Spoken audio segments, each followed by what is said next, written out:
Chen Hao awoke to the startling realization that the person beside him was none other than the enchanting Miss Asia, Li Zhi, the dream goddess of countless men. He also discovered that he had been reborn in the year 1987 on Hong Kong Island, a year marked by a global stock market crash that resulted in Warren Buffett suffering losses amounting to billions, becoming a lifelong nightmare for him. Seizing this remarkable opportunity, Chen Hao capitalized on the global stock market's lows, achieving legendary status and supplanting Buffett as the new global stock market savant. With the wealth he accrued, he ventured into global real estate, ultimately becoming a magnate in the industry. Chen Hao further invested in the entertainment realm, becoming the benefactor of renowned stars such as Li Zhi, Zhou Shuzhen, Zhou Huimin, Kudo Jinxiang, and Winselite, earning the title of the global godfather of entertainment. He also pioneered innovations in VCDs, DVDs, smartphones, artificial intelligence, new energy vehicles, and Starlink, becoming a formidable adversary for numerous technological giants like Samsung, Sony, Nokia, Apple, and Google. Chapter 1. Awakening to the presence of a goddess on Hong Kong Island. In a hotel room. A woman's startled scream jolted the groggy Chen Hao awake. Chen Hao immediately sat up, feeling dizzy and profoundly uncomfortable. Simultaneously, he noticed an extraordinarily beautiful woman beside him, tightly cocooned in the sheets, her face a portrait of astonishment and ire as she glared at him. At that moment, he was utterly bewildered. Who was this woman? She appeared somewhat familiar, yet he couldn't place her. How had he ended up with her? What on earth had transpired last night? Who are you? Chen Hao inquired, his expression a mixture of confusion as he gazed at the simultaneously strange yet familiar woman. You scoundrel! That question should be directed at you. Who exactly are you? How did I end up here? What did you do to me last night? The beautiful woman shot an angry glare at Chen Hao. Chen Hao was about to assert his ignorance when he suddenly recognized the stunning woman before him. She was none other than Li Zhi, the dream goddess of countless men and the reigning Miss Asia. At that moment, fragmented and chaotic memories flashed through his mind. Last night, he had been drowning his sorrows alone in a bar in Lan Kwai Fong. He had been reborn. He had entered an unfamiliar world. In his previous life, he had toiled for over 20 years to transform from a state of nothingness into a billionaire. He had originally intended to retire early and savor life. Yet, unexpectedly, fate had played a cruel joke on him, plunging him into an alien world where he still existed as himself, but had returned to a state of utter destitution. His life had been rebooted. He felt as though fate was mocking him. Did he truly need to struggle for another 20 years? This was far too arduous. In his frustration, he had sought solace in a bar in Lan Kwai Fong. As he drank, a commotion drew his attention. Following the noise, he observed two men harassing a beautiful young woman. She seemed familiar, but he couldn't immediately recall who she was. However, from her accent, he discerned that she was not a local from Hong Kong Island, but rather from the mainland. What a serendipitous encounter, for he too hailed from the mainland. He promptly intervened and chased away the two men, subsequently joining the beautiful woman for drinks. Through casual conversation, he learned that this stunning woman was indeed Li Zhi, the dream goddess of many men and the reigning Miss Asia. What a coincidence! Li Zhi confided in Chen Hao that ever since her father had brought her to Hong Kong Island, she had encountered discrimination from the locals. Many Hong Kong residents mock her as a mainland girl and derisively refer to her as a northern woman.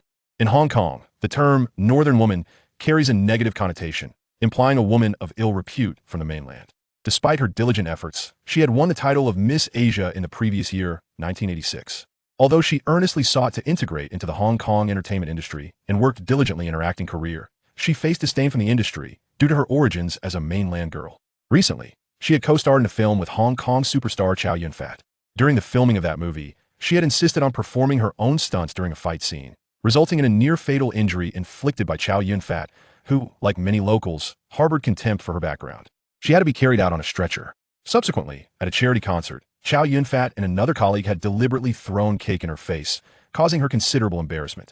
Of course, this incident had yet to transpire. As a reincarnated individual from the future, Chen Hao was aware of this incident through news reports. Both he and Li Zhi were grappling with their unfortunate circumstances in this unfamiliar world.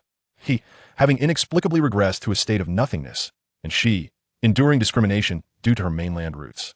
They found kinship in their shared plight, leading them to drink cup after cup together, oblivious to how much they consumed. Chen Hao's recollection of the subsequent events was hazy. He vaguely remembered supporting Li Zhi as they drunkenly left the bar. Afterward, he randomly selected a hotel and rented a room. Upon entering, he hazily recalled being with a woman. Could this woman be Li Zhi? Miss Li Zhi, my name is Chen Hao. You should remember me, right? Last night, in a bar in Lan Kwai Fong, two men attempted to harass you. I helped you fend them off, and then we ended up drinking together. Chen Hao attempted to recount the events of the previous night to jog Li Zhi's memory. Indeed, upon Chen Hao's prompting, Li Zhi gradually began to recall the events of the previous night. So it was you. But how did I end up here? What about my clothes? What exactly did you do to me last night? You didn't? Li Zhi became increasingly agitated as she spoke. At that moment, she felt a throbbing headache. She could only remember Chen Hao driving away the two men and their shared drinking. However, she had no recollection of what transpired afterward, as if she had blacked out. She was unaware of how she had left the bar or why she was now with Chen Hao. She remains utterly oblivious to the events that transpired last night with Chen Hao. I am truly sorry. I had indulged in excessive drinking last night. I am equally unaware of what precisely occurred. However, should we have indeed engaged in something, I would surely take responsibility. Chen Hao is a man of his word. Responsibility? In what manner would you take responsibility? I do not even know you. You even went so far as to. Wah. As she spoke, Li Zhi began to sob uncontrollably. Suddenly, she lifted her tear-streaked face, glaring at Chen Hao as she declared, I will report this to the authorities. Chapter 2. We must have been drugged last night.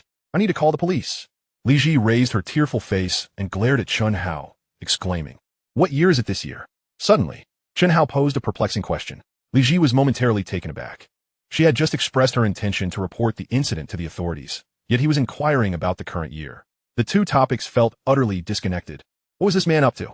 What year is it this year? Chen Hao reiterated, a hint of agitation in his voice. In truth, he was aware that it was 1987.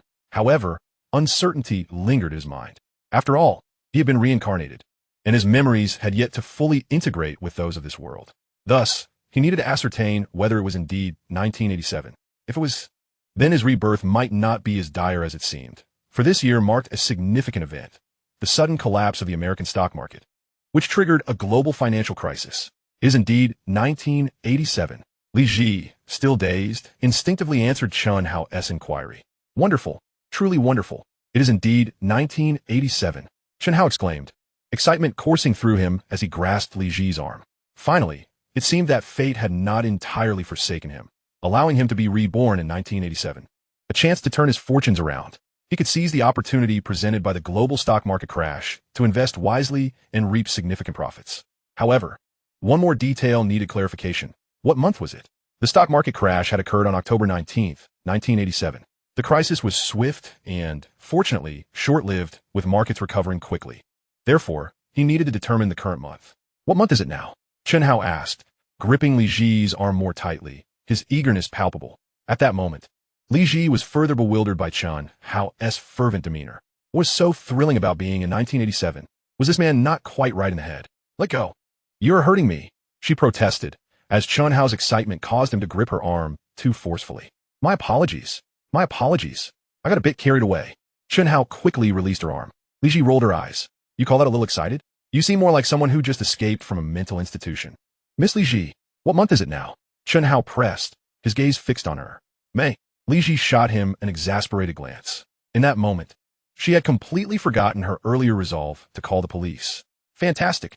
Absolutely fantastic. Chen Hao rejoiced, confirming it was indeed May. There were still 5 months until the stock market collapse. He had ample time to gather sufficient funds to capitalize on the downturn in the American stock market and globally. Moreover, May was a particularly significant month. In his previous life, he had a keen interest in stock trading, and thus possessed considerable knowledge about various markets. He was aware of an intriguing pattern prevalent in the Hong Kong stock market during the 1980s and 90s. 5 is poor, 6 is ruin, and 7 is rebirth. This meant that the stock market in Hong Kong tended to decline in May, entering a bearish phase, termed 5 is poor. In June, the market would continue to plummet, leading many investors to financial ruin, known as 6 is ruin. By July, however, the market would begin to recover, gradually transitioning into a bullish phase, referred to as 7 is rebirth. At that time, few were aware of this pattern, which had been discerned from historical market data. Thus, he could exploit this trend to amass wealth in the Hong Kong stock market and subsequently use those earnings to invest in the American stock market and beyond.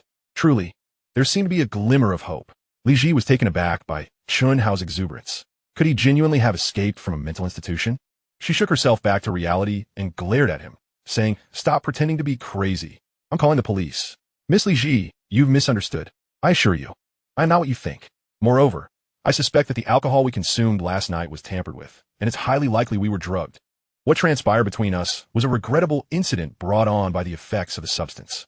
It was an unfortunate accident, certainly orchestrated by those two men who harassed you. Chen Hao's quick thinking allowed him to deftly redirect Li Zhi's attention to the two men from last night. Under his subtle guidance, she too began to entertain doubts about whether they had indeed been drugged. Furthermore, Chen Hao did not appear to be a nefarious character. Li Zhi furrowed her brow. Were we truly drugged last night? Absolutely. I still feel a severe headache. This is not normal. It must be a residual effect of being drugged. Does your head hurt as well? Chen Hao inquired. Initially, he aimed to distract Li Zhi with the notion of being drugged, but as he spoke, he too began to question whether they might indeed have been affected, as his own head throbbed intensely.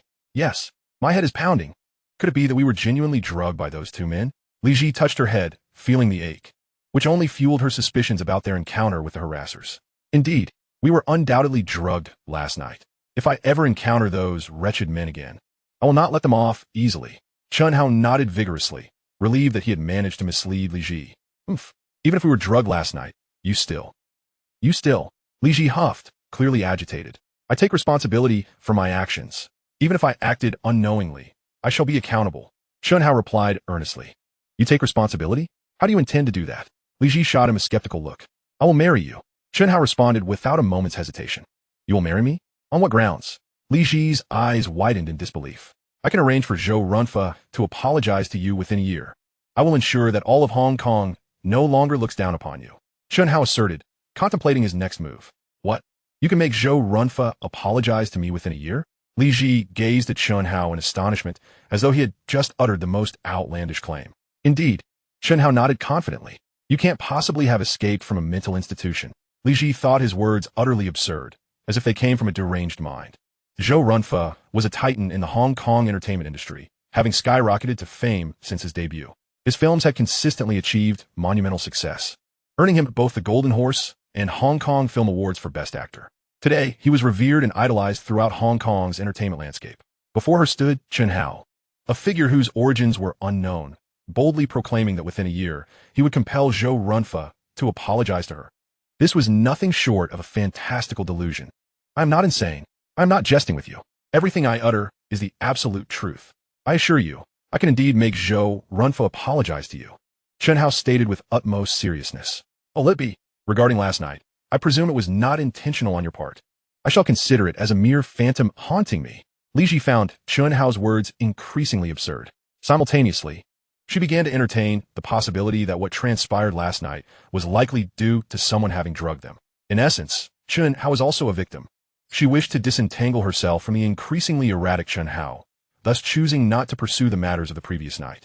With that, she donned her clothing, preparing to leave the premises. Miss Li Zhi, please do not depart just yet. Chen Hao interjected as she attempted to exit. I have no intention of holding you accountable for last night. What more do you desire?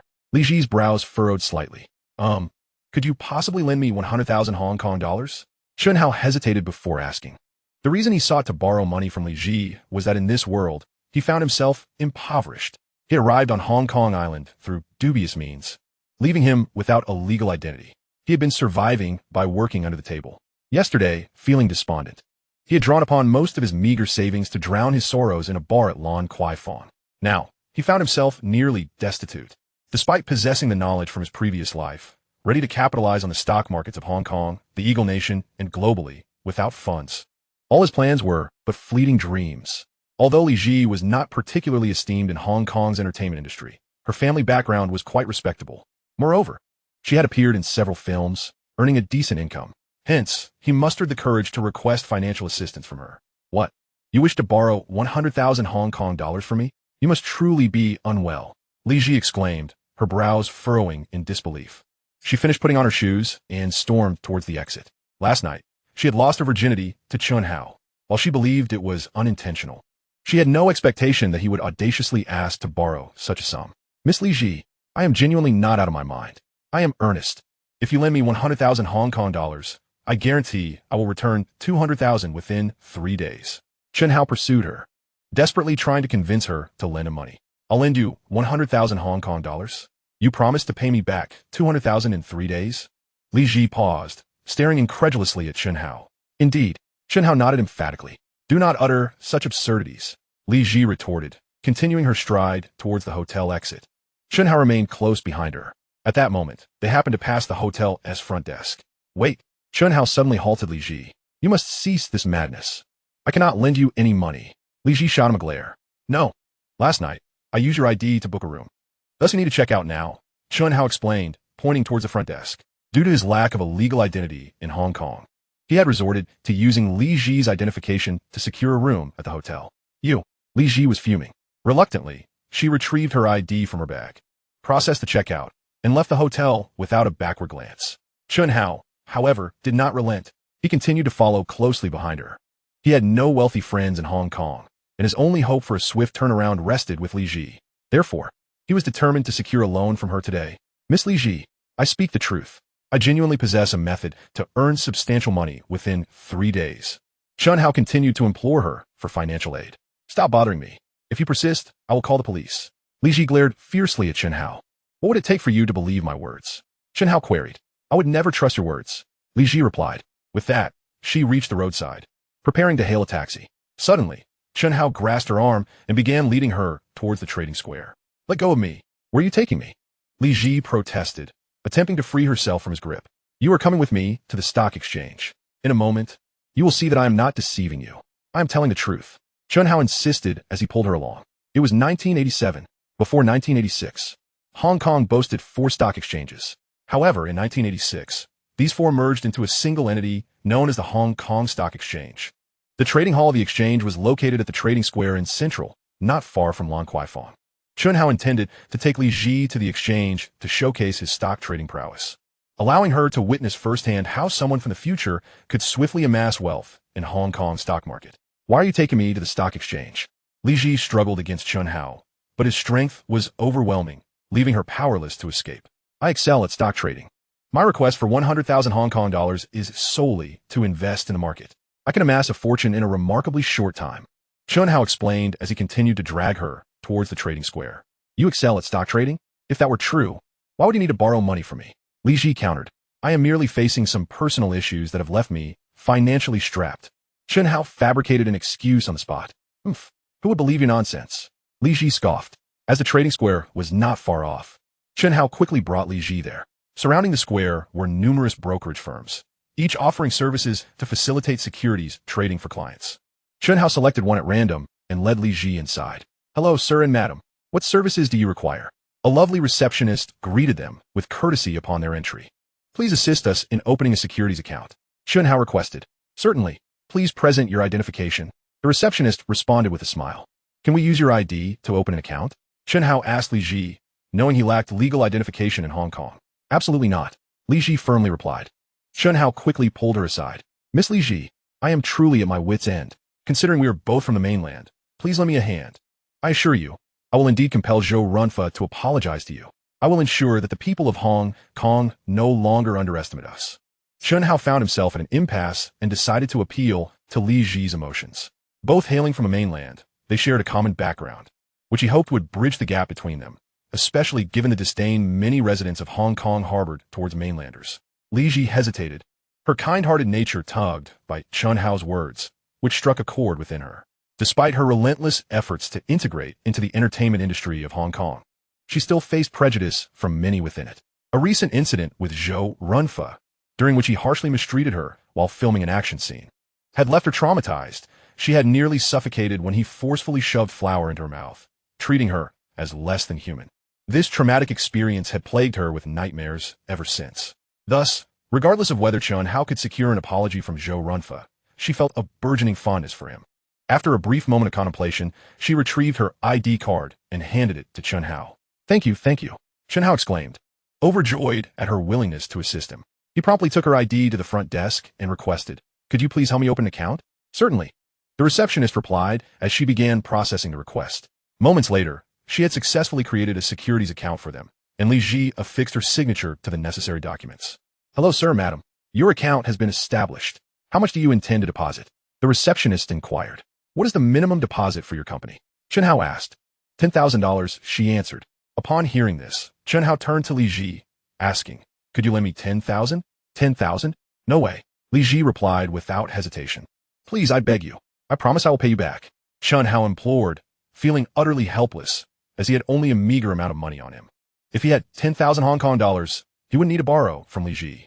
Forget it. It's just my bad luck today. Li Zhi finally relented. She believed Chen Hao to be of good character. In truth, her bag contained a considerable sum of money.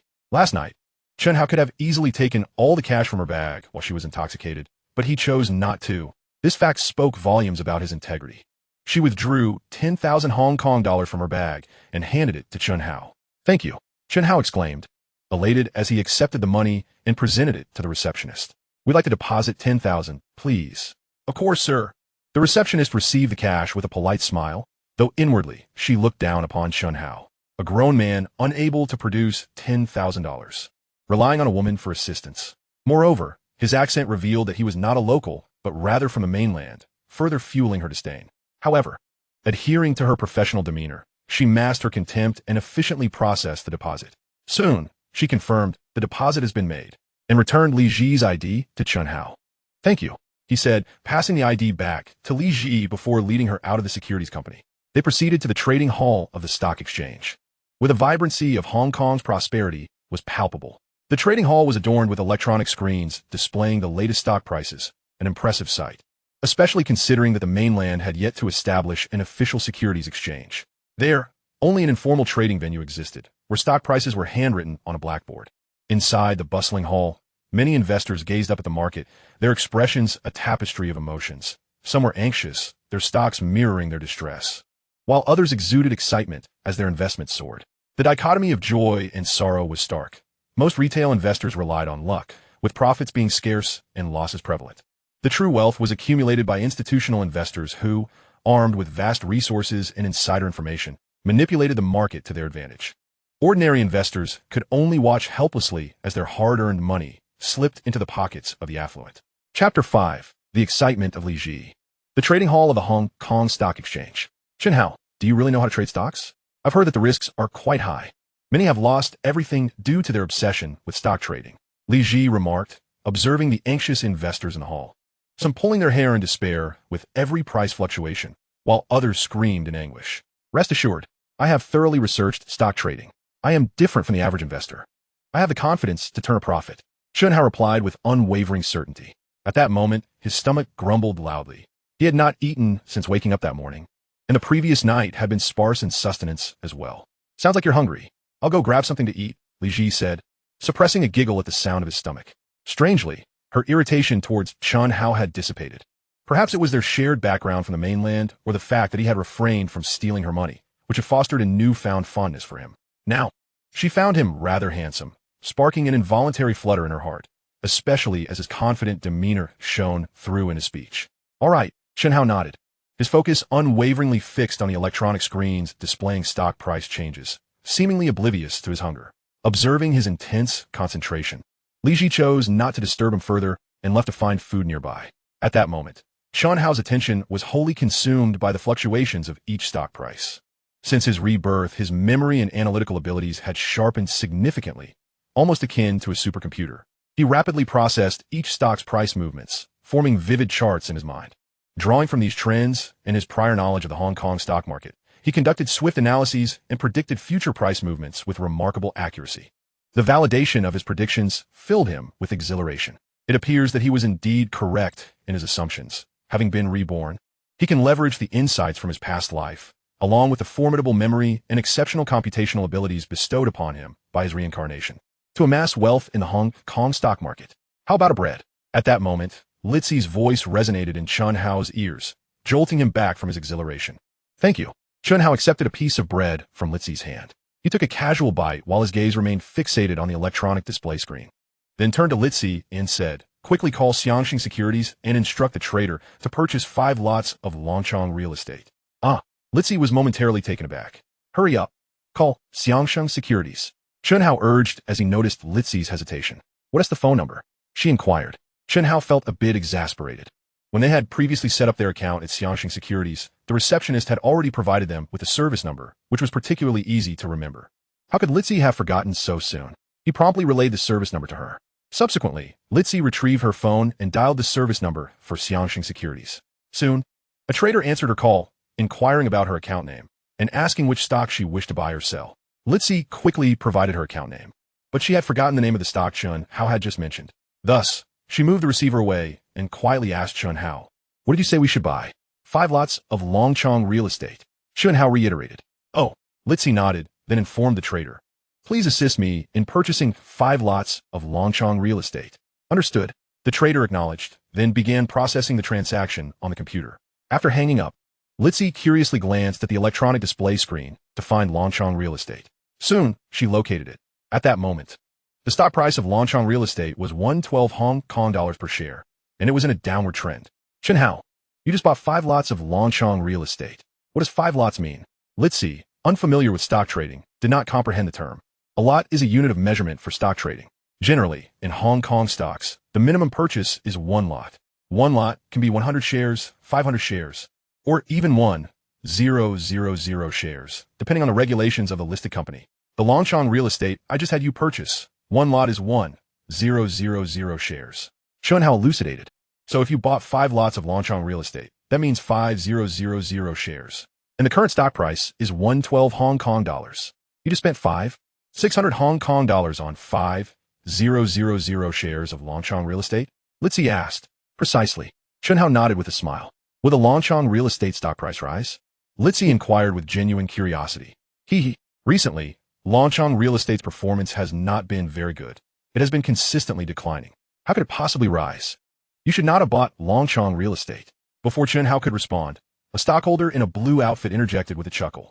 The stock price of Longchong real estate has been continuously falling? Does that mean we're going to incur losses? Li Zhi's expression shifted as she looked at Chen Hao.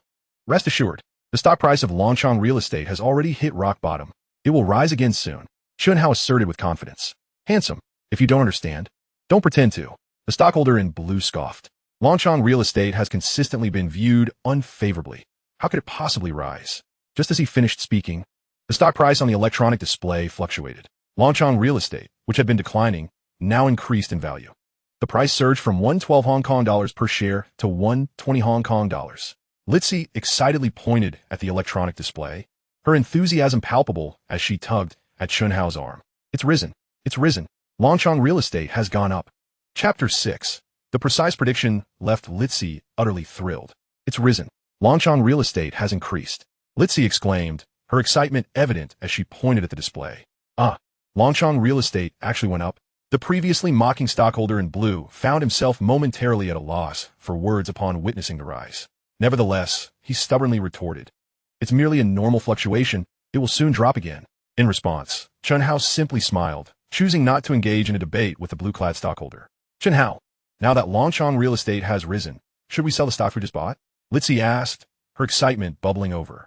She had not anticipated that the stock Chen Hao had just purchased would appreciate so swiftly. Not yet. Longchong real estate still has room to grow. Let us wait a bit longer.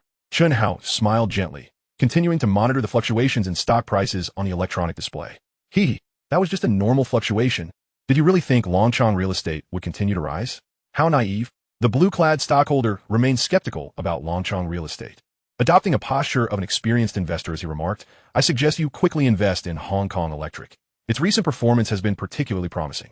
He then proceeded to elaborate on how excellent Hong Kong Electric was, asserting that investing in it would guarantee no losses. Li Zhi, who had little knowledge of stocks, listened to the blue stockholder's analysis and found it somewhat convincing. Thus, she could not help but suggest to Chen Hao, what he says makes sense. Why don't you buy some Hong Kong Electric stocks and give it a try? Indeed, Hong Kong Electric has been performing well recently. However, what rises must also fall. The stock price of Hong Kong Electric has already reached a considerable peak. I estimate that it is likely to decline today. Chen Hao gently shook his head. Handsome. If you don't understand, don't pretend to. Many people are optimistic about Hong Kong Electric. Yet you're saying what rises must fall and predicting a decline today? That is utter nonsense. The blue-clad stockholder, who had invested heavily in Hong Kong Electric, was clearly displeased by Chen Hao's remarks. Ignoring the blue stockholder, Chen Hao turned to Li Zhi and instructed, call Xiangxing Securities. We are buying 4 lots of Wistron. You're actually considering investing in Wistron? You clearly have no idea what you're talking about. Everyone knows that Wistron's recent performance has been dismal, and many are dumping their shares. The stock price has been plummeting. Investing in Wistron now is akin to courting disaster. The blue stockholder laughed derisively at Chen Hao's plan. Upon hearing the stockholder's comments, Li Zhi quickly glanced at the electronic display. She soon discovered that Wistron's stock price had indeed fallen. Chen Hao, it seems that Wistron is really not doing well. Perhaps you should reconsider this purchase, Li Zhi urged. Trust me, Wistron will surely rebound. Quickly call Xiangxing Securities and buy 4 lots of Wistron. Chen Hao asserted confidently. All right. Li Zhi promptly followed Chen Hao's suggestion and called Xiangxing Securities, instructing the trader to purchase 4 lots of Wistron Corporation. How foolish. It's as if nothing could deter them. The blue-clad investor beside her shook his head slightly, letting out a derisive chuckle. Just as his laughter faded, Li Zhi erupted with excitement. It's rising. It's really rising. As she witnessed the surge in Wistron Corporation stock, she couldn't contain her elation and jumped up. The blue-clad investor, upon seeing the unexpected rise in Wistron, wore a grim expression. He had never anticipated that the stock, which had long been scorned and continuously declining, would actually ascend today. Longchong Real Estate has also surged. Li Zhi noticed that Longchong Real Estate had risen from the previous 120 Hong Kong dollars per share to 129 Hong Kong dollars per share. Her excitement grew once more. Chen Hao had successfully invested in 2 stocks, both of which were now appreciating. At this moment, the blue-clad investor's demeanor grew increasingly sullen. Not long ago, he had dismissed the rise of Longchong Real Estate as a mere fluctuation, soon to plummet again. He never expected the slap of reality would come so swiftly. Longchong Real Estate did not decline. Rather, it continued to climb. Oh, the Hong Kong Island Electric has dropped. Chen Hao, you are quite impressive. You predicted correctly once again. Thankfully, we did not invest in Hong Kong Island Electric earlier. Li Zhi discovered that the stock recommended by the blue-clad investor had indeed fallen. This meant Chen Hao's forecast was once again accurate. He had precisely predicted the price movements of 3 stocks consecutively. The blue-clad investor, witnessing the decline of his invested Hong Kong Island Electric, found his expression growing even darker. After being proven wrong 3 times in a row, who could endure such humiliation? Nevertheless, he still held faith in his investment in Hong Kong Island Electric. Price fluctuations are entirely normal. The decline of Hong Kong Island Electric is merely a regular oscillation. There is no need to be so agitated. The blue-clad investor scoffed. However, soon his expression began to sour even more. Following that, the stocks he had dismissed, Longchong Real Estate and Wistron Corporation, continued to rise. In contrast, Hong Kong Island Electric, which he had deemed promising, kept plummeting. This was entirely beyond his expectations. After being repeatedly proven wrong, he could no longer maintain his composure and had to leave in disgrace. Chen Hao, I never imagined you were so adept at stock trading. In such a short time, you've already made over 2 Hong Kong dollars, 000 from your stocks. Li Zhi exclaimed with great enthusiasm. Previously, she had doubted Chen Hao's expertise in the stock market, but now she had witnessed his formidable predictive abilities firsthand. Her admiration for him grew with each passing moment. Miss Li Zhi, now you understand I wasn't deceiving you, right? Chen Hao continued. However, the current funds are too limited. If I had more capital, I could earn even greater profits in the stock market. Seizing the moment, he sought to persuade Li Zhi to lend him more money for trading. You wish to borrow more money from me? Li Zhi quickly grasped Chen Hao's intent. Indeed, if you trust me, we could collaborate. Chen Hao proposed, you provide the funds, and I will provide the strategy. We'll split the profits evenly afterward. He aimed to procure more funds through this arrangement, believing that a larger capital base would yield greater returns for both. I provide the capital, you provide the strategy. We shall split the profits evenly. Li Zhi mused, her interest piqued. Despite her father's wealth, she possessed a strong will and financial independence. Since returning from her studies in the Eagle Country, she had relied solely on her own efforts. Although she had entered Hong Kong's entertainment industry and starred in several films, the remuneration for artists in Hong Kong was notoriously low, leading to modest savings. She was eager to increase her earnings. Additionally, having studied business economics at the University of San Francisco, she found herself intrigued by stock trading after witnessing Chen Hao's prowess. Without much hesitation, she nodded in agreement. All right, I will partner with you. Fantastic. Chen Hao rejoiced at Li Zhi's consent. How much shall I invest? She inquired. Naturally, the more, the better. Chen Hao replied. However, I've only recently started working and cannot afford to invest too much. Li Zhi furrowed her brow slightly. How much can you manage? Chen Hao asked. I can probably allocate around 300 Hong Kong dollars, 000 to 400 Hong Kong dollars, 000, Li Zhi considered. Ah, you are the champion of Miss Asia, yet you can only manage 300 Hong Kong dollars, 000 to 400 Hong Kong dollars, 000. Chen Hao was taken aback. He had assumed that as a prominent star from a relatively affluent family, even if she couldn't muster millions, she should at least have access to several hundred thousand. I have only been working for 2 years. Moreover, I have just entered the industry, and my pay isn't high.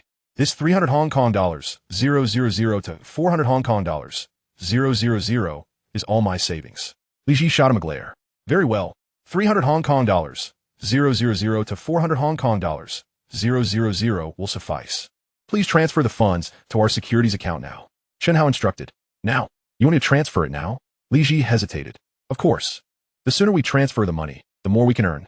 Chen Hao nodded. But I still have some reservations.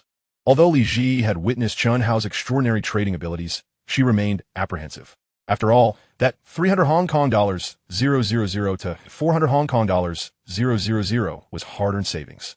And she did not wish to see it vanish in an instant. You still have doubts about my stock trading skills, don't you? Chen Hao inquired, gazing at her. Yes. Li Zhi nodded. Very well. I will continue trading, and you can observe my methods. You will see whether my success is due to luck or skill. Understanding her concerns, Chen Hao recognized that for many ordinary investors, trading often relied on chance. If it were that easy to make money, everyone would be trading stocks. All right, Li Zhi agreed. Subsequently, Chen Hao utilized the 10 Hong Kong dollars, 000 previously deposited by Li Zhi, along with the several thousand he had just earned, to continue trading. He employed the same strategy as before, analyzing stock price movements to predict which stocks would rise and which would fall. He then instructed Li Zhi to call the trader at Xiangxing Securities to purchase stocks with a high potential for appreciation. With their effective collaboration, they engaged in trading throughout the morning until the market closed. By the end of the morning session, Chen Hao and Li Zhi had collectively earned over 10 Hong Kong dollars, 000. My goodness, you made over 10 Hong Kong dollars, 000 in just one morning. The speed at which money is made is simply astonishing. Li Zhi's face was filled with surprise. She never anticipated that Chen Hao would be so remarkable. With just a capital of 10,000 Hong Kong dollars, he managed to earn over 10,000 in a mere morning. If he had 1 million Hong Kong dollars at his disposal, would he not be capable of amassing over 100 million in just one morning? The velocity of such profits is utterly unbelievable. Moreover, the method of earning appears to be rather effortless, significantly easier than her acting career. Unbeknownst to her, while Chen Hao's stock trading seemed quite relaxed, it was, in fact, mentally taxing. The intense cognitive exertion he experienced throughout the morning left him feeling as though his brain might explode. At this moment, he felt dizzy and unwell. What's wrong with you? Your complexion looks dreadful. Are you feeling unwell? Li Zhi noticed Chen Hao's pallor and promptly inquired with concern. It's nothing. Just a bit of mental fatigue. I'm feeling a tad lightheaded. A short rest will suffice. Chen Hao explained, supporting his head and shaking it slightly. Oh, then let me take you back. Where do you live? Li Zhi asked. Chen Hao hesitated, unsure of how to respond. He certainly couldn't divulge to Li Zhi that he resided in a filthy, chaotic slum. After a moment's contemplation, he suggested, since it's already noon, why don't we have lunch together? That sounds good. Li Zhi nodded. They then departed the trading hall of the stock exchange together. Shortly thereafter, they found a restaurant named Chun GT House to dine.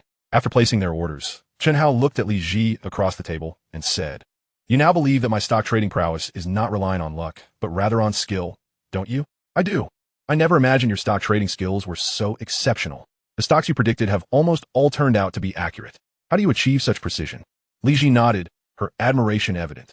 Simultaneously, her curiosity about Chen Hao's remarkable predictive abilities grew. Of course, it's all thanks to my intellect. Chen Hao pointed to his head with a smile. Li Zhi rolled her eyes at him, aware that his vague response indicated he was withholding critical information. Yet, she refrained from pressing him further. By the way, since you now believe I indeed trade stocks based on ability, how about we head to Xiangxing Securities Company after lunch to deposit your money into the securities account? Chen Hao said eagerly. All right, Li Zhi nodded. In truth, having witnessed Chen Hao's impressive performance in the Hong Kong stock market that morning, she had already resolved to entrust him with all her funds for trading. By the way, Chen Hao, why do you insist on using my ID to open an account? Aren't you afraid that if we make money, I might abscond with it? Li Zhi questioned. You would do that? I trust you. Chen Hao replied with a smile. In reality, using Li Zhi's ID was a last resort, as he was an undocumented resident in Hong Kong and lacked formal identification. He had no choice but to place his trust in her. Hey, I don't believe it. You're not being truthful. Li Zhi shook her head slightly, a glimmer of intelligence in her eyes. She was perceptive enough to sense that Chen Hao was concealing something from her. All right, I admit I haven't been entirely honest. To be frank, I lack a legal identity in Hong Kong. Chen Hao confessed, having realized that Li Zhi was already aware of his untruth. Indeed, Li Zhi had suspected as much. Nevertheless, she did not regard him with disdain for this reason, as they both hailed from the mainland. She felt an inexplicable sense of kinship with him. You wouldn't report me, would you? Chen Hao asked with a smile. What do you take me for? If I intended to report you, I would have called the police this morning and accused you of assault. Li Zhi's expression darkened as she shot Chen Hao a glare. I'm sorry. That was a mistake on my part. Chen Hao quickly apologized. Forget it. Li Zhi waved her hand. They continued to chat amiably while dining. Understanding Chen Hao's financial constraints, Li Zhi took the initiative to pay the bill. Afterward, they exited the restaurant together. Chen Hao, since you lack a legal identity in Hong Kong, you must not have a proper place to stay, right? Li Zhi suddenly remarca. I currently reside in a slum, Chen Hao acknowledged with a nod. No wonder you avoided my offer to take you home earlier. Li Zhi smiled gently. Hee, you caught me. Chen Hao scratched the back of his head, feeling somewhat embarrassed. He instinctively glanced at Li Zhi's striking features. It appeared that not all stunning beauties were devoid of intellect. At least this one was quite astute. At that moment, a taxi passed by, and Li Zhi raised her hand to hail it. Come on, let us get in. Aren't we headed to Xiangxing Securities Company? Chen Hao asked, slightly puzzled. At this hour, the staff at Xiangxing Securities should still be off duty. I'll take you to another place first. You'll understand once we get there. Li Zhi replied with a mysterious smile. Very well. Chen Hao nodded, following her into the taxi. As someone with little to lose, he wasn't particularly concerned. What could possibly happen? Did he fear that Li Zhi might abduct him? Riding in the taxi with Li Zhi, they arrived at a residential area. Soon, under Li Zhi's guidance, they reached the 5th floor of a residential building. Li Zhi approached the door and produced a set of keys. She unlocked the door and said, come in. Chen Hao hesitated for a moment, then stepped inside the house behind her. The interior was rather empty, devoid of personal possessions. Yet the furniture was adequate. Is this your home? Chen Hao inquired, surveying his surroundings with confusion. No, this belongs to a friend of mine. However, they immigrated to Australia and didn't wish to sell the property. They entrusted me with its care. Since you lack a place to stay, you can temporarily reside here and help me look after it. Li Zhi explained that. You're really letting me stay here? Chen Hao was taken aback. He never expected Li Zhi to trust him so implicitly, allowing him to stay in her friend's home. Of course, we are partners now. You living here will make it easier for me to find you in the future.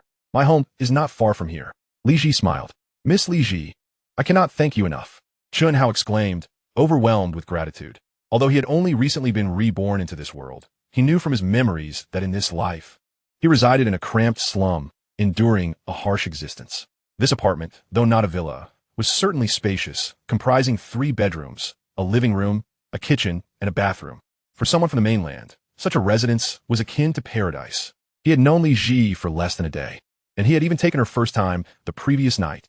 Li Zhi unexpectedly took the initiative to offer him this residence. This gesture deeply moved him. No need for formality. Here is the key to the apartment. Take good care of it.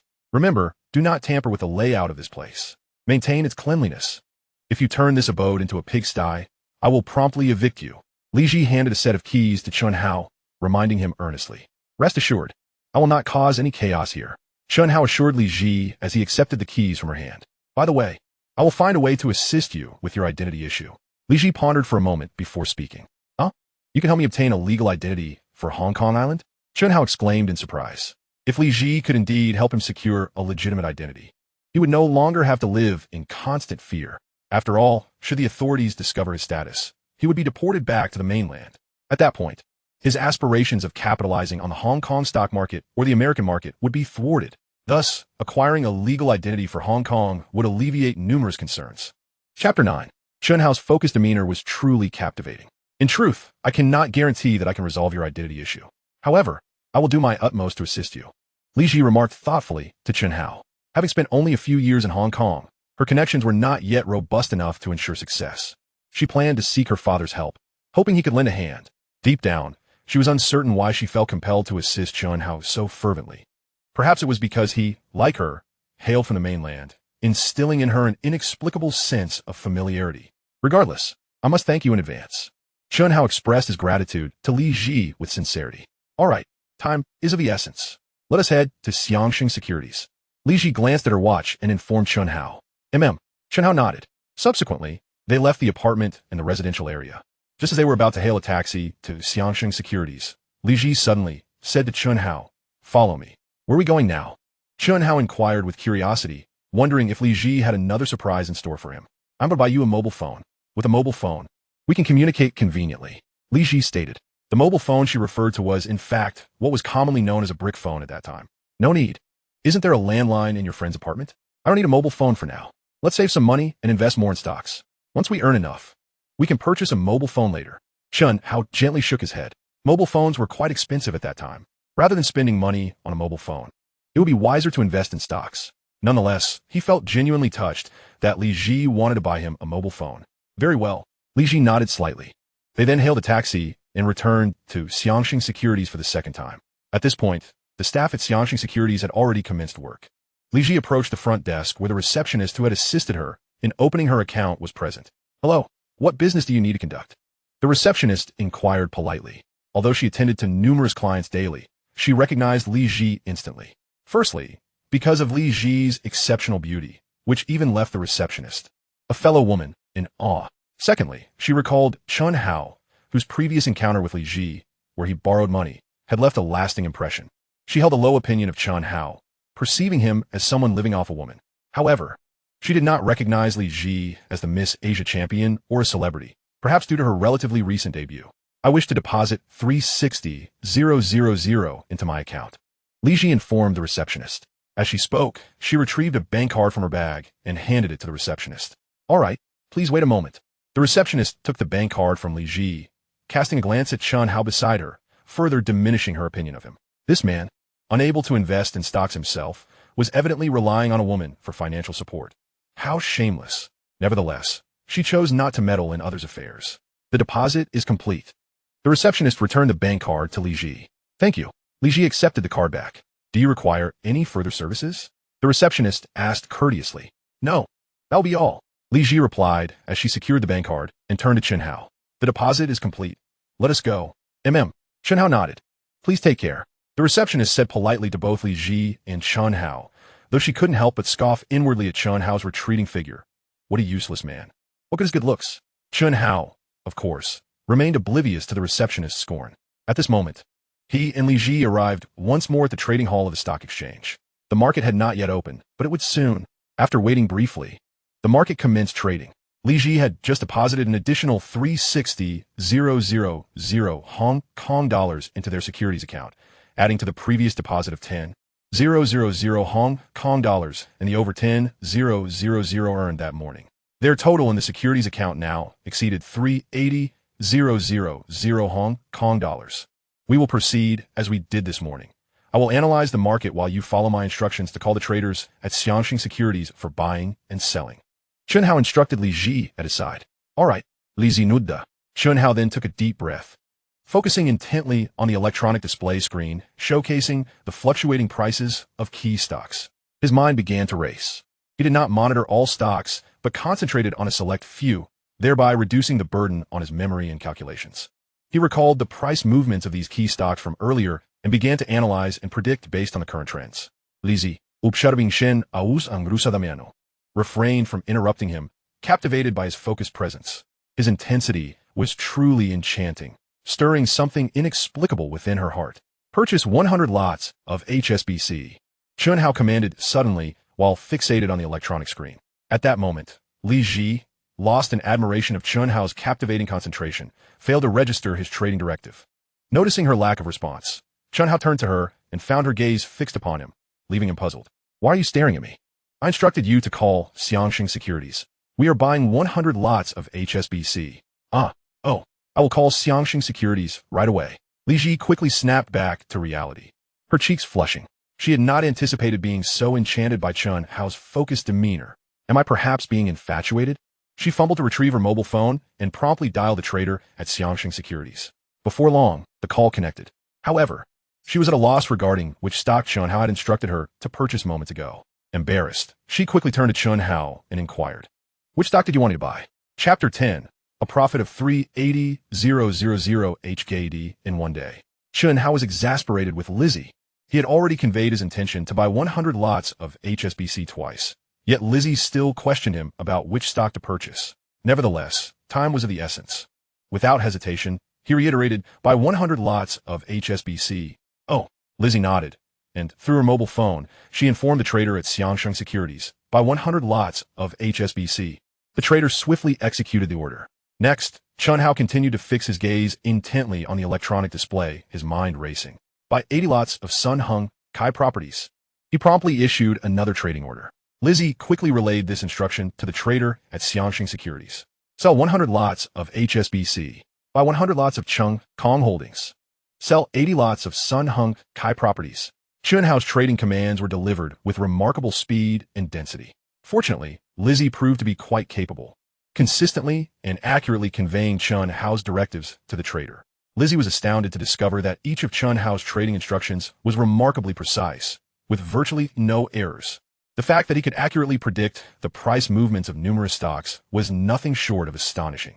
If it were merely a matter of luck on one or two occasions, it could be easily explained away. However, Chen Hao's repeated accuracy could not be attributed to mere chance. The only plausible explanation was that he indeed possessed genuine skill in forecasting stock price trends. This realization deepened Li Zhi's admiration for Chen Hao. Although she had never engaged in stock trading before, she had heard tales of it. She understood that the majority of retail investors relied on luck or rumors, often following supposed insider information, leading to hapless trading endeavors that typically ended in losses. Rarely did she hear of anyone capable of accurately predicting stock price trends with such precision. Yet, here was Chen Hao, who could do just that. What a mystery he was. Despite being financially destitute, he found himself in a place like Lan Kwai Fong, indulging in drinks, a smuggler, yet so well-versed in stock trading. What was Chen Hao's true background? Unbeknownst to them, the afternoon trading session drew to a close. After several hours of intense trading, Chen Hao felt a wave of dizziness wash over him, leaving him particularly unwell. He pressed his hands against his temples, hoping to alleviate the discomfort in his head. "Is your head bothering you again?" Li Zhi, noticing Chen Hao's pallor, asked with genuine concern. "Yes, a bit. I've been overexerting my mind." Chen Hao nodded slightly. "Let us hurry back. You need to rest properly," Li Zhi urged, taking Chen Hao's arm as they made their way outside. "By the way, could you call to check how much money we have in our account?" Chen Hao suggested. "Let us wait a moment." At this juncture, Li Zhi was more concerned about Chen Hao's well-being than the money. She led him to the roadside, hailed a taxi, and they both climbed in. She informed the driver of their destination. "Now's the time to call Xiangxing Securities and inquire," Li Zhi insisted, fearing the staff would soon be leaving for the day. Chen Hao was eager to know how much they had earned that day. While he had a rough idea, he still wished to know the exact figure. "All right," Li Zhi nodded, pulling out her mobile phone to call Xiangxing Securities. Shortly after, she ended the call, her face a mask of disbelief. "I can't be dreaming. We actually made so much money. It's more than I earned from a single film. How much did we make?" Chen Hao asked with a smile. "Our account now holds 750,000 HKD. I initially invested 370,000 HKD, and now it has grown to 750,000 HKD. This means we earned 380,000 HKD in just one day. I can hardly believe it," Li Zhi exclaimed incredulously. She had never earned such a sum from a single film, while Chen Hao had amassed it in just a day. Chen Hao is simply remarkable. Earning 380,000 HKD is quite impressive. Chen Hao smiled faintly, nodding in satisfaction. However, the substantial profit came at a considerable cost. His mind had been under intense strain throughout the day, leaving him utterly exhausted. All he desired now was a good night's sleep. He leaned back against the seat, closed his eyes slowly, and allowed his body and mind to relax completely. Before long, he drifted off to sleep. Observing Chen Hao's fatigued state, Li Zhi felt a pang of discomfort. Concerned that he might not rest well in such a position, she softly whispered, "Chen Hao, you can rest your head on my shoulder." However, Chen Hao did not respond, having already succumbed to slumber. She cautiously shifted closer to him, gently moving his head onto her shoulder to ensure he slept more comfortably, careful not to wake him. As she gazed at the sleeping Chen Hao, she found him to be particularly charming in repose, which left her momentarily entranced. Arrived. Suddenly, the taxi came to a halt, and the driver's voice jolted Li Zhi from a reverie. Simultaneously, the sleeping Chen Hao awoke, only to find his head resting on Li Zhi's shoulder. Chapter 11. A penalty of 1,000,000 HKD. My apologies. I must have dozed off and didn't realize my head was on your shoulder, Chen Hao said, slightly embarrassed as he regained his bearings. "It's nothing." Li Zhi gently shook her head, responding, "We've arrived." As she spoke, she settled the taxi fare and exited the vehicle. Chen Hao followed suit, and together they walked towards the residential area Li Zhi had previously shown him. Before long, they arrived at her friend's home. Li Zhi's friend had emigrated to Australia, leaving the house unoccupied but unwilling to sell it. Thus, she had entrusted Li Zhi with its care, allowing her to temporarily stay there. "Chen Hao, you haven't fully rested yet, have you? Please take a moment to recuperate. I'll bring you dinner shortly," Li Zhi said to him. "How can I impose?" Chen Hao never anticipated that Li Zhi would be so kind to him. I was worried you might tire yourself out or go hungry, and then you wouldn't be able to help me earn money, Li Zhi said with a smile. After speaking, she turned and left the house. Who would believe that? Chen Hao remarked, watching her silhouette fade away. Believe it or not, Li Zhi did not turn back, leaving those words hanging as she vanished from his sight. She has provided me with a place to stay. She even wants to buy me a mobile phone. Could it be that she's developed feelings for me? Chen Hao mused, feeling a touch of narcissism. No, that can't be true. She is the champion of Miss Asia, the dream goddess of many men, and I am merely a penniless stowaway. How could she possibly like me? Chen Hao shook his head, realizing that his earlier thoughts were rather self-absorbed. At that moment, he still felt somewhat dazed. He had not fully rested in the taxi earlier. Consequently, he made his way to the master bedroom, not bothering to remove his clothes or shoes, and collapsed onto the bed, swiftly falling asleep. Around 8 p.m., Li Zhi arrived at the place where Chen Hao was temporarily residing, carrying a bag of food. Having made an extra set of keys, she let herself into the house. Noticing that the living room lights were off, she assumed that Chen Hao was still asleep. After turning on the lights, she placed the bag of food on the coffee table and quietly tiptoed to the bedroom. She saw Chen Hao lying on the bed, still fully dressed and without a blanket. Fortunately, the temperature in Hong Kong in May was quite warm, so even without a blanket, he would likely not catch a chill. Thankfully, Chen Hao had not turned on the air conditioning. Otherwise, he would surely feel cold. Chen Hao had simply collapsed in a bed without changing. Clearly, he was utterly exhausted today. She wanted him to sleep a little longer. Thus, she quietly approached the bedside, intending to remove his shoes. Unexpectedly, before she could act, Chen Hao woke. You're awake. Did I wake you? Li Zhi asked, looking at him. No, I woke up on my own, Chen Hao replied, already rolling off the bed. Realizing he had gone to bed in his shoes, he felt a bit embarrassed and said, I was too tired today, so I forgot to take off my shoes. That's all right. Just be mindful next time. I brought some food for you to eat. Since you're awake, let's have dinner, Li Zhi said as she walked toward the living room. Thank you. Chen Hao expressed his gratitude, following her into the living room. Li Zhi had already seated herself on the sofa and opened the bag she had placed on the coffee table. She retrieved 2 food containers, revealing wonton noodles in one and sago pudding in the other. Alongside these delicacies were several pineapple buns. I wasn't sure what you liked to eat, so I bought a portion of wonton noodles and a portion of sago pudding, plus a few pineapple buns. You can choose. Li Zhi smiled at Chen Hao. I like wonton noodles. Chen Hao pointed to the wonton noodles and then asked Li Zhi, have you had dinner yet? Not yet. Li Zhi shook her head slightly. Then let's eat together. By the way, will the sago pudding fill you up? Chen Hao inquired. Well, there are also a few pineapple buns. Li Zhi pointed to the buns with a smile. They both settled onto the sofa and began their dinner. Chen Hao, I won't be able to accompany you to the stock exchange tomorrow, Li Zhi suddenly stated. Why not? Chen Hao was taken aback. I have filming to do. If it weren't for the fact that I don't have any scenes today, I wouldn't have the time to join you in trading stocks, Li Zhi explained. Are you still filming the tigers coming? Chen Hao pondered before asking. Yes. Li Zhi nodded. Do you really want to go back and let Zhou Runfa beat you up? Chen Hao frowned slightly. Li Zhi had previously sustained injuries while filming the tigers coming due to Zhou Runfa's reckless actions, which landed her in a hospital. There aren't many fight scenes left, Li Zhi replied. Even if there are no fight scenes, can you endure the ridicule and prejudice from Zhou Runfa and others? Chen Hao looked at Li Zhi and asked. Li Zhi fell silent, knowing that Chen Hao spoke the truth. Since entering Hong Kong's entertainment industry, she had faced mockery and bias from local artists. To carve out her own space, she had to silently endure their derision. This filming isn't finished yet. If I don't complete it, I will be in breach of contract, Li Zhi stated. What is the penalty for breach of contract? Chen Hao inquired. According to the agreement I signed with the New Art City, if I breach the contract, I will owe them 1 million Hong Kong dollars. Li Zhi lamented. 1 million Hong Kong dollars? That is indeed a considerable amount. Chen Hao mused. However, if you trust me, that penalty won't be a problem. Are you suggesting that you can help me gather the 1 million Hong Kong dollars through stock trading? Li Zhi asked, her eyes fixed on Chen Hao. Precisely.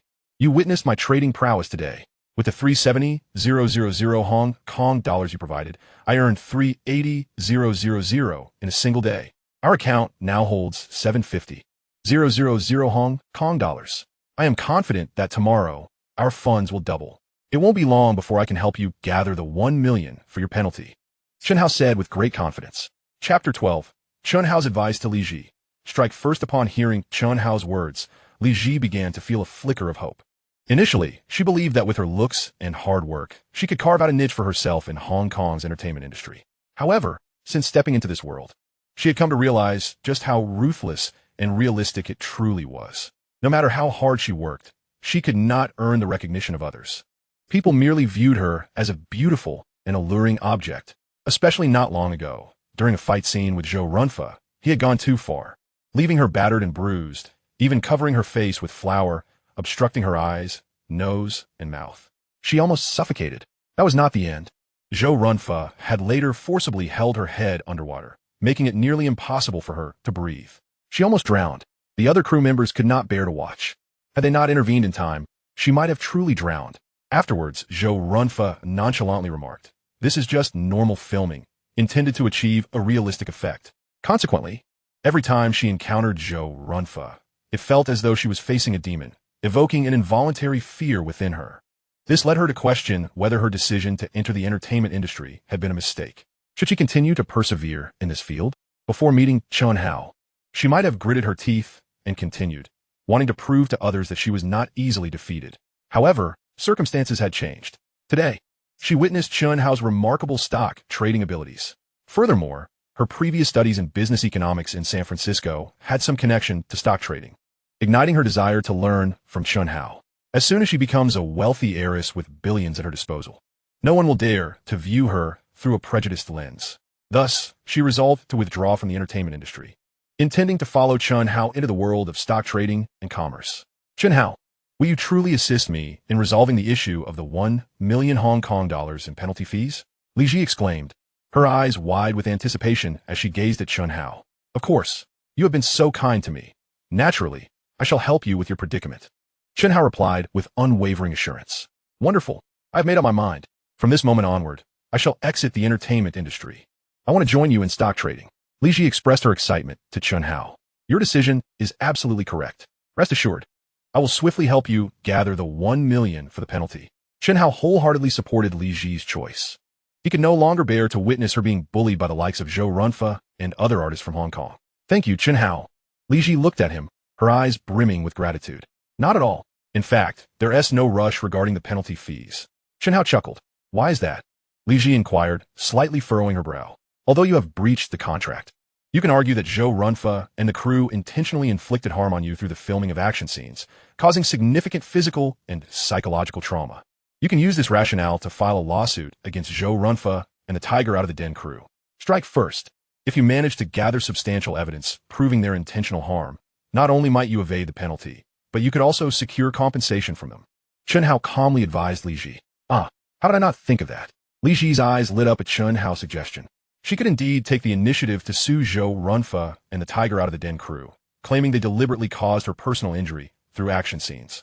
This way, she would be in a position of strength. Even if she did not receive their compensation, she could delay the penalty payment.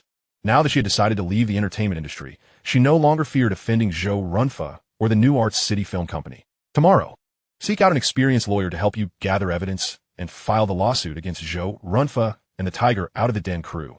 Chen Hao advised Li Zhi. "Yes, I will find a lawyer tomorrow to prepare the lawsuit against Zhou Runfa and the Tiger Out of the Den crew." Li Zhi nodded eagerly, accepting Chen Hao's counsel. If you manage to find a competent lawyer, Zhou Runfa might even have to apologize to you. In that case, I won't need to intervene." Chen Hao said with a smile while enjoying his wonton noodles. "How could that be? I may not even win the lawsuit against Zhou Runfa. How could he possibly apologize to me?" Li Zhi shook her head slightly. "Rest assured, I will fulfill my promise to you. I will ensure Zhou Runfa apologizes to you." Chen Hao assured Li Zhi earnestly. "It doesn't matter. I have already decided to leave the entertainment industry. I no longer wish to see Zhou Runfa. Whether he apologizes or not is no longer important." Li Zhi stated. "Miss Li Zhi, do not think that way. Zhou Runfa deliberately blurred the lines between acting and reality, causing you harm. You cannot simply let this go. I will ensure he pays the price he deserves." Chen Hao said with a serious expression. Li Zhi felt a wave of emotion at his words. However, she did not believe Chen Hao could compel Zhou Runfa to apologize. She wished to change the subject. "Please, don't call me Miss Li Zhi anymore. Just call me by my name." "All right." Chen Hao nodded. "By the way, is the wonton noodle good?" Li Zhi asked. "It tastes delightful." Chen Hao replied. "Will the wonton noodles fill you up? There are a few pineapple buns here as well. They are quite delicious. Give them a try." Li Zhi pointed towards the pineapple buns and suggested to Chen Hao. "Sure." Chen Hao picked up a pineapple bun, took a bite, and smiled. "It is indeed quite tasty." The two continued to eat and chat, quickly finishing all their food. Li Zhi tidied up the remaining scraps. "It's getting late. I must return. Tomorrow morning, I'll seek a lawyer to prepare the lawsuit against Zhou Runfa and the Tiger Out of the Den crew. I want to be able to accompany you to the stock exchange. As she spoke, Li Zhi took out her mobile phone from her bag and handed it to Chen Hao. Chapter 13. Crazy Short-Term Trading. Chen Hao had not anticipated that his rebirth would alter Li Zhi's life trajectory. According to her original path, after finishing Tiger Out of the Den, Li Zhi would have continued to navigate the entertainment industry until 1989, when she would star alongside Li Zhi in Dragon at the End of the World, leading to their romantic involvement. By 1992, Li Zhi would have officially announced her retirement from the entertainment industry to pursue business ventures. Now, with Chen Hao's unexpected influence, Li Zhi had preemptively decided to leave the entertainment industry, and it seemed that she and Li Zhi would never have the chance to be together. Even if Li Zhi were to encounter Li Zhi now, a union between them would be impossible, for she had already developed genuine feelings for Chen Hao, albeit she had yet to realize it.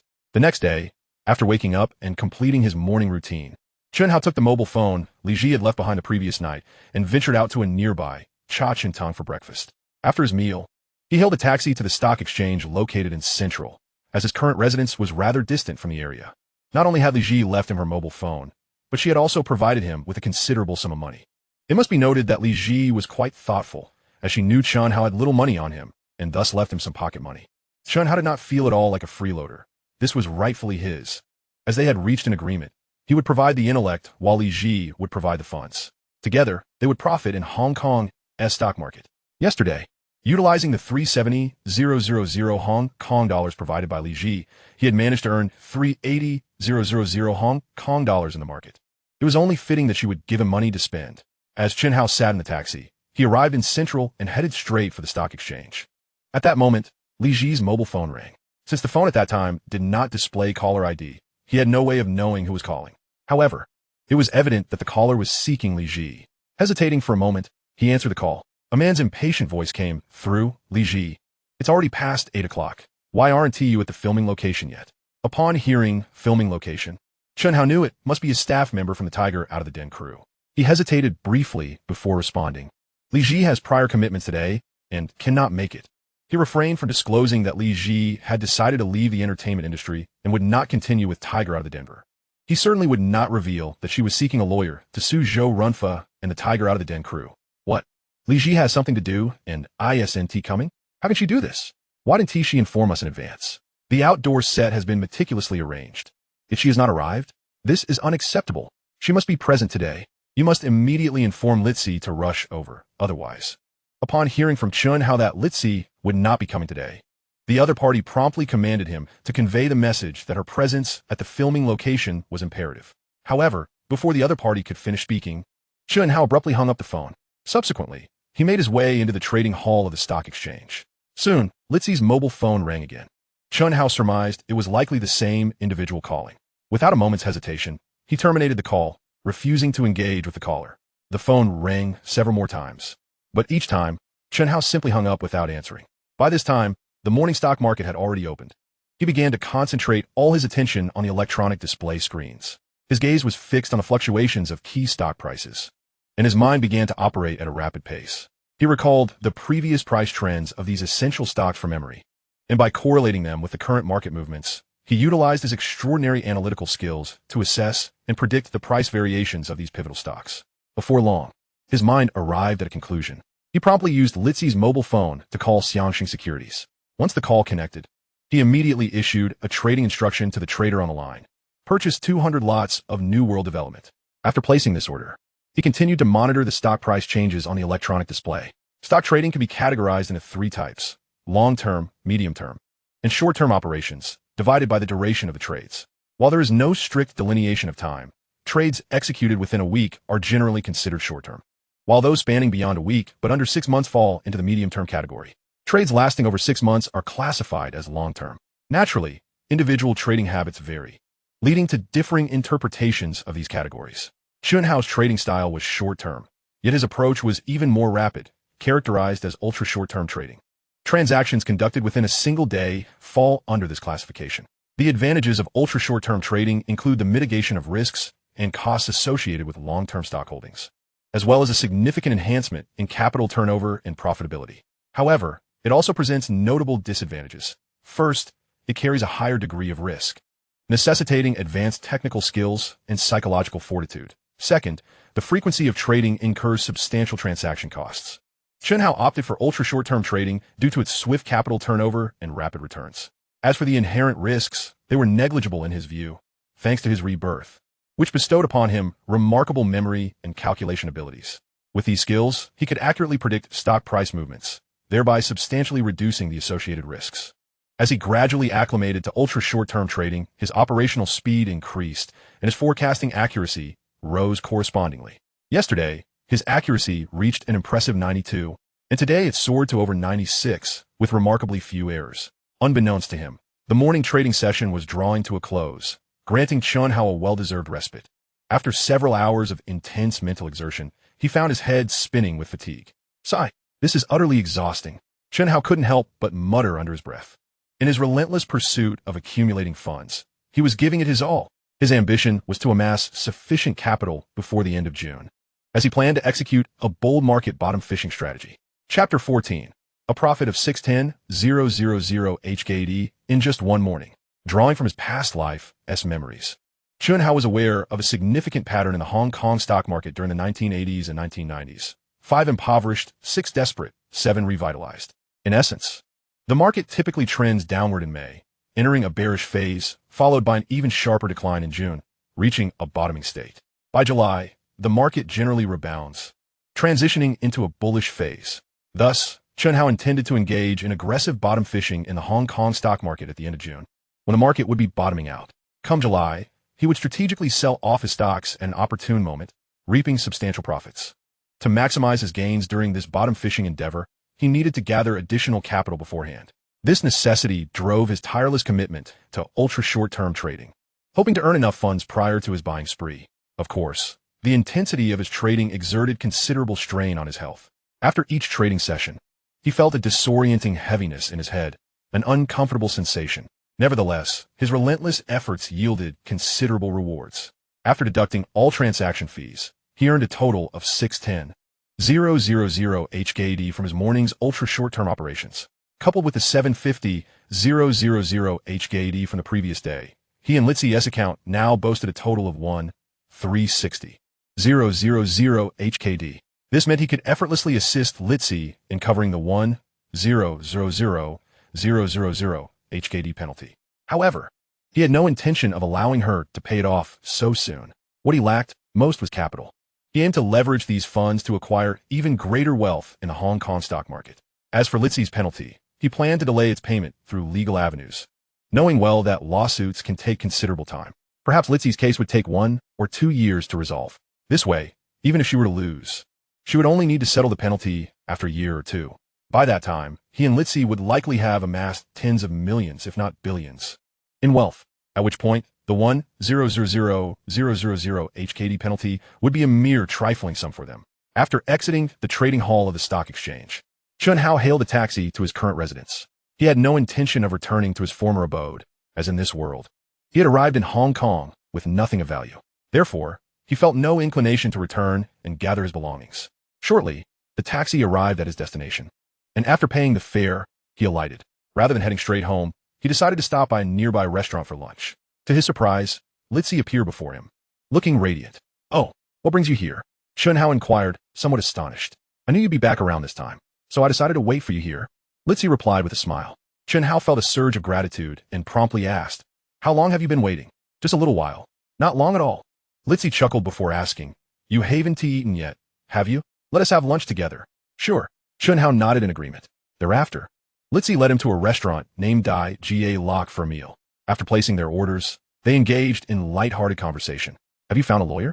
Chen Hao inquired. "Yes, I have. We are currently in the process of gathering evidence. Once we have gathered all the evidence, we shall send a letter of attorney to Zhou Runfa and the crew of the Tigers Coming, initiating a lawsuit against them." Li Zhi nodded in agreement. "That's excellent. By the way, the staff from the Tigers Coming crew has called you several times today, urging you to return to the set for filming." Chen Hao remarked. "How did you respond?" Li Zhi inquired promptly. "I informed them that you were unavailable for filming due to other commitments. I did not disclose your intention to sue Zhou Runfa and the crew." Chen Hao replied. That response was prudent. "It is not yet the opportune moment for them to learn of my legal intentions," Li Zhi stated. "I was also mindful of that. I feared they might destroy pertinent evidence or disseminate unfavorable information about you if they were to find out. Chen Hao nodded in agreement. We need not concern ourselves with them at present. If they call again, we simply hang up, Li Zhi declared. I share that sentiment. Chen Hao chuckled. By the way, how much did you earn this morning? Li Zhi asked. Her curiosity piqued as she gazed at Chen Hao. This morning, I amassed a total of 610,000 Hong Kong dollars. Chen Hao glanced around, lowering his voice as he spoke to Li Zhi. My goodness, that is an astonishing sum, Li Zhi exclaimed, her eyes wide with surprise. Although she had anticipated that Chen Hao would earn a substantial amount today, hearing the exact figure left her momentarily astounded. This morning alone, he earned 610,000 Hong Kong dollars. Yesterday, he made 380,000 Hong Kong dollars. Thus, they had collectively earned 990,000 Hong Kong dollars. According to their prior agreement of a 50-50 split, she was entitled to 495,000 Hong Kong dollars. This was significantly more than her earnings from a single role in a drama. Most importantly, she needed only to invest capital to receive her share of 495,000 Hong Kong dollars. This method of earning was astonishingly effortless. At that moment, she felt even more convinced that her decision to withdraw from the entertainment industry, as advised by Chen Hao, was indeed a sagacious choice. Given Chen Hao's rapid earning pace, it would not be long before she could secure 1 million Hong Kong dollars. At that point, she would be able to pay the 1 million Hong Kong dollar penalty and sever all ties with the entertainment industry. She shared her thoughts with Chen Hao. In truth, there is no need for you to rush to pay the penalty. You are preparing to sue Zhou Runfa and the crew of the Tigers Coming, are you not? You could easily delay the payment. Such legal proceedings typically last 1 to 2 years. You could also postpone for a year or two. Perhaps if you win the lawsuit, you could leverage that to terminate the contract, and you might not have to pay any penalty at all. Even if you were to lose the case, you would only need to settle the penalty in a year or two. We could invest this money in the stock market, which would be far more advantageous. Wouldn't it? Chen Hao said with a smile. His words prompted Li Zhi to nod vigorously in agreement with his suggestion. Chapter 15. 8 Brocade. You seem quite fatigued. Allow me to accompany you home. You should take a rest. Li Zhi had noticed Chen Hao's weary appearance, so after they finished lunch, she suggested he return home for a brief respite. No need. I still have stock trading to attend to this afternoon. Returning now would afford little time for rest. Let's take a stroll in the park near Central. Chen Hao gently shook his head. At that moment, a taxi happened to pass by, and he quickly hailed it. But you appear exhausted. If you forego a rest, will your body withstand it? Li Zhi asked with concern. I'm perfectly fine. We shall go to the park, where I can practice 8 Brocade. My energy will soon be replenished. Chen Hao replied with a smile as he entered the taxi. Li Zhi promptly followed suit. 8 Brocade? What is that? She asked curiously once they were inside the cab. It is a form of deist health exercise, similar to Tai Chi, which many older individuals enjoy practicing. Chen Hao explained. Is that so? So, you possess martial skills as well. Li Zhi expressed her surprise. It is merely a health exercise. It can strengthen the body and calm the mind. Chen Hao chuckled. In his previous life, he had a fondness for practicing 8 Brocade. Not only does it enhance physical fitness, but it also nurtures the spirit. Recently, his mental exhaustion from stock trading had been considerable. Hence, practicing 8 Brocade would aid in his recovery. Before long, they arrived in Central. They found a relatively secluded spot in a nearby park. And Chen Hao began to practice 8 Brocade. 8 Brocade could be divided into the civil and martial forms. The civil form, known as sitting 8 Brocade, is practiced while seated, thus requiring minimal physical exertion and space, making it suitable for the elderly or those with limited strength. The martial form, known as standing 8 Brocade, is performed while standing, thus necessitating greater physical exertion and movement, making it more suitable for those in good physical condition. Chen Hao was proficient in both forms, though he frequently practiced the martial version. At that moment, he assumed the appropriate posture and began his 8 Brocade routine. So this is 8 Brocade. It appears quite intriguing, Li Zhi remarked with a smile. 8 Brocade can strengthen the body and calm the mind. Would you care to practice with me? I can teach you, Chen Hao suggested while continuing his practice. Perhaps not. Li Zhi glanced around, noting that others were walking nearby, and felt somewhat embarrassed. Are you feeling shy? Chen Hao discerned her bashfulness at once. A little. Li Zhi nodded. It's merely exercise. What is there to be shy about? Chen Hao chuckled. Perhaps you could teach me once we return? Li Zhi proposed, her eyes sparkling. That sounds fine. Chen Hao, seeing her shyness, did not press further. Subsequently, Li Zhi chose to remain silent, sitting quietly beside him as she watched Chen Hao practice 8 Brocade. She found his earnestness while practicing particularly captivating. As she watched, she felt herself entranced, her attention solely fixed on Chen Hao. At that moment, Chen Hao was wholly immersed in the practice of 8 brocade. He was astonished to discover that his physical condition seemed remarkably enhanced. After merely a brief practice, he felt invigorated, not only mentally refreshed, but also filled with vitality. Furthermore, he noticed that his senses, such as hearing and smell, appeared to have sharpened significantly. Could this be related to his reincarnation? Previously, he had noted that his memory and calculation abilities had become extraordinarily powerful since his rebirth. Thus, he speculated that the enhancement of his senses might also be connected to his reincarnation. Regardless of the reason behind this remarkable amplification of his faculties, it was undoubtedly good news for him. Soon, he completed a full set of 8 brocade. Refreshing, Chen Hao felt as though he had been reborn, his body undergoing a transformative change. The previous fatigue vanished as swiftly as autumn leaves swept away by the wind. In that moment, he felt invigorated, his entire being brimming with strength. This Bajuan seems to yield remarkable results. You are now radiating with vitality, appearing particularly vibrant. It feels as though you have undergone a transformation. Li Zhi gazed at Chen Hao in astonishment. Even as a mere bystander, she could visibly perceive the profound change in Chen Hao's demeanor. Indeed, the efficacy of this Bajuan jin is indeed impressive. Would you like to learn it? Chen Hao inquired. Looking at Li Zhi. Li Zhi nodded. Very well. Upon our return, I shall teach you how to practice Bajuan jin. Chen Hao declared. Excellent. Li Zhi replied with a gleeful nod. Time is of the essence. The afternoon stock market is about to open. Let us proceed to the stock exchange together. Chen Hao stated. Li Zhi nodded in agreement. They then departed the park, making their way towards the stock exchange. As the park was not far from the exchange, they arrived there swiftly on foot. Once at the exchange, they waited briefly, and soon the afternoon trading session commenced. Following the same pattern as before, Chen Hao quickly focused all his attention on the fluctuations displayed on the electronic screen. His mind began to operate at an accelerated pace. Purchase 200 lots of Chung Kong Holdings. Purchase 50 lots of Wistron. Purchase 100 lots of HSBC. Sell 200 lots of Chung Kong Holdings. Purchase 150 lots of Sun Hung Kai Properties. As Chen Hao gradually became accustomed to the dynamics of the Hong Kong stock market, his trading operations quickened, and his predictive accuracy soared. Presently, his accuracy rate had reached approximately 99, with scarcely any errors. This left Li Zhi, who was assisting in relaying trading instructions, utterly astonished. Li Zhi had never anticipated that Chen Hao's predictive accuracy would be so high.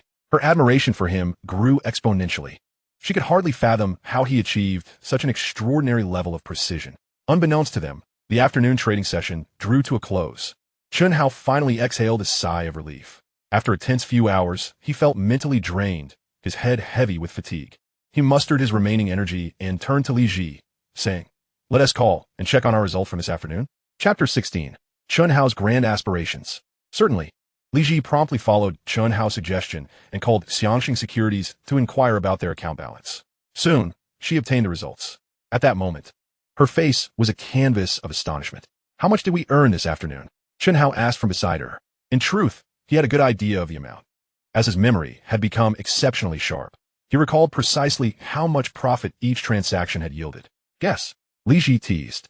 I would estimate around 890,000. Chen Hao replied without hesitation. No way. You guessed it so accurately. We truly made 890,000 this afternoon. Li Zhi exclaimed, her surprise palpable. She had not expected Chen Hao to be so precise. That's nothing. I remember every transaction we made this afternoon and how much profit each one generated. Chen Hao chuckled. Chen Hao, your memory is astonishing. You can actually retain all that information. I can't even recall which stocks you purchased this afternoon. Li Zhi gazed at him with deep admiration, astonished by his remarkable memory. The results from this afternoon are splendid. Let us return and treat ourselves to a grand meal to celebrate. Chen Hao said with a smile. Li Zhi nodded vigorously. They then left the stock exchange and hailed a taxi along the way. Once inside, Chen Hao closed his eyes to rest. By the time they arrived at their destination, he felt considerably rejuvenated. Upon disembarking, Chen Hao intended to head to the Cha Chin Tung they had visited for lunch. However, Li Zhi interjected. Today, let us not dine out. Let us prepare our meal at home. Cook at home? Chen Hao paused in surprise. Eating out all the time isn't healthy. Home-cooked meals are far more nutritious. Today, You shall sample my culinary skills. Li Zhi smiled as she spoke. You can cook? Chen Hao expressed his surprise. I've taken care of myself since I was very young. Cooking is nothing to me, Li Zhi replied, a hint of sadness flickering in her eyes. At that moment, Chen Hao recalled Li Zhi's family situation. Her parents had divorced due to a rift in their relationship when she was very young, although custody was granted to her father. He did not keep her with him, but entrusted her to her grandparents. Thus, when Li Zhi mentioned taking care of herself from a young age, it rang true. You go ahead and wait for me. I'll buy some groceries at the nearby market. Li Zhi instructed Chen Hao. Allow me to accompany you to the market. I can help carry the bags. Chen Hao offered. That works. Li Zhi nodded in agreement. They then proceeded together to the nearby market. In no time, they had gathered a substantial amount of ingredients and returned to Chen Hao's temporary residence. One must admit, at this time, Hong Kong was indeed thriving. Air conditioning and refrigerators had become quite commonplace. Li Zhi had procured a variety of ingredients, storing the excess in the refrigerator. You go watch some television in the living room. I will prepare dinner. It will be ready shortly. Li Zhi busily moved about the kitchen with remarkable efficiency, resembling a devoted homemaker. This evoked a sense of homeliness in Chen Hao. Actually, I can also stir-fry and cook. Why don't we prepare the meal together? That way, it will lighten your load, Chen Hao suggested. In his past life, he had held various jobs, including that of chef, so his culinary skills were quite commendable. No need. You are too tired today. Go rest comfortably in the living room, Li Zhi insisted, concerned for Chen Hao's well-being. Very well. Chen Hao, seeing her determination, relented. He made his way to the living room and turned on the television. At that moment, the channel was airing the 1983 version of The Legend of the Eagle Shooting Heroes.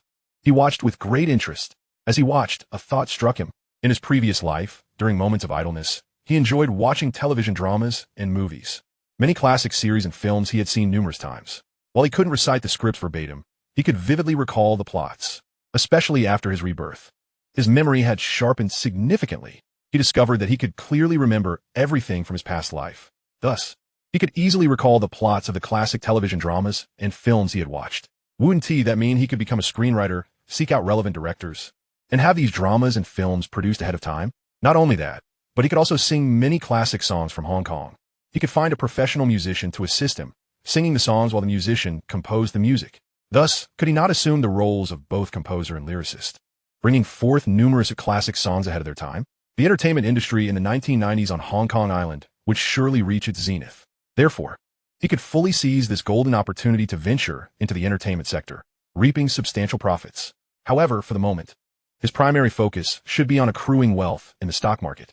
Once he had amassed sufficient funds, he would then embark on endeavors in entertainment, industry, and real estate. Dinner is ready.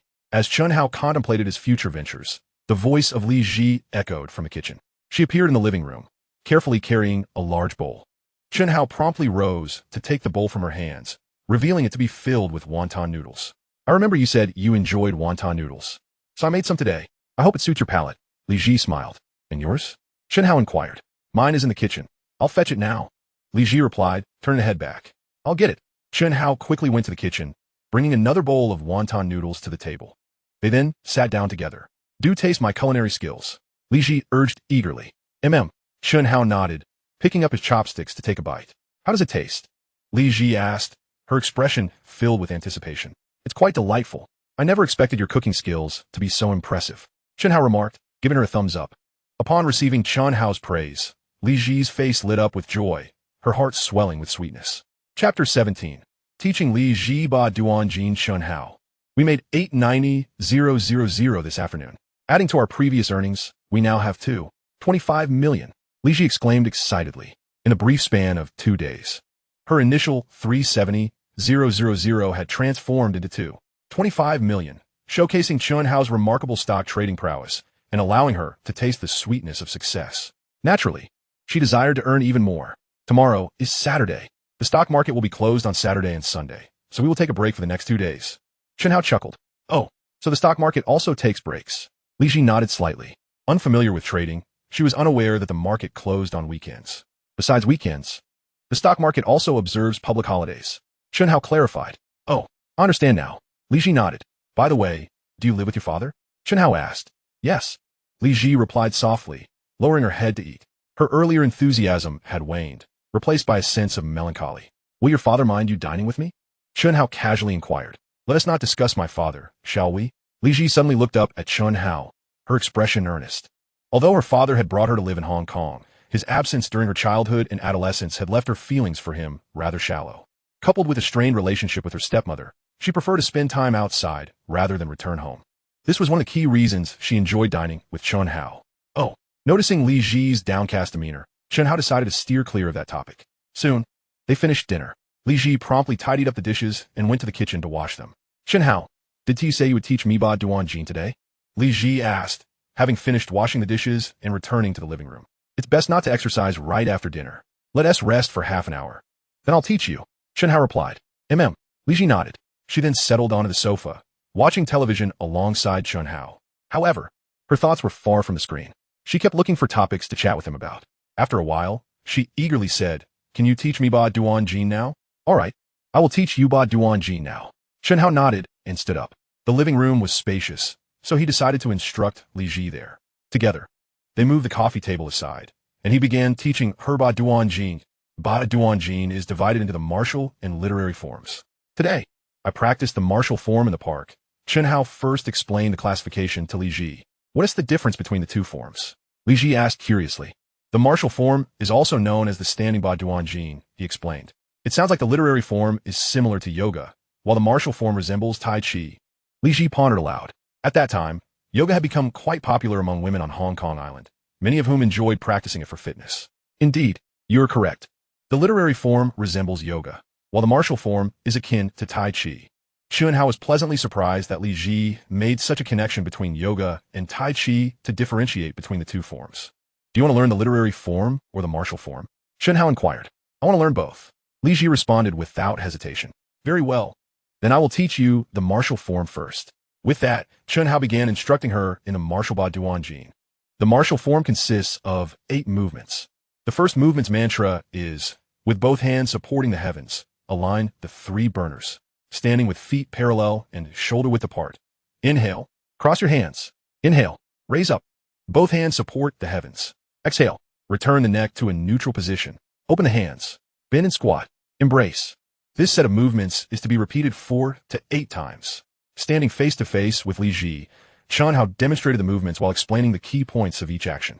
Li Zhi watched Chen Hao's motions, listened to his explanations, and mimicked his actions. The movements of Ba Duan Jin were not complex.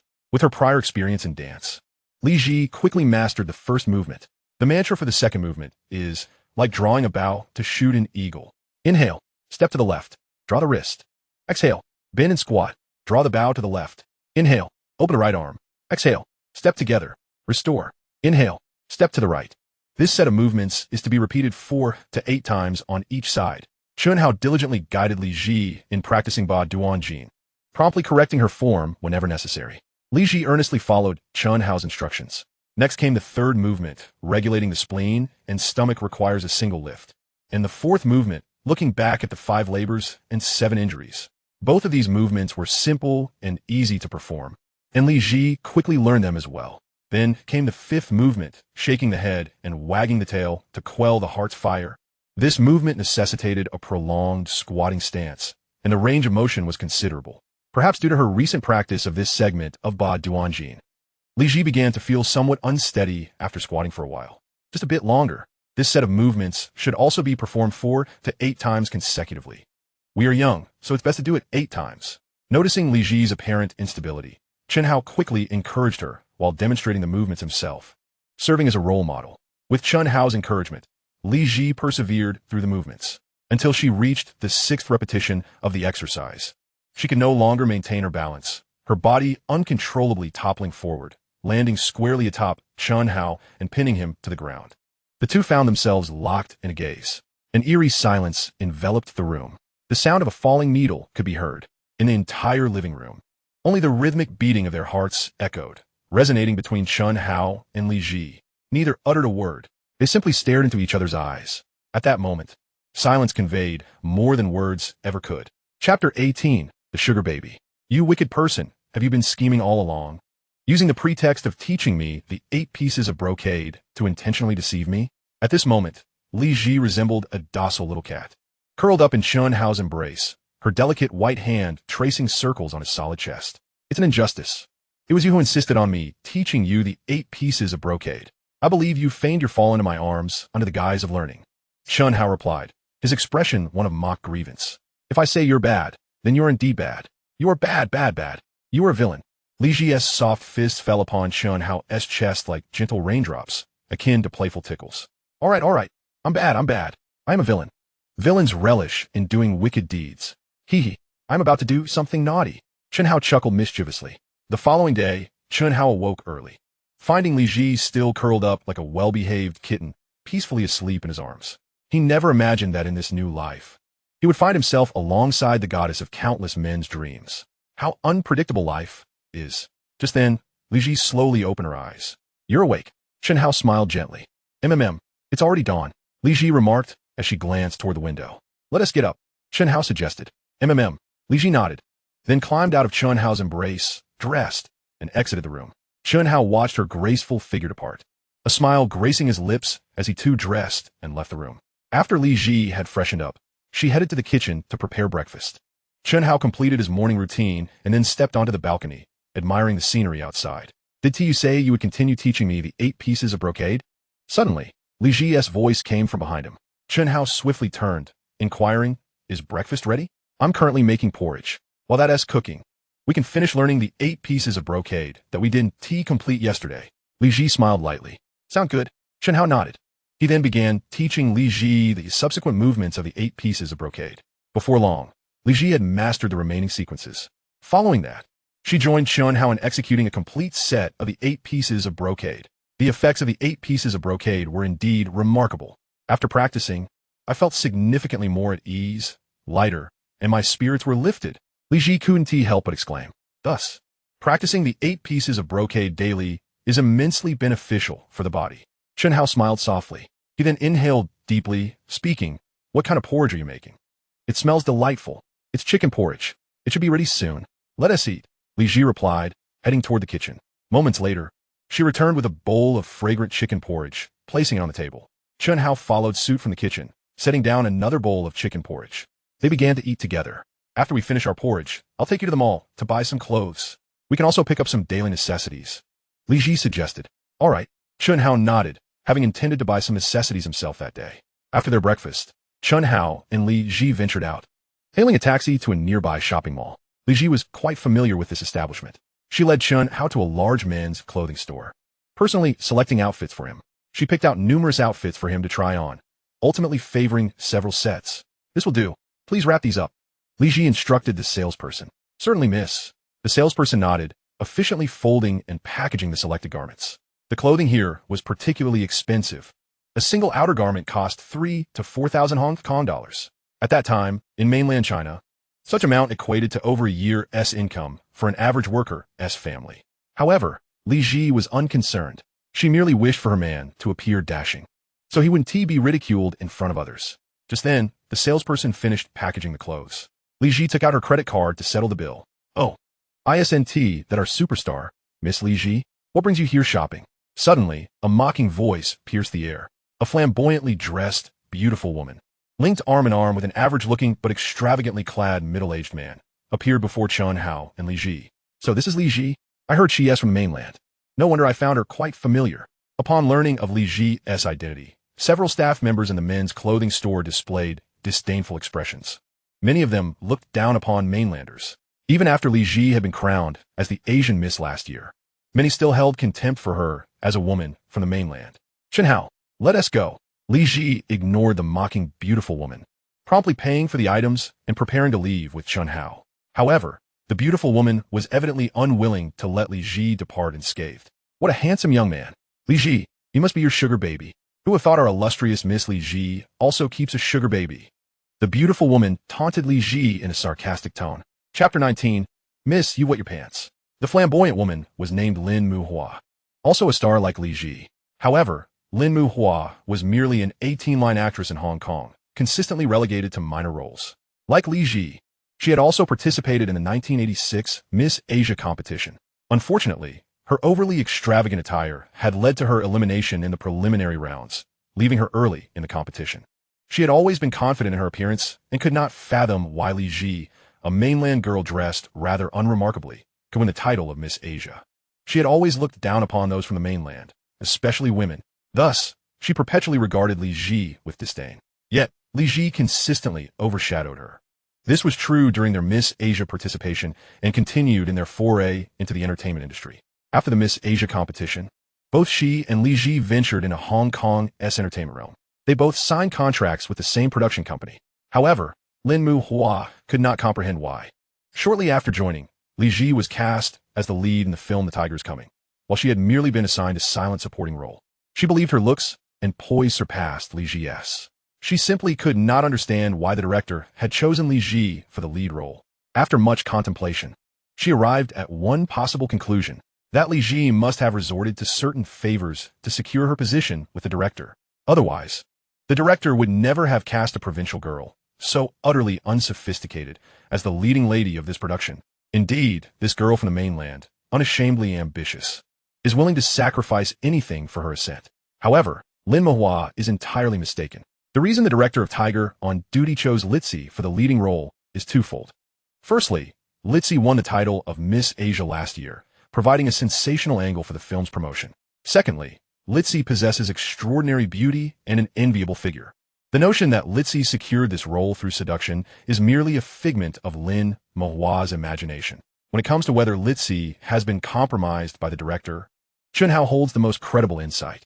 Just days ago, in a drunken stupor, Chen Hao inadvertently took Li Zhi's virginity. Thus, it is utterly implausible for Li Zhi to have been compromised by the director. Although Li Zhi aspires to carve her own niche in the entertainment industry of Hong Kong, she is also a woman of principles. She would never resort to using her body to secure a leading role. Yet, Lin Muhua harbors a different perspective. She believes that Li Zhi achieved the role of leading lady in Tiger on Duty through the sale of her own body. Consequently, Lin Muhua is filled with disdain and loathing towards Li Zhi. She feels that had it not been for Li Zhi snatching the leading role, it would have surely been hers. This role is of utmost significance, as the leading lady shares the screen with the renowned Hong Kong superstar, Chow Yun-fat. This is a coveted role that many actresses in Hong Kong dream of. Yet, it has been usurped by Li Zhi, this girl from the mainland. It is infuriating. Therefore, every time Lin Muhua encounters Li Zhi, her eyes blaze with fury. Today, she inadvertently stumbled upon Li Zhi shopping with an exceptionally handsome man and witnessed Li Zhi purchasing clothes for him. Immediately, she made a pointed remark in front of everyone, accusing Li Zhi of being shameless and keeping a toy boy. The toy boy she referred to, of course, was Chen Hao. This mainland girl is indeed particularly despicable. To secure a leading role, she shamelessly entices the director with her body. Now, she even secretly keeps a toy boy. Some women, if they lack a man by their side, might as well not exist. How disgraceful! Lin Muhua remarked to her male companion, deliberately raising her voice so that everyone present could hear. Although she did not name names, it was clear that her disparaging remarks were aimed at Li Zhi. Lin Muhua, do not slander me here. I have not seduced the director with my body for the leading role, Li Zhi retorted, her eyes blazing with anger. Huh, I need not name you for you to acknowledge the truth behind your actions. Lin Muhua laughed derisively. So it seems you did indeed resort to seduction for the leading role. The mainland girl, Li Zhi, truly is remarkably shameless. To secure the leading role, she is utterly unscrupulous. Many in attendance have already deemed Lin Muhua's assertions as truth. As they are all from Hong Kong, they harbor little fondness for those from the mainland. Thus, under Lin Muhua's deliberate misrepresentation, they believe Li Zhi truly did sell her body to entice the director for the leading role. Their expressions were filled with contempt, looking down upon Li Zhi. This left Li Zhi feeling humiliated and enraged. Yet, she found herself powerless against Lin Muhua's provocations. She did not wish to engage further in this public spectacle. Chen Hao, let us leave, she urged. Initially, Chen Hao had no desire to acknowledge a woman like Lin Muhua. However, since Lin Muhua had publicly humiliated Li Zhi and dragged him into the fray, labeling him a toy boy, he felt compelled to teach Lin Muhua a lesson, both for Li Zhi and for himself. Naturally, being a civilized individual, he planned to address Lin Muhua's behavior in a manner befitting a gentleman. Leaning closer to Li Zhi, he whispered, "Let us not rush. Allow me to deal with this insufferable woman before we depart." Li Zhi paused, momentarily taken aback. Huh, what a pair of shameless lovers. Lin Muhua exclaimed upon seeing Chen Hao and Li Zhi so close, seizing the opportunity to make a scene. Chen Hao smirked coldly. In the next instant, he moved with ghostly speed towards Lin Muhua, whispering an incomprehensible phrase in her ear. He was intentionally diverting her attention while swiftly applying pressure to a specific acupressure point on her body. Due to his speed and the distraction of his cryptic utterance, Lin Muhua remained oblivious to his actions. With a look of disdain, Lin Muhua took a few steps back and coldly admonished Chen Hao. "What are you saying? Do not come near me. Speak clearly. Miss, you have wet your pants." Chen Hao exclaimed loudly, delivering precisely what Lin Muhua had requested. His voice was so loud that everyone present heard him. All eyes turned to Lin Muhua's shorts, which were indeed stained. An unidentifiable liquid trickled down her thigh. Huh.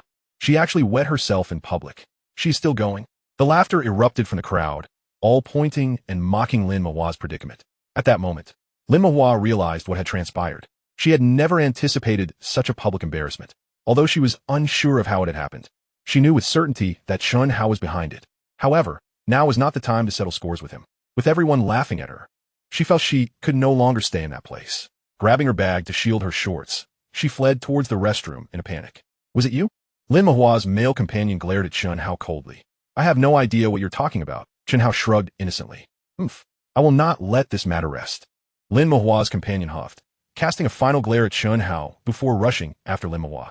With Lin Muhua gone, there was no longer any spectacle to witness, and the crowd began to disperse.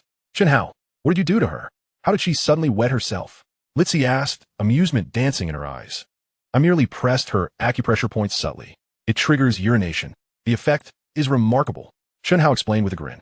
In his past life, he had placed great importance on health and had researched acupressure extensively.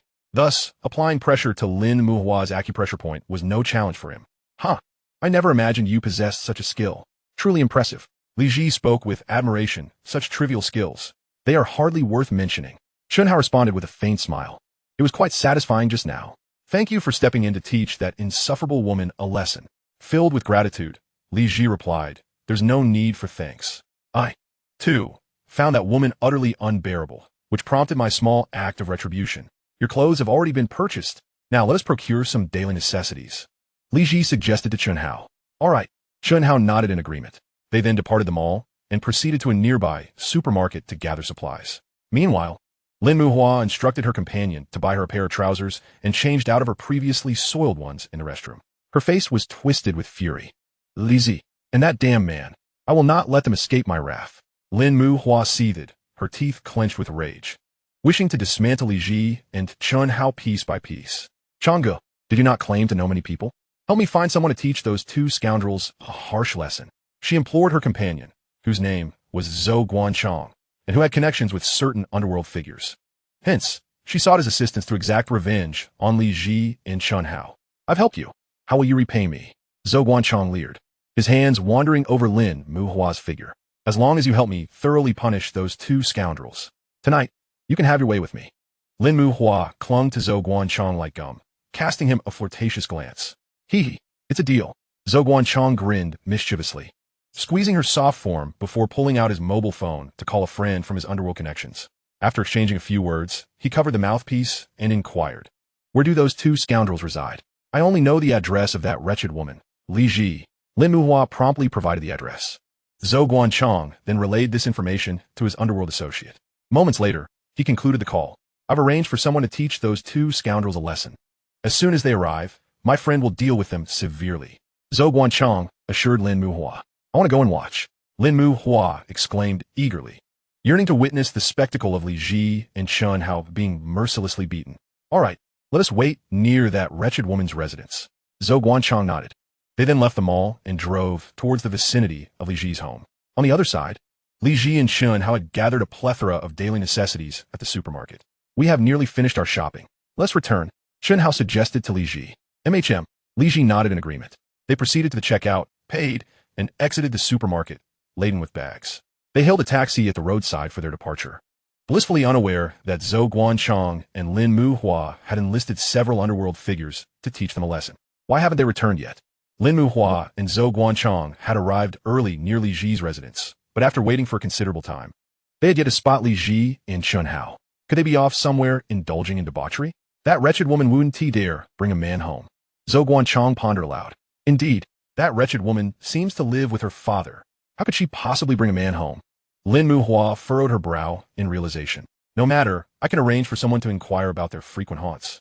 Once we ascertain that, we can still punish them. Zhou Guanchang suggested. I suppose that will have to suffice. Lin Muhua nodded, somewhat dejected. Just then, she spotted Chen Hao and Li Zhi emerging from a taxi. Burdened with bags, she excitedly pointed them out to Zhou Guanchang, exclaiming, "There they are." Chapter 21. How could he be so formidable? Lin Muhua had initially believed she would not encounter Li Zhi and Chen Hao today, but just as she was about to give up, she unexpectedly spotted them alighting from taxi. However, she noticed that they were not disembarking at Li Zhi's residence. Unbeknownst to her, they had arrived near a friend's house. As Li Zhi had invited Chen Hao to stay with her friend. At that moment, Lin Muhua was too consumed by her desire to see Li Zhi and Chen Hao punish to question why they had not alighted at her home. She urgently urged Zhou Guanchang, "Hurry, have your friends teach them a lesson before they escape." Li Zhi and Chen Hao were currently unloading their purchases from the taxi. Zhou Guanchang immediately dialed his underworld associate, Yuan Wei Cheng, known for his fierce appearance and dubbed triangle-eyed Cheng in the underworld. Though Zhou Guanchang dared not refer to him as such. "Chengge, those two scoundrels have appeared. They just got out of a taxi and are retrieving items from the trunk." Zhou Guanchang instructed Yuan Wei Cheng, who, along with his crew, was already lying in wait nearby. The road was devoid of vehicles and pedestrians, and with Li Zhi and Chen Hao's distinct features, they were soon identified. As per the usual arrangement, 10,000 per person. Payment is to be settled at the usual location afterward. Yuan Wei Cheng, accustomed to charging for such services, was not about to assist Zhou Guanchang for free. The standard fee for a simple lesson was 10,000 per individual, while more severe punishments could cost between 20,000 to 100,000, depending on the severity. Zhou Guanchang merely requested a lesson for Li Zhi and Chen Hao, so he was charged a standard rate of 10,000 each. No problem. Zhou Guanchang readily agreed, not minding the expense, as spending 20,000 to ensure his woman's satisfaction was a trivial matter. After finalizing the arrangement, Yuan Weicheng promptly dispatched his men to confront Li Zhi and Chen Hao, who had just finished unloading their items from the taxi. "I can't believe we bought so much today," Chen Hao remarked with a smile as he looked at the numerous bags on the ground. "All of it is for your daily needs," Li Zhi replied cheerfully. "Is this also for me?"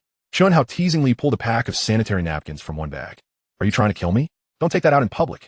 "How mortifying," Li Zhi exclaimed, her face flushed with embarrassment. Li Zhi observed a vehicle approaching rapidly, and with a rush of embarrassment coloring her cheeks, she snatched the package of feminine hygiene products from Chen Hao's hands and stowed it away in her bag. "Huh, I never expected you to be bashful too." Chen Hao chuckled lightly. With that, he and Li Zhi lifted their various bags together, deliberately opting for the heavier ones.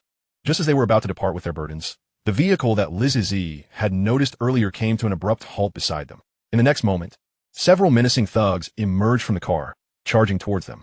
"Run!" Chen Hao, ever vigilant, sensed the impending danger as soon as the vehicle stopped. He quickly pushed Li Zhi to the side and hurled the bags he was carrying towards a group of thugs. The thugs were taken aback by Chen Hao's swift reaction. However, outnumbered as they were and seasoned from countless battles, overpowering two individuals was a trivial task for them. They split into two groups, advancing toward both Chen Hao and Li Zhi. Watching the unfolding drama from a distance, Lin Muhua and Zhou Guanchang were filled with excitement, particularly Lin Muhua, who eagerly anticipated seeing Chen Hao and Li Zhi receive a thorough beating. "You two wretched lovers, today you shall taste the consequences of opposing me." Lin Muhua seethed, her eyes glinting with a mixture of malice and exhilaration, envisioning the sight of Chen Hao and Li Zhi battered and bruised. However, the ensuing scene left her utterly astonished. As the thugs charged towards Chen Hao, he moved with a ghostly grace, effortlessly evading their attacks and launching a counteroffensive with astonishing speed. With each strike, a thug fell to the ground, incapacitated.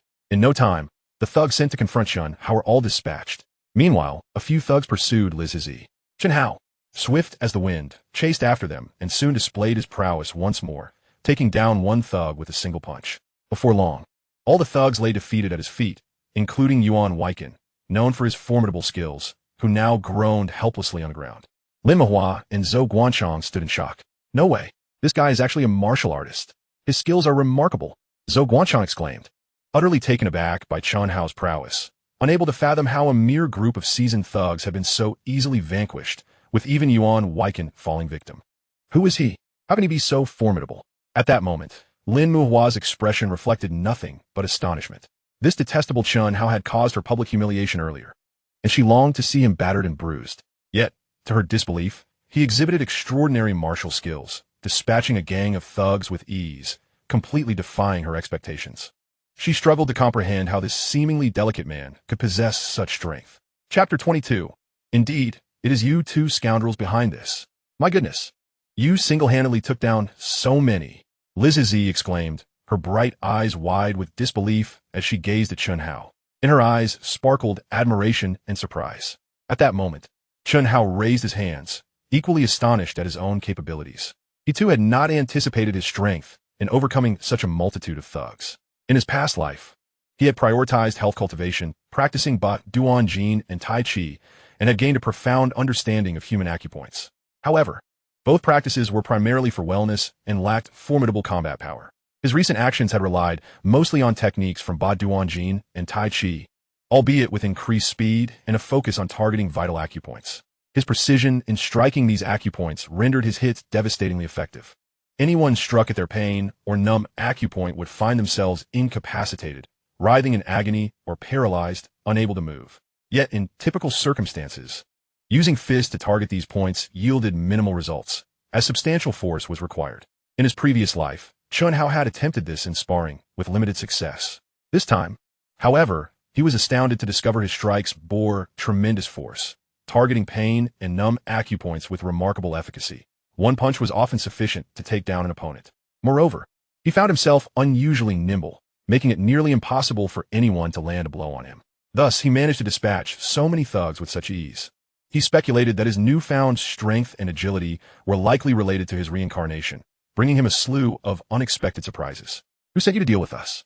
Chen Hao demanded, pressing his foot down on Yuan Weiken's head as he questioned him. It was Zhou Guanchang.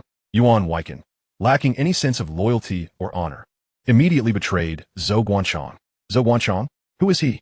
Chen Hao furrowed his brow, glancing at Li Zhi. He's Lin Muhua's boyfriend. We encountered him at the mall before. It seems Lin Muhua must have asked Zhou Guanchang to send someone after us. Li Zhi explained. So it's him. Chen Hao's expression darkened. Earlier, he had employed a minor trick that led to Lin Muhua's public embarrassment. At the time, her boyfriend had threatened him, vowing that he would not let the matter rest. He never imagined Zhou Guanchang would act so swiftly to retaliate against him and Li Zhi. He immediately scanned the surroundings, suspecting that Lin Muhua and her boyfriend might be lurking nearby, eager to witness their humiliation at the hands of the thugs. Sure enough, he soon spotted a suspicious vehicle and dashed toward it with urgency. Oh no, he has spotted us. Run. Lin Muhua's face blanched as she saw Chen Hao sprinting toward them, prompting her to frantically urge Zhou Guanchang to flee.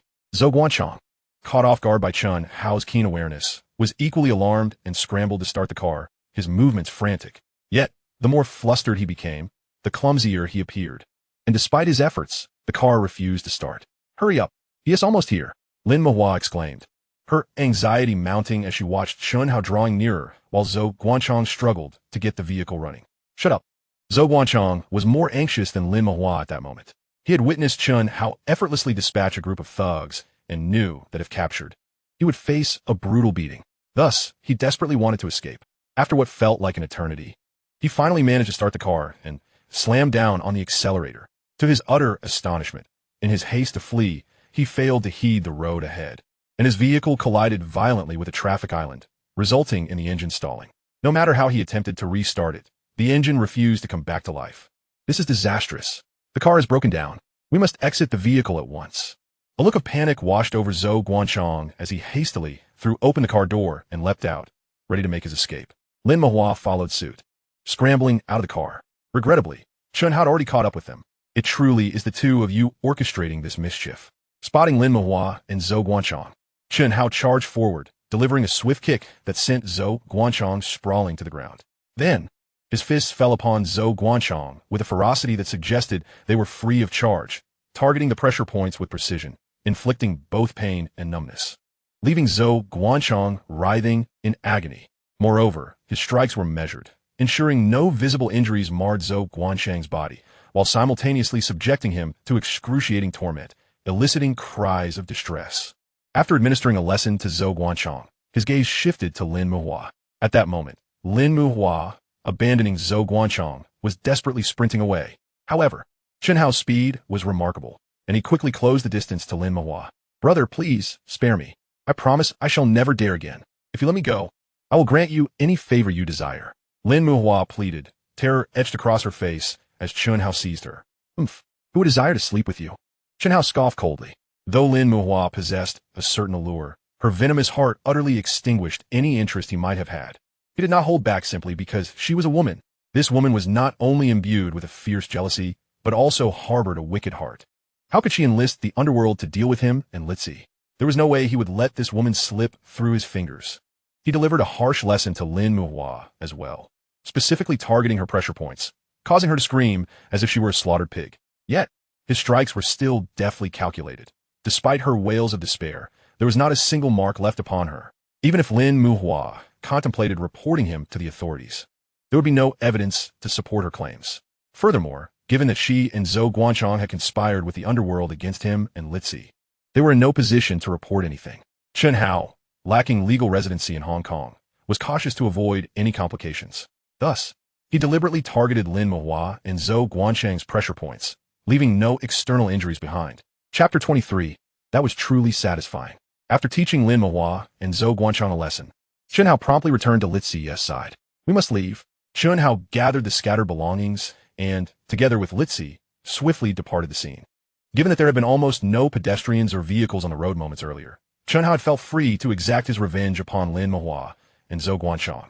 However, to avoid any potential trouble, he led Li Zhi away from the scene and back to his temporary residence. That was incredibly gratifying.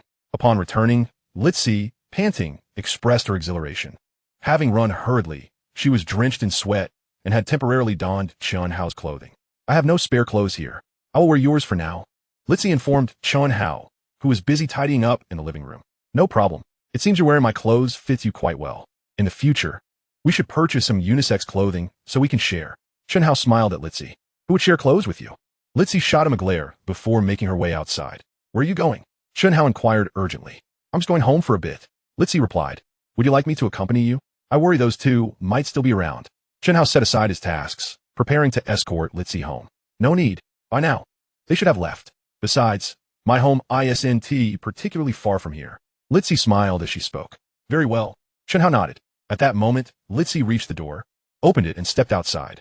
Suddenly, Chen Hao called out to her. Li Zhi, will you be staying here tonight? Yes. Li Zhi turned back, offering him a mysterious smile. I guess you will. Chen Hao replied without hesitation. You wish. Li Zhi said as she closed the door behind her and departed. Watching the door close, Chen Hao smiled and shook his head slightly. He then continued to organize the items he had purchased that day. Once everything was in order, he took out a pen and some paper, beginning to sketch and jot down notes. Though his memory had become remarkably sharp since his rebirth, it is said that a bad memory is better than a good one. He resolved to document his insights and data from his stock trading endeavors over the past few days. He intended to derive patterns from these insights and analyze which stocks he had successfully bottomed out by the end of June and which had yielded the highest returns. Once he immersed himself in his work, he became entirely focused, dedicating all his mental energy to the task at hand. He even failed to notice when Li Zhi entered, dragging a suitcase behind her. Li Zhi observed Chen Hao engrossed in his writing and drawing. Not wishing to disturb him, she quietly placed her suitcase aside and gently closed the door. Then, she tiptoed behind Chen Hao, silently watching him as he worked. She found his intense concentration truly captivating. Time passed, and suddenly, Chen Hao paused his writing and spoke. Aren't you tired standing behind me? Why not grab a chair and sit beside me to watch? You knew I was behind you all along? Li Zhi exclaimed in surprise. I heard you when you first entered. Chen Hao smiled gently. Ever since his rebirth, he had discovered his senses, hearing, smell, sight, and others, had become remarkably acute. He had heard the sound when Li Zhi unlocked the door. He could even detect the unique fragrance she carried.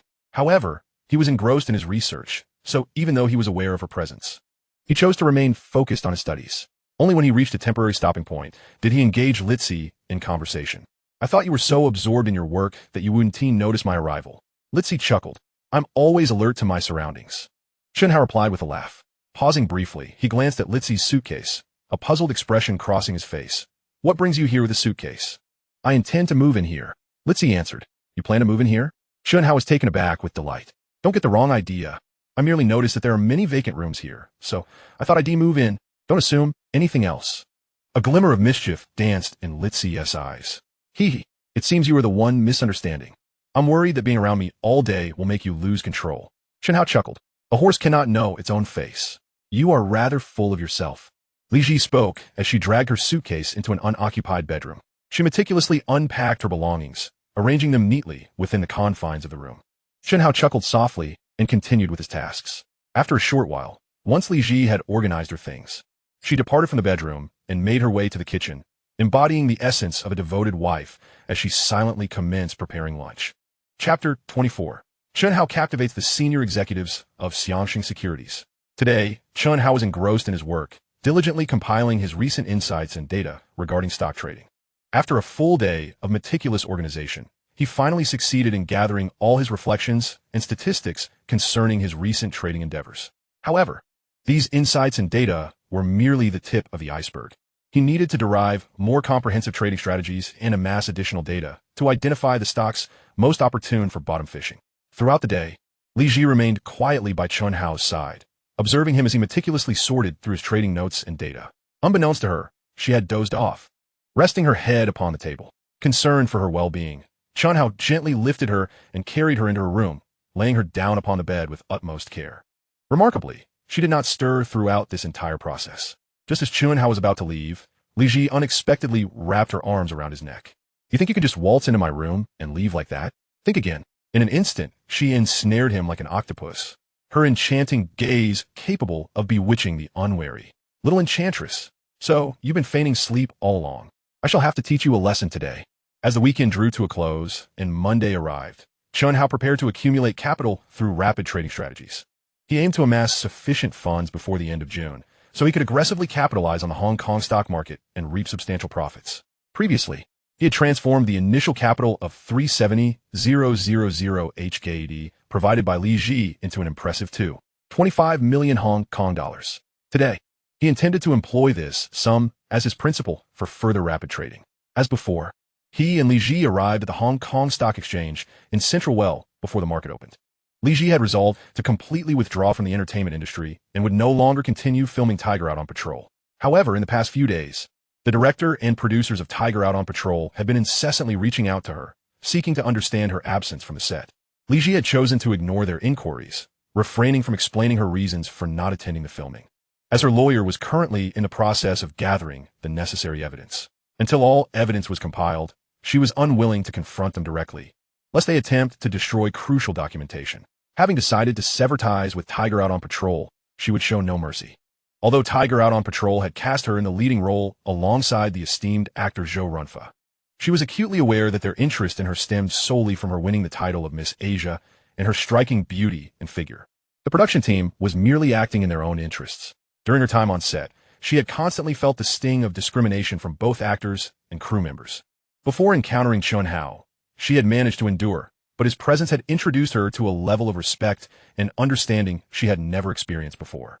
She felt an unparalleled sense of comfort in his company. Moreover, Chen Hao's remarkable abilities were evident within just a few days. He had turned her initial capital of 370,000 HKD into a staggering 1.88 million Hong Kong dollars. Such a formidable talent for generating wealth far exceeded her earnings from acting. Why should she continue to endure the disdain from the cast and crew of Tiger Out on Patrol? Hung Sung Bank, buy 300 lots. New Hong Ji Properties, buy 300 lots. Hong Chong Properties, buy 200 lots. Hung Sung Bank, sell 300 lots. Chen Hao collaborated with Li Zhi once more. He analyzed stock market data to make predictions and issued trading instructions, while Li Zhi utilized her mobile phone to relay these commands to the traders at Xiangxing Securities. After a period of adjustment, their synergy improved significantly, and their execution speed increased exponentially. Before long, the morning trading session concluded. Together, they had completed hundreds of transactions in a single morning, a truly unprecedented feat. Huang Binjiao, a trader at Xiangxing Securities, was astonished to discover a particular account under the name Li Zhi, which had been engaging in remarkably frequent transactions. Li Zhi, could this be the champion of Miss Asia? Huang Binjiao had followed the 1986 Miss Asia pageant, so the name was familiar to him. When he encountered the account named Li Zhi, he immediately thought of the renowned beauty.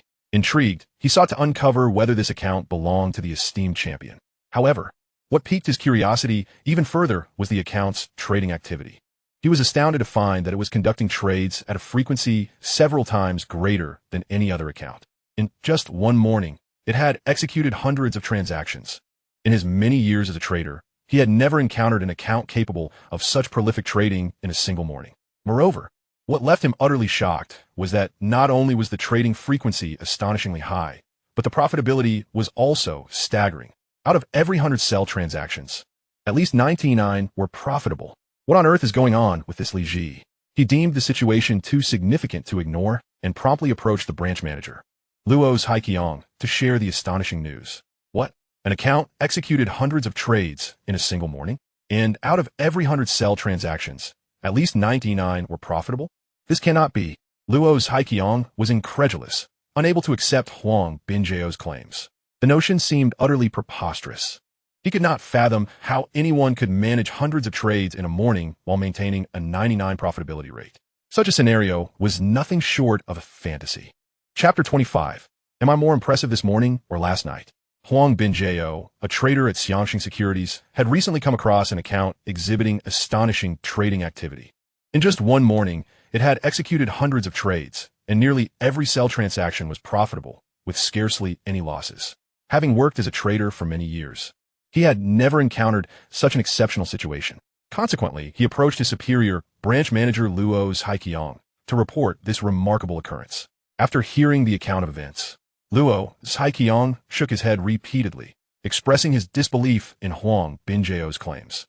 I assure you, it's all true. If you don't believe me, I can provide you with the account name, and you can pull up the transaction records to see that everything I said is true, Huang Binjiao declared. All right, please share the account name with me, and I will take a look.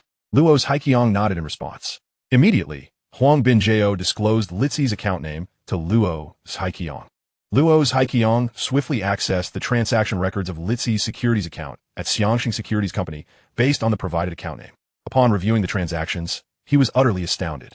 My goodness, this account has generated hundreds of transaction records just this morning. Out of all these transactions, there were only 2 or 3 losses, and the amounts were negligible, almost inconsequential. How on earth did this individual achieve such results? Luo's Haiqiang was completely taken aback by Huang Binjiao's claims. He never imagined that someone could engage in hundreds of trades within a single morning, with only a few minor losses. Having worked in the securities industry for many years, he had never encountered such an extraordinary stock trader. Even their esteemed boss, Xiang's Haiqiu, renowned as the stock market deity of Hong Kong Island, could not replicate these results. It was astounding that a retail investor could achieve such an impressive rate of return. Huang Binjiao exclaimed with great excitement. It is not merely unprecedented. This may very well be the highest rate of return ever recorded in the history of the Hong Kong stock market. Indeed, it's astonishing. This account has made a profit of 1.09 million today alone. Since its inception, only 370,000 Hong Kong dollars have been deposited into this account. It has now accumulated a staggering 3.34 million Hong Kong dollars. In just a handful of trading days, this account has transformed an initial capital of 370,000 into nearly 3 million Hong Kong dollars. Huang Binjiao articulated, brimming with incredulity. Yes, this is truly remarkable. It's almost godlike. Luo's Haiqiang's eyes shone with disbelief. Moreover, Manager Luo, take a look at the account holder's identity information. Huang Binjiao reminded him. Upon examining the identity details, Luo's Haiqiang discovered that the account was registered under Li Zhi. Li Zhi? Luo's Haiqiang furrowed his brow slightly. That name sounds familiar. The winner of a 1986 Miss Asia pageant is indeed Li Zhi. Huang Binjiao pointed out. Yes. The 1986 Miss Asia title holder is named Li Zhi. Could it be that this account belongs to the Miss Asia champion? Luo's Haiqiang pondered, his brow furrowed. It's quite possible, Huang Binjiao affirmed. I heard she has been filming a movie recently. How did she get involved in stock trading? And her skills are astonishing. Luo's Haiqiang found it difficult to comprehend how a female celebrity could excel so remarkably in stock trading. He was baffled by how Li Zhi had achieved such proficiency. Manager Luo, considering Li Zhi's exceptional trading skills, should we inform President Xiang? Huang Binjiao inquired. Let us not rush. Keep monitoring this account to see if the trading frequency remains as high and if the profitability continues at this impressive level, Luo's Haiqiang suggested thoughtfully. Understood. Huang Binjiao nodded before exiting Luo's Haiqiang's office. Meanwhile, Chen Hao and Li Zhi exited the trading hall of the stock exchange together. Chen Hao, you're incredible. You earned another 1.09 million this morning. Our account has now grown to 3.34 million. Li Zhi exclaimed with excitement.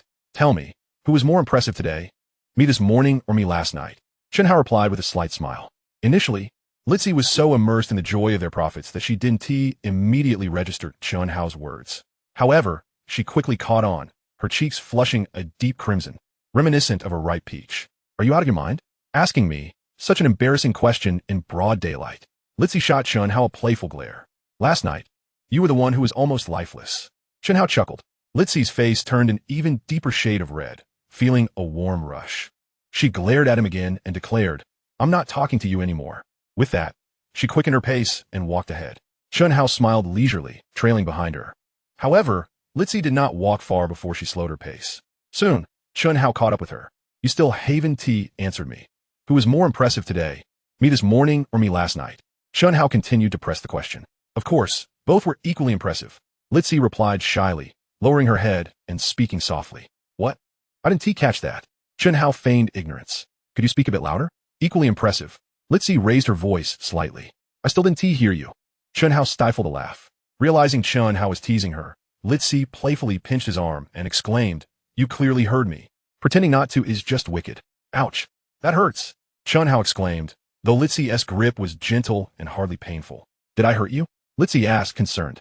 I didn't mean to. You've pinched me. How will you make it up to me? Chen Hao said with mock seriousness. Well, I could let you pinch me once. Li Zhi suggested after a moment of thought. Your skin is so delicate, a pinch would leave a mark. I wouldn't dare. Chen Hao laughed. Li Zhi felt a sweet warmth in her heart at his words. She thought for a moment and asked, How do you want me to make it up to you? I want you to make me a delicious dinner tonight. Chen Hao said, his expression taking on a teasing tone. You're incorrigible. Thinking of that in broad daylight. I'm ignoring you now. Li Zhi's cheeks flushed, and she hurried ahead. I want you to cook a wonderful meal for me tonight. Chen Hao called after her, chuckling. You're just teasing me. You're so wicked. Li Zhi playfully protested, lightly punching his arm. All right. No more joking. The stock market opens earlier in the afternoon. Let us find a nearby restaurant for lunch. Then we can take a stroll in the nearby park and practice some Bajuan before heading to the exchange. Chen Hao suggested. Sound good. I'll follow your lead. Li Zhi nodded. They then found a nearby restaurant and enjoyed a delightful lunch. After their meal, they strolled through the park, chatting, until they found a quiet spot to practice Bajuan together. After completing a set of Bajuan, it was nearly time for the afternoon stock market to commence. The time has come. Let us proceed to the stock exchange, Chen Hao remarked to Li Zhi. Li Zhi nodded in agreement. They then walked together towards the exchange. Chen Hao, the Bajuan you taught me has proven remarkably effective. After practicing a set, I feel significantly more relaxed and invigorated. The effects of Bajuan are indeed extraordinary, Li Zhi exclaimed with excitement. Indeed, this is why I practice Bajuan regularly. Chen Hao responded with a nod. By the way, when you dealt with Lin Mahua and his gang of thugs, it seemed you employed Bajuan. Can Bajuan also be used to inflict harm? Li Zhi inquired curiously. At that time, I did utilize some techniques from Bajuan. In addition to Bajuan, I also applied certain moves from Tai Chi. Both Bajuan and Tai Chi have been significantly simplified and do not possess any lethal force, merely enhancing one's physical health. My ability to subdue those thugs primarily stemmed from my strength and my precise targeting of their pressure points, which elicited both pain and numbness upon impact, Chen Hao elucidated. Oh, I see now. Li Zhi nodded in understanding. She then continued. So, you possess a considerable knowledge of the distribution of human acupoints? Correct. I have previously studied the distribution of acupoints in the human body, allowing me to accurately pinpoint each one, Chen Hao affirmed. I never imagined you possessed such extensive knowledge. Li Zhi gazed at Chen Hao, her eyes shimmering with admiration. A wealth of skills brings with it resilience. Acquiring an additional skill enhances one's capacity for survival. Chen Hao smiled. In his previous life, he had held various jobs, mastering numerous skills. Yes, you speak wisely. Li Zhi concurred enthusiastically. As they conversed, they arrived at the stock exchange. After a brief wait, the afternoon market opened. Chen Hao, as he had done before, began by observing the market data. When the time was right, he and Li Zhi swiftly engaged in rapid trading. At Xiangsheng Securities, trader Huang Binjiao was, as usual, seated before a computer, juggling phone calls while executing clients' trading instructions. Today, he received several calls from Li Zhi, fulfilling her trading directives. She's at it again, following the directive of the department manager. Luo Zhaiqiang, Huang Binjiao deliberately monitored the trading activity in Li Zhi's account. After a period of observation, he noted that her trading was remarkably frequent, with each sale yielding profits and scarcely any losses. He quickly left the station and made his way to Luo Zhiqiang's office, knocking on the door. "Come in," came Luo Zhiqiang's voice from within. Huang Binjiao entered promptly. "Manager Luo, she started again," he informed Luo Zhiqiang. Although Huang Binjiao did not mention her by name, Luo Zhiqiang immediately understood who he referred to, as the conversation they had the previous day left a profound impression on him. Upon hearing Huang Binjiao say, "She started again," he quickly accessed Li Zhi's securities account. After reviewing the afternoon trading records, his expression shifted from astonishment to sheer disbelief. Within a short time since the market opened, she had completed over 50 trades, all of which were profitable, with not a single loss recorded. This is astonishing. How on earth does she manage this? Luo Zhiqiang found it hard to comprehend someone trading with such speed and achieving such high returns. It was almost divine. This was the true essence of a stock market genius. Even their boss, Xiang Zhiqiu, renowned as the stock market legend of Hong Kong, could not match such feats. Could this Li Zhi be the same individual who won the 1986 Miss Asia title? If so, the implications are even more astounding. At this moment, a bold idea began to form in Luo Zhiqiang's mind. After a moment of contemplation, he resolved to make a daring decision. Chapter 27. Let everyone trade alongside this account. As the manager of Xiangxing Securities, Luo Zhiqiang had been under immense pressure lately. The firm not only executed trades for clients per their requests, but also managed trading on behalf of certain special clients. Some clients, lacking knowledge of trading, entrusted the securities company to act on their behalf. Additionally, Xiangxing Securities engaged in trading activities of its own. However, since May, the stock market in Hong Kong had entered a downturn, with many stocks experiencing a general decline, coupled with the volatile nature of many stocks. Even the seasoned traders at Xiangxing Securities have been facing consecutive losses. Not only was the company suffering, but clients were incurring losses as well. If this continued, it would tarnish the reputation of Xiangxing Securities, prompting clients to withdraw their funds. Many of these clients were significant investors, attracted by the esteemed reputation of stock market legend Xiang Zhiqiu, who managed their funds. Yet, even he found himself at a loss amidst the bear market.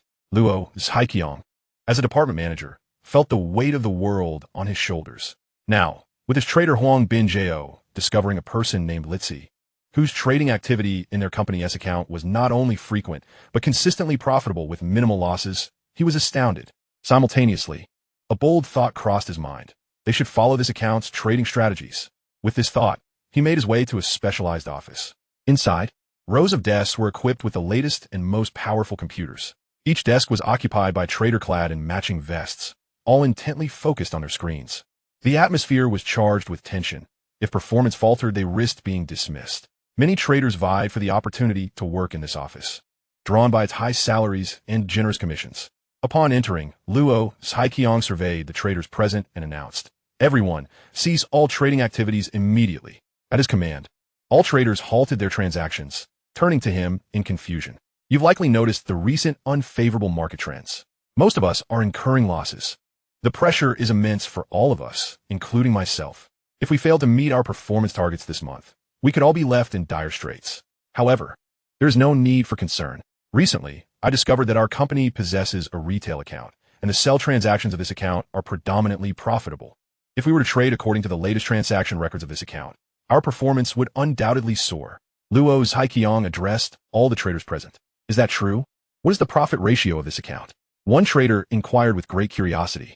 To put it succinctly, if this account has a total of 100 sell transactions, approximately 99 of them are profitable. Luo Zhiqiang responded. Upon hearing this, all the traders present erupted in disbelief. Impossible. Absolutely impossible. The current market conditions are dismal. In my last 10 sell transactions, I incurred losses in 6 or 7 of them. How could anyone achieve such a high profit ratio, even during favorable market conditions? It is unattainable.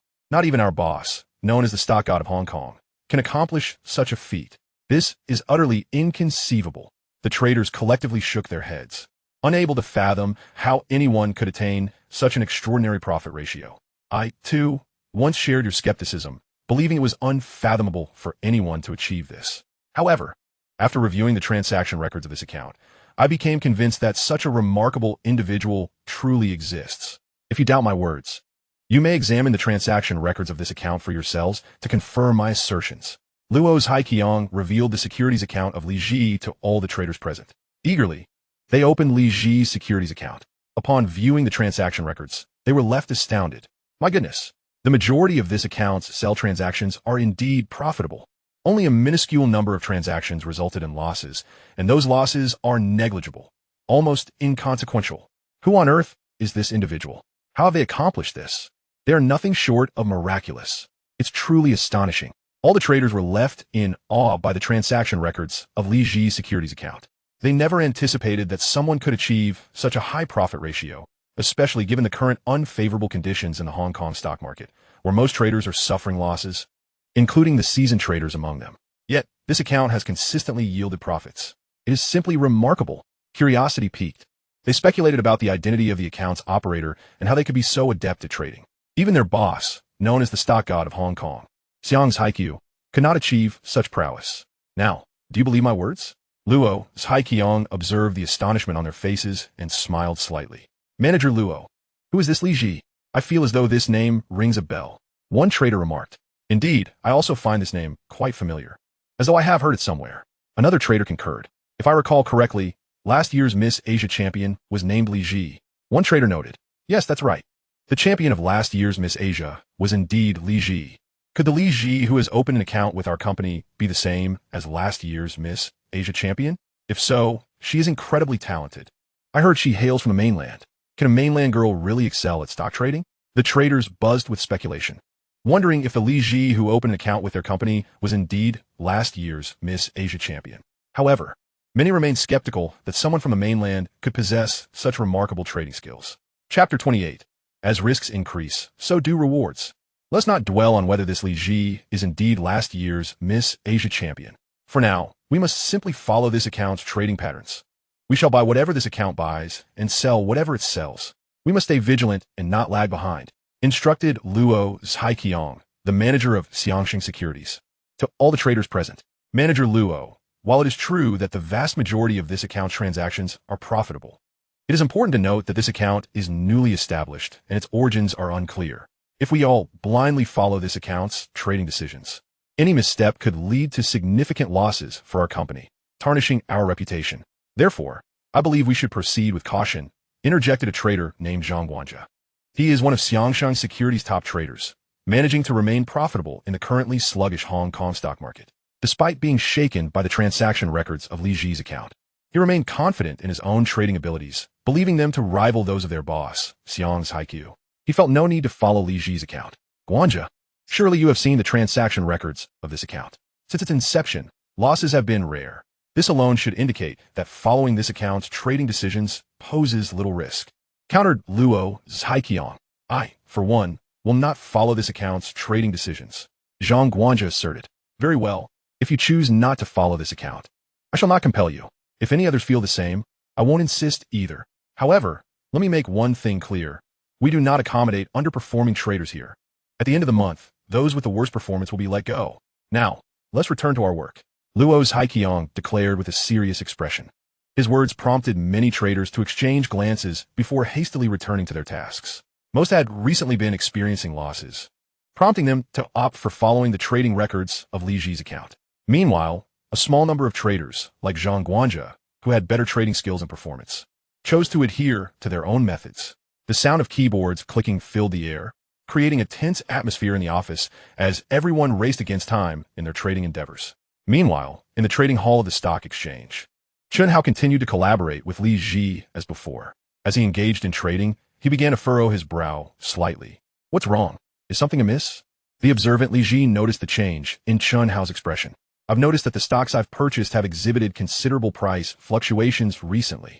They no longer adhere to the previous patterns of volatility, Chen Hao explained. Will this affect our profits? Li Zhi's expression shifted slightly upon hearing this. She was uncertain about what the recent deviations in stock price volatility signified, but she was concerned that they might impact their earnings. On the contrary, this will not diminish our profits. In fact, it may enhance them. I've observed that the trading volume of the stocks I've purchased has surged significantly. An increase in trading volume typically drives up stock prices. Thus, our profits have improved considerably. Chen Hao elucidated. Have our profits really increased? This is indeed delightful news. Upon hearing this, Li Zhi's face instantly brightened with joy. However, Chen Hao interjected, yet, with the rise in profits, the accompanying risks have also escalated. The risks have increased too? What does this mean? Li Zhi was left utterly bewildered. How can profits rise while risks also heighten? The explanation was rather straightforward. An increase in trading volume inevitably leads to greater fluctuations in stock prices.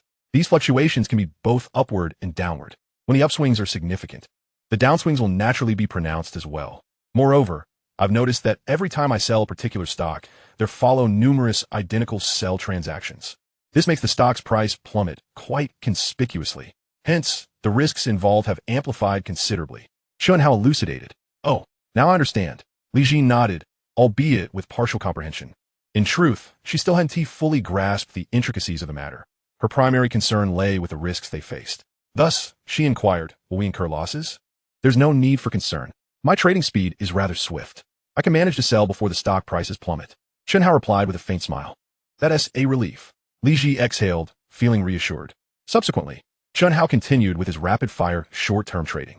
Upon noticing an anomaly in the stock price fluctuations, he promptly adjusted his previous trading strategy, striving to sell quickly before any significant drops occurred. Although the associated risks had escalated considerably, the potential rewards had also risen substantially. Therefore, for him, the sudden irregularity in stock price trends was not merely a setback, but rather a fortuitous opportunity. The only downside was that it demanded even more of his mental faculties.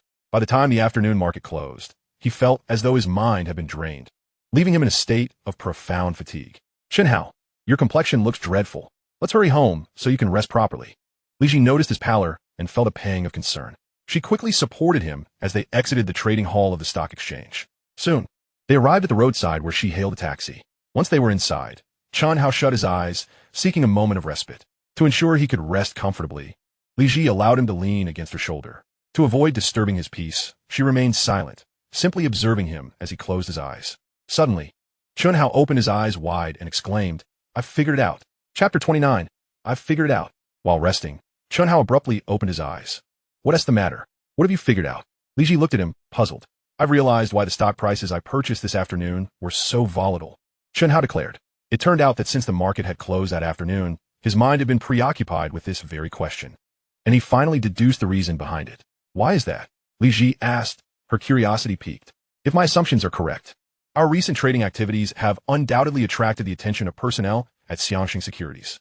They must have noticed the frequency of our transactions through our accounts, most of which have been profitable. Thus, the people at Xiangxing Securities are likely mirroring our trades, leading to a sudden surge in the trading volume of the stocks I acquired. Chen Hao explained. Exactly. It must be so. How did he expect the folks at Xiangxing Securities to be so cunning? They're following our trades so closely. Li Zhi remarked with a frown. Does this mean we're indirectly aiding them in making profits? There's nothing we can do about it. Since our accounts are with their firm, they can certainly access our trading records. Chen Hao chuckled. Should we consider switching to a different brokerage? Li Zhi pondered aloud. Not necessary. If we switch brokerages, they will quickly uncover our trades again. Besides, even if they're following my trades, they can only partake in a fraction of the profits. Chen Hao shook his head with a smile. Why do you say that? Li Zhi asked, her expression one of confusion. Because stock prices are in constant flux. I always buy at lower prices. When they follow suit, they are purchasing at slightly higher prices than I did. Then, when I sell at higher prices, their sell-off occurs at lower prices than mine. Thus, they can only benefit marginally. Chen Hao clarified. Oh, now it makes sense. Li Zhi nodded in understanding. Moreover, their following has resulted in increased trading volume for my acquired stocks, which in turn has amplified the price fluctuations. This has significantly boosted our profit margins. This morning, we earned a total of 1.09 million, and this afternoon, we amassed 2.81 million, quite an increase from the morning. Chen Hao smiled. Indeed, it seems their following our trades has turned out to be advantageous for us. Li Zhi rejoiced. One could say that. Chen Hao nodded. This afternoon, we earn another 2.81 million. Our account now holds a total of 6.15 million. In just a few days, it has grown from 370,000 to 6.15 million. Chen Hao, you are truly remarkable. Li Zhi exclaimed with excitement. I have many remarkable traits. I wonder which one you are referring to? Chen Hao replied with a knowing smile. Stop joking around. Li Zhi blushed and shot him an exaggerated eye roll. Yet, she couldn't help but notice that Chen Hao still appeared unwell, prompting her to say, Chen Hao, you still look quite ill. You should refrain from speaking and rest a bit. Chen Hao nodded and leaned back against Li Zhi's shoulder, gently closing his eyes once more to relax. Before long, they arrived at their destination. Li Zhi gently roused Chen Hao, and they exited the taxi together. Your complexion has improved significantly. You should head home and rest. I'll go to the market for some groceries, and I'll prepare a delicious meal for you tonight. Li Zhi said to Chen Hao, "Are you sure you can manage alone? Shouldn't I accompany you to buy the groceries?" Chen Hao asked. "No need. I can handle it by myself. You head home." Li Zhi smiled, playfully nudging him in the direction of their residential complex. "Oomph. So you really are keeping a toy boy?" A discordant voice suddenly rang out. Li Zhi and Chen Hao turned towards the source of the voice. They beheld a sullen-faced, middle-aged man striding towards them. Director Feng. Li Zhi's expression shifted as she recognized the man. He was none other than the general manager of New Art City Film Company and the producer of Tiger's Roar. She had anticipated that Director Feng would find him here. "No wonder you have been absent from the set for days. I've tried countless times to reach you, yet you never answered. So, you've been frolicking with this toy boy." Director Feng shot a cold glance at Chen Hao, his tone icy as he scolded Li Zhi. "Director Feng, please, speak with a bit more respect. He's my boyfriend, not just some toy boy." Li Zhi intimately linked her arm with Chen Hao's and spoke up in defense of him. "Boyfriend? Who gave you the right to have a boyfriend? According to the agreement you signed with our company, you are prohibited from dating any man without our consent." Producer Feng stated coldly. "My dating life is none of your business. Moreover, I have decided to terminate my contract with your company." In the past, Li Zhi would have never dared to confront Producer Feng so boldly. But now, things were different. She had resolved to sever ties with the New Art City Film Company and withdraw from the Hong Kong entertainment scene altogether. Therefore, she felt no need to continue appeasing Producer Feng. "Terminate the contract? You wish to break away from our company? Oomph. Dream on. Without our consent, you will never escape your obligations." Producer Feng scoffed, his demeanor unyielding. "Producer Feng, you are being excessively domineering. During the filming of The Tiger's Roar, you treated me like I was invisible. Zhou Runfa, out of disdain for my mainland origins, intentionally injured me, leaving me hospitalized. I nearly lost my life, yet you stood by, allowing him to act with impunity, all in the name of achieving cinematic effect. I can no longer tolerate such discrimination and abuse. Therefore, I am resolute in my decision to terminate my contract with your company." Li Zhi's stance was equally firm. She had made up her mind to sever ties with the New Art City Film Company. Chapter 30, "You must return to the set with me today. Do not spread falsehoods. The fight scenes were purely for realism and were not aimed at you. None of us discriminate against you. You are merely overthinking." Producer Feng immediately denied any discrimination against Li Zhi, asserting that there was no intentional targeting of her. "Oomph. I was hospitalized for days due to Zhou Runfa's actions, nearly losing my life, and you claim there was no intent to harm me, no discrimination." Li Zhi retorted angrily. "Regardless, you have signed a contract with us. You must fulfill its terms. Otherwise, you will be in breach, and according to the agreement, you owe us 1 million. Producer Feng replied coldly. "You discriminate against me and deliberately abuse me during filming. You are the ones who breached the contract first. Do you expect me to pay you 1 million? Absolutely not." Li Zhi declared resolutely. "Haha, you wish to terminate your contract without compensating us? How could that possibly be allowed? You must return to the set today. There is no room for negotiation."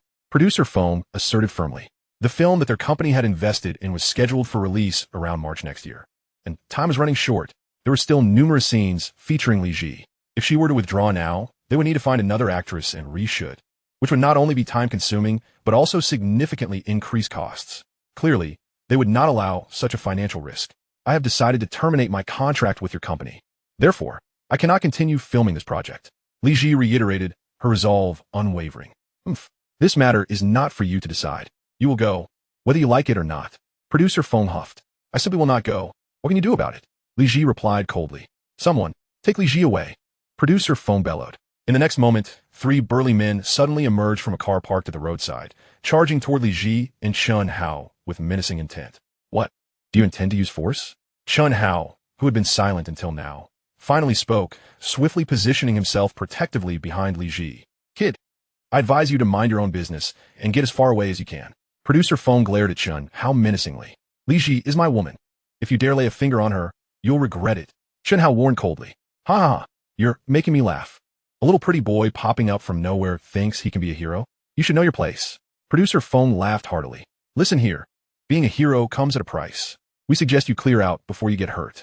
The 3 burly men, brought by Producer Feng, looked at Chen Hao with disdain. In their eyes, he was merely a fragile pretty boy, and they dismissed his warning entirely. "I would advise you to leave immediately. Otherwise, do not blame me for being uncivil." Chen Hao faced the 3 intimidating men without a hint of fear. I'm quite curious to see how you intend to be uncivil with me. One of the burly men scoffed, immediately swinging a punch toward Chen Hao's face. Chen Hao swiftly pushed Li Zhi aside, evading the blow with ease. In the same motion, he delivered a lightning-quick punch to the man as pressure point. Bang! The sound resonated as Chen Hao's fist struck the man's pressure point precisely. Instantly, the thug felt a wave of numbness wash over him, his body stiffening uncontrollably as he collapsed to the ground. Producer Feng and the other two men exchanged startled glances, completely unprepared for the fact that Chen Hao had taken down one of their own with a single punch. This boy was evidently more skilled than he appeared. You two, attack together and subdue this brat. Producer Feng commanded the remaining two thugs without hesitation. Yes, the two men lunged at Chen Hao from either side. With a ghostly agility, Chen Hao effortlessly dodged their attacks while simultaneously delivering a rapid punch to one of the thug's pressure points.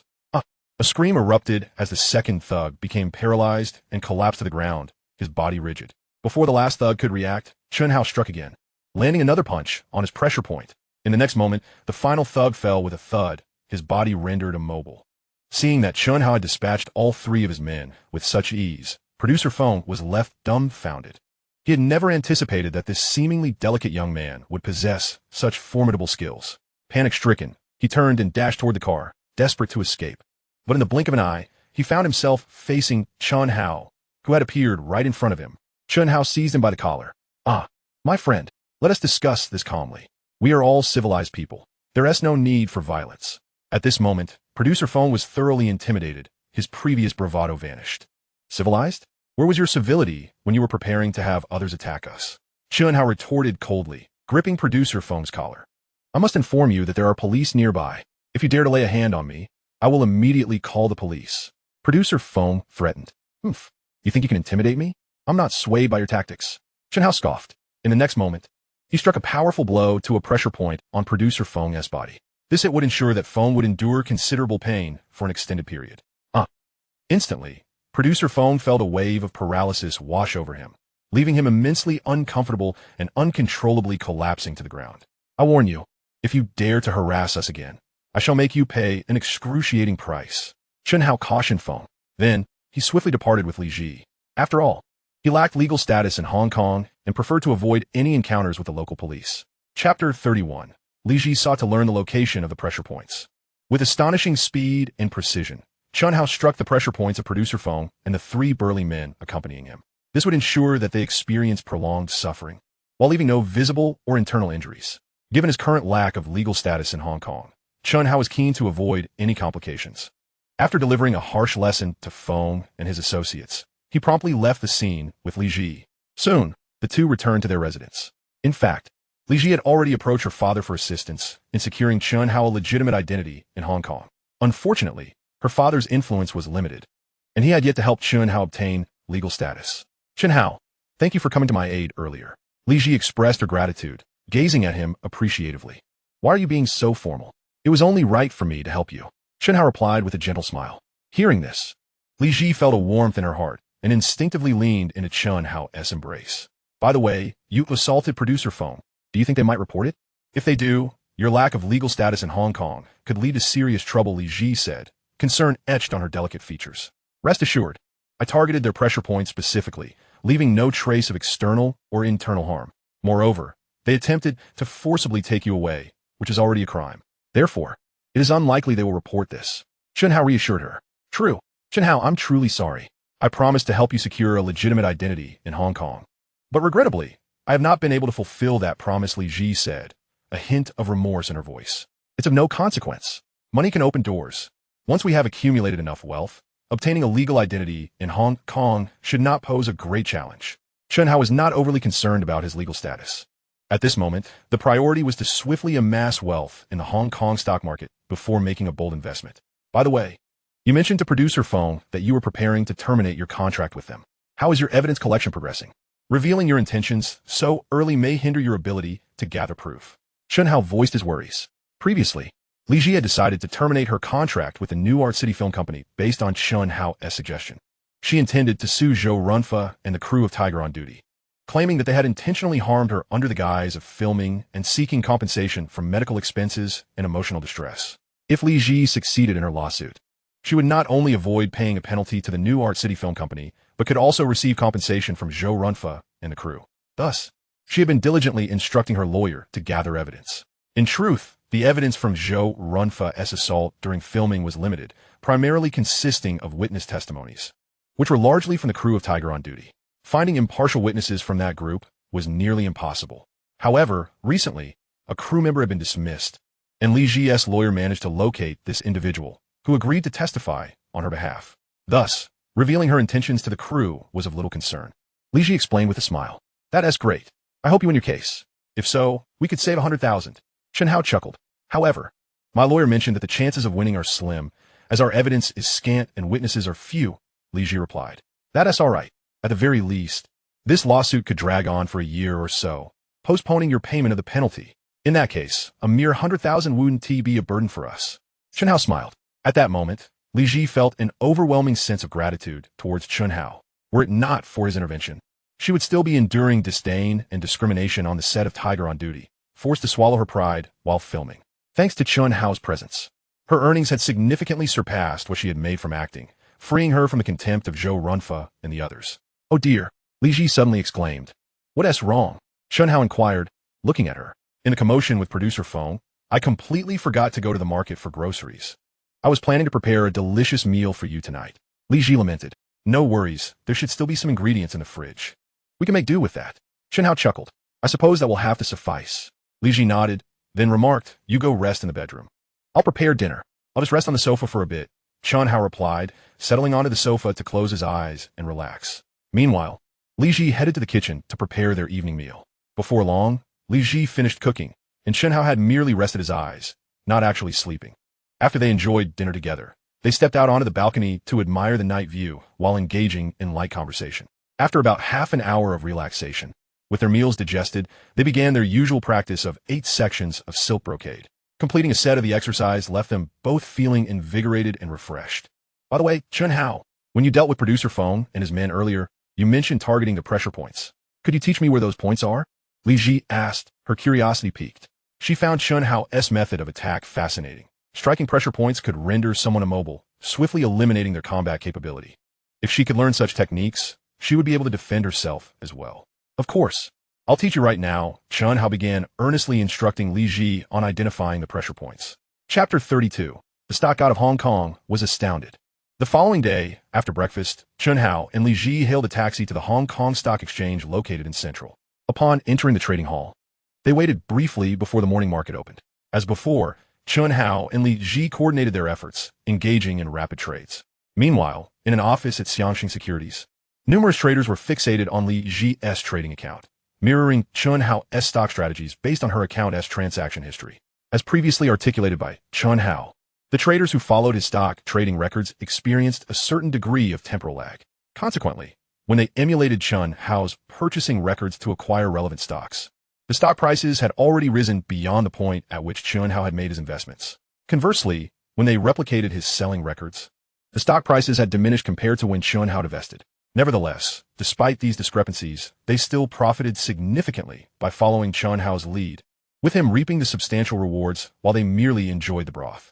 This arrangement proved quite satisfactory. Consequently, the performance of all the traders who mirrored Chen Hao's stock trading strategies surged dramatically. In stark contrast, the few traders who did not align their strategies with Chen Hao's exhibited markedly inferior results. Take, for instance, the esteemed trader Zhang Guanja from Xiangxing Securities. Previously, Zhang Guanja held the title of the most successful trader at Xiangxing Securities. However, due to his steadfast adherence to his own trading methodologies, his performance has evidently lagged behind those who followed Chen Hao. If he continues down this path, it is feared that his results for the month may land at the bottom of the rankings. How extraordinary is this Li Zhi? How has she managed to achieve profitability in the vast majority of her trades? What is her true background? Previously, Zhang Guanja had dismissed the idea of following Li Zhi's trading records, convinced that his own trading prowess was far superior and that he could not possibly be outdone by her account. Yet, he did not anticipate that he had grossly overestimated his abilities while underestimating the trading acumen of Li Zhi's account. He now finds himself compelled to acknowledge that his trading skills pale in comparison to hers. Simultaneously, he is filled with curiosity regarding Li Zhi's origins.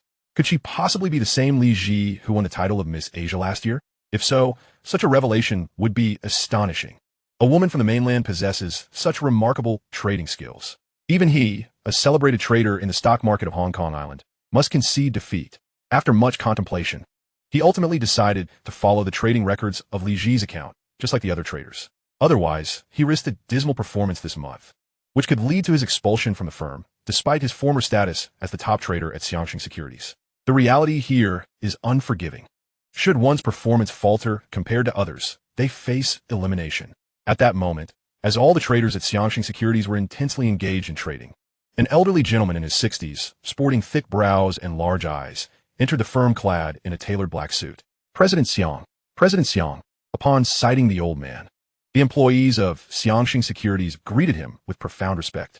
This venerable figure was none other than Xiang's Haiku, the owner of Xiangxing Securities. Acknowledged by the stock market community as a stock market deity, he is revered with titles such as the stock market maverick, the stock god, and the trading king. His family originally operated a dyeing factory. In the 1960s, he fervently persuaded his father to pivot towards real estate investment, which led to the establishment of Xiangxing Properties Limited.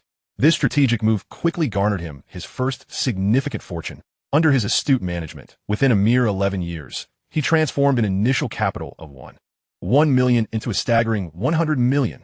However, due to internal discord among shareholders, the company faced dissolution, leaving him with $6 million. He leveraged this capital to partner with his brother and co-founded Xiangxing Development Limited, which swiftly went public. In just a decade, Xiangxing Development appreciated 20-fold. He ascended to become a billionaire, amassing a fortune worth several hundred million. In 1984, he single-handedly founded Xiangxing Securities Limited, specializing in securities operations. Although Xiangxing Securities Limited remains unlisted, within a mere 3 years, he propelled it to become one of the top 10 securities firms on Hong Kong Island. Many affluent individuals, drawn by his reputation as a stock market deity, entrusted him with their investments, leading to the rapid expansion of Xiangxing Securities. Recently, he had visited the United Kingdom and had just returned to Hong Kong Island. Upon his arrival, he promptly visited his firm to assess its recent performance. President Xiang, you have returned, greeted Jin Jiarong, Xiang's Haiku's secretary, with utmost respect. Summon Luo Haiqiang to my office. Xiang's Haiqiu commanded. Luo's Haiqiang serves as the manager of the trading department at Xiangxing Securities, and Xiang's Haiqiu sought to gather insights about the company's recent performance from him. Yes, Jin Jiarong replied, and proceeded to Luo's Haiqiang's office. Meanwhile, Xiang's Haiqiu entered his own office. Hardly had he settled when a knock resounded at the door. Come in, Xiang's Haiqiu called out. The door swung open, revealing Luo's Haiqiang. President Xiang, when did you return? He inquired. Just now. How has our company's performance been lately? Xiang's Haiqiu inquired directly. President Xiang, as you are aware, the overall market conditions on Hong Kong Island have not been favorable this month. Therefore, our company's performance has been somewhat lackluster at the beginning of the month. However, I am pleased to report that our performance has begun to improve gradually. Luo's Haiqiang responded. Oh, what prompted this sudden improvement? Xiang's Haiqiu asked, a hint of confusion in his gaze. While I was away, I have been monitoring the stock market on Hong Kong Island. The market has remained quite sluggish, and many securities firms are incurring losses. How has our company managed to turn tide? President Xiang, allow me to share with you a particular account. Examining its trading records will elucidate the situation. Luo's Haiqiang promptly revealed the details of Li Zhi's securities account to Xiang's Haiqiu. Xiang's Haiqiu immediately accessed the trading records of Li Zhi's account via his computer. Soon, he was utterly astonished. This account executed 300 to 400 transactions in just one afternoon yesterday, and the losses were only 3 or 4 trades. How is this possible?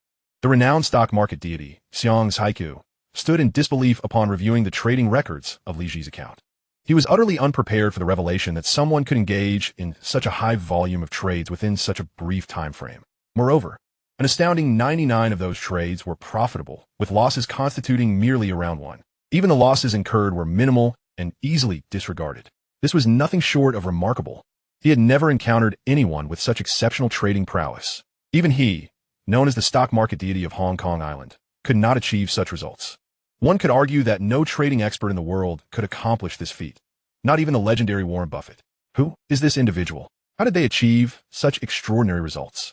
Xiang's Haiqiu hastily examined the registration details of the securities account. Soon, he located the name of the account holder, Li Zhi. If memory serves, the winner of last year's Miss Asia title was also named Li Zhi. Are they the same person? Xiang's Haiqiu furrowed his brow slightly, pondering silently. President Xiang, We have noted that this account's trading activity is exceptionally frequent, and the proportion of profitable trades is extraordinarily high. Thus, I instructed our traders to follow the trading records of this account and engage in stock trading accordingly. This has led to a gradual improvement in our company's recent performance. Explained the manager of the business department, Li Zhi. Indeed, your ability to adapt strategies promptly is commendable. However, the timing of your trades following this account still lags somewhat. Our profit margin is evidently not as high as that of this account. Chen Hao astutely pinpointed the inherent flaws of following trends in stock trading. There is little we can do. Stock prices fluctuate incessantly. When we emulate this account's trading, there will inevitably be a certain delay. Li Zhi responded with a hint of resignation. Since this account has proven to be so formidable, why don't we try to recruit her? Chen Hao remarked with a smile. Precisely. If we could bring her on board, we would no longer have to worry about our timing lag. Li Zhi concurred. You must find a way to locate this Li Zhi at once. Chen Hao instructed Li Zhi. Understood. Li Zhi nodded before departing from Chen Hao's office, determined to track down Li Zhi. Who exactly is this Li Zhi? What accounts for her remarkable prowess in stock trading? How does she achieve such success? Chen Hao pondered deeply while scrutinizing Li Zhi's securities account. One must concede that Li Zhi's efficiency is commendable. He swiftly discerned Li Zhi's whereabouts. He discovered that she was currently in the trading hall of the stock exchange. He promptly arranged for 2 individuals to head to the trading hall in search of Li Zhi. Simultaneously, he hurried back to Chen Hao's office. General Manager, Chen, I have located Li Zhi. Li Zhi exclaimed with excitement. Where is she? Chen Hao inquired hastily. She should be in the trading hall of the stock exchange. I have dispatched 2 individuals to find her. Li Zhi replied. Excellent. Once you find her, please escort her here immediately. Chen Hao nodded with satisfaction. Yes, Li Zhi affirmed. Given that the headquarters of Xiangxing Securities is located near the stock exchange, the 2 individuals he dispatched soon arrived at the trading hall. Their names were He Songping and Zhang Kuolayong. They had already discovered that the Li Zhi who opened an account with their securities firm was none other than the reigning Miss Asia from last year. Consequently, they had a photograph of her at hand. Armed with a magazine featuring Li Zhi's image, they scoured the trading hall for her. Look, that woman seems to be Li Zhi. He Songping pointed toward Li Zhi, who was not far away, and remarked to Zhang Kuolayong. Following He Songping's finger, Zhang Kuolayong soon spotted an extraordinarily beautiful woman and immediately recognized her as Li Zhi. He also noted the presence of a young and handsome man beside her. This man was none other than Chen Hao. Indeed, that is Li Zhi. Let's hurry over. Zhang Kuolayong swiftly made his way alongside He Songping toward Li Zhi and Chen Hao. Before long, they stood before Li Zhi and Chen Hao. Are you Miss Li Zhi? He Songping inquired. Indeed. And you are? Li Zhi responded, casting a glance at He Songping and Zhang Kuolayong. She was not particularly surprised that the 2 recognized her, as she had been crowned Miss Asia last year and was a well-known public figure in Hong Kong. However, in an effort to avoid being recognized, she had dressed quite discreetly. We are from Xiangxing Securities. He Songping introduced himself, and Zhang Kuolayong. You are from Xiangxing Securities? Li Zhi was momentarily taken aback. She had not anticipated that these 2 individuals were from Xiangxing Securities. Our boss wishes to meet you. Please accompany us. He Songping requested. Your boss wants to see me? Why? Li Zhi asked, her expression one of confusion. You will find out once you come. He Songping replied. Chen Hao.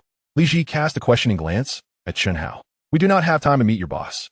Chen Hao continued to focus intently on the stock price fluctuations displayed on the electronic screen, not sparing a glance for He Songping and Zhang Kuolayong.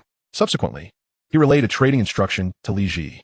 Upon hearing Chen Hao's refusal to meet their boss, He Songping and Zhang Kuolayong felt a surge of irritation, especially when they realized that both Chen Hao and Li Zhi seemed to regard them as mere air. Their boss wished to meet Li Zhi, yet this young man had audaciously declined on her behalf. It was utterly infuriating. Zhang Kuolayong, who had a rather irritable temperament, was on the verge of losing his composure. But He Songping restrained him. With a smile, He Songping addressed them. Do you know who our boss is? Who is your boss? Li Zhi inquired with curiosity. Our boss is the stock god of Hong Kong. Zhang Kuolayong proclaimed with pride. Chapter 34. The stock god personally meets Chen Hao. Our boss is the stock god of Hong Kong. Zhang Kuolayong declared with an air of superiority. The stock god of Hong Kong? Chen Hao? Chen Hao, who had been attentively monitoring the stock price fluctuations, immediately shifted his gaze from the electronic screen to Zhang Kuolayong upon hearing those words. Precisely. Zhang Kuolayong replied with pride. I never anticipated that the owner of Xiangxing Securities would be the renowned stock god of Hong Kong, Chen Hao. How fortuitous. Chen Hao expressed mild astonishment. As someone who had been reborn, he had certainly heard of the illustrious stock god of Hong Kong, Chen Hao. He could scarcely believe that the securities company he had inadvertently chosen was backed by the legendary figure. The owner of Xiangxing Securities is the stock god of Hong Kong? He must be quite formidable. Li Zhi also expressed her surprise. Indeed, he is. He is a legendary figure in the stock market of Hong Kong, exceptionally skilled in trading. Chen Hao replied with a smile. Miss Li Zhi, you are now aware of our boss's identity. It is a privilege of a lifetime to meet our boss. Please, accompany us, Zhang Kuoliang asserted with considerable arrogance. Chen Hao, should we go meet the boss? Li Zhi asked, looking at Chen Hao. Now is a critical time for trading. There is no time to spare. Chen Hao redirected his attention to the electronic screen, remaining focused on the fluctuations in stock prices. For him, time equated to money. Rather than squander time meeting some stock god, he preferred to devote his efforts to trading. He was determined to seize every moment to maximize his gains in the Hong Kong stock market. By the end of June, he planned to have even more capital to make a significant investment in the Hong Kong stock market. I apologize, but we do not have the time to meet your boss, Li Zhi firmly stated to He Songping and Zhang Kuoliang. What do you think you are? Our boss does not meet just anyone. Who are you to make decisions for Miss Li Zhi? Zhang Kuoliang glared at Chen Hao, visibly enraged. Their boss, the stock god of Hong Kong, wished to meet Li Zhi, yet an oblivious young man had the audacity to refuse on her behalf. It was utterly absurd. He is my man. His decisions are my decisions. Li Zhi stepped forward to defend Chen Hao, her countenance turning icy at Zhang Kuoliang's outburst. You. Zhang Kuoliang's face darkened with anger. He had not anticipated that Li Zhi would so staunchly defend Chen Hao. Simultaneously, he harbored an overwhelming sense of envy and jealousy towards Chen Hao, envying the fact that Chen Hao had such a stunning beauty to support him. Kuoliang, calm down. He Songping promptly pulled Zhang Kuoliang aside. Have you not noticed that Li Zhi's securities account is not being managed by her, but rather by that man? He Songping gestured towards Chen Hao, who was intently focused on the electronic display screen. Indeed, it appears he is the one orchestrating the trades. Zhang Kuoliang responded, realization dawning upon him after He Songping's reminder. The person our boss wishes to meet should be the true operator of Li Zhi's account, not merely the account holder. He Songping asserted. Zhang Kuoliang pondered in silence, acknowledging the validity of He Songping's words. For the time being, do not antagonize them further. If we fail to present them to the boss, he will undoubtedly be displeased. He Songping continued to advise Zhang Kuoliang. Although Zhang Kuoliang remained silent, he recognized the truth in He Songping's counsel. Subsequently, He Songping and Zhang Kuoliang approached Li Zhi and Chen Hao once more. Sir, my friend was a bit brusque earlier. Please do not take offense. Our boss wishes to meet you and Miss Li Zhi. We would greatly appreciate it if you could oblige. He Songping spoke courteously to Chen Hao. He had discerned that Li Zhi was entirely under Chen Hao's influence, and it was clear that their boss's interest lay with Chen Hao.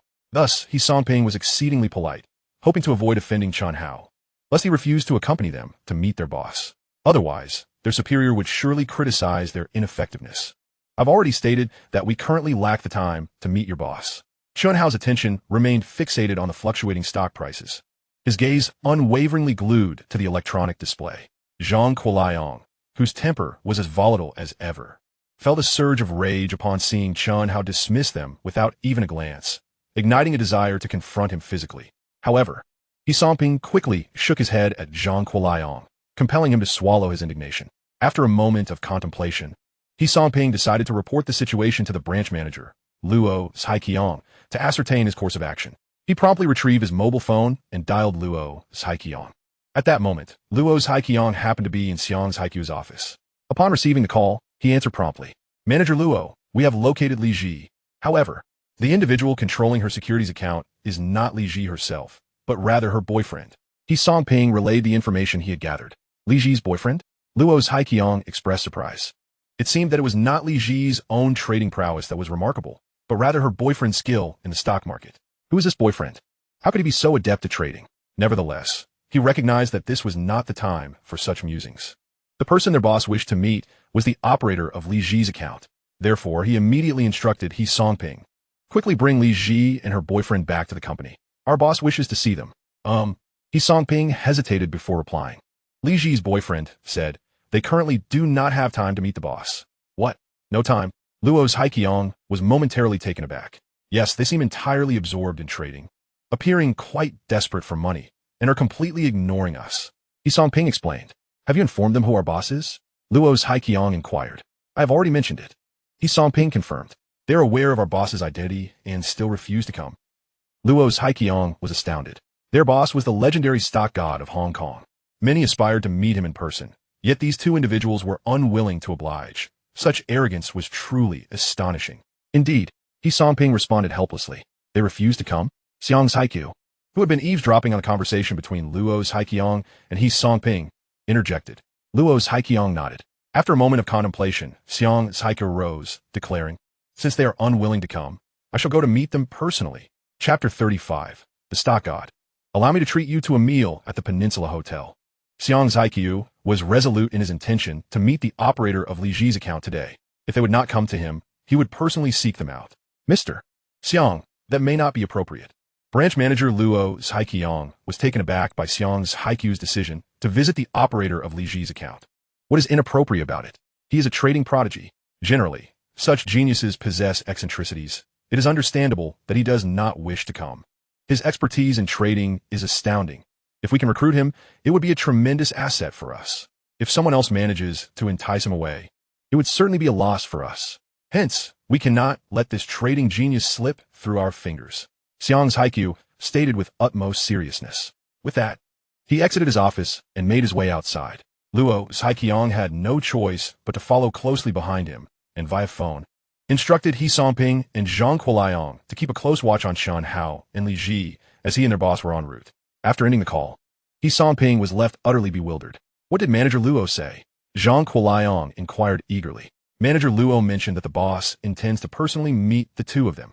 He and the boss are currently heading this way. He Songping relayed. What? The boss is coming to meet them personally? Zhang Quoliang's eyes widened in disbelief as he glanced at Chen Hao and Li Zhi from a distance. He never anticipated that the illustrious stock god of Hong Kong would come to meet Chen Hao and Li Zhi in person. Thus, Manager Luo instructed us to ensure we keep a close eye on them. He Songping said, still staring at Chen Hao and Li Zhi. I truly do not understand why the boss would want to meet them personally, Zhang Quoliang remarked, pouting. At that moment, Chen Hao remained engrossed in trading, oblivious to the fact that the renowned stock god of Hong Kong, Xiang's Haiqiu, was coming to meet him. Shortly thereafter, Xiang's Haiqiu and Luo's Haiqiang arrived at the trading hall of the stock exchange. The boss and Manager Luo have arrived. He Songping quickly spotted Xiang's Haiqiu and Luo's Haiqiang and hurried over to them, waving his hand. Xiang's Haiqiu and Luo's Haiqiang soon noticed He Songping and Zhang Quoliang and approached them without delay. Mr. Xiang, Manager Luo. He Songping and Zhang Quoliang greeted them with utmost respect. Where are the two individuals you mentioned? Xiang's Haiqiu inquired directly. Right over there. He Songping quickly pointed towards Chen Hao and Li Zhi. It is indeed them. He is remarkably young. Xiang's Haiqiu's gaze fell upon Chen Hao. On the way, he had learned from Luo's Haiqiang that the true operator of Li Zhi's account was her boyfriend. He had not anticipated that Li Zhi's boyfriend would be so youthful. To possess such remarkable trading skills at such a tender age was truly astonishing. He promptly made his way towards Chen Hao and Li Zhi, addressing them. Hello, sir. May we find a place to converse? This area is quite crowded, and I would prefer not to disturb others. With unwavering focus on trading stocks, Chen Hao was momentarily distracted by a voice addressing him, prompting him to turn in the direction of the sound. He found himself face to face with a stranger. An older gentleman in his 60s, adorned with thick eyebrows and large eyes, clad in a black suit. Slightly furrowing his brow, Chen Hao inquired, Who are you? The stock god? Is that really you? What brings the stock god here? Could you grant me an autograph? Which stock do you foresee surging recently? A number of other investors nearby had already recognized Xiang's Haiqiu, and they began to gather around him. Some sought his autograph, while others were eager to glean insights about which stocks were poised for a significant rise. The bodyguards accompanying Xiang's Haiqiu, along with Luo's Haiqiang, He Songping, and Zhang Quoliang, quickly formed a protective barrier around him to avert any untoward incidents. Is he truly the stock god? Chen Hao exchanged a glance with Li Zhi, both astonished to discover that the legendary stock god from Hong Kong had personally sought them out. At that moment, with the protection of his bodyguards, Xiang's Haiqiu departed the trading hall of the stock exchange and entered his car. Shortly thereafter, He Songping returned to Chen Hao and Li Zhi, addressing them. You too. Our boss is waiting for you outside. Chen Hao us? Li Zhi asked, her eyes seeking clarification from him. Since the stock god has come to find us, we should certainly meet him. Besides, the market will close soon. Chen Hao glanced at the time and remarked, All right, I'll follow your lead. Li Zhi nodded in agreement. Subsequently, under He Songping's guidance, Chen Hao and Li Zhi exited the trading hall and approached a waiting vehicle. Luo's Haiqiang and Zhang Kuoliang stood by the car. Luo's Haiqiang opened the front passenger door, inviting Li Zhi. Miss Li Zhi, please take the front seat. Li Zhi glanced at Chen Hao, who nodded, and she settled into the passenger seat. Luo's Haiqiang then opened the rear door, revealing Xiang's Haikyu seated inside. With a subtle smile, Xiang's Haikyu beckoned, please get in. Chen Hao nodded in acknowledgement, then entered the vehicle, taking a seat beside Xiang's Haikyu. Luo's Haiqiang closed the door behind them. The driver, who also served as Xiang's Haikyu's bodyguard, inquired, Mr. Xiang, where to next? To the Peninsula Hotel. Xiang's Haikyu replied. Understood. The driver responded, starting the engine and driving towards the Peninsula Hotel. You already know who I am, but I am yet to learn your name, Xiang's Haikyu remarked, gazing at Chen Hao. My name is Chen Hao, Chen from the eastern part, and Hao meaning vast. Chen Hao introduced himself. Ah, Mr. Chen, a pleasure to meet you. Xiang's Haikyu extended his right hand. Likewise, Chen Hao reciprocated the handshake. It's nearing noon. Allow me to treat you both to lunch at the Peninsula Hotel, Xiang's Haikyu proposed. Then I shall not refuse. Chen Hao accepted, recognizing that Xiang's Haikyu had come to discuss something important with him. Chapter 36. Negotiation and Collaboration. The trading building housing the stock exchange is located in Central, while the Peninsula Hotel resides on the Kowloon Peninsula, separated by the sea. Thus, to travel from Central to the Peninsula Hotel, one must traverse the Hung Hom Undersea Tunnel, the first of its kind in Hong Kong, which officially opened on August 2, 1972. The driver swiftly navigated through the Hung Hom Undersea Tunnel, arriving at the Peninsula Hotel's entrance. Once the vehicle came to a halt, Xiang's Haikyu addressed Chen Hao and Li Zhi. Mr. Chen, Miss Li Zhi, we have arrived at the Peninsula Hotel. Let us disembark. He opened the door and stepped out. Chen Hao and Li Zhi followed suit. Mr. Xiang, I will park the car, the driver informed him. Xiang's Haikyu nodded in acknowledgement. Xiang's Haikyu then approached Chen Hao and Li Zhi, gesturing with an inviting motion. Please, Mr. Chen, Miss Li Zhi. After you, Mr. Xiang. Chen Hao and Li Zhi both reciprocated the gesture. Together, the trio entered the Peninsula Hotel. The Peninsula Hotel is the oldest existing hotel in Hong Kong and is renowned worldwide as one of the most luxurious five-star establishments. Opposite the hotel lies the famous Victoria Harbor. The peninsula has been recognized as one of the top 10 hotels globally, having hosted numerous world-renowned figures, including former U.S. President Richard Nixon, NBA star Michael Jordan, and Queen Elizabeth II of the United Kingdom. Xiang's Haikyu's invitation to lunch here underscores his high regard for Chen Hao. In his previous life, Chen Hao had once stayed at the Peninsula Hotel, so he was not entirely unfamiliar with the venue. However, he noted some differences in the layout and decor compared to his past visit. At this time, the hotel was adorned in opulent luxury, exuding an air of extravagance. Upon entering the grand lobby, one is immediately struck by the spaciousness and soaring ceilings. The lavishly decorated lobby features exquisite crystal chandeliers that cast a regal glow. The marble floors gleam like mirrors, reflecting the splendor of the surroundings. Every piece of furniture and detail has been meticulously curated, showcasing the Peninsula Hotel's unwavering commitment to quality. Here, tradition intertwines with modernity, and East meets West, creating a uniquely luxurious experience. Xiang's Haikyu guided Chen Hao and Li Zhi to the Peninsula Hotel's renowned Chinese restaurant, Jialan Tower. Established in 1986, this celebrated Cantonese eatery requires reservations for dining. As Xiang's Haikyu frequented this establishment, he had made prior arrangements, under the guidance of a server. Xiang's Haikyu, Chen Hao, and Li Zhi were led to their reserved table. What do you fancy eating? Please, order as you wish. Xiang's Haikyu encouraged. Perhaps it's best if Mr. Xiang takes the lead. Chen Hao smiled, deferring to Xiang's Haikyu. Very well. Xiang's Haikyu nodded slightly, then proceeded to order a selection of seafood, including salmon, oysters, and gui duck, as well as delicacies such as baked char siu pastry, fish maw and bamboo shoot dumplings, and custard mooncakes.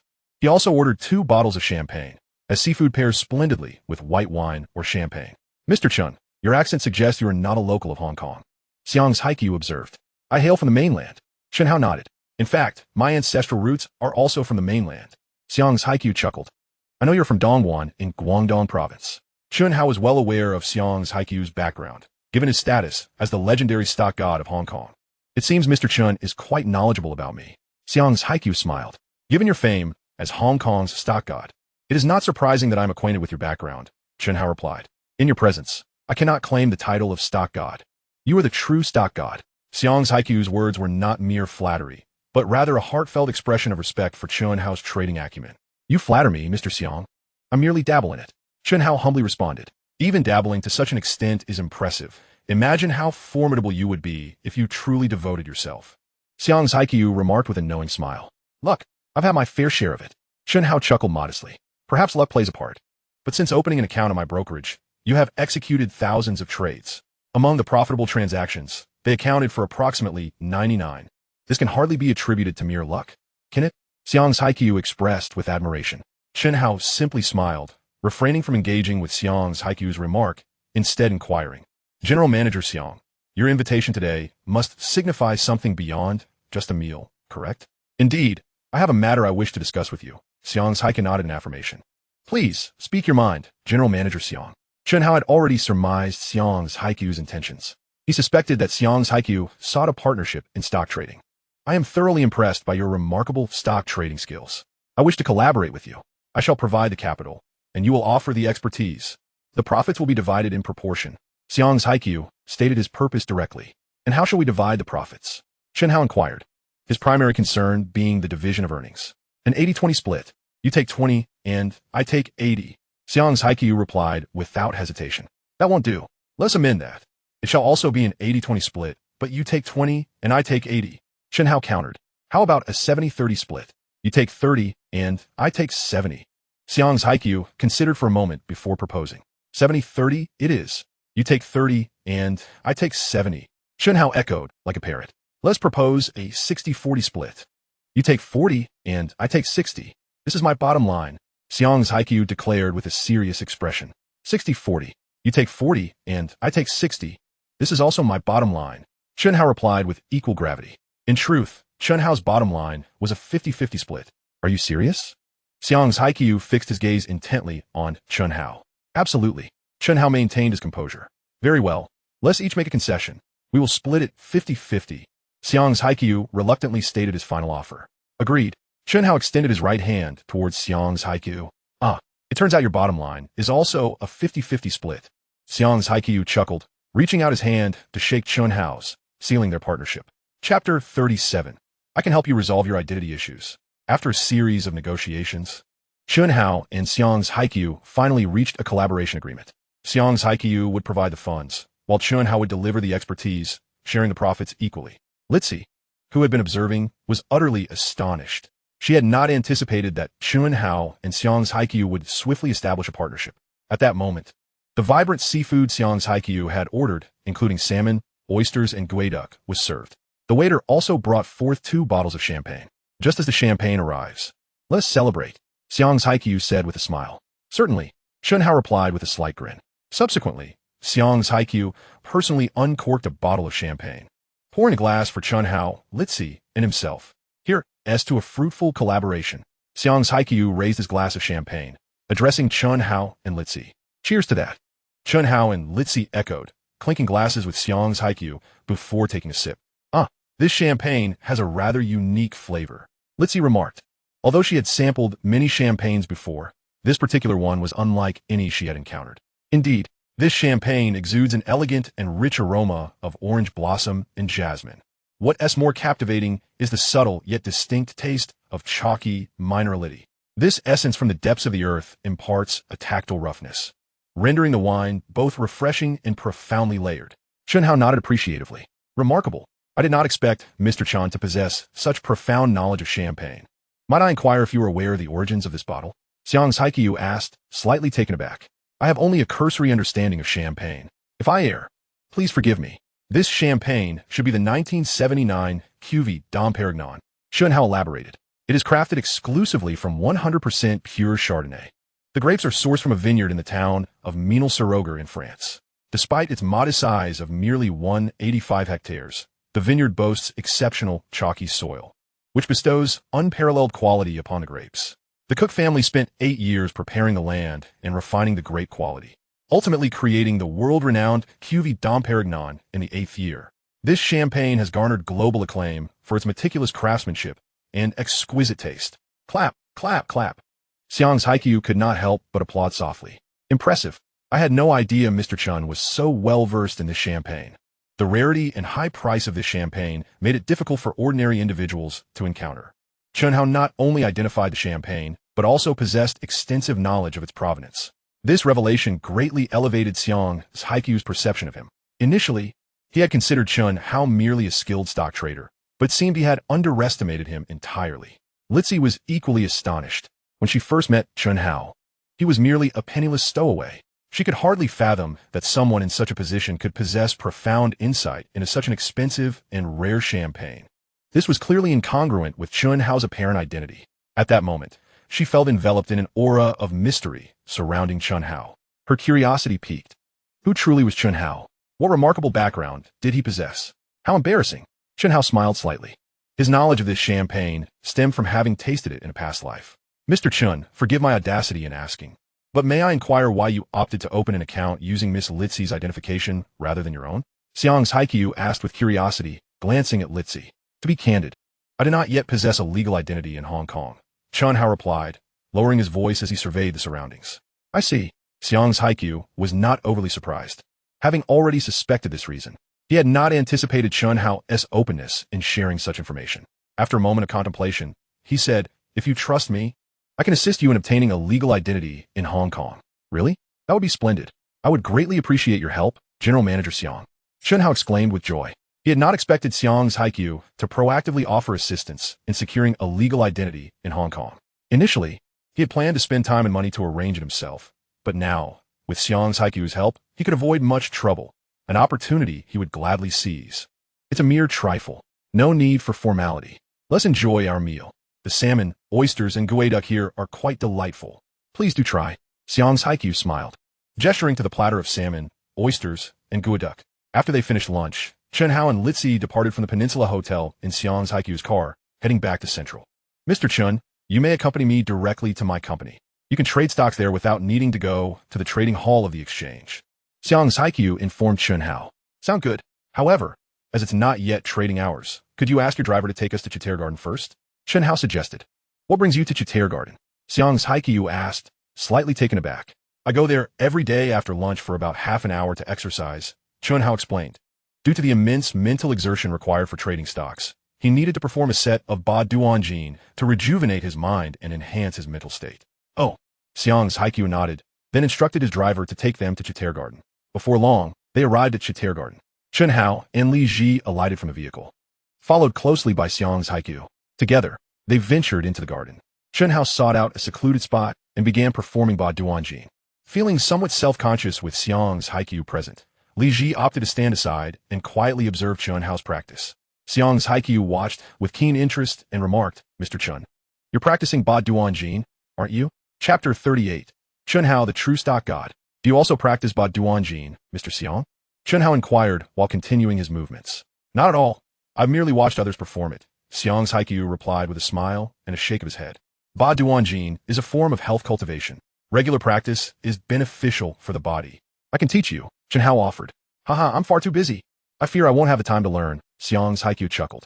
Chen Hao said nothing further on the matter. Soon he completed his set of Ba Duanjin, feeling remarkably refreshed, invigorated, and brimming with vitality, akin to a phone fully recharged after being nearly out of battery. He marveled at the remarkable effects of Ba Duanjin since his rebirth, noting that prior to this, his practice had not yielded such impressive results. Truly astonishing. All right, we can depart now, Chen Hao concluded, addressing Xiang's Haikyu. Your demeanor after practicing Ba Duanjin certainly appears transformed. You seem to radiate vitality. How remarkable! Xiang's Haikyu exclaimed in surprise. Indeed, the effects of Ba Duanjin are quite remarkable. Thus, I practice it at least 3 times daily, once in the morning, once at noon, and once in the evening. A sound body is the foundation of revolution. Only with good health can one possess the energy to accomplish tasks. Chen Hao asserted. Indeed, you are correct. It seems I should consider incorporating regular exercise into my routine. Xiang's Haikyu nodded in agreement. Subsequently, they departed from Chitair Garden and traveled to the headquarters of Xiangxing Securities. Mr. Xiang, I operate at an impressively swift pace. I wonder if your company's computers and network are sufficiently fast? Chen Hao jest. Rest assured, Mr. Chen, our company is equipped with the finest computers and the fastest servers. We will undoubtedly meet your requirements. Xiang's Haikyu replied. As Xiang's Haikyu and his companions passed by the company's reception area, several receptionists rose to their feet, respectfully greeting him. Xiang's Haikyu merely nodded, continuing his conversation with Chen Hao. Isn't that the guy who lives off others? one receptionist remarked, recognizing Chen Hao. She remembered him from when he accompanied Li Zhi to open an account, believing him to be a mere freeloader. Yet, she was utterly astonished to see this so-called freeloader laughing and conversing with her boss. What was the true nature of this individual? Meanwhile, Xiang's Haikyu led Chen Hao and Li Zhi into a spacious office filled with rows of desks, each equipped with a computer. Seated at each desk were traders clad in uniform vests. Mr. Xiang, Mr. Xiang, the traders exclaimed, standing to greet him upon his arrival. Xiang's Haikyu nodded slightly and raised a hand, signaling for them to take their seats.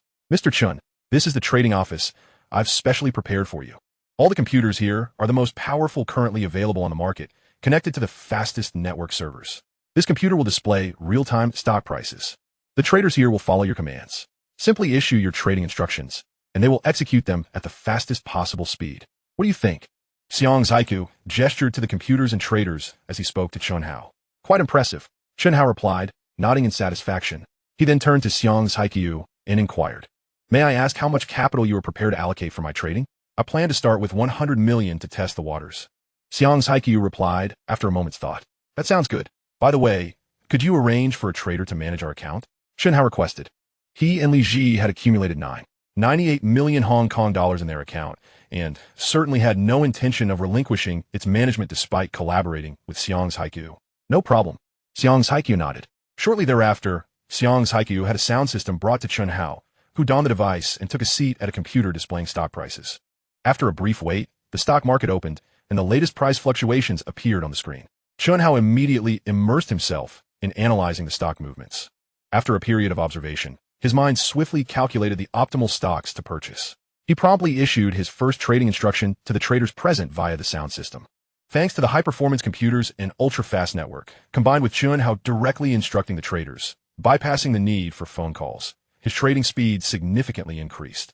However, initially, Chen Hao found it a bit challenging to adapt to this accelerated pace, leading to a few mistakes, resulting in a profitability rate of only 90. Fortunately, his adaptability was exceptional, and with his quick cognitive responses, he soon acclimated to the new operational rhythm. His mistakes dwindled, and the profitability rate began to rise. Before long, the profitability rate reached an impressive 99. Xiang's Haikyu stood nearby, intently observing Chen Hao's rapid trading maneuvers. As he watched, his astonishment grew. Although he had previously gleaned Chen Hao's swift trading speed from Li Zhi's account records, witnessing it firsthand left him profoundly impressed. The speed at which Chen Hao operated while maintaining a 99 profitability rate was nothing short of extraordinary. How was he achieving this? Xiang's Haikyu gazed at Chen Hao in disbelief, convinced that he was the true stock god. Chapter 39. An afternoon of amassing 100 million.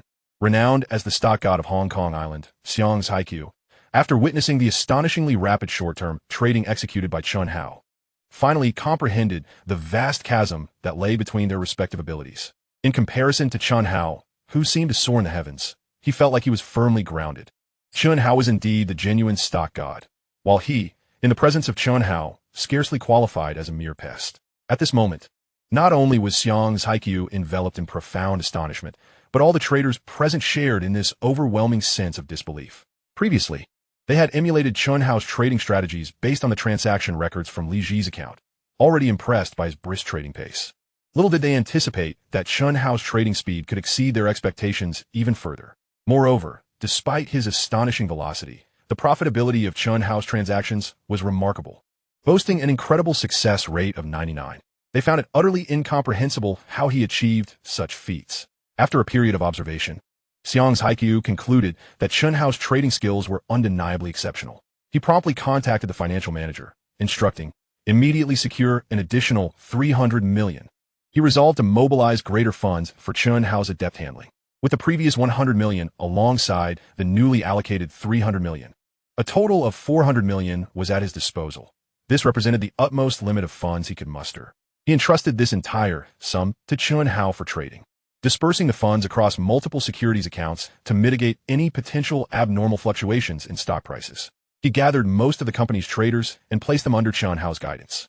Chen Hao did not disappoint Xiang's Haikyu. In merely an afternoon, he skillfully maneuvered the 400 million provided by Xiang's Haikyu, amassing a staggering 100 million in the Hong Kong stock market. Astonishing, truly remarkable. In just a brief afternoon, he had transacted 600 million and secured a profit of 100 million. Mr. Chen, you are simply extraordinary. Xiang's Haiqiu expressed his admiration, giving Chen Hao a thumbs up. Had he been in Chen Hao's position, he knew he could never accomplish such a feat in the span of a single afternoon. Not even in his youth could he have achieved such prowess. Chen Hao is indeed exceptional. You're too kind, Mr. Xiang, Chen Hao replied with a faint smile. However, his countenance bore a distinct pallor.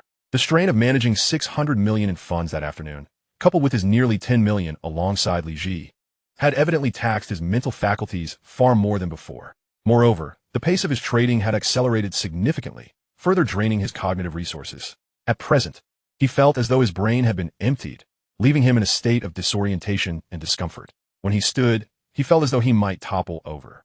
Chen Hao, Chen Hao, Chen Hao. Seeing him struggle to maintain his footing, Li Zhi quickly reached out to steady him, pressing his body against hers. Witnessing Chen Hao's exhaustion filled her with profound concern. Mr. Chen, are you all right? Xiang's Haiqiu, observing the scene, felt a tightening in his expression. I'm fine. It's just a bit of mental fatigue. I'll feel better after a brief rest. Chen Hao forced a smile. Jian Xiang, drive Mr. Chen home. Xiang's Haiqiu instructed his bodyguard and driver, Lin Jianxiang. But Mr. Xiang, I must ensure your safety. Lin Jianxiang hesitated. I will wait for you at the company. There will be no issues. Quickly go. Xiang's Haiqiu insisted. Very well, Lin Jianxiang acquiesced. He then turned to Chen Hao, saying, Mr. Chen, let me drive you back. Thank you. Chen Hao nodded slightly. With Li Zhi's assistance, he followed Lin Jianxiang into Xiang's Haiqiu's designated vehicle. Lin Jianxiang drove Chen Hao and Li Zhi back to their residence. Upon their return, Chen Hao retreated to his room to rest, while Li Zhi headed to the kitchen to prepare their dinner. When she finished, she called Chen Hao to wake him. After resting for over an hour, he felt significantly revitalized. Chen Hao, you are pushing yourself too hard. You cannot continue like this. Your health will suffer. Li Zhi gazed at him with deep concern. Although she wished for him to earn more money, so they could enjoy a better life, she would much rather he earn a little less than risk his well-being. Initially, she had been drawn to Chen Hao for his financial prospects, but after spending time with him, she found herself increasingly valuing him as a person rather than merely his exceptional earning capabilities. Do not worry. I am perfectly fine. I merely overexerted my mind today. A little rest will suffice. Time is of the essence for us. I plan to execute a significant market acquisition soon. Hence, I need to accumulate more capital during this period, Chen Hao replied with a smile. But you are overexerting yourself, and I truly fear for your health. Li Zhi remained apprehensive. Rest assured, I engage in at least 3 sessions of Baoduan Jin daily to maintain my health. I am in excellent shape. Do you doubt that tonight I could still engage in 1,000 rounds with you? Chen Hao jest. Get out of here. Who would engage in 1,000 rounds with you? Li Zhi shot him a playful glare. Of course, it would be you, my little enchantress. Chen Hao teased, grasping her delicate hand. You are the little enchantress. Li Zhi rolled her eyes at him, yet she did not withdraw her hand, allowing him to hold it. After a moment, she exclaimed, by the way, you helped Mr. Xiang earn 100 million today. According to your previous agreement with him, don't you stand to gain 50 million? Indeed, Chen Hao nodded. My goodness, you earned 50 million in one afternoon. That is simply astounding. Li Zhi's face reflected shock and admiration. Then, a hint of worry surfaced on her features. Do you think Mr. Xiang might go back on his word and not give you the 50 million? You need not worry about that. I know Mr. Xiang quite well. He values integrity and would not renege on our agreement. Moreover, he is a wise man. He will surely recognize my exceptional trading abilities. Any intelligent individual would not risk jeopardizing a lucrative partnership for fleeting gains. Mr. Xiang aims to maximize profits, so he will undoubtedly maintain a good relationship with me. Chen Hao explained with a smile. Chapter 40, The Butterfly Effect. Though Chen Hao had only known Xiang's Haiqiu for a brief period, in his previous life, he had deeply researched Xiang's Haiqiu. He was confident that Xiang's Haiqiu was a person of great integrity. Having established a collaborative agreement with him, Xiang's Haiqiu would likely not unilaterally breach this contract. Furthermore, Xiang's Haiqiu was astute enough to see Chen Hao's extraordinary trading prowess. Any savvy individual would not hastily sever ties over minor, short-term interests. If Xiang's Haiqiu wished to earn more, he would surely cultivate a strong relationship with Chen Hao. Hence, Chen Hao felt no anxiety regarding Xiang's Haiqiu potentially breaching their agreement. I hope you're right, Li Zhi said, still somewhat apprehensive. At that moment, she recalled Chen Hao's mention of a significant market acquisition in the near future. Curiously, she inquired, you mentioned preparing for a major acquisition soon. What does that entail? It means that the Hong Kong stock market is currently in a downturn, essentially a bear market. Once many stock prices hit rock bottom, we can acquire them at minimal costs. Wait until the stock price rebounds, then sell all the shares in your possession. Chen Hao elucidated. Oh, So that's what it means. Li Zhi nodded, half understanding. Curiously, she inquired, when do you plan to execute a significant bottom fishing strategy? According to my initial predictions, the stock market in Hong Kong Island is expected to hit its low point by the end of June. However, circumstances have since changed. Chen Hao reflected thoughtfully. What changes? Li Zhi quickly asked. Due to my recent rapid trading activities, the traders at Xiangxing Securities have taken notice. They have begun following my trading patterns. Furthermore, today, President Xiang mobilized $4 billion in funds for me to manage. Although $4 billion is relatively insignificant in the grand scheme of the Hong Kong stock market, my swift and frequent transactions have resulted in a significant influx of capital. Consequently, the market has already begun to exhibit certain changes. Many stock prices are starting to rebound, and the overall trading volume in the Hong Kong market is increasing. I estimate that it will soon reach its low point. At that moment, the market will transition from its current bear phase into a bull market. Therefore, the timing for bottom fishing may need to be advanced. Chen Hao declared earnestly. So, your actions have altered the future trajectory of the Hong Kong stock market? Li Zhi pondered aloud. It appears so. Chen Hao nodded. In truth, he had anticipated this outcome. As a reborn individual with insights from a past life, his presence was akin to that of a butterfly, introducing a variable that would inevitably alter the original developmental path.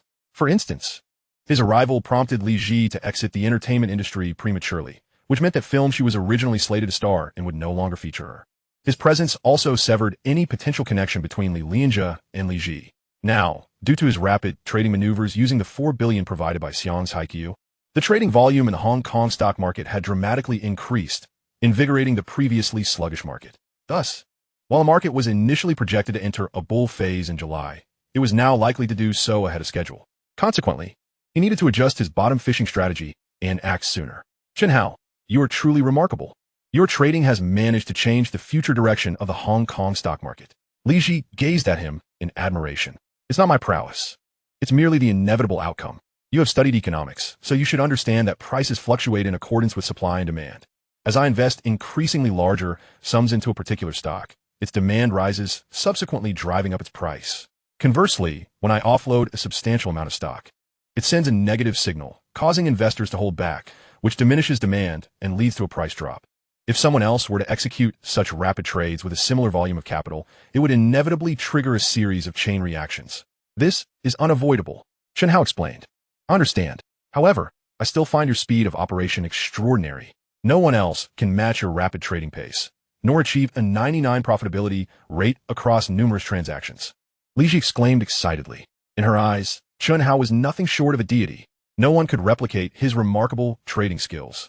After finishing dinner, Chen Hao and Li Zhi, as per their routine, strolled to the balcony to admire the night view while engaging in light conversation. Once they had sufficiently digested their meal, they practiced a set of Bajuan together. As for whether Chen Hao had battled Li Zhi in 1,000 rounds that evening to prove his physical fitness, only they would know. In the following days, Chen Hao continued to manage the funds provided by Xiang's Haiku, conducting rapid trades until Friday. After several days of trading, the $4 billion had swelled to $2 billion under Chen Hao's guidance.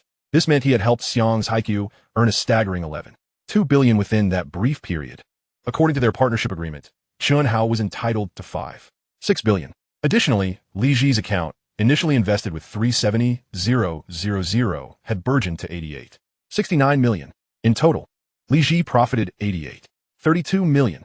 Based on their prior agreement, Chen Hao was entitled to 44.16 million. However, given their current relationship, they no longer distinguished between personal finances. His wealth was hers, and vice versa. Moreover, with Chen Hao's collaboration with Xiang's Haiku, the substantial profits were the primary concern. As Saturday approached and the stock market closed, Chen Hao resolved to take a well-deserved break. After 5 grueling days of trading, he felt utterly drained. You must be exhausted. Rest well, and tomorrow night I will take you to a wonderful place. Xiang's Haiku chuckled, patting Chen Hao's shoulder. Chapter 41. The Elite Circle of Hong Kong's Wealthy, the Heiken Association. Today was Saturday, and Chen Hao finally had the chance to rest. He slept in until after 10 o'clock. After freshening up, he performed a set of Bajuan, feeling significantly rejuvenated. At that moment, the diligent Li Zhi had prepared a sumptuous lunch. As they enjoyed their meal, they engaged in casual conversation. Li Zhi, how's your lawsuit progressing? Chen Hao inquired between bites. As she served him a piece of his favorite beef brisket, Li Zhi replied, My lawyer has formally submitted the lawsuit against Zhou Runfa and the production team of Tigers roar to the court. Now we await their response. Yes, lawsuits can be quite time-consuming. It may take a while before it is heard, but that works in your favor, as you won't have to pay the penalty so soon. If you win, you can even demand compensation. Chen Hao smiled. Brother Hao, it feels like a dream, Li Zhi expressed, her demeanor reflecting disbelief. Why do you say that? Chen Hao looked at her. Everything that has occurred in recent days feels surreal. I never anticipated I would exit the entertainment industry so swiftly. I also never expected to amass such wealth in less than half a month, becoming a millionaire. It all seems like a dream, yet it feels so real. Li Zhi exclaimed, her excitement palpable as she gazed at Chen Hao. Brother Hao, do you believe all of this is true? Of course it's true. If you doubt it, I can pinch you to see if it hurts. Chen Hao said, extending his hand toward her. Ah, Li Zhi squealed, quickly crossing her arms defensively and shooting him a glare. What do you plan to pinch? If not here, then where? Chen Hao chuckled. I'm afraid of pain. You can't pinch me anywhere. Li Zhi shot him an indignant look. After their lunch, Chen Hao did not idle away the time. He meticulously reorganized and summarized his stock trading experiences and data from the past week, analyzing when the opportune moment for significant bottom fishing might arise. By evening, his mobile phone suddenly rang. In the present day, Chen Hao and Li Zhi have achieved financial stability. Li Zhi has generously gifted Chen Hao a mobile phone and assisted him in acquiring a SIM card. Upon answering the call, he discovers it is from Xiang's Haiku. Xiao Chun, I'm currently near your home. Step outside. I will take you to a place. Xiang's Haiku declares. Their relationship has grown increasingly intimate, with Xiang's Haiku affectionately addressing Chen Hao as Xiao Chun, while Chen Hao respectfully refers to him as Uncle Chio. Uncle Chio, where are you taking me? Chen Hao inquires. Curiosity piqued, recalling that Xiang's Haiku had mentioned taking him somewhere that evening. You'll find out once you arrive. However, you should come alone. Miss Li Zhi need not accompany you. Xiang's Haiku advises. Very well.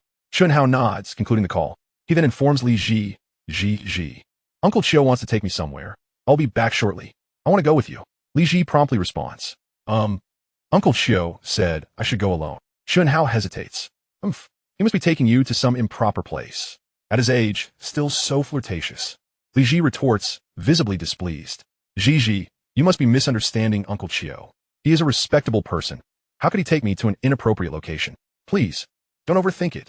Chen Hao chuckles. All men are the same. Li Zhi huffs, sulking on the sofa, puffing her cheeks and tilting her head.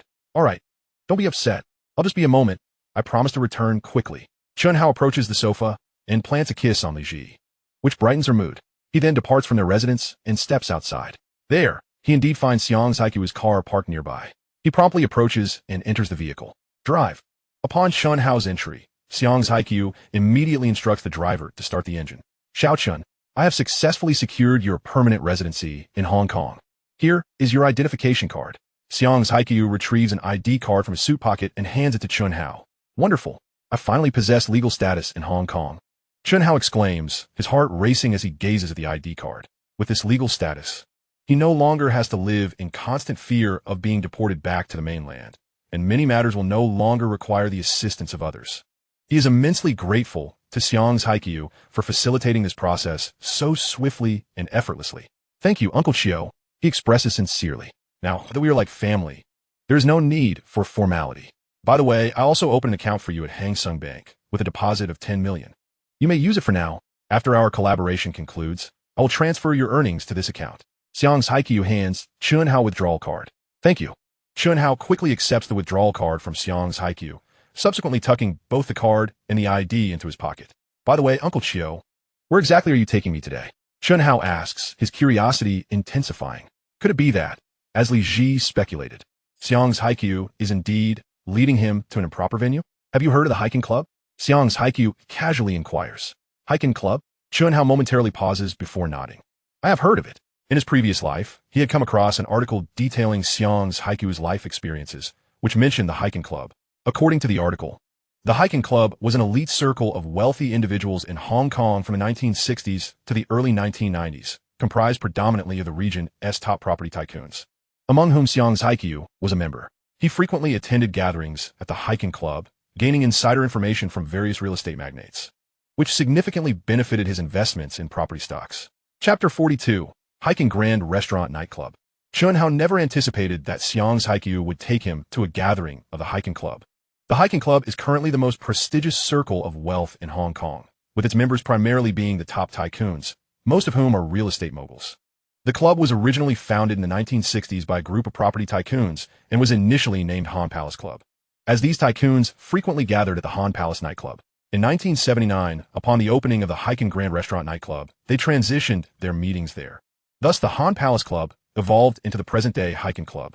The original core members of the Heiken Club included K.Y. International Holdings Chairman Kwok Tak-shing, the founder of Dechang Real Estate Chan Tak-tai, and the founder of K.Y. Properties Pang Kwok-chun. They were known as the Iron Triangle of the Heiken Club. However, Chan Tak-tai passed away in 1981, and Pang Kwok-chun followed in 1983. With two of the Iron Triangle gone, the club's influence had diminished considerably. Furthermore, during this time, new real estate tycoons, such as Chung Yutong of New World Development and Li Ka-shing of Chung Kong Holdings began to rise, further accelerating the decline of the Heiken Club. Nevertheless, the saying goes, even a dead camel is bigger than a horse. As one of the founders, Kwok Tak-shing still remains one of the leading real estate magnates in Hong Kong. Additionally, the likes of Li Ka-shing and Chung Yutong occasionally attend gatherings of the Heiken Club. Though they are not core members, they are nonetheless part of the club. Thus, the Heiken Club still holds a degree of influence at this time. You've actually heard of the Heiken Club? Xiang's Haiku gazes at Chen Hao, somewhat astonished. He had merely asked in passing. Although the Heiken Club is currently the pinnacle of wealth in Hong Kong, the organization has always been quite enigmatic. Generally, those outside this echelon are entirely unaware of its existence. He did not expect Chen Hao, a stowaway from the mainland, to be familiar with the Heiken Club. After a moment's contemplation, Xiang's Haiku decided to test Chen Hao's knowledge of the club. Could you tell me about the origins of the Heiken Club? Actually, I don't know much. If I misspeak, please forgive me. As far as I know, the Heiken Club was originally called the Han Palace Club, initiated by Mr. Kwok Tak-shing of New World Development, Mr. Chan Tak-tai of Dechang Real Estate, and Mr. Pang Kwok-chun of K.Y. Properties. Chen Hao shares all he knows about the origins of the Heiken Club. Xiang's Haiku is taken aback by Chen Hao's depth of knowledge regarding the club's history. As they converse, they arrive at the entrance of a New World Center in Tsim Sha Tsui. The Heiken Grand Restaurant nightclub is located on the third floor of the New World Center, which was constructed in 1978 by the emerging property tycoon Chung Yutong. Under Xiang's Haiku's guidance, Chen Hao steps into the Heiken Grand Restaurant nightclub on the third floor of the New World Center. This nightclub has consistently been one of the top Chinese nightclubs in Hong Kong since its inception, evolving from Western-style nightclubs and typically offering Chinese dinners and banquets. Many nightclubs also feature dance floors for patrons to enjoy. Numerous large-scale events hosted by various organizations or commercial enterprises, such as anniversary galas, are frequently held in nightclubs. Moreover, prior to the establishment of performance venues like the Red Pavilion and the Yi Theater, many popular singers often stage concerts in nightclubs. Even after the completion of the Red Pavilion and Yi Theater, a multitude of artists continue to hold performances in nightclubs. As one of the premier nightclubs on Hong Kong Island, the Heiken Grand Hotel nightclub naturally became the preferred venue for many artists to host their concerts. For instance, the illustrious singer Fei Fei, known for her songs The Season of the Wind and Going with the Flow, held an astounding 42 concerts at the Heiken nightclub in 1984. Each one completely sold out. Additionally, the so-called godfather of Hong Kong music, Gu Jiahui, who composed numerous classic songs such as A Long Road Ahead and Iron-Blooded Heart, was also the bandleader at the Heiken nightclub during its early days. Artists Luo, Wen, Anjun, and I, who performed the theme song Iron-Blooded Heart from the 1983 version of A Legend of the Condor Heroes, frequently held concerts at the Heiken nightclub as well. In 1988, Chen Baiqiang hosted a 2-week concert at the Heiken nightclub, which was also met with full houses. Of course, it is currently 1987, and Chen Baiqiang has yet to perform at the Heiken nightclub. In summary, during this period, the Heiken nightclub wielded considerable influence. To perform, there was a symbol of stardom and box office appeal. Chen Hao followed Xiang Zaiku into the Heiken Grand Hotel nightclub, where the atmosphere was vibrant and filled with patrons. A cluster of guests surrounded a stage, upon which numerous young women of striking beauty were performing. Recently, a Miss Hong Kong contest was being held on the island, and many contestants came here to showcase their talents, enhancing their popularity and visibility. Xiang's Haiku glanced at the young performers on stage and smiled, addressing Chen Hao behind him.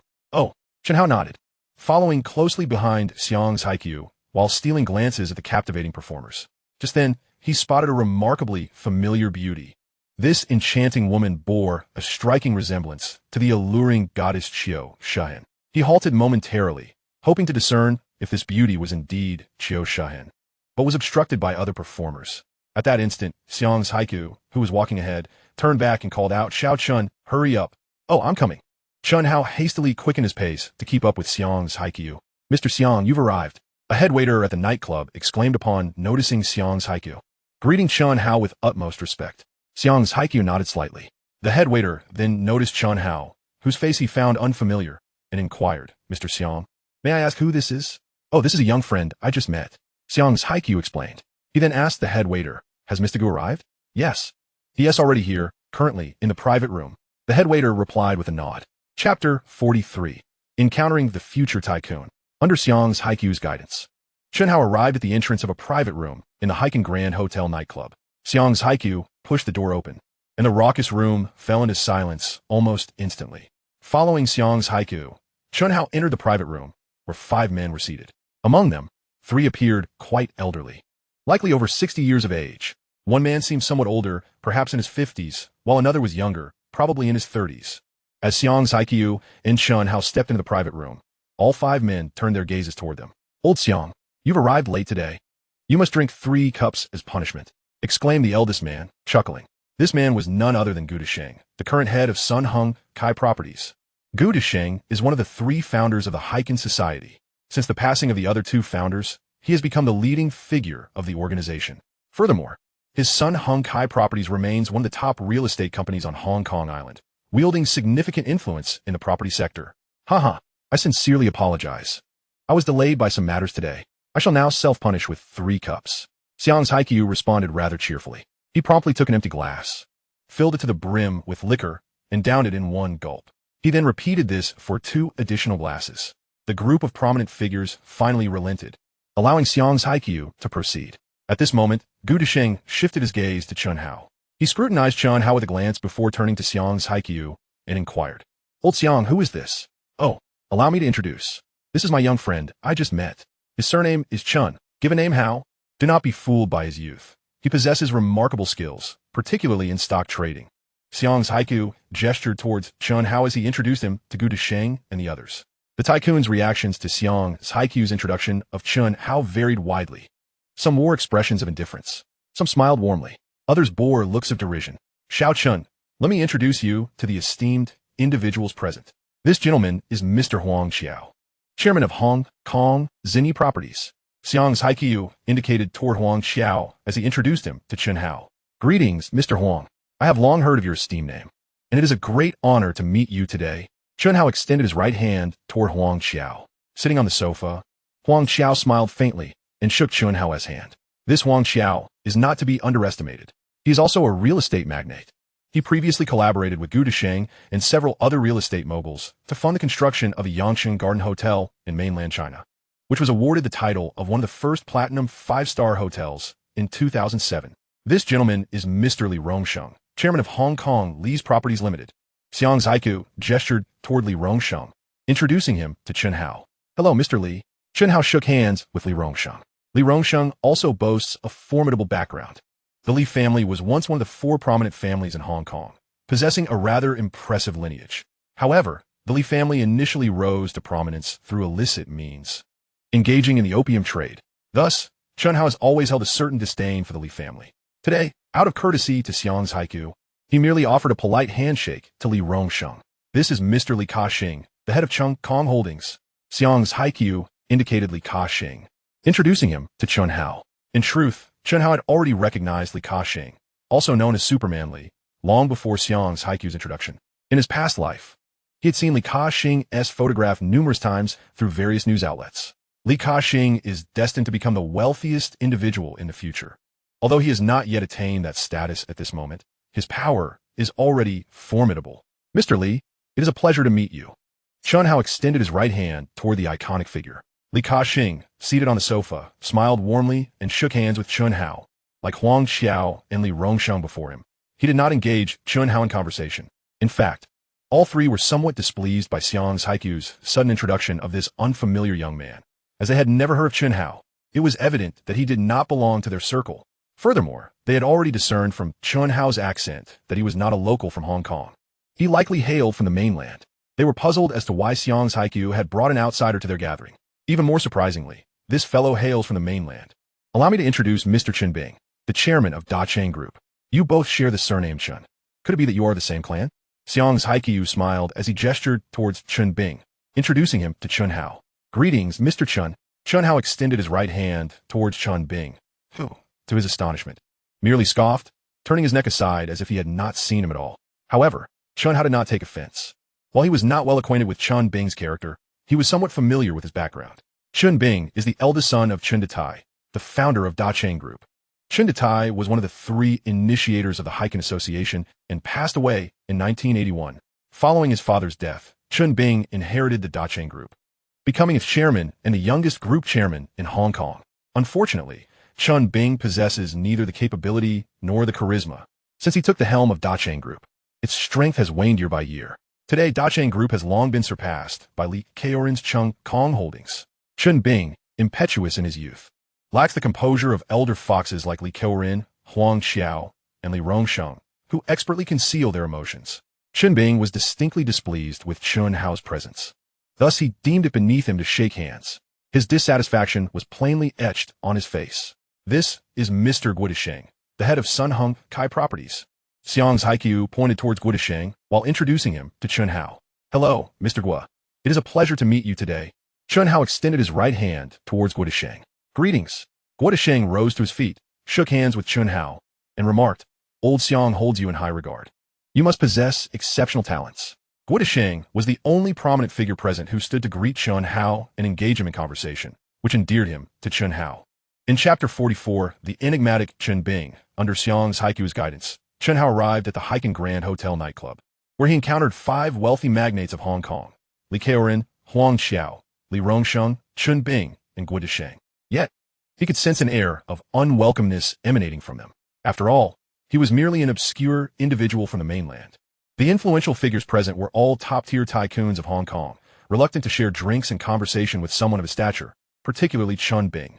While Li Zhi, Huang Xiao, and Li Rongsheng, those cunning old foxes, concealed their disdain for Chen Hao's arrival. Chen Bing, in his youthful arrogance, harbored a sense of superiority over mainlanders. Thus he looked down upon Chen Hao. Moreover, he unabashedly manifested this contempt upon his countenance. Among the assembled elites, only Guodisheng, the head of the Heiken Association, treated Chen Hao with civility. Not only did he rise to shake hands with Chen Hao, but he also said, Old Xiang regards you as a young friend. You must indeed possess remarkable qualities. You flatter me, Mr. Guo. Chen Hao replied with a humble smile. At that moment, a sarcastic voice broke the atmosphere. General Xiang, what on earth is going on today? Why are you bringing all sorts of people here? The source of this sardonic remark was none other than the disdainful Chen Bing. Not only did he look down upon Chen Hao, but he also held a similar contempt for Xiang's Haikyu, as both hailed from the mainland. Chen Bing believed that Xiang's Haikyu's prowess in stock trading was largely due to his frequent attendance at Heiken Association gatherings, where he gleaned insider information from the real estate magnates, which greatly irked Chen Bing. Now, Xiang's Haikyu had the audacity to bring a stranger, especially a mainlander, to their gathering. My dear nephew, young Chen is no ordinary person. Do not be deceived by his youth. He possesses remarkable acumen in stock trading. His skills surpass even mine. Xiang's Haikyu explained to Chen Bing. Oh, to earn the commendation of the esteemed stock god. Is Mr. Chen's trading expertise truly so formidable? Guodisheng, Li Zhi, Huang Xiao, and the other magnates looked at Chen Hao with expressions of astonishment. They were well aware of Xiang's Haikyu's reputation for being exceedingly cautious and never exaggerating. For him to extol Chen Hao's trading skills and express feelings of inadequacy was indeed rare. Impressive indeed. Recently, I entrusted some funds to young Chen to manage, and I have made quite a tidy profit. Xiang's Haikyu added with a smile. No wonder several of my listed companies have recently experienced unusual fluctuations in stock prices. Turns out you too are behind it. Li Zhi jest, yet a glimmer of wariness flickered in his eyes as he regarded Chen Hao. Not only did he engage in industrial ventures, but he also had a penchant for stock trading, with much of his wealth amassed through such endeavors. He often employed various tactics to deliberately suppress the stock prices of his controlling companies, such as Chung Kong Holdings and Hutchison Whampoa, only to buy at lower prices, subsequently releasing favorable news to elevate the stock prices before selling high. This method had earned him substantial profits in the stock market. Recently, he had been manipulating the stock prices of Chung Kong Holdings and Hutchison Whampoa, secretly buying in at lower prices. However, he had noticed some unusual fluctuations in their stock prices, which completely disrupted his plans. If what Xiang's Haikyu said held true, he would have to keep a wary eye on Chen Hao in the future. although the flicker of suspicion in Li Zhi's eyes was fleeting. Chen Hao had been observing him intently and caught that moment of caution, which heightened his own vigilance. His particular interest in Li Zhi stemmed from his intention to buy into Cheng Kong Holdings. As a reincarnated individual, he possessed profound insights into Li Zhi's methods. He recognized that Li Zhi frequently suppressed the stock prices of his companies to buy low, followed by releasing positive news to sell high. Thus, he had resolved to acquire shares in Cheng Kong Holdings. The brief glint of wariness in Li Zhi's eyes suggested that he might preemptively buy into his own controlling company, prompting Chen Hao to consider altering his acquisition strategy. Old Xiang, if what you say is true, then young Chen indeed possesses some skills. Guo Disheng scrutinized Chen Hao intently. Young Chen's trading expertise is indeed remarkable. Xiang's Haiqiu affirmed with a smile. What can a mere whisker of a boy possibly achieve? Chen Bing disdainfully glanced at Chen Hao, scoffing. Dear nephew, I assure you that I speak nothing but the truth. Young Chen's stock trading skills are genuinely impressive. Xiang's Haiqiu insisted. General Xiang, we do not welcome individuals of dubious origins here. Chen Bing coldly interjected. Young Chen is my friend, not someone of ambiguous origins. Xiang's Haiqiu retorted, visibly displeased. What more did Chen Bing want? After all, he was also a senior to Chen Bing.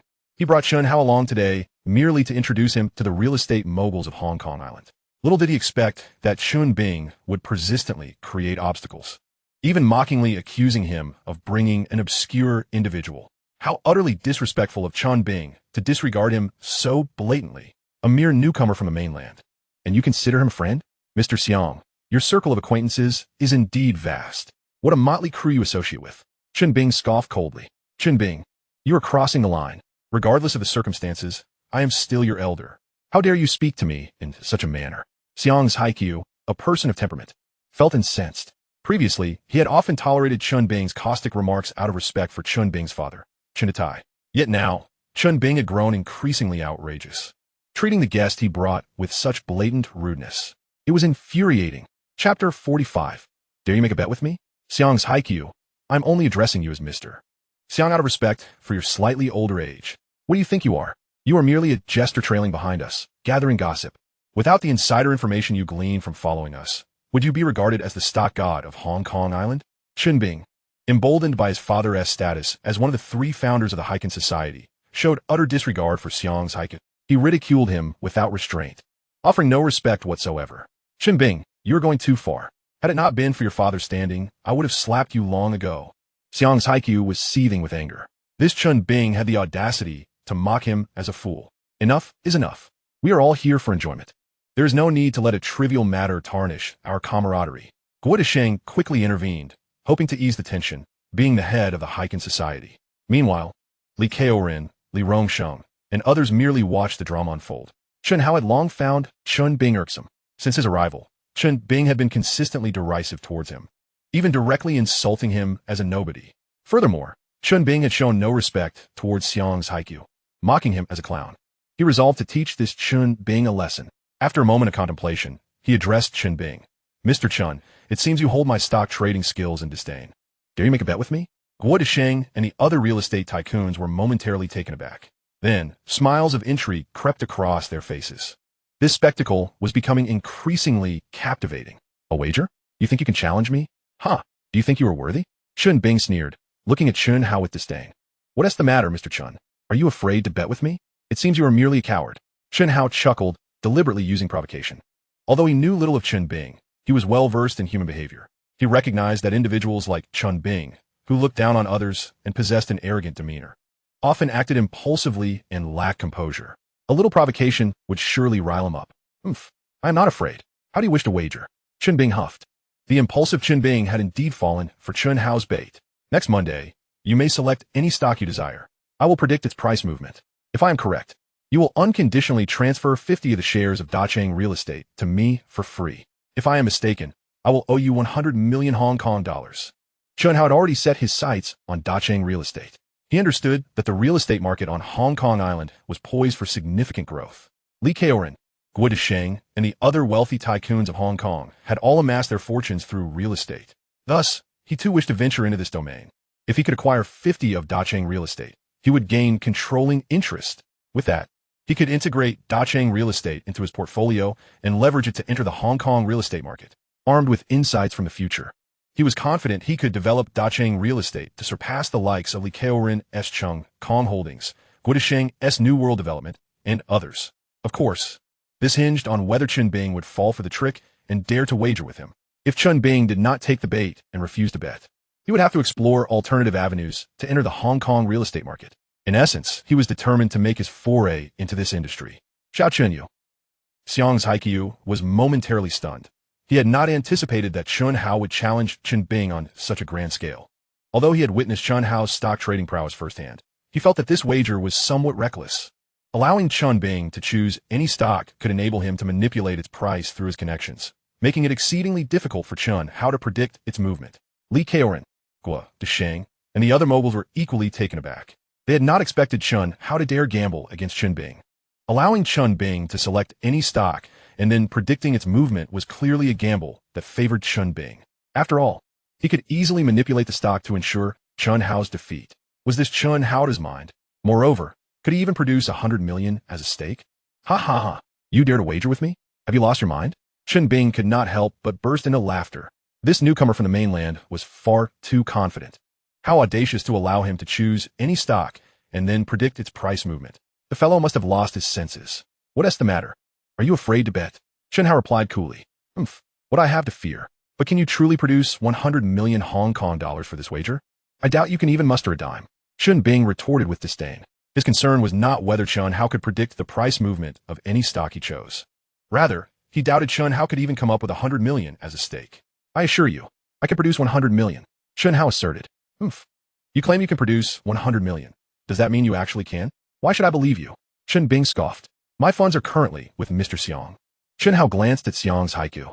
Previously, he had assisted Xiang's Haiqiu in earning 11.2 billion Hong Kong dollars, and according to their partnership agreement, he was entitled to half, which amounted to 5.6 billion.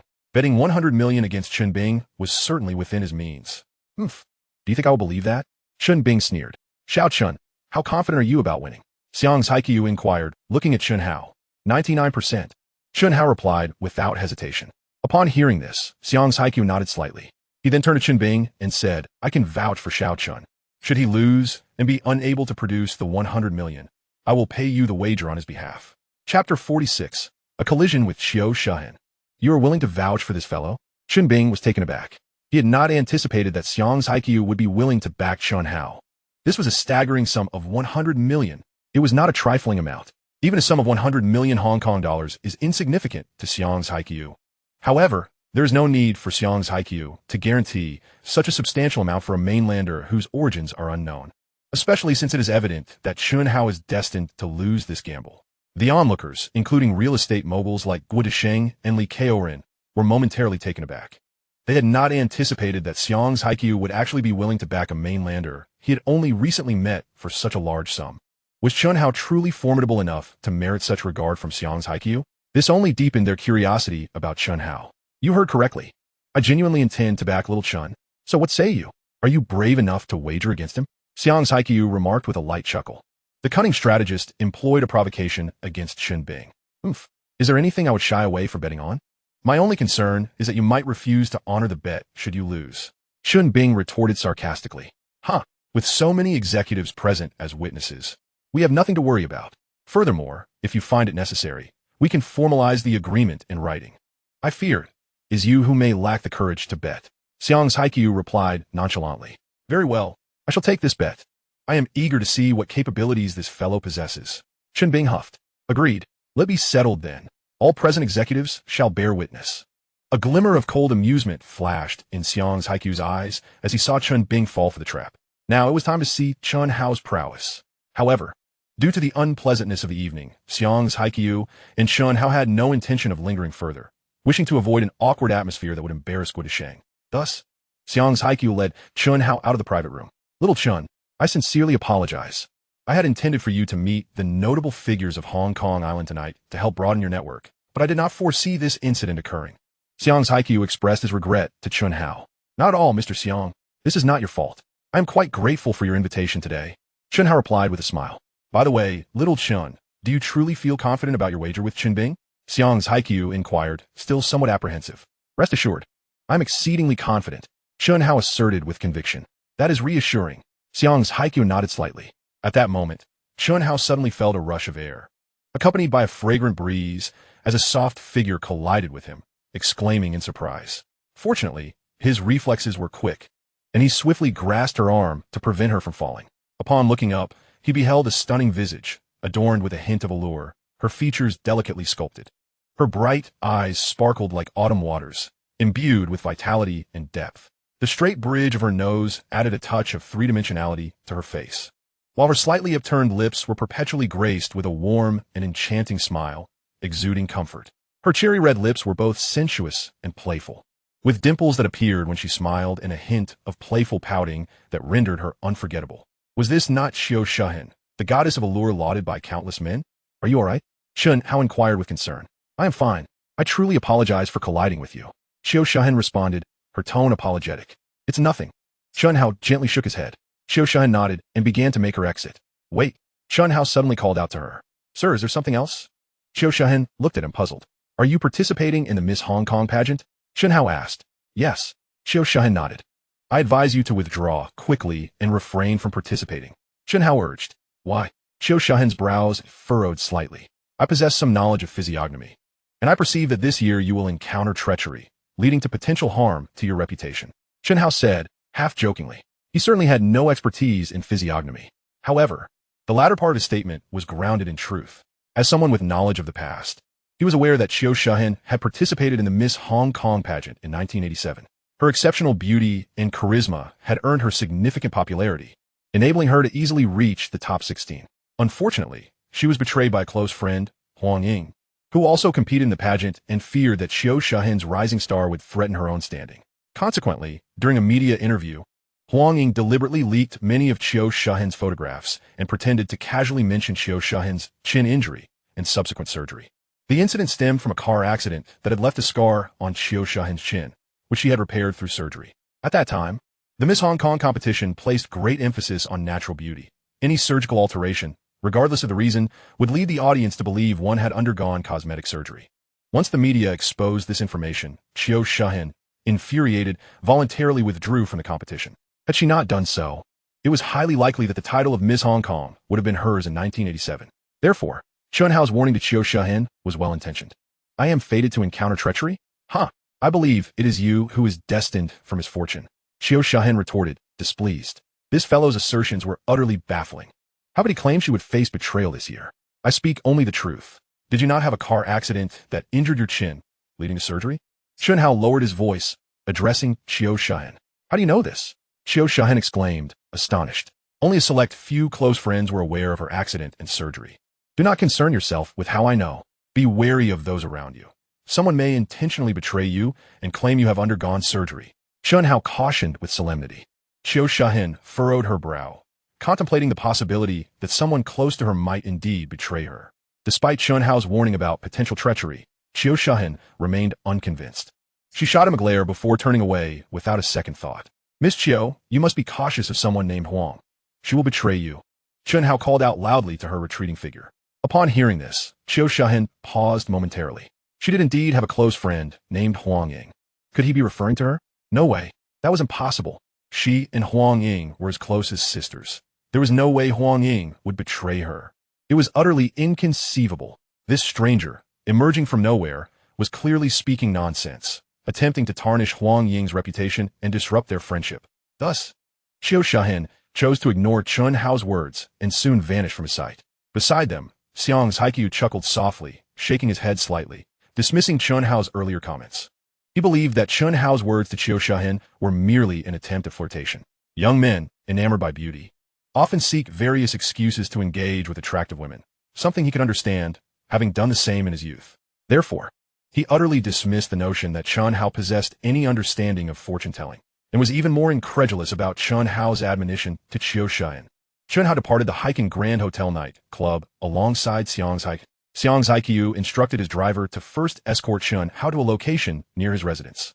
After bidding farewell to Xiang's Haikyuu, Chen Hao returned home. Oh, you're back so soon? Li Zhi remarked, surprised to see Chen Hao return at such an early hour. I was thinking of you, so I came back a bit earlier. Chen Hao replied with a smile. I believe you not. Li Zhi shot him a knowing glance. Do you know whom I met today? Chen Hao inquired. Who did you meet? Li Zhi asked, her curiosity piqued. I had an audience with the prominent figures in real estate. Guo Desheng of Sun Hung Kai Properties, Li Kaxing of Chung Kong Holdings, and other real estate tycoons from the island. Chen Hao stated. What? You met Guo Desheng and Li Kaxing today? Li Zhi exclaimed, her face a mask of astonishment. She was well aware of these titans of the real estate industry and never imagined that Xiang's Haiqiu would introduce Chen Hao to them. It was utterly unexpected. Additionally, I placed a wager with the current chairman of Dacheng Group, Chen Bing. Chen Hao recounted the details of his bet with Chen Bing, further amplifying Li Zhi's astonishment.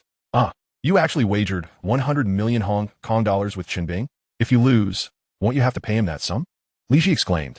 That's far too risky. What if you lose? She understood that Chen Hao had the means to stake 100 million Hong Kong dollars against Chen Bing. Yet she felt that such a gamble was excessively perilous. Should he lose, Chen Hao would be liable for a staggering sum. Rest assured, I will not lose.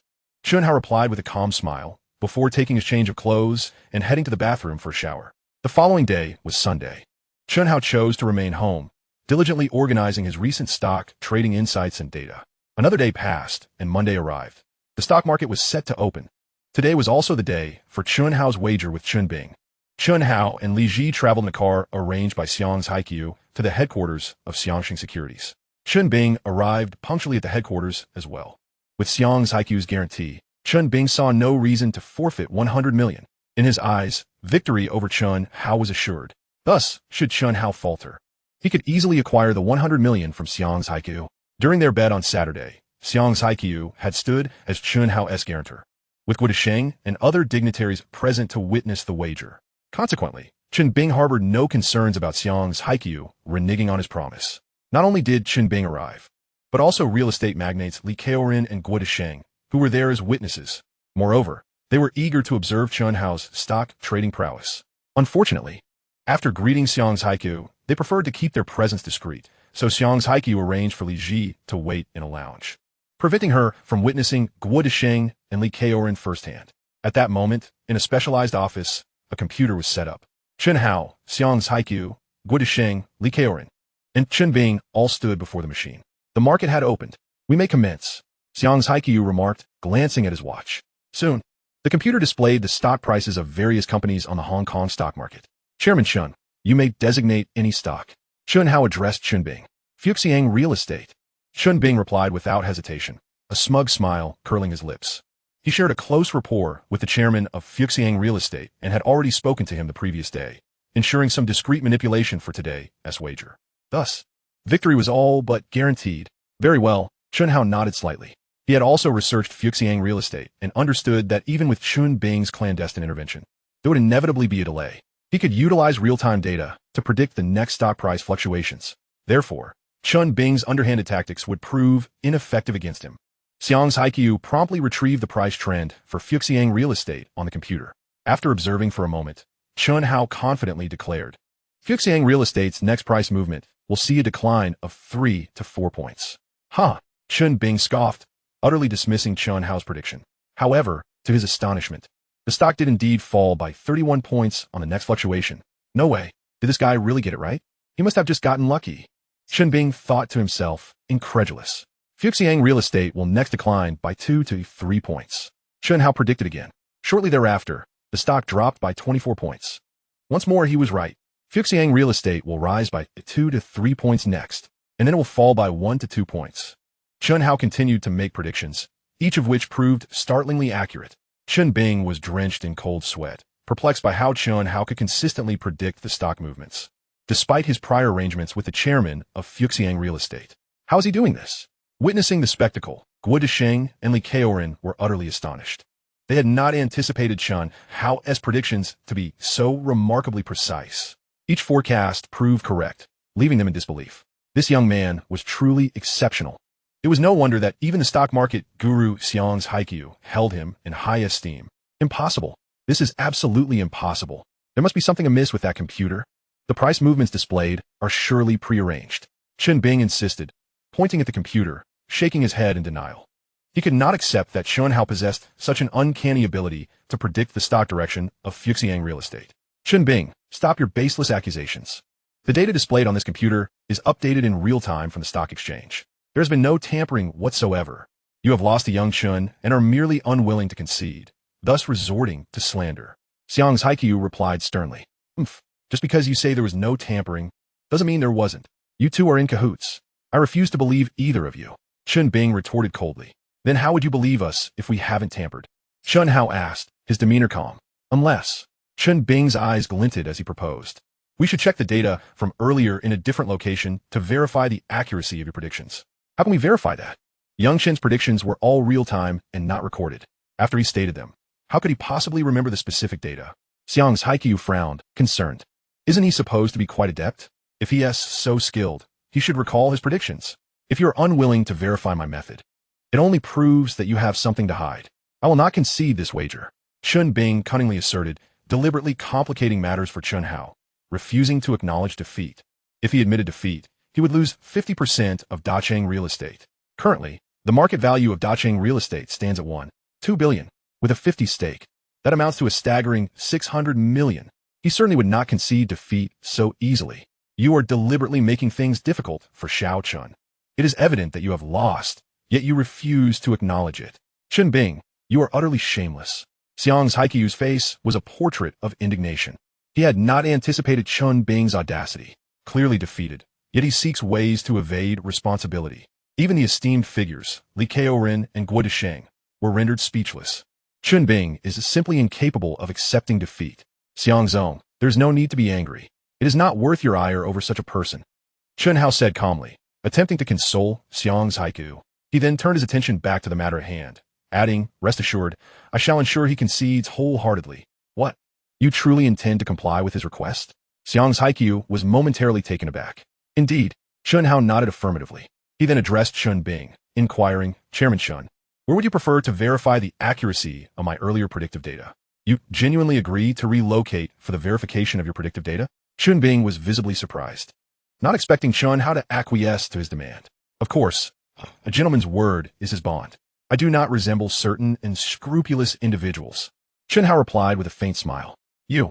Chen Bing's complexion darkened, clearly sensing the insinuation in Chen Hao's words. Cough, cough. How about this? My securities firm is nearby. Let us validate Mr. Xiao Chen's predictive data there. Guo Desheng interjected, clearing his throat. Excellent. We shall proceed to Uncle Sheng's company.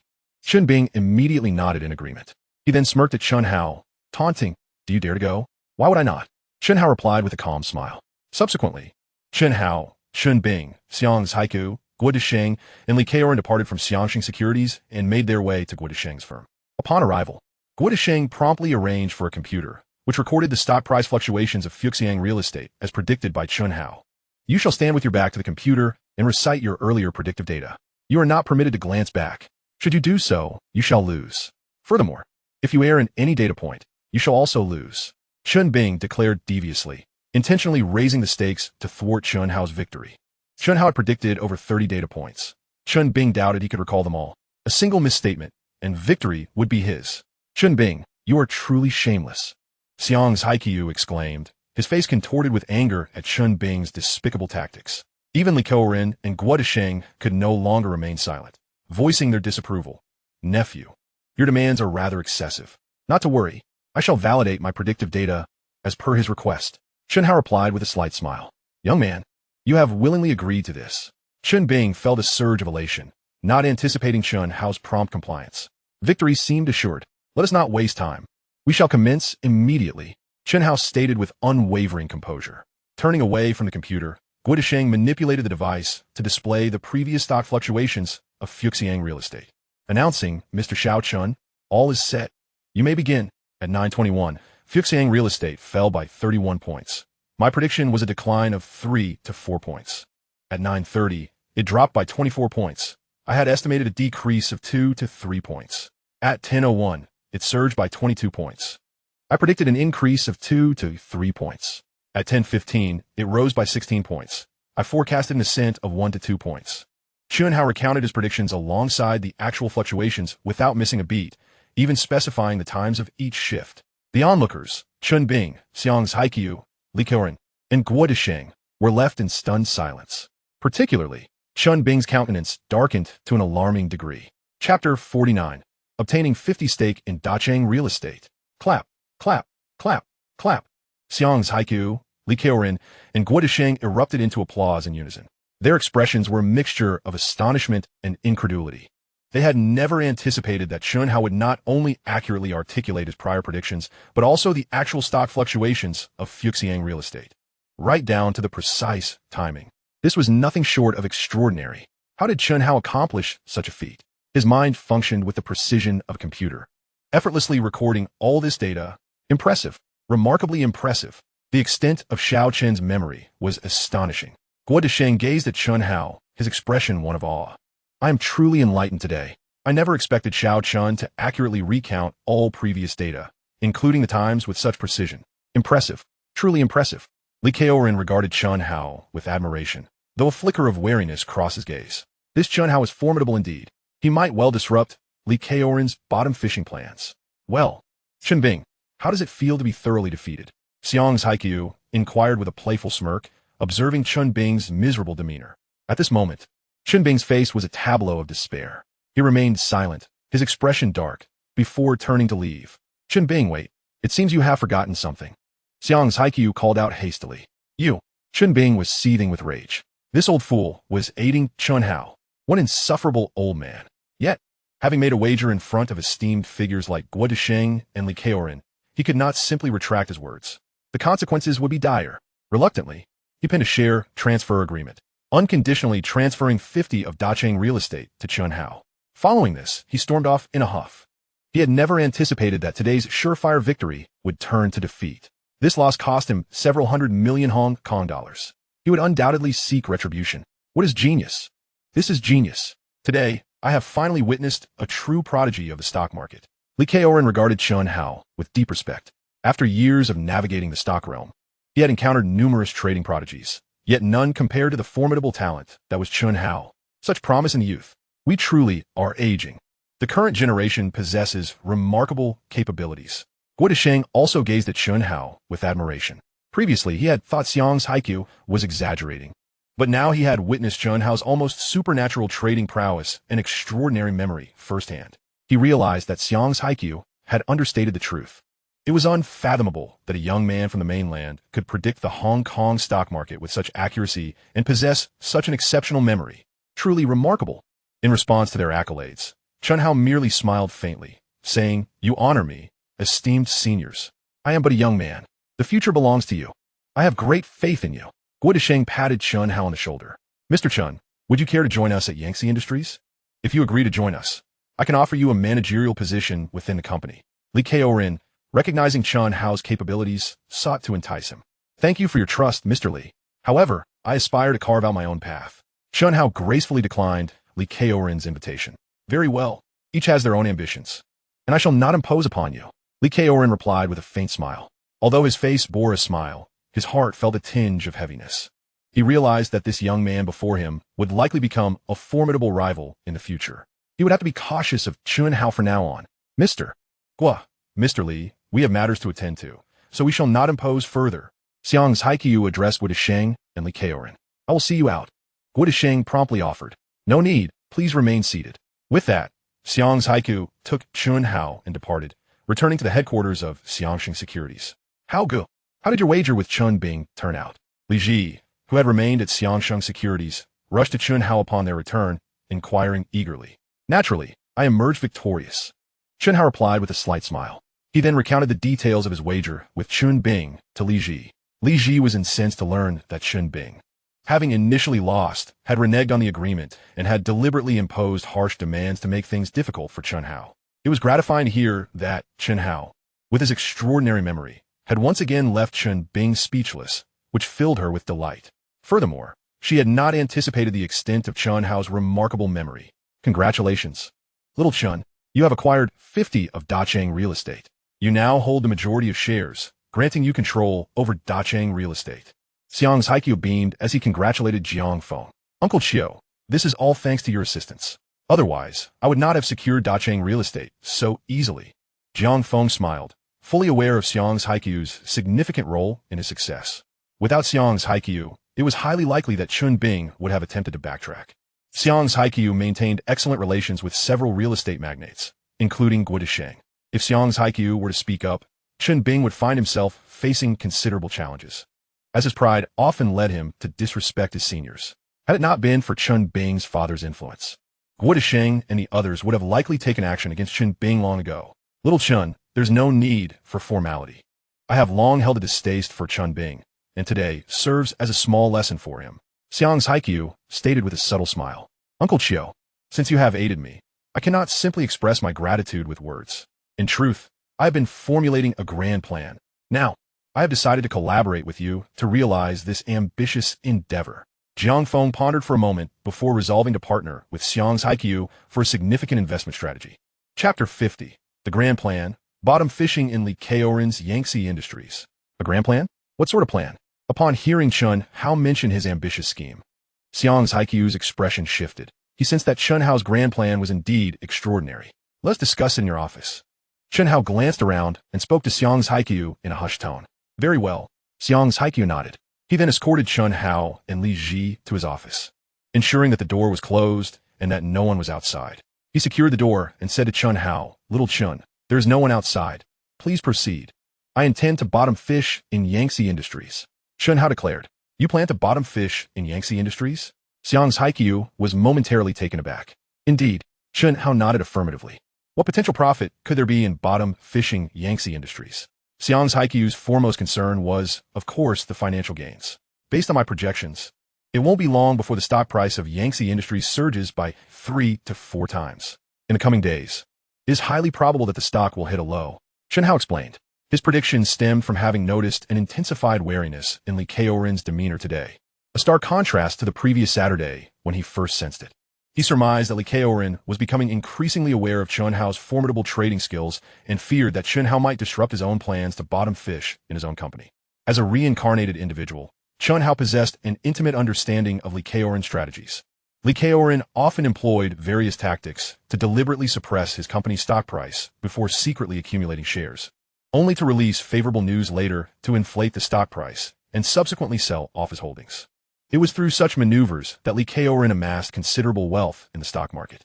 Now, Chen Hao's emergence had likely disrupted Li Zhi's plans, prompting Chen Hao to expedite his own bottom fishing strategy. Yangtze Industries could surge 3 to 4 times? Is that credible? How confident are you? Xiang's Haikyu inquired, astonished. About 80 to 90% sure, Chen Hao replied after a moment of contemplation. Excellent. I have decided to collaborate with you. Xiang's Haikyu made his decision almost without hesitation. Having witnessed Chen Hao's remarkable predictive abilities once again, he believed in the accuracy of Chen Hao's forecast. By the way, when shall we execute the bottom fishing for Yangtze Industries? Xiang's Haikyu asked curiously. In the coming days. I cannot pinpoint the exact day just yet. I need to observe the data for a few more days, Chen Hao stated. Very well. I will follow your lead. Xiang's Haikyu nodded in agreement. Subsequently, Chen Hao continued to manage the funds of both himself and Xiang's Haikyu, executing rapid trades and profiting in the Hong Kong stock market. However, he refrained from engaging with Li Zhi's publicly listed companies to avoid causing any abnormal stock price fluctuations that could hinder his plans to bottom fish in Yangtze Industries.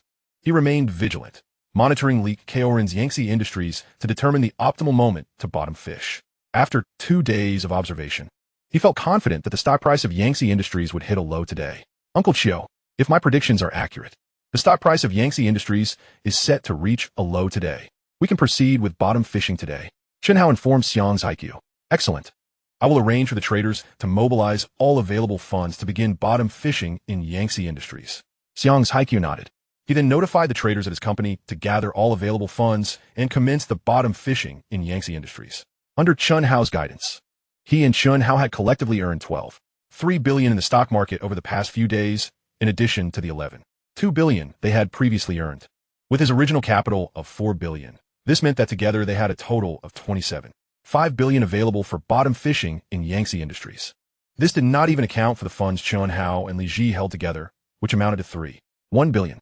Chen Hao utilized this entire sum for the bottom fishing in Yangtze Industries. From this point forward, all they needed to do was patiently await the outcome.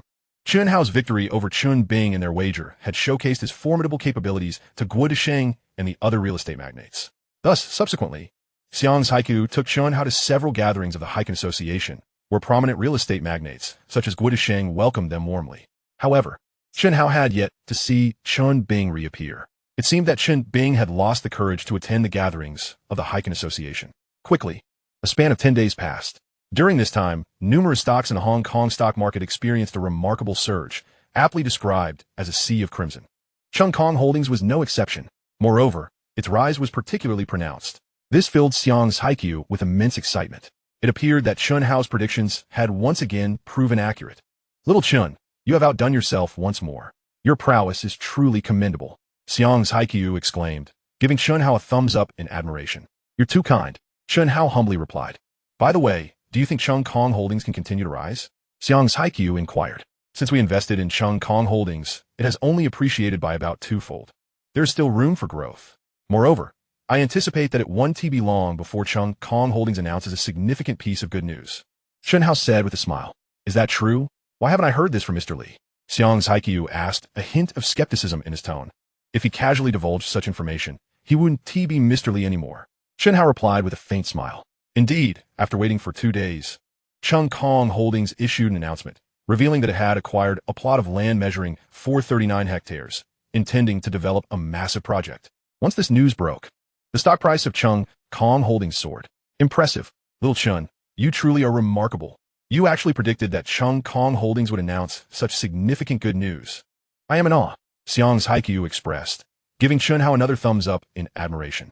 He had not anticipated Chen Hao's predictive abilities to be so formidable. You flatter me. Uncle Chiu, Chen Hao chuckled modestly. He sensed that the stock price of Chen Hao Holdings had risen sufficiently. Thus, he said to Xiang's Haiku, Uncle Chiu, we can now divest all our holdings in Chen Hao Holdings. Chapter 51. Li Zhi. The audacious Chen Hao dares to see from the jaws of the tiger. Uncle Chiu, this moment is precisely the opportune time for us to relinquish our shares in Chen Hao Holdings. Chen Hao firmly believed that, as the stock price peaked, it was the ideal moment for divestment. Are we making this decision now? Xiang's Haiku expressed surprise, his brow furrowed with doubt. Isn't it a bit premature? After all, Chen Hao Holdings has just disclosed significant positive news. I assess that its stock price has reached its zenith. Chen Hao's gaze was resolute, despite its astonishing short-term increase. With market capitalization swelling to 35 times its original value, I believe the feast is nearing its end, fleeting as it may be. Extremes often give rise to reversals. And beneath this celebratory surface lies potential peril. His tone was unwavering, confidence emanating from his keen market insights. Recently, Chen Hao Holdings stock price has surged excessively. We must seize the moment and withdraw promptly. Faced with Chen Hao's earnest demeanor and well-considered analysis, Xiang's Haiku pondered briefly before responding. Since you hold such considerations, I shall heed your counsel. The traders swiftly acted on the directives, decisively offloading all their shares in Chen Hao Holdings into the market. As expected, the shares were quickly absorbed by other investors. With a total investment of $27.5 billion in Chen Hao Holdings, the value of these funds appreciated 35-fold. This meant that upon liquidating all their shares, they realized a staggering $962.5 billion. Among this, $4 billion was Xiang's Haiku's initial capital. The remaining $922.5 billion represented the profits accrued since Chen Hao and Xiang's Haiku began their collaboration. After deducting all expenses, they earned approximately 9 billion Hong Kong dollars. According to the 50-50 profit sharing agreement, Chen Hao stood to gain nearly 4.5 billion Hong Kong dollars. Shortly after Chen Hao advised Xiang's Haiku to sell their holdings in Chen Hao Holdings, the stock price began to plummet. This left Xiang's Haiku immensely relieved. Little Chen, thank goodness I listened to you and sold all our shares in Chen Hao Holdings in time. Otherwise, we would have been trapped. Xiang's Haiku excitedly told Chen Hao. Indeed, one must not be overly greedy in stock trading. Once avarice takes hold, one may find themselves ensnared, unable to escape. Chen Hao replied with a smile. He surmised that the sudden decline in Chen Hao Holdings stock price was due not only to their significant sell-off, but also because Li Zhi had similarly divested a substantial number of shares. The combined actions of Chen Hao, Xiang's Haiku, and Li Zhi within such a short time frame rendered a drop in Chen Hao Holdings stock price inevitable. He speculated that he and Xiang's Haiku had preempted Li Zhi in liquidating their shares, meaning that by the time Li Zhi sold, the stock price had already begun its descent. Little Chen, collaborating with you has been an absolute delight. In less than a month, we've amassed nearly 9 billion Hong Kong dollars. I look forward to continuing our partnership. Xiang's Haiku exclaimed with excitement. I apologize, Uncle Chiu. Our collaboration may need to come to a halt here. Chen Hao responded after a moment of contemplation. Why? Xiang's Haiku queried, a look of confusion on his face. I wish to take a break and prepare for the next plan. Chen Hao explained. This period of high-intensity trading had drained a considerable amount of his mental energy. Although he had the Ba Duan gene to help restore his mental acuity, its recuperative effects were still limited. He did not wish to jeopardize his health for the sake of relentless profit. Thus, he needed a respite. Furthermore, he intended to prepare for a strategic investment in the Eagle Nation's stock market and globally, necessitating some groundwork. The next plan? What plan? Xiang's Haikyu's eyes lit up with anticipation as he fixed his gaze on Chen Hao. This plan is still in the works. Once I have it fully formulated, I will share it with you. Chen Hao did not rush to disclose his forthcoming strategy. All right, I await your good news. Xiang's Haikyu smiled, refraining from pressing further. He then continued. Since our collaboration is concluding, I shall transfer your earnings to your account right away. Thank you, Uncle Chiu. Chen Hao responded with a smile.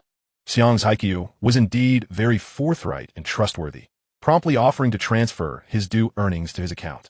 Soon, Xiang's Haikyu arranged for the finance personnel to deposit all of Chen Hao's earnings into his account.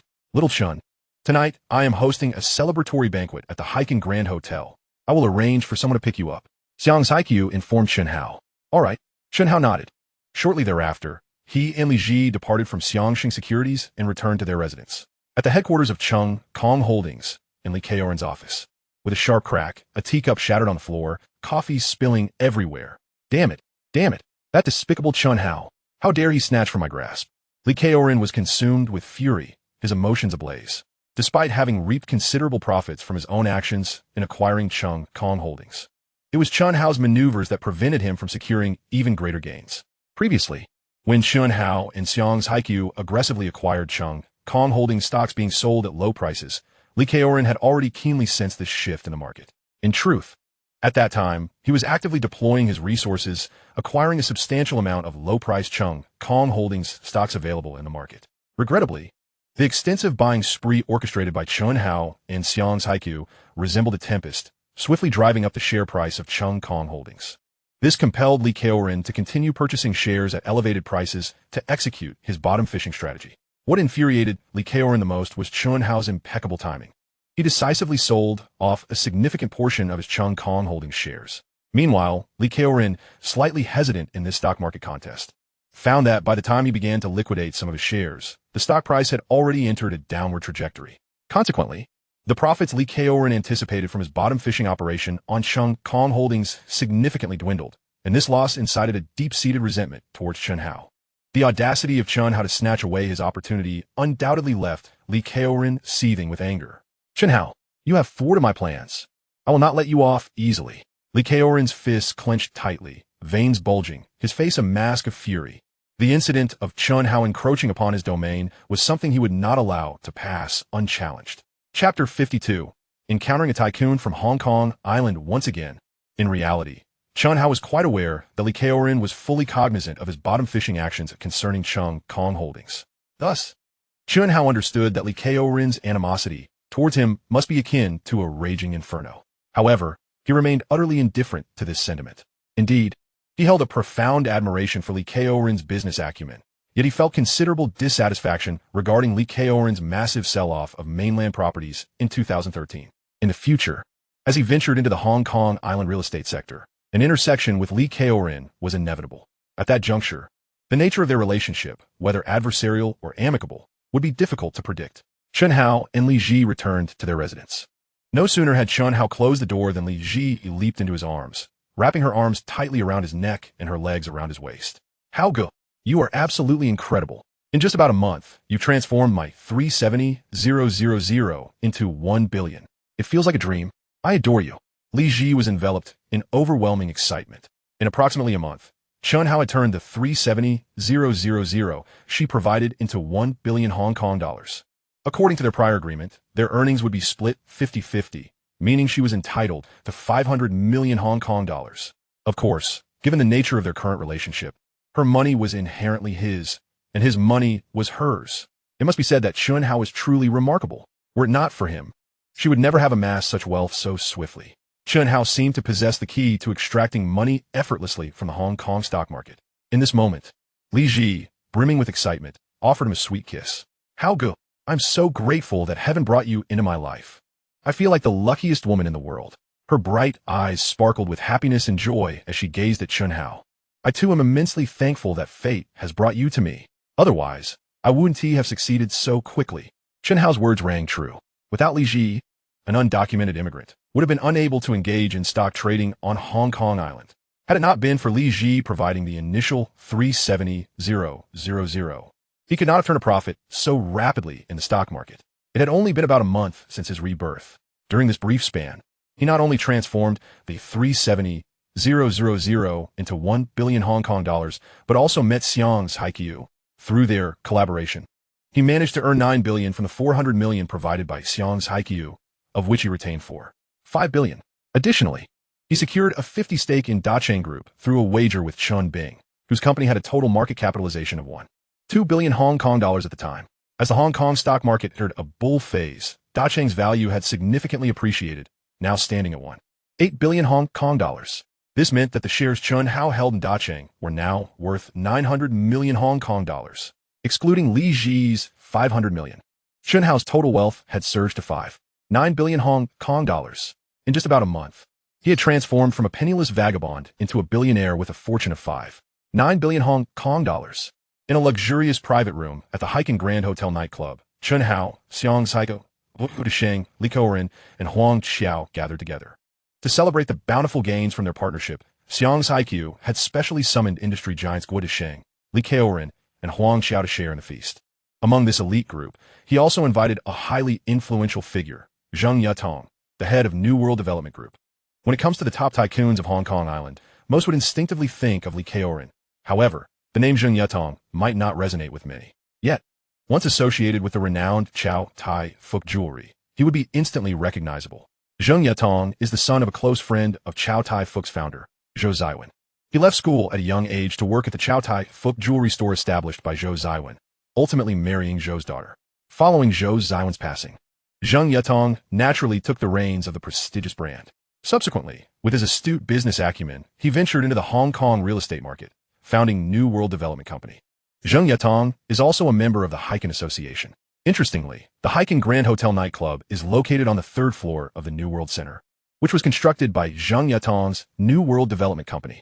Those familiar with the Hong Kong business circle would undoubtedly have heard of a highly discreet and enigmatic group known as the Big D Association. The inception of the Big D Association was largely propelled by Zheng Yatong himself. It stands as the pinnacle of Hong Kong's affluent circles. Centered around super tycoons Zheng Yatong and Lu Wanxiong, gathering real estate magnates like Supadei, Emperor Group's Yang Shoucheng, and gambling tycoon Yi Hongsen, among other distinguished figures. Even renowned mainland billionaire Ma Huanfu found it difficult to gain entry into this elite club. The name Big D Association derives from the fact that Zheng Yatong and others frequently gather to play a card game known as Chop the Land, using it as a bonding activity to deepen their friendships. Rumor has it that Supadei gained access to the Big D Association through his matches against Zheng Yatong and Chop the Land. For Supadei, without access to this high-end networking circle, he might not have ascended to the status of mainland's richest man in the future. Zheng Yatong does not belong to the core circle of the Haikan Association and rarely participates in its various gatherings. However, he had recently heard whispers of a prodigy in the stock trading realm on Hong Kong Island, who not only exhibited remarkable courage, but also managed to wrest half of Dacheng Group's equity from Chun Bing through a wager, and who astutely bought Chung Kong Holdings shares at their nadir, reaping significant rewards. Thus, when he received Xiang's Haiqiu's invitation, Zheng Yatong unhesitatingly accepted, filled with anticipation and curiosity about this legendary stock trading maestro. Chapter 53. Anointed as the new generation stock god of Hong Kong Island. In a lavish private room at the Haikan Grand Hotel nightclub, Xiang's Haiqiu introduced a distinguished guest to Chen Hao. Chen Hao, allow me to present to you Mr. Zheng Yatong, the leader of New World Development Group. Chen Hao wore a gentle smile as he responded, Mr. Zheng, I have long admired your esteemed reputation. It is truly a privilege to meet you in person today.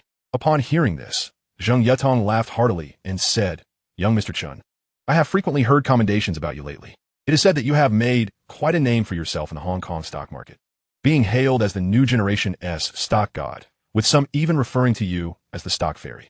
Rumor has it that with just a slight calculation, you can foresee which stocks will rise and which will fall. Zheng Yatong's statements were indeed accurate. Currently, many investors held Chen Hao in high esteem, considering him the new stock god of Hong Kong. The title of stock fairy was derived from a wager he had with Chen Bing. Initially, The details of the bet between Chen Hao and Chen Bing were obscure. Yet, as the saying goes, a fire cannot be concealed by paper. Before long, the story of their wager rippled through the community. Everyone learned that Chen Hao had precisely predicted the fluctuations of the stock price of Fuxiang Real Estate, which compelled Chen Bing to reluctantly relinquish half of his shares in Dacheng Real Estate. In no time, Chen Bing became the subject of gossip, while Chen Hao was celebrated as a legend of the stock market. Ha! Chen Hao chuckled awkwardly, attempting to downplay his achievements with a humble demeanor. I am overly praised. I am not that remarkable. Perhaps once or twice of accurate predictions could be attributed to mere luck. However, if one could consistently foresee outcomes, it surely transcends simple fortune. Zheng Yatong responded to Chen Hao's modesty with a smile. There is no need for such humility. We are all kin here. Indeed, young Mr. Chen, Li Keoren chimed in cheerfully. You need not be so modest with us. Your recent decision to invest in Chung Kong Holdings was truly a stroke of genius. Even I find myself in awe. His words conveyed genuine admiration. Yet deep within, this cunning old fox harbored a bitter resentment towards Chen Hao. However, he was astute enough to conceal his emotions, ensuring that no hint of dissatisfaction with Chen Hao would surface in public. The compliments he expressed were, in fact, not entirely superficial. He was genuinely filled with admiration for Chen Hao's precise move in investing in Chung Kong Holdings. After all, he had disclosed not a whisper of his intentions, yet Chen Hao seemed to possess an uncanny foresight, promptly taking advantage of the opportunity and executing his moves with impeccable timing. Given Chen Hao's series of astonishing investment performances in the past, Li Keoren was acutely aware that this was likely not a mere stroke of luck, but rather an indication that Chen Hao discerned crucial hints beforehand. What puzzled him, however, was how, despite his own discreet and low-key approach, Chen Hao could simultaneously seize the moment to buy in and decisively sell his shares in Chung Kong Holdings at the most opportune time. Such a series of maneuvers was nothing short of astonishing. Mr. Li, Chen Hao said with a smile on his face. To be honest, I have been somewhat pressed for cash lately, so I took the liberty of making a move on your Chung Kong Holdings. I hope it doesn't cause you any resentment. A glint of mischief sparkled in Chen Hao's eyes as he spoke to Li Keoren. Ha! Li Keoren laughed heartily, replying, How could that be? Your actions are based on genuine skill, and I have nothing but admiration for your astuteness in taking advantage of the market. Yet behind that laughter, Li Keoren's heart was tumultuous. This detestable Chen Hao's successful investment in Chung Kong Holdings had caused him to miss out on a substantial profit. Deep down, Li Keoren vowed to himself. One day, he would make Chen Hao pay the price and experience the bitterness of losing everything. Xiang's Haikyu chimed in with a smile, attempting to shift the topic. Let us set this matter aside for now, everyone. Let us continue to indulge in our revelry. He raised his glass to signal to the guests. The attendees responded enthusiastically, each lifting their respective drinks, and soon, the air was filled with the aroma of wine, and the atmosphere became lively. However, Guo Sheng was not holding a drink, but rather a glass of non-alcoholic beverage. Due to his heart condition, he could not partake in the joy of drinking. It was now 1987, and he had yet to foresee that in 3 years, in 1990, he would succumb to a heart attack. By then, all 3 founders of Heiken would have passed, and the organization would fade into obscurity. At this banquet, Chen Hao quickly charmed figures of prominence in the real estate industry, such as Zheng Yatong and Guo Sheng, beginning to refer to Zheng Yatong as Uncle Tong and Guo Sheng as Uncle Sheng. Likewise, Zheng Yatong and Guo Sheng affectionately called Chen Hao Little Chen. As the gathering drew to a close, since Chen Hao had no vehicle, Xiang's Haikyu offered to drive him home. Little Chen, Xiang's Haikyu said with a warm smile. You ought to consider acquiring a car. Indeed, I have that intention, Chen Hao replied with a slight nod. He also planned to purchase his own apartment on Hong Kong Island, as residing in a friend's home long-term was not appropriate. Therefore, possessing both a private vehicle and a property was imperative for him. In light of this, Xiang's Haikyu inquired, Will you be driving a right-hand drive vehicle? You must know that cars here are right-hand drive, quite different from the mainland. Chen Hao paused momentarily before responding with a smile. Not at the moment. But that is of no concern. I can hire a dedicated driver. That's sensible. Xiang's Haikyu nodded in agreement. I will assist you in finding a reliable driver. Chen Hao expressed his gratitude. Thank you, Uncle Chiu. Xiang's Haikyu waved his hand with a hearty laugh. There is no need for such formality between us. It is thanks to you that I have made a considerable profit this time. Such trifles are insignificant to me. Soon after, Xiang's Haikyu's driver took Chen Hao back to his current residence. Little Chen, you might want to consider securing control of Dacheng Real Estate. Xiang's Haikyu advised sincerely. You must understand that Dacheng Real Estate possesses numerous luxurious properties. Once you obtain control, those opulent residences will be at your disposal as your abode. In truth, Chen Hao was already well aware of this, not needing Xiang's Haiqiu to spell it out. As the largest shareholder holding 50 of Dacheng real estate, he was fully capable and qualified to seize control of the company. Thank you for your concern and reminder, Uncle Chiu. Chen Hao replied gratefully. I have decided to go to Dacheng Group tomorrow to officially take over the reins of Dacheng real estate. Good night, Uncle Chiu. After saying this, Chen Hao bid farewell to Xiang's Haiqiu and returned to the place he shared with Li Zhi. Chapter 54. The Control of Dacheng Real Estate. The next morning, Zhi. After breakfast, I plan to head over to Dacheng Group, Chen Hao said while munching on a pineapple bun. What do you need to go to Dacheng Group for? Li Zhi asked, momentarily taken aback as she looked up at Chen Hao. I intend to secure control of Dacheng Real Estate today. Dacheng Real Estate owns numerous luxurious properties. Once I obtain control, I can choose any mansion to live in. We won't have to stay here anymore. Chen Hao explained. Oh, Li Zhi nodded and said, then after we finish breakfast, I will accompany you. You need not come along this time. The visit to Dacheng Group may not go as smoothly as you think. Chen Hao contemplated before saying, but Li Zhi wanted to follow Chen Hao. Be good, listen to me, and wait for my news here. Once I secure control of Dacheng Real Estate, we will choose a mansion together to live in, Chen Hao said with a gentle smile. All right then. Seeing Chen Hao's insistence, Li Zhi had no choice but to acquiesce. After finishing breakfast, Chen Hao gave Li Zhi a kiss and then departed. Upon stepping outside, Chen Hao hailed a taxi. Once inside, he instructed the driver to head towards the headquarters of Dacheng Group. The taxi driver promptly set off in that direction. Chen Hao gently closed his eyes, seeking a moment of tranquility. At that moment, he heard the radio within the taxi broadcasting a piece of news. The report concerned the alluring goddess Qiu Shihen. As he had anticipated, Qiu Shihen had indeed been betrayed by her close friend Huang Ying, with numerous media outlets questioning whether she had undergone plastic surgery. In a fit of anger, Qiu Shihen had withdrawn from the Miss Hong Kong pageant. Alas, what a pity. Qiu Shihen had exited the competition. She was so beautiful. I had thought she would clinch the title of Miss Hong Kong. The taxi driver couldn't help but express his regret. Chen Hao smiled faintly. In truth, even if Qiu Shihen withdrew from the pageant, with her looks and popularity, she would effortlessly secure a contract with TVB and star in the drama New Police Story in 1988, alongside the rising star Liang Qiu. Later, she caught the eye of Wang Zhua and became a Zhua girl. Under Wang Zhua's guidance, Qiu Shihen transformed her previously innocent image into one of allure, swiftly rising to fame and becoming a household name as a seductive goddess in Hong Kong. As for Huang Ying, who had stabbed Qiu Shihen in the back, she later appeared in a few films, but only in minor roles, lacking any real renown. Before long, the taxi arrived at the headquarters of Dacheng Group. After paying the fare, Chen Hao exited the cab and made his way inside. He surmised that Chen Bing would not easily relinquish control of Dacheng real estate to him. This visit was unlikely to be smooth. However, Chen Hao was confident that he would ultimately acquire control of Dacheng real estate. At that moment, as he stepped into the interior of Dacheng Group, a receptionist keenly spotted him and immediately inquired, Sir, whom are you looking for? I wish to see Chairman Chen Bing of Dacheng Group. Chen Hao responded without hesitation. The receptionist hesitated momentarily, discerning from Chen Hao's slightly awkward Cantonese that he was not a local, and thus, she rigorously followed up, Do you have an appointment? Chen Hao shook his head, candidly replying, No appointment. The receptionist, maintaining her composure, informed him in a formal tone, I'm sorry, sir. Without an appointment, you cannot meet with our Chairman Chen. Chen Hao calmly stated his name, I am Chen Hao. Please inform Chen Bing immediately. He will know who I am and will meet with me. Nevertheless, the receptionist remained unmoved by Chen Hao's words. She coldly replied, I'm sorry, but Chairman Chen's schedule is extremely busy. If you do not have an appointment, please leave.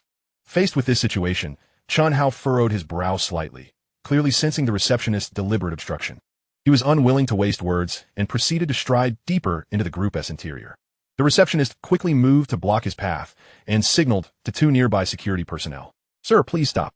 You cannot enter, she shouted, and the two security guards immediately approached with haste. Please leave this place at once. The two burly security personnel advanced on Chen Hao, attempting to expel him. I am the largest shareholder of Dacheng Real Estate. Chen Hao, realizing the necessity, revealed his true identity. You claim to be the largest shareholder of Dacheng Real Estate? Surely you jest. The two security guards scoffed, their faces filled with derision. Our largest shareholder is clearly Chairman Chen. When did it become your turn, you ignorant fool? They discerned from Chen Hao's accent that he was not a local, but from the mainland.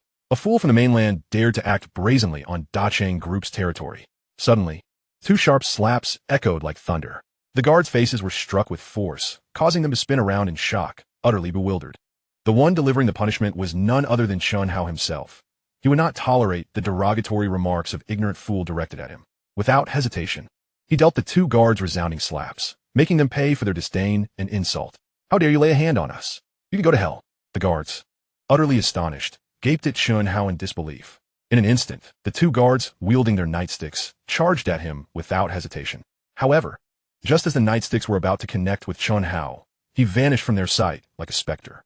Before they could recover from their astonishment, a powerful force struck from behind, causing them to lose their footing and tumble to the ground in a state of utter disarray. Witnessing this, the receptionists and other employees of Dacheng Group stared in stunned silence, exchanging bewildered glances. They had not anticipated that this sudden intruder possessed such remarkable skills, effortlessly subduing two trained security guards. Chapter 55. Chun Bing's Murderous Intent. Damn it, you think you can just come here and do as you please? The two guards struggled to rise, their faces contorted with rage as they hurled insults at Chen Hao, once more swinging their nightsticks with ferocity. Chen Hao, with agile movements, evaded the guard strikes and swiftly targeted their pressure points, causing them to emit cries of agony akin to that of slaughtered pigs, collapsing to the ground in pain. Stop! At that moment, a commanding voice rang out. A man with a dark expression approached steadily. It was none other than Chen Bing, the head of Dacheng Group. It turned out that the situation had already been swiftly reported to Chen Bing, prompting his hurried arrival at the tent scene. Chairman Chen, Chairman Chen, Chairman Chen. The receptionists and other employees of Dacheng Group called out with utmost respect. Chen Hao, what do you mean by this? Chen Bing's gaze was icy, his tone laced with a hint of menace. I simply came here to seek you out. However, your subordinates not only obstructed my entry, but also spoke disrespectfully. I merely gave them a minor lesson. Chen Hao replied calmly. What exactly is your purpose for seeking me? Chen Bing continued to inquire coldly. Hee. Chairman Chen, do you truly have such a poor memory? Do you not recall the wager we made some time ago? Chen Hao said with a smile. The mention of this immediately sparked whispers among the employees of Dacheng Group. What? The chairman actually made a bet with someone? Did Chairman Chen really lose 50 of Dacheng Real Estate's shares to someone? Is this the individual who won half of Dacheng Real Estate's shares from Chairman Chen? In truth, rumors about the bet between Chen Bing and Chen Hao had long circulated within the company. Many employees had heard whispers of it. However, as Chen Hao had never set foot in Dacheng Group, many were skeptical, suspecting it was merely a rumor and not a reality. Until today, when Chen Hao suddenly appeared and mentioned the wager himself, it confirmed the prior gossip was not unfounded but an undeniable truth. At this moment, as Chen Hao publicly brought up the bet, Chen Bing's expression darkened, as if overshadowed by a storm cloud. This is not a suitable place for discussion, he coldly stated. Follow me inside. Chen Hao smiled nonchalantly and followed closely behind. In an instant, he had entered the spacious office alongside Chen Bing. Chen Bing swiftly secured the office door, creating a barrier that isolated them from the outside world. With a stern expression and piercing gaze, Chen Bing confronted Chen Hao, demanding, What are your intentions? Chen Hao merely smiled faintly in response. Your inquiry is somewhat perplexing. We established a wager in the presence of Uncle Chiu, Uncle Sheng, and others. And now you have lost. According to our agreement, you have transferred 50 of Dacheng Real Estate to Maine. I have come here to fulfill the terms of our bet and assume control of Dacheng Real Estate. His tone was calm, yet resolute. I must concede that I have indeed lost this round. Chen Bing's expression darkened as he retorted. However, Dacheng Real Estate is the fruit of my father's labor. I cannot bear to see his hard work fall into the hands of another. His determination was evident as he proposed, I am willing to pay you 100 million Hong Kong dollars. In exchange, you must return the 50 shares of Dacheng Real Estate to me. Chen Bing's voice was steady. Previously, under the watchful eyes of prominent figures like Xiang Haiqiu and Guo Desheng, he had no choice but to surrender half of the company's shares to Chen Hao. Now, with those titans absent, Chen Bing intended to seize this opportunity to repurchase the shares for a mere 100 million Hong Kong dollars. Mr. Chen, your calculations are quite astute. Chen Hao scoffed. As you are aware, the current market valuation of Dacheng Real Estate exceeds 1.8 billion Hong Kong dollars. Thus, 50 of the shares are worth over 900 million Hong Kong dollars. Now, you propose to reclaim those shares for a paltry sum of 100 million Hong Kong dollars? That seems rather penny-pinching. Chen Bing responded indignantly. You stand to gain a fortune without any cost to yourself, yet you dare to act coy. That 100 million Hong Kong dollars is sufficient for you to lead a life of extravagance. He concluded with a cold laugh. What do you mean by acting coy? Chen Hao replied, unfazed. Let us not forget that you willingly surrendered half of Dacheng real estate to me. It is only natural that I reclaim what rightfully belongs to me. Should you wish to buy back the 50 shares, I do not oppose it. His gaze remained as tranquil as water. We can conduct a fair transaction at the current market price. You need only pay me 900 million Hong Kong dollars, and I shall promptly return those shares. Faced with Chun Bing's furious glare, Chen Hao remained composed. Do you believe I am making exorbitant demands? Is it truly excessive? I am merely reclaiming what is mine. If you cannot procure the 900 million Hong Kong dollars to repurchase the shares, then I shall officially take control of Dacheng real estate. His words conveyed unwavering resolve. Are you certain you wish to proceed with this? Chun Bing's gaze was intense as he scrutinized Chen Hao. Without a doubt, Chen Hao replied, unyielding in their stare. You will come to regret this decision.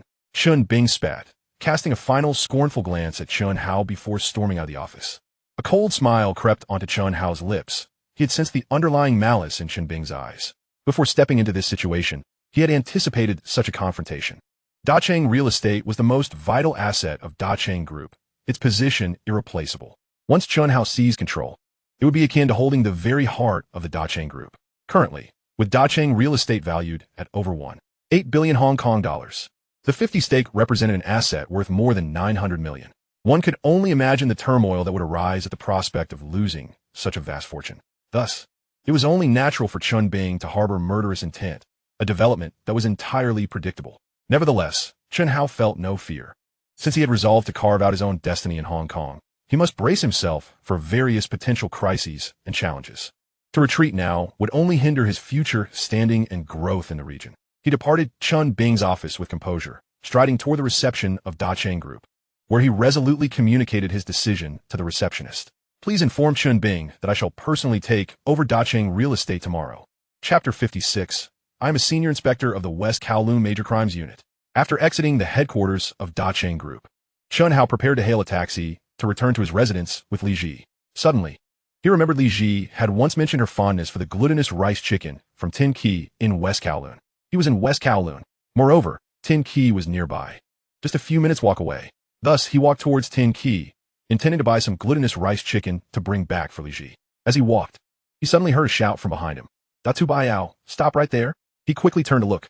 A man with an exceptionally large head was hurriedly sprinting toward him. Behind this large-headed man was a burly, dark-skinned, middle-aged man, hot on his heels. Realizing these two men were about to collide with him, Chen Hao quickly sidestepped to avoid being knocked down. In no time, the two men raced past him. Continuing on his way, he observed the large-headed man turning into an alley. Shortly thereafter, the burly man followed him into the same alley. Moments later, as Chen Hao passed by the alley, he heard the sounds of a fierce brawl emanating from within. Curiosity piqued, he peered into the alley. To his astonishment, he saw the burly man, who had been pursuing the large-headed man, now surrounded by 7 or 8 thugs. Although the burly man was quite skilled, the thugs were equally adept. Outnumbered, the burly man was soon knocked to the ground, subjected to a flurry of punches and kicks from the thugs. "What are you staring at? Get lost." The large-headed man, known as Da Tu Baiao, noticed Chen Hao observing the scene and immediately glared at him, picking up a brick from the ground and hurling it in Chen Hao's direction. Chen Hao felt a pang of exasperation. He had merely been curious. Yet this man resorted to throwing bricks at him? Truly absurd. Rather than dodging, Chen Hao reached out and caught the flying brick effortlessly. Whoa! Datu Baiao's eyes widened in disbelief. He had not anticipated that Chen Hao could catch the brick with his bare hands. At that moment, Chen Hao dropped the brick on the ground, his expression unyielding as he approached Datu Baiao. Initially, he had simply wanted to observe the commotion. Yet he had not expected to be attacked with a brick. He was not one to be easily bullied. "What do you want, kid? Are you looking for trouble?" Datu Baiao's demeanor darkened as he glared menacingly at Chen Hao. Chen Hao remained silent, his expression composed as he continued toward Datu Baiao. "Hey, someone, teach this reckless fool a lesson." Datu Baiao barked orders to his thugs. "Yes, Baiao Ge."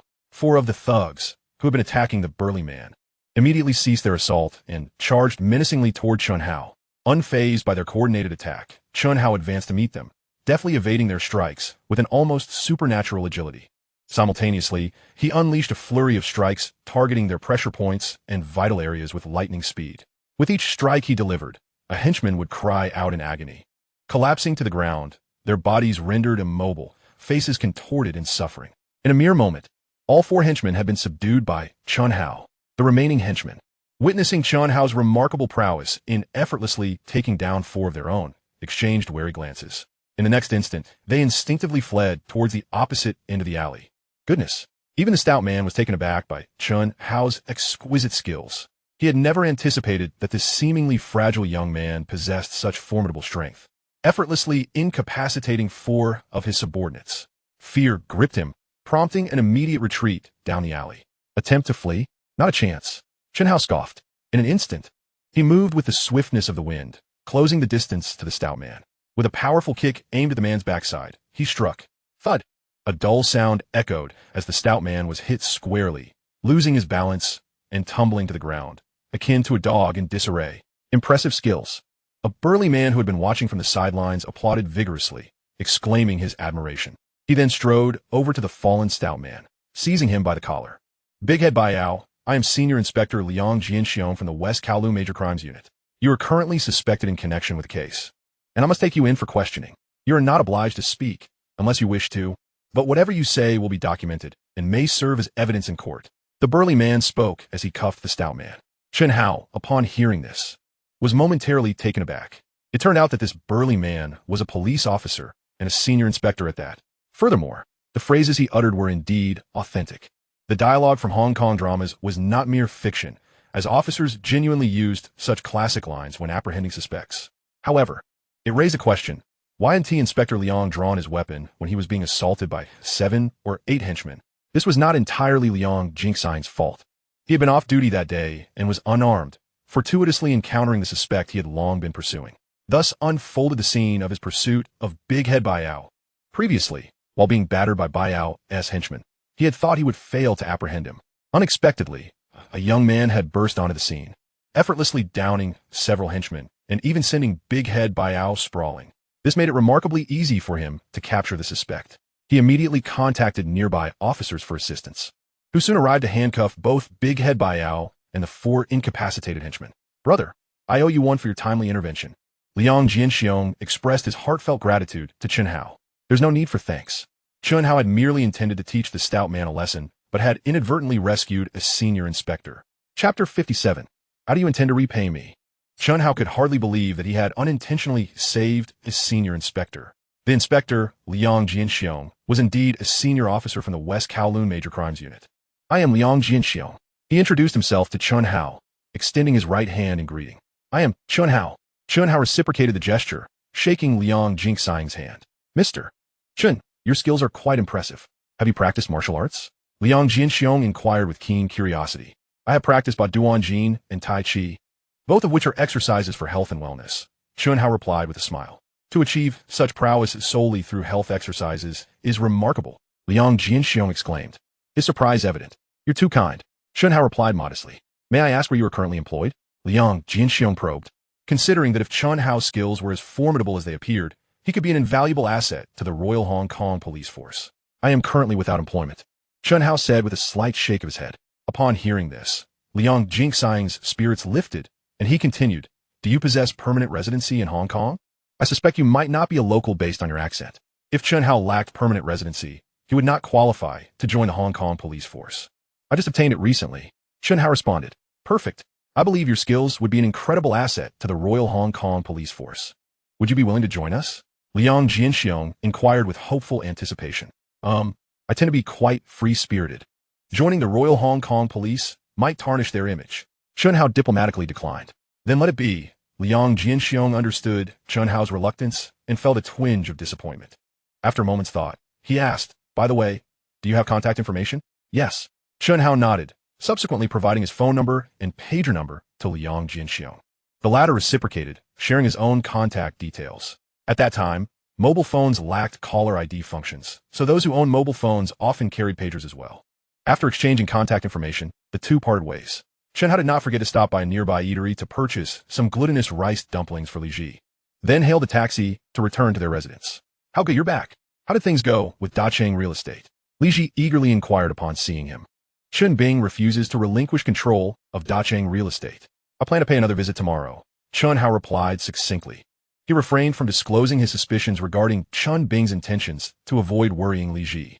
As for Chen Bing's potential threats, he felt unperturbed, as he had solid connections with influential figures like Xiang Ziku, Guo Desheng, and Zheng Yetong, whom he could approach for support against Chen Bing.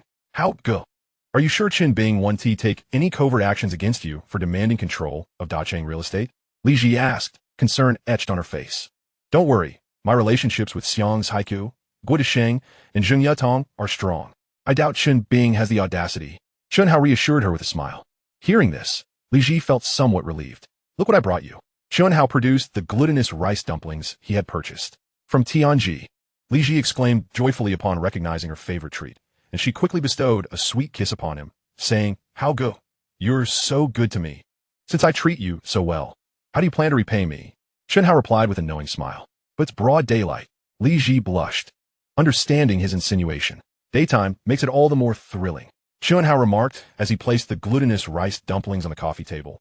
And then, the following day, after having breakfast and bidding farewell to Li Zhi, Chen Hao left their residence, hailed a taxi, and made his way back to the headquarters of Dacheng Group. The night before, he had already discussed the matters regarding Dacheng real estate and Chen Bing with Xiang Ziku and Guo Desheng. Xiang Ziku and Guo Desheng have both contacted Chen Bing, cautioning him against any reckless actions and insisting that he adhere to their previous wager by transferring control of Dacheng real estate to Chen Hao. Thus, Chen Hao must acquire control of Dacheng real estate today, residing temporarily in the Wanchai area, and with Dacheng Group's headquarters located in West Kowloon. Chen Hao needs to traverse the Hung Hom undersea tunnel to reach his destination. As the taxi navigates through the Hung Hom undersea tunnel, it enters Kowloon, heading towards the headquarters of Dacheng Group. At this moment, Chen Hao sits in the back seat of the taxi, admiring the streetscape outside. He plans to finalize matters concerning Dacheng real estate today and then take Li Zhi to purchase a luxury car. Although he lacks a driving license for Hong Kong Island, Li Zhi possesses one, enabling her to serve as his driver wherever they go. Suddenly, the taxi finds itself on a road with light traffic when a large truck veers into the taxi's lane, hurtling towards them. Alarmed, Chen Hao's expression tightens. Without hesitation, he flings open the door, cradles his head with both arms, and leaps from the vehicle. Fortunately, his agility allows him to roll on the ground, regaining his footing swiftly. In the next instant, a deafening crash resonates as the truck collides with the taxi, crumpling it significantly. The truck then pivots, barreling toward Chen Hao. Realizing the truck is aimed directly at him, Chen Hao suspects that the driver has been dispatched by Chen Bing with the intent to kill him. He deftly evades the oncoming vehicle, narrowly escaping. At that moment, a patrolling motorcycle officer notices the commotion and blares his horn, rushing towards the scene. The truck driver, panicking, attempts to flee. Not so fast. Chen Hao snatches a stone from the ground and, summoning all his strength, hurls it at the truck's tire. Remarkably, his enhanced strength shatters the tire. With a resounding pop, one of the truck's rear tires bursts, causing it to spin out of control and crash into the roadside greenery. Moments later, with a dull thud, the truck tips over. The driver scrambles from the cabin, desperate to escape. Thinking of fleeing? Chen Hao scoffs. He has no intention of letting this individual get away. He quickly pursues the truck driver, swiftly catching up and delivering a forceful kick that sends the driver sprawling to the ground. Towering over him, Chen Hao places a foot on the driver's head, demanding, "Did Chen Bing send you to kill me?" I don't know what you're talking about. I just mishandled the vehicle and accidentally hit the taxi." The driver stammers in defense. "Do you take me for a fool? After crashing into the taxi, you charged at me. You were clearly targeting me. It matters not whether you confess. I will make you admit the truth." Chen Hao retorts coldly. He then strikes several pressure points on the driver's body with force. The agony inflicted upon the driver is excruciating, eliciting cries of pain as beads of sweat form on his forehead. Unable to endure the torment, he finally concedes. "All right, I confess. It was Chen Bing who instructed me to kill you. And where is your proof?" Chen Hao inquires thoughtfully. "I have a recording." The driver replies eagerly. "I feared Chen Bing wouldn't pay me after the job was done, so I secretly recorded our conversation when he contacted me." Chen Hao promptly searches the driver and finds a cassette tape. "I see your concern wasn't about payment, but rather a scheme to extort more money from Chen Bing with this recording." The driver is taken aback, realizing Chen Hao has seen through his ulterior motives. However, in his current state of agony, he has little time to contemplate, pleading for mercy. "Please, I've told you everything. Just let me go. Consider yourself fortunate," Chen Hao retorts, delivering a few more strikes to the driver as pressure points. Miraculously, the pain soon dissipates. At this juncture, the traffic police arrive. "Sir, are you all right?" One officer inquires with genuine concern. "I'm fine. This man was hired to deliberately attempt on my life. This recording serves as evidence," Chen Hao asserts, brandishing the tape. "What? Attempted murder? The officer exclaims, shocked. He had not anticipated that the traffic incident was a premeditated attack. Realizing the gravity of the situation, he promptly reports it to his superiors and detains the driver. Shortly thereafter, an ambulance arrives to transport the taxi driver. Though he escaped the worst, is left severely injured. After a while, several police vehicles pull up. When an officer disembarks from one of the cars, Chen Hao is momentarily taken aback. It is Senior Inspector Liang Jianxiong, whom he met just the day prior. What brings you here? Liang Jianxiong approaches, slightly bewildered. Hello, Inspector Liang. Chen Hao greets him amicably. The driver, noticing the apparent rapport between Chen Hao and Liang Jianxiong, feels a sinking dread. His fate seems sealed. What transpired here? Liang Jianxiong queries, having received orders regarding a traffic accident that may not have been accidental but rather a murder attempt. He anticipated that it involved Chen Hao. Chen Hao quickly recaps the events leading up to this moment. Liang Jingxiang's expression grows grave as he realizes the involvement of Chen Bing, a powerful and influential tycoon. Mishandling this situation could lead to significant repercussions. You need to accompany me to the police station for a statement, he instructs. Of course, Chen Hao nods in agreement. Together, they head to the West Kowloon police station. After arriving, Liang Jianxiong listens to the tape recorded by the driver. The contents confirm that someone indeed hired the driver to murder Chen Hao. However, verifying the identity of the individual in the recording will require further investigation. With witness testimony and the recording at hand, it appears likely that Chen Bing is behind the plot. Recognizing the severity of the situation, Liang Jianxiong promptly escalates the matter to his superiors. After deliberation, they decide to have Liang Jianxiong bring Chen Bing in for questioning. Without delay, Liang Jianxiong and his team set off for Dacheng Group. When they fail to locate Chen Bing at the headquarters, they promptly proceed to his residence. However, he received intelligence along the way. Chen Bing was heading to the airport, intending to leave Hong Kong Island. This only intensified his suspicion that Chen Bing was indeed involved in something nefarious. Otherwise, he would not be preparing to depart at such a critical moment. He immediately headed to the airport with his team. Upon arriving, he instructed his men to search for Chen Bing separately. Soon, he spotted Chen Bing queuing to board his flight. He promptly intercepted him. Chen Bing, I am Chief Inspector Liang Jianxiong of the West Kowloon Crime Unit. You are currently suspected of being involved in a case, and I must take you back for questioning. You are not obliged to speak unless you wish to. But anything you say will be documented and may serve as evidence in court. Liang Jianxiong produced handcuffs and secured Chen Bing's wrists. At that moment, Chen Bing's complexion was particularly ghastly.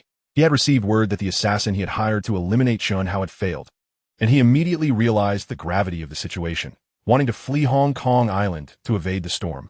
However, he never anticipated that the police would arrive so swiftly. Nevertheless, he feigned calmness and stated, I demand to speak with my lawyer. Chapter 59. Obtaining control of Dacheng Real Estate. Chen Bing was taken to the West Kowloon police station by Liang Jianxiong. However, Chen Bing had already summoned his lawyer, and until his lawyer arrived, he refused to answer any questions, regardless of how Liang Jianxiong interrogated him. This was the law of Hong Kong. Chen Bing indeed had the right to refuse to answer police inquiries until his lawyer was present.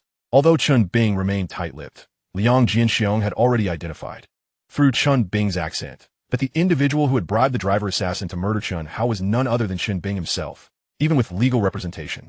Chen Bing could not escape the full force of the law this time. Liang Jianxiong immediately played the secretly recorded audio from the driver-assassin for Chen Bing to hear. Upon listening to the recording, Chen Bing's face fell into an expression of despair. He had never anticipated that the assassin had surreptitiously recorded their conversation, capturing his plot to commit murder. With the evidence irrefutable and the assassin already apprehended by the police, he found himself unable to deny the charges. Thus, before his lawyer could arrive, his mental defenses crumbled, and he confessed. He divulged his motive for the crime to Liang Jianxiong. It was then that Liang Jianxiong learned that Chen Hao had secured a 50 stake in Dacheng Real Estate through a wager with Chen Bing. Due to Chen Bing's refusal to relinquish control of Dacheng Real Estate, he had resorted to hiring a hitman to eliminate Chen Hao. This meant that Chen Hao was on the verge of becoming the actual controller of Dacheng Real Estate, with a fortune of at least 900 million. It became clear why Chen Bing had sought to recruit Chen Hao into the Royal Hong Kong Police. Chen Hao was already a billionaire and had no desire to engage in such a perilous profession. Mr. Chen, you may leave now. Liang Jianxiong had arranged for his subordinates to take a detailed statement from Chen Hao. Has Chen Bing been apprehended? Chen Hao was most concerned about whether Chen Bing had indeed been captured. He has been arrested. Moreover, he has confessed everything. It was indeed he who hired a hitman to attempt your murder. You were quite astute to leap from the taxi in time, avoiding being struck by the truck. Liang Jianxiong regarded Chen Hao with admiration. It's primarily due to my vigilance. In truth, Chen Hao had become exceedingly alert upon sensing Chen Bing's murderous intent. Although he had instructed the formidable Xiang's Haiqiu and Guo Desheng to warn Chen Bing against any rash actions, his own vigilance had not waned. He had not anticipated that. Despite the warnings from such powerful figures, Chen Bing would still dare to make an attempt on his life. Thankfully, his alertness and agility allowed him to evade disaster by jumping out of the taxi. By the way, how is the taxi driver? Chen Hao inquired with concern. He has emerged from the critical phase and is no longer in danger. Liang Jianxiong replied. That is reassuring. Chen Hao nodded slightly and then said to Liang Jianxiong, I must take my leave. He promptly exited the West Kowloon police station and headed to the headquarters of Dacheng Group, with Chen Bing now apprehended. Chen Hao easily secured control of Dacheng Real Estate. Subsequently, he announced that Dacheng Real Estate would separate from Dacheng Group and be renamed Hahen Real Estate. Thus, he had successfully obtained control of Dacheng Real Estate, transforming it into his own Hahen Real Estate. After resolving this matter, he hailed a taxi and returned to the temporary residence he shared with Li Zhi. Hoch, you have finally returned. Are you all right? Li Zhi breathed a sigh of relief upon seeing Chen Hao return unscathed. She had been worried that Chen Bing might take action against him. She fretted that Chen Hao's visit to Dacheng Group might pose a danger. However, she was unaware that Chen Hao had narrowly escaped being struck by a truck arranged by Chen Bing. I am fine. I have successfully secured control of Dacheng Real Estate and renamed it Hahen Real Estate. Chen Hao smiled gently. Ah, you acquired control of Dacheng Real Estate so easily? Chen Bing relinquished it without a fight? Li Zhi exclaimed, astonished. He certainly would not have surrendered control so readily. However, he has now been arrested. Thus, I was able to obtain control without difficulty. Chen Hao explained with a grin. Chen Bing has been arrested? What was the reason for his arrest? Li Zhi was taken aback by the news. Chen Hao summarized the events of the day for her. Although he spoke nonchalantly, Li Zhi felt a surge of anxiety listening to him. How perilous. You nearly got hit by that truck. Are you unharmed? Li Zhi quickly checked Chen Hao's body, relieved to confirm he was uninjured. By the way, Zhi, now that I have control of Dacheng Real Estate, there are numerous luxurious properties under its name. After we have dined, let us go choose a mansion to move into. Chen Hao suggested. That is wonderful. We can finally have a home of our own. Li Zhi exclaimed, filled with excitement. After lunch, Chen Hao and Li Zhi arrived at the headquarters of Hahen Real Estate. Chen Hao first announced that he would appoint Li Zhi as the general manager of Hahen Real Estate. Ah, you want me to be the general manager? No, I can't. I know nothing about managing a company. Li Zhi was taken aback by Chen Hao's unexpected proposal. Do not worry. I can have Uncle Chiu arrange for skilled personnel to assist you in managing the company. With your intelligence, you will quickly learn how to oversee the business. Furthermore, with you monitoring the company, I will have peace of mind, Chen Hao said with a smile. Very well. Upon hearing Chen Hao praise her intelligence, Li Zhi felt a warm glow in her heart. By the way, Zhi, once you become the general manager, make sure to remove all of Chen Bing's loyalists from the company. Only by doing so can we truly take control of this real estate firm. Chen Hao advised Li Zhi. Understood. I will find a way to eliminate all of them. Li Zhi nodded. Soon after, Chen Hao and Li Zhi inspected the luxurious properties owned by the company. They were quickly captivated by one particular mansion. They both instinctively set their sights on this residence. Chapter 60. Encountering Qiu Shahin again. Chen Hao and Li Zhi simultaneously set their sights on a luxurious mansion owned by Hahen Real Estate. This opulent residence is situated in the most renowned affluent district of Hong Kong Island, Mid-Levels. The Mid-Levels villa area is famously known as a haven for the wealthy, where villas are exceedingly scarce, naturally commanding exorbitant prices. It is said that Su Pei possesses 3 villas in Mid-Levels, 2 valued at 500 million, and another at a staggering 1 billion. Although the prices of villas in Mid-Levels have not yet reached such heights, they are still exorbitant. Even ordinary affluent individuals find it impossible to purchase a villa here. Only super-rich magnates can afford such estates. The reason both Chen Hao and Li Zhi are drawn to these villas is due to their high level of privacy and proximity to the bustling areas of Central. Thus, they resolve to relocate to this splendid locale.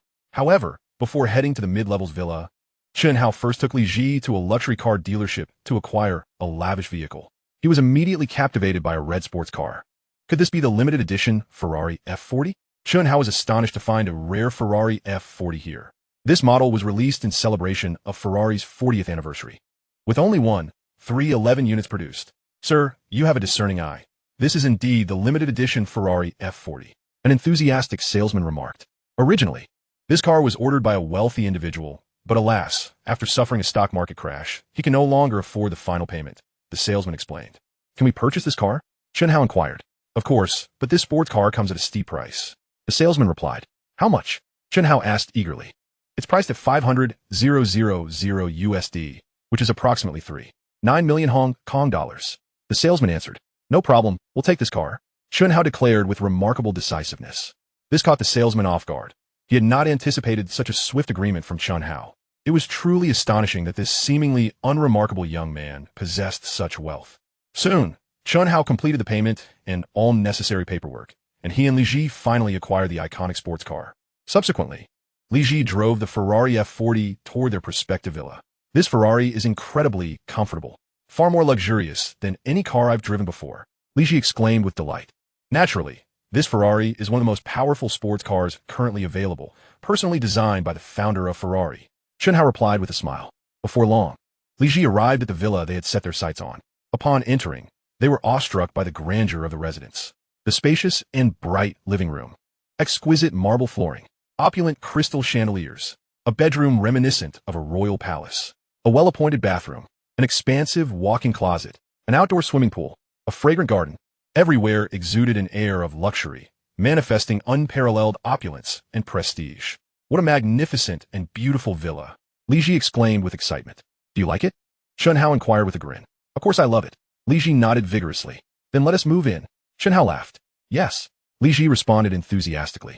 She looked at Chen Hao and said with fervor, Thank you, Hao Ge. Before she could finish her sentence, she leaped into Chen Hao's arms, bestowing a kiss upon him. She felt incredibly fortunate. If it weren't for Chen Hao, she might still be enduring the humiliation from the crew of the Tiger Out on patrol film set.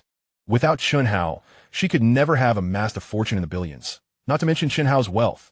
If it weren't for Chen Hao, she wouldn't be driving a luxury car or residing in a lavish mansion. Everything was due to Chen Hao's presence. At that moment, all she wanted was to express her gratitude to him.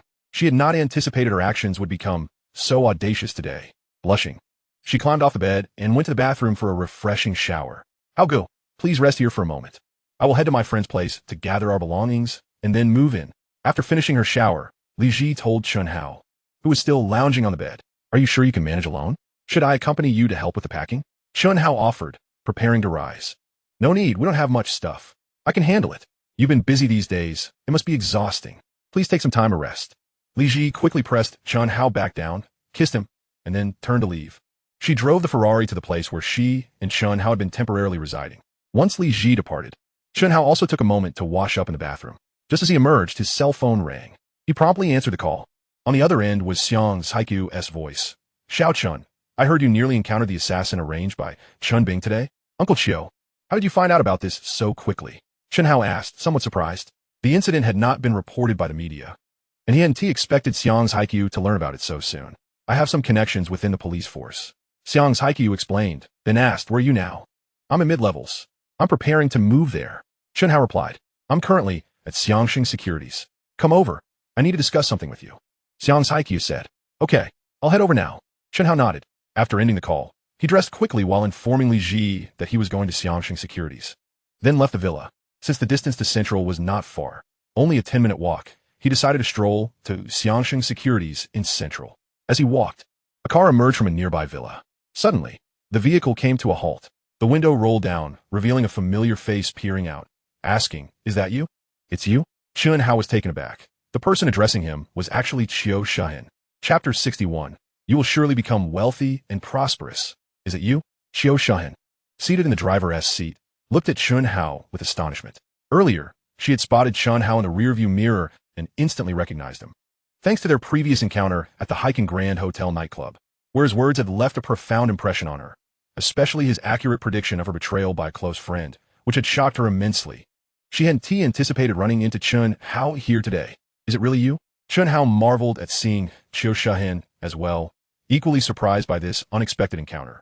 He pointed toward the villa she had just exited and asked, Do you live here? No, this is my friend's home. I came to visit. Qiu Shahin clarified. Curiously, she inquired, Are you living here? Yes. Chen Hao nodded. I didn't realize you were quite affluent enough to reside in such a villa. Xiao Shahen expressed her surprise. Those who could afford to live here were generally not ordinary wealthy individuals. It was hard to believe that someone so young could possess the means to inhabit such an estate. He must be from a wealthy family. It's just average. Chen Hao replied with a slight smile. Where are you heading now? Would you like me to give you a ride? Xiao Shahen inquired. I'm heading to Central. It's not far. I can walk there myself. Chen Hao replied. Not at all, just get in. It's on my way, so I might as well take you. Xiao Shahen smiled and insisted. Thank you very much. Seeing Xiao Shahen's determination to drive him, Chen Hao graciously accepted and climbed into the passenger seat.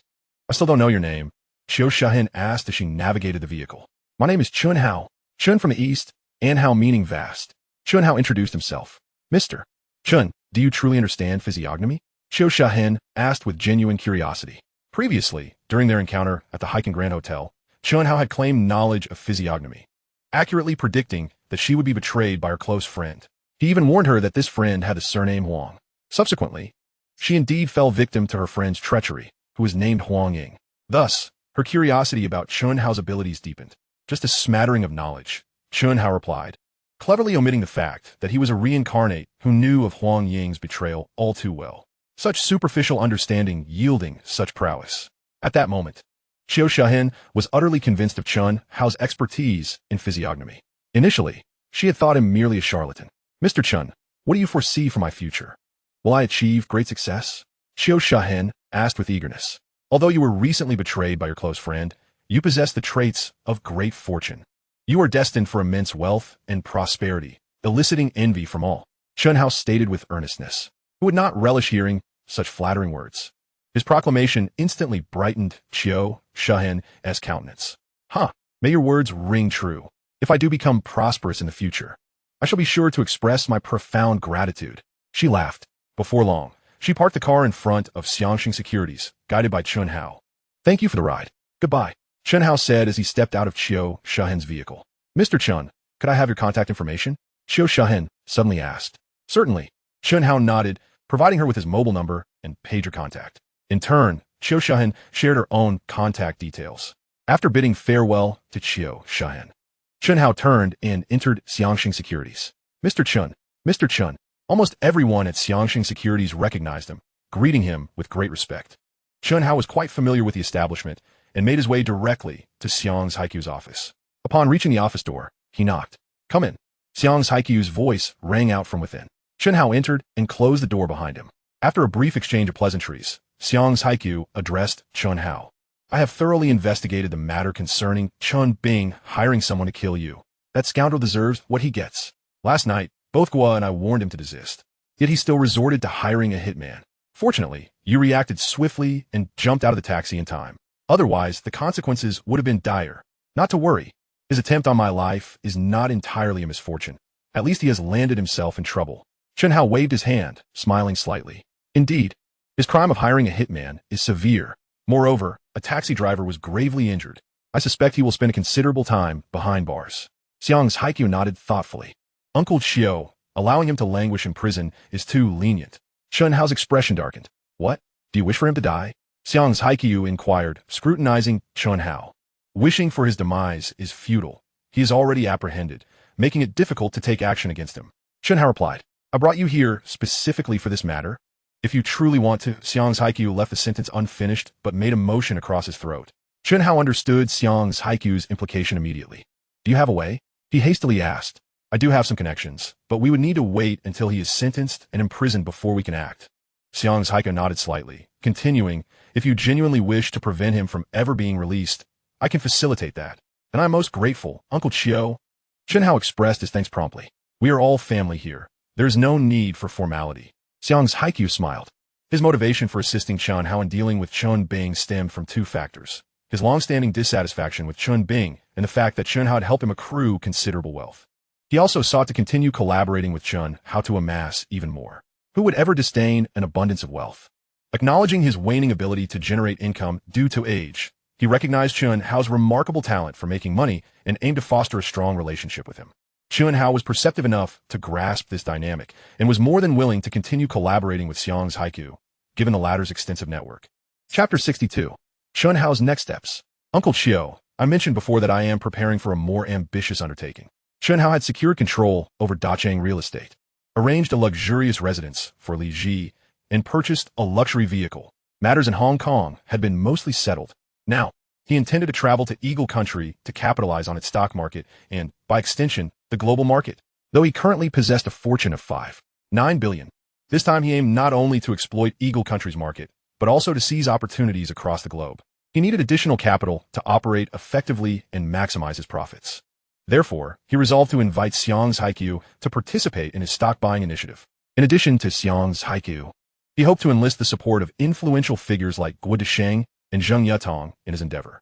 However, to secure their participation, he would likely require Xiang's Haiqiu's assistance.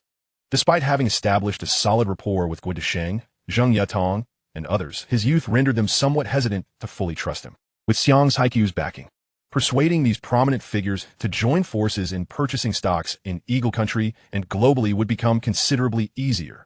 What plan is this? Xiang's Haiqiu's expression shifted, filled with anticipation as he gazed at Chen Hao, eager to learn of his next steps. According to my predictions, the stock market in Eagle Country is on the brink of collapse. Once it falls, it will have repercussions on the global markets, leading to a worldwide downturn. Even Hong Kong will not be exempt. Chen Hao declared. What? The stock market in Eagle Country is about to collapse? How could that be? Xiang's Haiqiu questioned incredulously. The stock market in Eagle Country has historically performed admirably. Since March of last year, the Dow Jones Index has been on a steady ascent, soaring from 1,686 points to 2,418 points. How could it possibly collapse? Xiang's Haiqiu shook his head repeatedly, unable to accept Chen Hao's assertion. Despite his extensive experience trading stocks in Hong Kong, he had kept a close eye on the Eagle Country market and found it hard to believe in the impending collapse. Indeed, the Dow Jones Index has recently been rising. However, as the saying goes, what rises must eventually fall. The sustained descent of the Dow Jones Index is, in fact, a troubling omen. This indicates that the speculative fervor within the Eagle Nation stock market has reached an evident state of overheating. Behind the facade of prosperity in the Eagle Nation stock market lies an enormous bubble that has already formed. Once this bubble reaches a critical threshold, it is destined to burst. At that time, the Eagle Nation stock market will undoubtedly collapse. Prior to this impending downfall, we can short the Eagle Nation's stock market and reap substantial profits. Subsequently, after the collapse of the Eagle Nation stock market, we can begin to buy in at the bottom, continuing our lucrative gains. Chen Hao, drawing upon the knowledge from his past life and his personal analysis, explained this to Xiang's Haiqiu. Indeed, your analysis holds considerable merit. The current Eagle Nation stock market does indeed emit a perilous signal. Upon hearing Chen Hao's analysis, Xiang's Haiqiu began to acknowledge Chen Hao's predictions. He pondered for a moment and curiously inquired, when do you anticipate the collapse of the Eagle Nation stock market? Well, it's difficult to ascertain precisely at this moment. Chen Hao, as a reborn individual, naturally knew when the Eagle Nation stock market would collapse. He distinctly recalled that the stock market crash of 1987 occurred on October 19, 1987. Coincidentally, this day fell on a Monday, hence it was termed Black Monday. However, he certainly would not divulge this exact date to Xiang's Haiqiu. After all, this knowledge was his leverage, and he would not easily disclose it. Nevertheless, I estimate it won't be long before it transpires. Therefore, I must personally travel to the Eagle Nation to closely monitor the stock market. Once signs of a collapse emerge, we can proceed to short the Eagle Nation's stock market. Chen Hao communicated ambiguously to Xiang's Haiqiu. Excellent. I trust your judgment. Let us collaborate once more to short the Eagle Nation stock market and subsequently buy in at the bottom of both the Eagle Nations and the global stock markets. Xiang's Haiqiu resolved to continue his partnership with Chen Hao. Uncle Chiu, how much capital are you prepared to allocate for this endeavor? Chen Hao inquired. What amount do you intend to invest? Xiang's Haiqiu did not rush to respond, but instead sought to gauge Chen Hao's intentions. I plan to utilize the $5 billion I previously earned from the Hong Kong stock market to short and buy into the Eagle Nation stock market. Chen Hao replied without hesitation. He certainly recognized that Xiang's Haiqiu was probing his stance. However, he was unconcerned.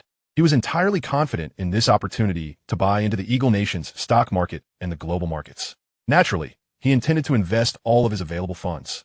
Regarding the Hong Kong stock market, he would not overlook that either. He currently held a 50% stake in Hahen Real Estate, valued at over $900 million. He could leverage these shares to secure a loan from the bank for further investments in the Hong Kong stock market. Additionally, Li Zhi had $500 million on hand, which could also be allocated for buying into the Hong Kong stock market. Are you truly willing to risk all your profits on buying into the Eagle Nation stock market? Is that not overly perilous? If it fails, all your previous earnings could vanish. Xiang's Haiqiu expressed his astonishment. Uncle Chiu, do you still doubt my predictive abilities and stock trading skills? Chen Hao replied with a slight smile. Indeed, your predictive abilities and stock trading skills are truly remarkable. Very well. Since you are so confident, I shall also take the plunge. I will invest all my previous earnings to join you in buying into the Eagle Nation stock market and the global markets. I estimate I can also muster 5 billion in capital. Xiang's Haiku contemplated before responding. Uncle Chiu, could you inquire with Uncle Shang, Uncle Tong, and Uncle Chiu to see if they might be interested in joining us? If they're willing to participate, our capital pool will be significantly larger, and, consequently, our profits will increase. Chen Hao suggested to Xiang's Haiku. Very well. In a moment, I shall call them and invite them to gather tonight in Haiken. I will inquire about their interest in joining us. Xiang's Haiku nodded in agreement. By the way, Uncle Chiu, there's another matter I need your assistance with. Chen Hao pondered briefly before speaking to Xiang's Haiku. Chapter 63. You must remain on Hong Kong Island for important matters. By the way, Uncle Chiu, there's another matter I need your assistance with. I have secured control of Dacheng Real Estate today. Moreover, I have renamed it Hahun Real Estate. The renaming process is currently underway. I have appointed my girlfriend Li Zhi as the general manager of Hahun Real Estate to assist me in managing it. However, my girlfriend is concerned about her ability to manage the company. Therefore, I would like to ask you to help me find a reliable management talent to assist her. Although Chen Hao possessed the capability to manage Hahun Real Estate himself, he had more pressing matters to attend to. Thus, he entrusted the management of Hahun Real Estate to Li Zhi. Li Zhi had previously studied business economics at the University of San Francisco in the Eagle Nation, which is the theoretical foundation of business management. Therefore, she should quickly learn how to manage the company.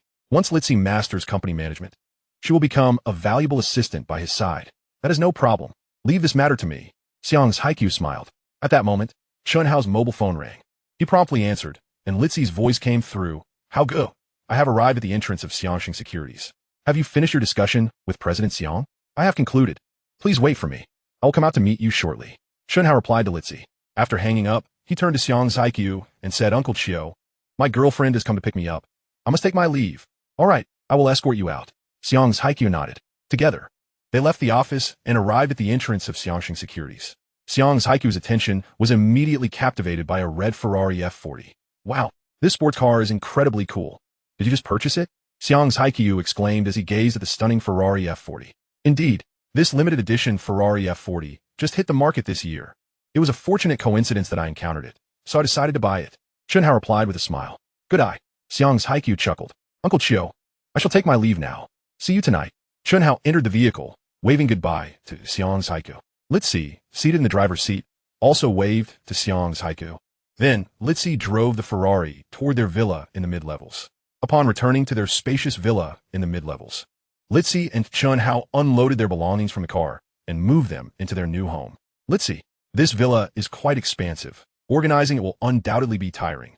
I shall ask President Xiang to help us find a reliable maid to assist us with maintaining our villa. Chen Hao proposed. Sounds good. I will follow your lead. Li Zhi nodded in agreement. By the way, I plan to head to the Eagle Nation in a couple of days to buy into the Eagle Nation stock market. Chen Hao stated. Buying into the Eagle Nation's stock market? Do you have insights regarding it? Li Zhi expressed her surprise. Yes. I have also conducted research on the Eagle Nation stock market. Based on my predictions, it is likely to collapse soon. I can short the Eagle Nation stock market before it crashes, and once it does, I can buy in at the bottom. Chen Hao affirmed. The Eagle Nation stock market is going to collapse? Is that true? Li Zhi was astounded. Although she was not well-versed in the Eagle Nation stock market, she had studied in the Eagle Nation and was aware that its economy had always been robust. It was difficult for her to believe that the stock market would plummet. Do you still doubt my judgment? Chen Hao smiled at Li Zhi. Of course, I believe you. I am merely taken aback. Li Zhi had already witnessed Chen Hao's extraordinary predictive abilities. Since he predicted that the stock market in Eagle Country would crash, it was highly likely that it would indeed plummet. After a moment of contemplation, she spoke up. Brother Hao, I want to accompany you to Eagle Country. Absolutely not. You must remain in Hong Kong. Chen Hao immediately shook his head. Why? Li Zhi asked, her face a mask of confusion. Firstly, I have just acquired control of Hahun Real Estate, and I need you to stay in Hong Kong to oversee it for me. In the future, we will venture into the real estate market, and Hahun Real Estate will be a crucial asset in that endeavor. It cannot afford to falter. Secondly, based on my analysis, the impending crash of the Eagle Country stock market will have repercussions on global markets, including Hong Kong. Thus, your presence in Hong Kong will enable you to capitalize on the market dip. Chen Hao explained. Oh, Li Zhi nodded. Although she could not accompany Chen Hao to Eagle Country this time, the fact that he entrusted her with such a vital task indicated his profound trust in her. She was determined not to betray that trust. Consequently, she acquiesced to Chen Hao's request to remain in Hong Kong. Her eyes sparkled as she inquired, "How long do you expect to be in Eagle Country?" "Approximately 3 to 4 months, Chen Hao mused. "Ah, that long? I will miss you." Li Zhi had not anticipated that Chen Hao's trip to Eagle Country would take so much time. "I will miss you too. However, 3 to 4 months will pass swiftly. Once I have concluded my affairs there, I shall return post-haste." Chen Hao replied with a smile. "Well, make sure to return soon. Otherwise, I might go mad missing you." Li Zhi exclaimed, throwing herself into Chen Hao's embrace, tightly wrapping her arms around his waist. That evening, Li Zhi drove her Ferrari F40 and dropped Chen Hao off at the entrance of the New World Center, where the Hiking Grand Hotel nightclub was located. "Brother Hao, I'm going to browse a nearby shopping mall and buy some things. After your meeting, give me a call, and I'll come to pick you up," Li Zhi said to Chen Hao. "All right." Chen Hao nodded before turning and entering the New World Center, making his way to the nightclub on the 3rd floor. He was now a regular there, and the staff recognized him well. He headed directly to the private room where Xiang Haiku, Guo Desheng, and others often gathered. Upon pushing open the door, he found Xiang Haiku, Guo Desheng, Zheng Yatong, Huang Xiao, and Li Rongsheng already present. However, he did not see Li Keoran. Li Keoran's absence is for the best. I had no intention of bringing him along to seize the opportunity in the Eagle Country stock market. "Xiao Chen, you're late. You must drink 3 cups as punishment," Guo Desheng exclaimed with a grin upon seeing Chen Hao. Yes, 3 cups as punishment." Zheng Yatong and the other bigwigs chimed in. "All right, I shall drink 3 cups." Chen Hao responded with remarkable ease, promptly downing 3 cups. His tolerance for alcohol was decent, especially since he had eaten beforehand, so consuming 3 cups posed no challenge for him. After finishing the drinks and engaging in some small talk, they delved into the main topic. "Xiao Chun, I heard from old Xiang that you predict the Eagle Country stock market will crash?" Guo Desheng inquired, his curiosity piqued. "Indeed. Therefore, I am preparing to head to Eagle Country to seize the opportunity in the stock market." Chen Hao affirmed with a nod. "Is your prediction reliable?" Guo Desheng asked, a hint of eagerness in his voice. Previously, Chen Hao had collaborated with Xiang Haiku to capitalize on Cheng Kong holdings, yielding significant profits. Thus, Guo Desheng was keen to join forces with Chen Hao again. "I cannot guarantee absolute accuracy. However, I am confident to an extent of 80 or 90%. Chen Hao replied cautiously. As a reborn individual, he was well aware that the stock market crash in Eagle Country was a certainty. Nevertheless, the more one claims absolute certainty, the less others are inclined to believe it. Hence, Chen Hao merely stated his confidence at 80 to 90%. "Xiao Chun, I fear you may be mistaken this time. I have numerous friends in Eagle Country, and they all assert that the country's economic growth has been robust in recent years. The stock market is thriving, attracting investors from around the globe, particularly from Sakura Country, who are purchasing numerous properties and investing in well-known enterprises in the stock market. Thus, the stock market in Eagle Country is unlikely to crash in the next 2 or 3 years." Li Rongsheng, chairman of Li's real estate company, openly dismissed Chen Hao's prediction. "Perhaps you are right, Mr. Li. However, I stand firm in my prediction and judgment. Therefore, I will definitely travel to Eagle Country to seize the opportunity in the stock market." Chen Hao refrained from arguing with Li Rongsheng, as he had never held a favorable view of the Li family, given their origins in the opium trade. Uncle Sheng, Uncle Tong, Uncle Qiao, along with Uncle Chiu, have decided to each invest 5 billion to seize opportunities in the Eagle Country stock market and the global stock market. I wonder if you would be willing to join us? Chen Hao gazed at Guo Desheng, Zheng Yatong, and Huang Qiao. The 3 magnates were far wealthier than he and Xiang Haiku. If they chose to join his plan, he could amass even greater wealth. Once he had collected sufficient funds, he would invest in industries, real estate, and entertainment, making it feasible for him to become the world's richest man given his current capabilities. Guo Desheng, Zheng Yatong, and Huang Qiao exchanged glances, each discerning a flicker of doubt and hesitation in the other's eyes. They were uncertain about the accuracy of Chen Hao's prediction. If it proved correct, collaborating with him would undoubtedly yield substantial profits. However, if he was mistaken, their investments would vanish. Their hesitation stemmed from shared belief that the likelihood of the Eagle Country stock market crashing was low. Yet, they had personally witnessed Chen Hao's remarkable predictive capabilities. It was difficult for them to ascertain the true probability of his prediction regarding the stock market crash. At that moment, Li Rongsheng's mobile phone rang. He stepped aside to take the call. After a brief conversation, he turned to Guo Desheng and the others, saying, "Gentlemen, I must take my leave. Something urgent has come up." "You're leaving so soon?" Is there an urgent matter that requires your attention? Not at the moment. Thank you all. No need to escort me. Guo Disheng, Zheng Yatong, and the others stood to see Li Rongsheng to the door of the private room. Afterward, they returned to their seats. Uncle Sheng, Uncle Tong, Uncle Xiao, have you considered whether you would like to join us in seizing the opportunities in the global stock market? Chen Hao inquired once more of Guo Disheng. Zheng Yatong and Huang Xiao, do you truly have such confidence that the Eagle Country stock market will crash? Guo Disheng pondered before asking. Of course. Otherwise, I would not have decided to invest all the money I previously earned. Chen Hao affirmed with a firm nod. Very well. I believe you. I have decided to allocate 5 billion and join your plan. Ultimately, Guo Disheng chose to place his faith in Chen Hao and join his ambitious endeavor. Previously, Chen Hao, by maneuvering the 400 million funds provided by Xiang's Haiku, enabled Xiang's Haiku to amass an astonishing 5 billion in less than a month. Such a return on investment is indeed tantalizing. Nevertheless, he opted for caution, only pledging 5 billion to join Chen Hao's scheme. Upon hearing that Guo Disheng was contributing merely 5 billion, Chen Hao felt a slight pang of disappointment. Given Guo Disheng's capabilities, it would have posed no challenge for him to invest 10 billion. However, Guo Disheng's willingness to partake in his plan was already a significant endorsement.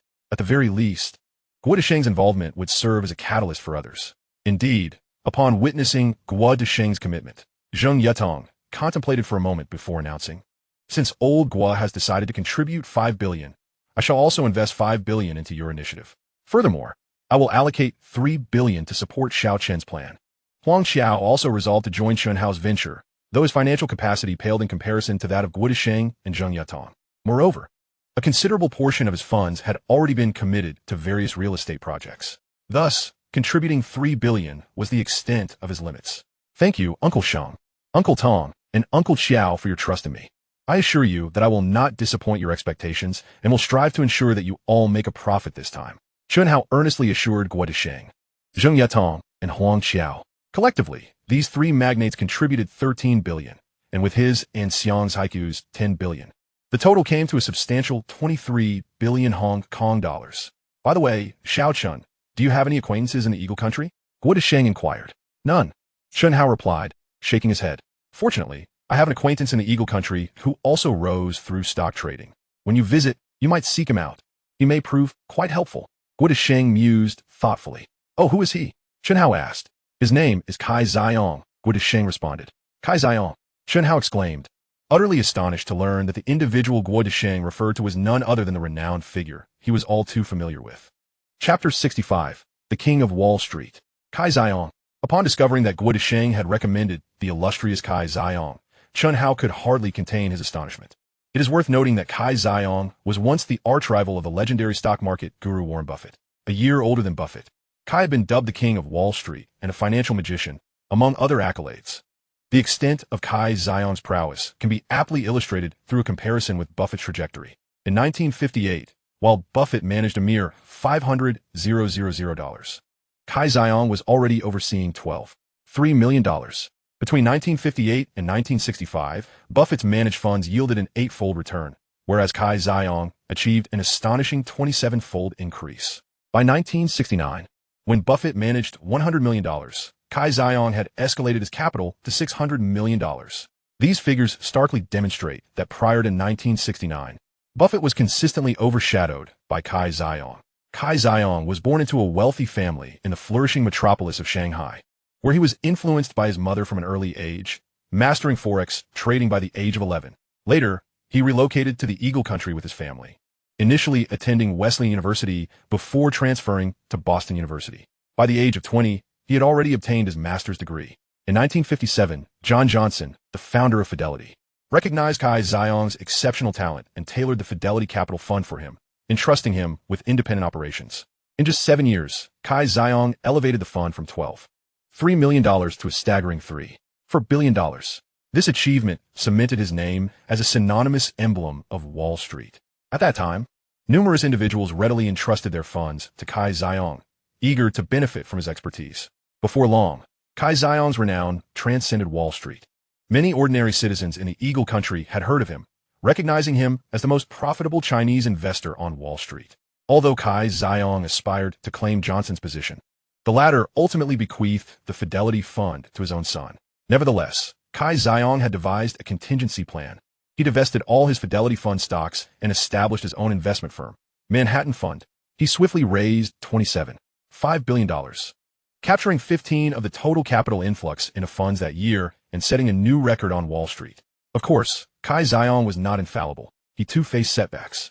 Between 1969 and 1970, his Manhattan Fund incurred a staggering 55% loss for investors, prompting a mass withdrawal of funds. However, Kai Xiong made a swift recovery. In 1978, he invested $2 million to acquire a company named Madison Insurance. By 1982, upon learning that the renowned Eagle Country Container Company was seeking to pivot, he reached out to the company's CEO, proposing a partnership. Ultimately, the container company's chief executive acquired Kai Xiong's Madison for $16.2 billion and appointed him as the company's vice president. Thus, Kai Xiong transformed an investment of $2 million into an astounding return of $16.2 billion, creating an investment legend. At that time, a real estate mogul who would later become the president of the Eagle Country, Donald Trump, was an ardent admirer of Kai Xiong. Upon discovering Kai's resurgence, Trump promptly purchased shares in the Eagle Country Container Company and publicly proclaimed to the media, "I bet on Kai Xiong's victory. He embodies success." In 1987, the very year in question, Kai Xiong successfully led the container company through its transformation and officially ascended to the role of president, reaching the pinnacle of his career. Under Kai Xiong's stewardship, the container company became a $3 billion enterprise, a component of the Dow Jones and a Fortune Global 500 company. This achievement made Kai Xiong the first Asian to lead a company listed in the Dow Jones. Kai Xiong also rebranded the container company as Primerica. However, despite his remarkable abilities, he ultimately succumbed to the catastrophic stock market crash in the Eagle Country in 1987. That year, Kai Xiong spent $7.5 billion to acquire American Securities Company. Shortly thereafter, the Eagle Country's stock market collapsed. American Securities Company incurred a loss of $930 million that year and another $530 million in 1988. Primerica suffered collateral damage, its capital chain severed, with stock prices plummeting from over $50 per share to a mere $21. In his previous life, Chen Hao had conducted an in-depth exploration of many renowned stock market experts throughout history. Thus, he was well acquainted with the illustrious Kai Xiong. He had not anticipated that Guo Desheng would have a connection to him. If Guo Desheng could introduce him to Kai Xiong, his forthcoming venture to the Eagle Country to capitalize on the stock market would undoubtedly be facilitated. After all, Kai Xiong was of Chinese descent and spoke Mandarin, which would simplify communication significantly, given his limited proficiency in English. He would undoubtedly require a local Chinese speaker to serve as his translator upon his arrival in the Eagle Country. Observing Chen Hao's astonishment at the mention of Kai Xiong's name, Guo Desheng promptly inquired, "Do you know Kai Xiong?" "I do not personally know him. However, I have certainly heard of his illustrious reputation. He is a prominent stock trading expert on Wall Street, often referred to as the King of Wall Street." Chen Hao elucidated, "Indeed, you are correct. He is indeed an exceptional trader. I wonder whose trading prowess is superior, his or yours." Guo Desheng chuckled. This time, when Xiao Chen travels to the Eagle Country, he will have the opportunity to engage in a contest with Kai Xiong. At that moment, it would become evident who among the two possessed superior stock trading skills. Zheng Yetong chuckled softly from his side. "I dare not claim to compete. Before the King of Wall Street, I am but a junior. My visit to the Eagle Country is merely to learn from this esteemed senior." Chen Hao replied with a modest smile. "One might fear that this King of Wall Street may not possess trading skills as formidable as yours. It is indeed he who should be seeking to learn." Xiang's Haikyu remarked with a grin. He had witnessed Chen Hao's trading prowess firsthand and firmly believed that no one in the contemporary world could rival his skills. Even the renowned King of Wall Street, Kai Xiong, might not surpass Chen Hao's abilities. Chapter 66. A Tycoon Wishes to Meet You. Chen Hao finally persuaded the three tycoons, Guo Desheng, Zheng Yetong, and Huang Xiao, to join his bottom fishing initiative, securing a total of 13 billion Hong Kong dollars in funding from them. Along with the 5 billion Hong Kong dollars each he and Xiang's Haikyu contributed, he had a total of 23 billion Hong Kong dollars to operate with. Although this amount fell short of his expectations, it was still substantial. His collaboration with Guo Desheng, Zheng Yetong, and Huang Xiao mirrored his previous partnership with Xiang's Haikyu, where the profits generated from the funds provided by these three tycoons would be shared equally. In essence, the more funds he attracted, the greater his earnings would be. Regrettably, both Guo Desheng and Zheng Yetong, being exceedingly cautious, Each contributed only 5 billion Hong Kong dollars to his bottom fishing plan. Given their financial capabilities, they could have easily each invested 10 billion Hong Kong dollars without issue. While this sum was not substantial for tycoons like Guo Desheng and Zheng Yatong, their assets were dispersed across various ventures, necessitating approximately 2 days to mobilize the required funds. After finalizing the arrangements with Guo Desheng, Zheng Yatong, and the other tycoons, their gathering for the evening was nearing its conclusion. He promptly called Li Zhi, who indicated she would arrive shortly. Xiao Chun, would you like me to give you a ride home? Xiang's Haiqiu inquired. No need, I've already called my girlfriend. She will be here soon to pick me up. Chen Hao replied with a smile and a slight shake of his head. Huh, Xiao Chun, you are truly fortunate. To have a beautiful and caring girl who fancies you is indeed enviable. Xiang's Haiqiu chuckled. Old Xiang, have you met Xiao Chen's girlfriend? Guo Desheng asked with curiosity. Yes. Xiang's Haiqiu nodded, adding, speaking of Xiao Chen's girlfriend, I believe you all are familiar with her. We all know her. Who is she? Guo Desheng, Zheng Yatong. And Huang Xiao looked at Xiang's Haiqiu with intrigued expressions. Xiao Chen's girlfriend is none other than last year's Miss Asia, Li Zhi. Xiang's Haiqiu exclaimed. What? Li Zhi is actually Xiao Chen's girlfriend? Guo Desheng, Zheng Yatong, and Huang Xiao were all taken aback. Although they did not closely follow the entertainment industry, they often gathered for social events and occasionally discussed gossip and beautiful women. Thus they had certainly heard of Li Zhi. They had never anticipated that she would be Chen Hao's girlfriend. Xiao Chun, you are truly blessed to have the champion of Miss Asia, Miss Li Zhi, take a liking to you. Guo Desheng, Zheng Yatong, and Huang Xiao remarked with smiles directed at Chen Hao. It is all destiny. This is merely fate. Chen Hao chuckled. At that moment, Li Zhi arrived in a Ferrari F40, waving at Chen Hao from the vehicle. The striking red Ferrari F40 immediately captured the attention of Guo Desheng, Zheng Yatong, and Huang Xiao. Xiao Chun, this Ferrari is quite impressive. Did you just purchase it? Guo Desheng inquired, eyeing the car. Indeed, this model was just released this year. It happened to catch my eye, so I made the purchase. Chen Hao nodded. He then turned to Li Zhi in the car and said, Zhi, step out. I would like to introduce you to a few esteemed seniors. Oh. Li Zhi promptly exited the vehicle. Chen Hao then introduced her to Guo Desheng, Zheng Yatong, and Huang Xiao one by one. Li Zhi was utterly thrilled. She had not expected to meet such prominent figures today. As for Guo Desheng, Zheng Yatong, and Huang Xiao, upon witnessing the stunningly beautiful Li Zhi, they envied Chen Hao's extraordinary fortune. Uncle Chiu, Uncle Sheng, Uncle Tong, Uncle Xiao, we shall take our leave. After bidding farewell to Xiang's Haiqiu and the others, Chen Hao got into the car with Li Zhi. Li Zhi drove the Ferrari towards their hillside villa. How did your discussion with Uncle Sheng go today? Did they agree to join your bottom fishing plan? Li Zhi asked while driving. They have all agreed to participate. They're contributing a total of 13 billion. Along with the 10 billion from me and Uncle Chiu, we have a total of 23 billion in funds. Chen Hao replied, nodding. How go? You're truly remarkable. These tycoons trust you so implicitly to entrust you with such substantial sums. Li Zhi expressed her admiration. The decision of Guo Desheng, Zheng Yatong, and the other tycoons to hand over such a considerable amount to Chen Hao was not only a testament to their trust, but also an affirmation of his capabilities. Otherwise, they would not have consented to such an arrangement, further deepening Li Zhi's admiration for him.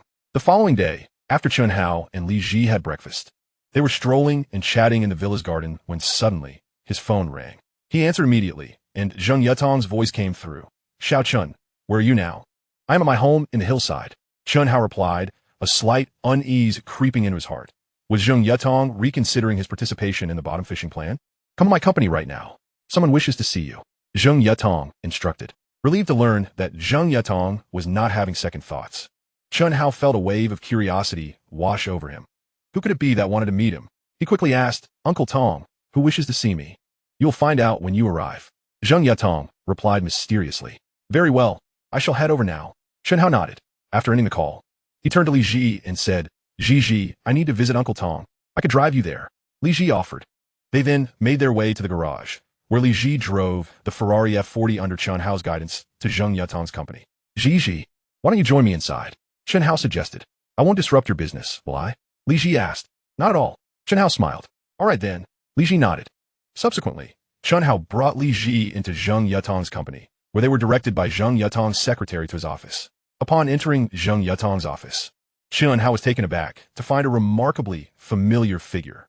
Wasn't that the famed gambling king of Australia, He Hongson? Chapter 67. The Australian tycoon wants to join. When Chen Hao stepped into Zheng Yutong's office, he encountered a familiar face, none other than He Hongson, the gambling king of Australia. He had not expected that the person Zheng Yutong wished to meet was the gambling king himself. At that moment, He Hongson's gaze fell upon Chen Hao and Li Zhi, but it quickly fixated on Li Zhi, leaving him momentarily speechless. He Hongshun was utterly captivated by Li Zhi's angelic visage. Chen Hao, observing He Hongshan's infatuated demeanor, couldn't help but roll his eyes inwardly. This lecherous old man was, as expected, unchanged. Upon encountering Li Zhi, he had lost his senses. In Chen Hao's previous life, there had been whispers of a romance between Li Zhi and He Hongshan. Media outlets claimed that had it not been for the objections of He Hongshan's numerous wives, Li Zhi might have nearly married him. However, with Li Zhi now being Chen Hao's girlfriend, such rumors would cease to exist. Xiao Chun, this is Mr. He, the king of gamblers from Australia. He wishes to meet you. Zheng Yutong indicated He Hongshan while introducing him to Chen Hao. Subsequently, she gestured towards Chen Hao and introduced him to He Hongshan. Old He, this is the new generation stock market prodigy from Hong Kong, Chen Hao, whom I mentioned to you earlier. Hello, Mr. He. It is a pleasure to meet you. Chen Hao extended his right hand towards He Hongshan, greeting him warmly. At that moment, He Hongshan shifted his gaze from Li Zhi to Chen Hao. You are the Chen Hao who has recently been dubbed the new stock market prodigy of Hong Kong? Indeed, you are a remarkable talent. He Hongshan chuckled, shaking hands with Chen Hao. Mr. He, you flatter me. Chen Hao responded modestly. If I am not mistaken, this young lady must be Miss Li Zhi, the reigning Miss Asia from last year? He Hongshan's gaze, filled with his usual roguish charm, returned to Li Zhi. Indeed, she is Li Zhi. She is my girlfriend. Chen Hao interjected before Li Zhi could respond, deliberately emphasizing her status as his girlfriend to extinguish any inappropriate thoughts He Hongshan might harbor. Miss Li Zhi is your girlfriend? He Hongshan was momentarily taken aback, disappointment flickering in his eyes. He had not anticipated that Li Zhi was already taken. Yes, Mr. He, I am indeed Chen Hao's girlfriend. Li Zhi felt a surge of joy at Chen Hao's public acknowledgement of her as his girlfriend, which delighted her immensely. Ha! You two are a match made in heaven. Truly a beautiful couple. He Hongshan chuckled. Although he was a man of appetites, he held no interest in women who were already committed. Besides, he had significant matters to discuss with Chen Hao this time and would not allow a woman to distract him from his business. Mr. He, may I inquire as to the purpose of your visit? Chen Hao inquired directly. He already had a hunch regarding He Hongshan's intentions, suspecting that he wished to join in on his buying strategy. Haha, we are all friends here. Addressing me as Mr. He feels rather distant. As I'm a bit older than you, why not call me Uncle San, just as you do with old Zheng? I shall call you Xiao Chun. He Hongshan suggested with a smile. Respecting your wishes. Chen Hao chuckled. Xiao Chun, I have heard that you and old Zheng are planning to buy into the Eagle Country stock market? He Hongshan inquired, eyeing Chen Hao curiously. Precisely. Chen Hao nodded, then asked directly, does Uncle San wish to join in? Indeed, I'm very interested in this matter. I have heard of your remarkable trading skills, particularly your stunning investment in old Li's Chung Kong holdings. He Hongshan expressed his admiration. He had long been aware of Chen Hao's stock market achievements. Today, he had inadvertently learned from Zheng Yutong that Chen Hao predicted a crash in the Eagle Country stock market and was preparing to capitalize on it. Initially, he was shocked and skeptical about the looming collapse, but upon reflecting that the stock market prodigy Chen Hao had made such a prediction, he considered the possibility of it being true. With some idle funds at his disposal, he was keen to join Chen Hao's initiative, which prompted Zheng Yutong to summon him. You flatter me, Uncle San, Chen Hao replied humbly, then inquired, may I ask how much you intend to invest in my buying plan? 6 billion Hong Kong dollars. He Hongshan responded without hesitation. 6 billion. Chen Hao and Li Zhi exchanged astonished glances, both surprised by He Hongshan's willingness to contribute such a substantial sum. Thank you, Uncle San, for placing such trust in me. Chen Hao was delighted, not expecting such confidence from He Hongshan so soon after their first meeting. Ha! I believe in your capabilities. He Hongshan chuckled. Since old He has such faith in Xiao Chen's abilities and is prepared to invest 6 billion, I shall not be outdone. Allow me to add another billion, making a total of 60 billion in support of your buying plan. Zheng Yutong smiled at Chen Hao. Wonderful. Thank you, Uncle Tong and Uncle San, for your support. Chen Hao exclaimed joyfully. With He Hongshan's 6 billion and Zheng Yutong's additional 1 billion, he had amassed a total of 30 billion Hong Kong dollars for his buying strategy in the Eagle Country and the global market. Xiao Chun, I wish you tremendous success with this buying plan. He Hongshan said with a smile. Xiao Chun, do not disappoint our expectations. Zheng Yutong added cheerfully. Uncle Tong, Uncle San, rest assured, I will not let you down. Chen Hao declared earnestly. When you plan to head to the Eagle Country? Zheng Yutong inquired. As soon as your funds are ready, I will depart for the Eagle Country immediately. Chen Hao replied without hesitation. My funds should be ready by tomorrow, Zheng Yatong assured. Ha, my funds can be ready at any time. He Hongshin chuckled. Shortly thereafter, Chen Hao contacted Guo Desheng and Huang Qiao, both of whom confirmed that they would have all funds ready by the next day. Thus, Chen Hao planned to leave for the Eagle Country the following day. The next day, Guo Desheng, Zheng Yatong, and Huang Qiao had gathered all the necessary funds. The gambling king, He Hongshun, had also secured his 6 billion. As for Chen Hao and Xiang's Haikyu, they had long since prepared their finances. Chen Hao signed a fund management agreement with Guo Desheng, Zheng Yatong, Huang Qiao, He Hongshun, and Xiang's Haikyu. Zheng Yatong assisted Chen Hao in opening an account at Citibank, where the funds were deposited, allowing Chen Hao to withdraw them upon arrival in the Eagle Country. The meticulous Li Zhi had already helped Chen Hao pack his belongings. Subsequently, she drove her Ferrari F40 to the airport to see him off. How go? Make sure to return promptly after your business in the Eagle Country. Be cautious, as certain areas there can be quite chaotic. Li Zhi fussed over Chen Hao, adjusting his clothing with a look of concern. Yes, I will exercise caution. You must also stay safe in Hong Kong. Chen Hao nodded. Remember to eat and rest on time while in the Eagle Country. Never work on an empty stomach and avoid staying up late. Li Zhi continued her admonitions. I understand. Boarding time is approaching. You should head back. Chen Hao smiled at Li Zhi, glancing at his watch. I'll go come back soon. Li Zhi suddenly threw herself into Chen Hao's embrace, wrapping her arms tightly around his waist. I will return as quickly as possible. Chen Hao gently cradled Li Zhi's head and planted a passionate kiss on her lips. He then grabbed his luggage and strode towards the boarding gate. Li Zhi gazed after Chen Hao until he vanished from her sight, at which point she finally departed from the airport. Meanwhile, once aboard the aircraft, Chen Hao located his seat and settled in. Not long after he sat down, a fragrant breeze wafted by as a woman took the seat beside him. Instinctively, he cast a glance at her, and to his astonishment, it was none other than the alluring goddess, Qiu Shahin. What surprise! Both Chen Hao and Qiu Shahin exclaimed simultaneously. He could hardly believe that he had encountered Qiu Shahin for the third time.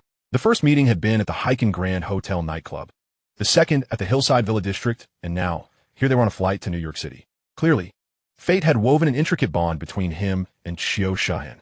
She shared the same sentiment, equally astonished by their third serendipitous encounter. Miss Qiu, are you also heading to New York? Chen Hao inquired. Indeed. Qiu Shahin nodded. What brings you to New York? Chen Hao asked, his curiosity piqued. I've been feeling a bit down lately, so I decided to take a trip to New York for a change of scenery, she replied. Is it still because of your betrayal by your close friend? Chen Hao probed. Yes. I intend to confront her and demand to know why she betrayed me. Yet, she feigned innocence, claiming it was all the media's fault. I asked her to clarify to the media that I had not undergone plastic surgery, but she refused to assist me. It infuriates me. The mere mention of this incident ignited Qiu Shahin's ire. Yet, that matter has passed, and you are no longer participating in the Miss Hong Kong competition. There is no need for you to dwell on it any further. It only serves to distress you. Chen Hao reassured her. I agree with you. However, I've been bombarded with news about the Miss Hong Kong contest and overheard discussions about it everywhere, which inevitably brings the issue back to mind. That's why I decided to leave Hong Kong for a while and travel to New York to clear my head. Qiu Shahin elucidated. Which places do you plan to visit in New York? Chen Hao casually asked. I haven't decided yet. I'll go wherever seems fun, as long as it's not in Hong Kong. Qiu Shahin replied with a smile. By the way, do you speak Eagle language? Chen Hao pondered before inquiring. Yes, I do. Qiu Shahin nodded, having been educated in both languages since childhood. Moreover, her proficiency in Eagle language was commendable. Would you be willing to be my translator? Chen Hao proposed. Initially, he had intended to find a local Chinese speaker in New York to assist him. However, now that he fortuitously encountered Qiu Shahin, he saw an opportunity. If she agreed to be his translator, it would save him considerable trouble, given their shared background from Hong Kong, making her a more reliable choice than a stranger. Of course, this was contingent on her willingness to accept the role. Be your translator? Qiu Shahin paused, then furrowed her brow slightly, asking, You don't speak Eagle language? I understand some, but my spoken skills are lacking, Chen Hao clarified. His grasp of the language was merely sufficient to pass an exam, and his conversational abilities were even poorer. What are you going to New York for? Qiu Shahin inquired, intrigued. To trade stocks, Chen Hao responded. You specifically traveled to New York for stock trading? Qiu Shahin exclaimed, astonished. Suddenly, a realization struck her. She fixed her gaze on Chen Hao and said, Wait. You're Chen Hao? Yes, I mentioned my name to you previously. Chen Hao confirmed with a nod. I remember a friend telling me that a remarkable stock trader had emerged in Hong Kong, dubbed the new generation of stock gods, and his name is also Chen Hao. Qiu Shahin remarked. That's correct. I am that individual. Chen Hao chuckled, nodding in affirmation. Really? You are the new generation of stock gods, Chen Hao. Qiu Shahin gasped in disbelief, her expression one of utter astonishment. Due to the commonality of the name Chen Hao, she had never connected him to the renowned stock trader until now. The revelation left her utterly flabbergasted. Chapter 69. Qiu Shahin becomes Chen Hao's translator. Qiu Shahin had never anticipated that the Chen Hao she had serendipitously encountered 3 times would be the same person hailed as the new generation of stock gods in Hong Kong just days prior. She had heard her friend mention Chen Hao's remarkable achievements, recounting how he had once capitalized on a downturn in a major company, amassing billions of Hong Kong dollars. This meant that the Chen Hao before her possessed a staggering fortune. No wonder he could afford a luxurious residence in the affluent hillside district. Miss Qiu, what do you think of my earlier proposal? Chen Hao asked, gazing at Qiu Shahin. Sure, I agree. I will be your translator. After a moment of contemplation, Qiu Shahin nodded. Her curiosity about how Chen Hao traded stocks prompted her acceptance of his offer. Ultimately, her trip to New York was simply a means to escape the turmoil of her life in Hong Kong, and she was eager to witness firsthand the prowess of the new generation stock god. Wonderful. Here's to a fruitful collaboration. Chen Hao smiled, extending his right hand toward her. To a pleasant collaboration. Qiu Shahin smiled back, reaching out to shake his hand. One could not deny that her delicate hand was soft and smooth. At this juncture, the flight from Hong Kong to New York would take nearly 20 hours, approximately 4 hours longer than in later years. Therefore, after engaging in light conversation for a while, both Chen Hao and Qiu Shahin decided to rest. After nearly 20 hours of flight, Chen Hao and Qiu Shahin finally disembarked at the New York airport. After completing the necessary formalities, they entered the terminal hall. Prior to Chen Hao's arrival in New York, Guo Desheng had already arranged for him to meet with the king of Wall Street, Kai Xiong. As such, Kai Xiong had dispatched an employee named Lin Kuoyue to pick him up. Chen Hao scanned the crowd of greeters and soon spotted a Chinese individual holding a sign emblazoned with his name. Chen Hao. This person must be Lin Kuoyue, sent by Kai Xiong. He promptly turned to Qiu Shahin and said, "Someone is here to pick me up. Please follow me." "All right." Qiu Shahin nodded. With that, Chen Hao wheeled his suitcase toward Lin Kuoyue, with Qiu Shahin trailing behind him. "You must be Lin Kuoyue," Chen Hao stated. "Yes, yes. Are you Mr. Chen Hao?" Lin Kuoyue eagerly responded, nodding. "Indeed," Chen Hao confirmed. "And this is..." Lin Kuoyue noticed Qiu Shahin behind Chen Hao and was instantly captivated by her breathtaking beauty. "Oh, this is Qiu Shahin, a translator I hired," Chen Hao introduced briefly. "Hello, Miss Qiu." Lin Kuoyue quickly greeted her and extended his hand for a handshake. However, Qiu Shahin merely nodded in acknowledgement, refraining from shaking his hand, which left Lin Kuoyue feeling somewhat awkward. He awkwardly retracted his right hand, touched his nose, and then addressed Chen Hao, saying, "Mr. Chen, our general manager Kai has already reserved a presidential suite for you at the Addison Hotel. Allow me to escort you there." "Thank you." Chen Hao nodded in acknowledgement. He then turned to Qiu Shahin and inquired, "Miss Qiu, have you booked a hotel?" "No, I decided to come at the last minute and did not make a reservation." Qiu Shahin replied with a slight shake of her head. "If you don't mind, you are welcome to share my accommodation," Chen Hao suggested thoughtfully. "That sounds good." Qiu Shahin nodded, feeling there was no reason to decline a complimentary presidential suite. Subsequently, Chen Hao and Qiu Shahin followed Lin Kuoyue into a sedan. Lin Kuoyue drove them towards the Addison Hotel, and the journey was marked by an unspoken tranquility. Upon arriving at the hotel's parking lot, Lin Kuoyue assisted Chen Hao and Qiu Shahin in entering the Addison Hotel. The Addison Hotel in New York stands majestically amidst the bustling heart of the city, adjacent to the historic and vibrant Madison Square, resembling a brilliant jewel embedded in the very essence of this global metropolis. The hotel boasts a distinctive architectural design, deftly merging the iconic characteristics of New York's skyline with the minimalist elegance of modernism, creating an atmosphere that is both solemn and exquisitely refined. Lin Kuoyue facilitated the check-in process at the front desk for Chen Hao. Following this, a waiter guided Chen Hao and his companion into the presidential suite. Upon entering, one is immediately captivated by the meticulously designed suite, where every detail exudes a sense of understated luxury. The interiors are adorned with premium oak flooring, whose warm texture and rich hue seem to whisper tales of time. The uniquely styled porch decorations stand as artistic masterpieces, reflecting profound cultural depth and an aura of artistry.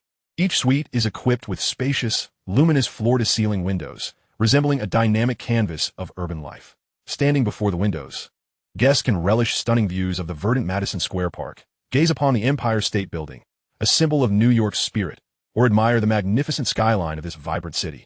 indulging in a visual feast that showcases its unparalleled allure. Additionally, the hotel features a highly acclaimed restaurant, where a globally recognized Michelin-starred chef orchestrates a culinary journey that tantalizes the senses. Here, guests can savor exquisite dishes, experiencing a perfect harmony between ingredients and culinary artistry, transforming each meal into an unforgettable sensory delight. After Chen Hao generously tipped the waiter, the latter expressed sincere gratitude before departing respectfully. "Mr. Chen, it is getting late. You should rest early. I will return tomorrow to introduce you to our general manager Kai," Lin Koryui advised. "All right." Chen Hao nodded in agreement. Lin Koryui then turned to leave. "Miss Chiu, there are 2 bedrooms here. Which one will you occupy?" Chen Hao inquired with a smile. "I will take the Lady S room." Chiu Shen indicated towards one of the rooms. However, feeling that her statement was slightly inappropriate, she quickly added, "But please don't misunderstand. I am not your lady." "Huh, just because I stay in the presidential suite does not mean I am the president." Chen Hao chuckled in response. Chapter 70, Meeting the King of Wall Street. Chen Hao first called Li Zhi to inform her of his safe arrival. Afterwards, he and Chiu Shen dined together in the hotel restaurant. Following their meal, they returned to the presidential suite, where they enjoyed the night view of New York from the balcony while engaging in casual conversation. After some time, they each retreated to their respective bedrooms. Chen Hao took a shower and went to bed early, having endured nearly 20 hours of flight time without adequate rest. Consequently, he quickly fell asleep. In his previous life, he often traveled internationally to adjust to different time zones, which endowed him with a strong adaptability, allowing him to adjust swiftly to New York's schedule. At the break of dawn the following day, he awoke early. As was customary, he maintained his daily practice of Ba Duan Jin, a set of exercises that not only enhances physical well-being, but also invigorates the spirit. In the time to come, he planned to make significant strides in the United States and other key cities around the globe, necessitating a robust constitution. He made his way to the gym to practice Ba Duan Jin. Midway through his exercises, Chiu Shen entered the gym. "So this is where you are." Upon awakening, she found the door to the presidential suite ajar and, after a brief search, finally spotted Chen Hao in the gym. "You're up so early?" Chen Hao asked while continuing his practice. "I went to bed early last night, so I woke up early," Chiu Shen explained. Observing Chen Hao's movements, a look of curiosity crossed her delicate face. "What are you practicing?" "Ba Duan Jin," Chen Hao replied. "Ba Duan Jin? What is that?" Chiu Shen furrowed her brow, having never heard of it before. "You never heard of Ba Duan Jin?" Chen Hao asked in surprise. "I've only heard of Tai Chi and Wing Chun," she responded. Ba Duan Jin is similar to Tai Chi. It is also a health practice that can enhance physical fitness, Chen Hao elucidated. "Oh," Chiu Shen nodded in understanding. "Would you like to learn?" "I can teach you," Chen Hao casually offered. "No thanks. The movements of Ba Duan Jin look a bit strange. I'll pass." Chiu Shen shook her head. Seeing her lack of interest, Chen Hao did not insist and continued with his practice. "I'm going to freshen up," Chiu Shen informed Chen Hao.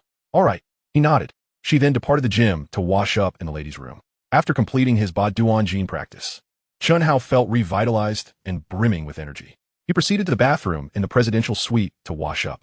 Once he finished, Chiu Shen emerged from the ladies' room. One must admit, women tend to take significantly longer than men in their routines, especially when it comes to grooming. "Wow, you look much more refreshed," Chiu Shen remarked. Noticing the remarkable change in Chen Hao's demeanor, his eyes sparkled with vitality, his complexion was radiant, and he appeared exceptionally spirited. All thanks to Ba Duan Jin. Chen Hao chuckled. Is the effect of Ba Duan Jin really that remarkable? Chiu Shen, now intrigued, inquired. "You'll understand once you try it." Chen Hao smiled. "Then teach me tomorrow," Chiu Shen suggested after some contemplation. "Certainly," Chen Hao nodded. They then proceeded to the hotel restaurant for breakfast. At that moment, Chen Hao's mobile phone rang. He promptly answered the call, discovering it was Lin Koryui, who had picked him up the previous day. Lin Koryui was currently waiting for him in the hotel lobby. Thus, Chen Hao, accompanied by Chiu Shen, made their way to the hotel lobby. "Mr. Chen, have you had breakfast yet?" Lin Koryui inquired as he approached Chen Hao. "I just finished," Chen Hao replied. "Good. Then I will take you to meet our general manager Kai," Lin Koryui announced. "All right," Chen Hao nodded affirmatively. Subsequently, Lin Koryui accompanied Chen Hao and Chiu Shen to the illustrious financial hub of the Eagle Nation, Wall Street. Although Wall Street is not particularly long, measuring a mere 1/3 a mile, it is home to numerous esteemed financial institutions. Among them is the renowned New York Stock Exchange, alongside the headquarters of NASDAQ and the Eagle Nation Securities Exchange. Esteemed conglomerates such as the illustrious Rothschild family, the Rockefeller oil magnate, the Morgan dynasty, and Goldman Sachs have established offices for their banking, insurance, shipping, and railway enterprises in this very locale. Comrade Wang Chuan Jiangguo is honored with the presence of a Trump Tower here. The king of Wall Street, Kai Xiong, also operates his America Securities Company in this vicinity. Under Lin Koryui's guidance, Chen Hao and Xiu Shehan arrived at the headquarters of America Securities Company. Following this, Lin Koryui brought them to the door of an office and knocked gently. After a brief moment, a voice from within, speaking in the Eagle language, invited them in. Lin Koryui then pushed the door open, with Chen Hao and Xiu Shehan following suit. Inside, a middle-aged Chinese man was engaged in a phone conversation. This man was presumably Kai Xiong, the king of Wall Street. "Mr. Kai, I have brought Mr. Chen as promised," Lin Koryui quietly informed Kai Xiong. While still on the phone, Kai Xiong nodded in acknowledgement. Lin Koryui then whispered to Chen Hao, "Mr. Chen, please wait a moment. I will step out." With that, Lin Koryui exited the office and closed the door behind him. Kai Xiong glanced at Chen Hao and Xiu Shehan, promptly gesturing toward a nearby sofa, indicating for them to take a seat while they waited. Moments later, after concluding his call, Kai Xiong rose and approached Chen Hao and Xiu Shehan. They both stood in response. "You must be the new generation stock god from the Harbor Island, Mr. Chen Hao." Kai Xiong extended his hand in greeting. "Huh, before the king of Wall Street. I hardly dare to claim such a title," Chen modestly replied, shaking hands with Kai Xiong. "There is no need for such humility, Mr. Chen. I have heard of your remarkable achievements from Mr. Gua. Your strategic bottom fishing in Chung Kong Holdings was truly impressive. Even I might not have been able to achieve such a feat." Kai Xiong complimented with a smile. The Mr. Gua he referred to was none other than Gu Desheng. "You flatter me. I was merely fortunate." Chen Hao chuckled. At this moment, Kai Xiong's gaze shifted to Xiu Shehan, who had captivated him with her stunning beauty. However, his interest in women paled in comparison to his passion for stock trading. He turned to Chen Hao and inquired, "And who might this be?" "This is my translator, Miss Xiu Shehan." Chen Hao briefly introduced her to Kai Xiong. "Ah, Ms. Xiu, a pleasure to meet you." Kai Xiong greeted her warmly. "Hello, Mr. Kai." Xiu Shehan reciprocated the greeting. "Please, both of you have a seat." Kai Xiong gestured for Chen Hao and Xiu Shehan to sit down. "Thank you." They both replied as they settled back into their chairs. "What would you like to drink? Coffee or tea?" Kai Xiong inquired. "Tea, coffee." Chen Hao and Xiu Shehan responded in unison, with Chen Hao opting for tea and Xiu Shehan for coffee. Kai Xiong prepared a cup of tea for Chen Hao and poured a cup of coffee for Xiu Shehan. "Thank you." They both expressed their gratitude as they stood momentarily. After a brief exchange of pleasantries between Chen Hao and Kai Xiong, they transitioned into the main topic. "Mr. Chen, I have heard from Mr. Would that you predict a crash in the Eagle Nation stock market?" Kai Xiong inquired, slightly furrowing his brow as he looked at Chen Hao. "Indeed." Chen Hao affirmed with a nod. "What is the basis for your prediction?" Kai Xiong pressed further. "My prediction is founded on 3 primary points. First, the Eagle Nation has experienced substantial fiscal and trade deficits in recent years. Last year, the fiscal deficit reached a staggering $221 billion, while the trade deficit hit $156 billion, both setting new records for deficits. To compensate for domestic funding shortages and attract foreign investment, high interest rates must be maintained. These high interest rates directly impact stock prices in the market. Second, the lack of investment demand for production in recent years has led to an influx of capital into the securities market, creating a facade of prosperity that is ultimately unsustainable. This illusion of prosperity will inevitably lead to a bubble that will burst. Third, as the hegemonic status of the Eagle Nation gradually wanes, the entire Western economy remains in a precarious state, with international exchange rates fluctuating and a persistent international debt crisis. All these factors can contribute to a catastrophic collapse of the Eagle Nation stock market. Chen Hao articulated his analysis, drawing parallels to the causes behind the stock market crash of 1987 in his previous life. Your analysis is quite professional," Kai Xiong remarked, his perception of Chen Hao shifting dramatically after hearing his insights. Initially, he had thought that Chen Hao's success in bottom-fishing Chung Kong Holdings was merely a stroke of luck, but he was now impressed by the depth of Chen Hao's understanding of the Eagle Nation's economy. However, he only partially agreed with Chen Hao's analysis, firmly believing that the Eagle Nation stock market would not collapse easily, at least not this year. After all, he himself had invested $5 billion to acquire America Securities this year. Even at the age of 58, he planned to make significant strides in the Eagle Nation securities market in the coming years. With a smile, he addressed Chen Hao. "However, I believe the Eagle Nation has a robust economic foundation, and its stock market is unlikely to crash. In my forecast, the market will continue to thrive for several more years." "Mr. Kai, Do you recall the Great Depression of 1929? Chen Hao inquired. Of course, I remember. I was born in that very year. Kai Xiong nodded. History often bears remarkable similarities. The current facade of prosperity in the Eagle Nation stock market closely resembles the prelude to the Great Depression of 1929. Before the Great Depression, the stock market was also thriving, characterized by rampant speculation among the populace. Excessive speculative behavior created a massive bubble of false prosperity that ultimately burst. While the present stock market does not exhibit the same frenzied trading of 1929, there is still a significant influx of hot money that has driven many stock prices to unsustainable heights, coupled with the relaxation of official controls on the financial market. This has further propelled stock prices upward. Hence, the current state of the Eagle Nation stock market is precarious, teetering on the brink of collapse at any moment. Chen Hao analyzed with a grave expression. Qiu Shahin, though not entirely comprehending Chen Hao's analysis, found it to sound highly professional and sophisticated, deepening her admiration for him. No wonder he had made billions from bottom-fishing Chung Kong holdings. Chen Hao is indeed remarkable. Your analysis makes sense. I too believe there will be a moment when the Eagle Nation stock market will crash. However, I do not think it will happen this year. Kai Xiong maintained his stance. Well, it seems we shall have to agree to disagree. Chen Hao acknowledged Kai Xiong's differing opinion without pressing the issue further. Given Kai Xiong's stance, Chen Hao realized that his initial intention of collaborating with him might need to be reconsidered.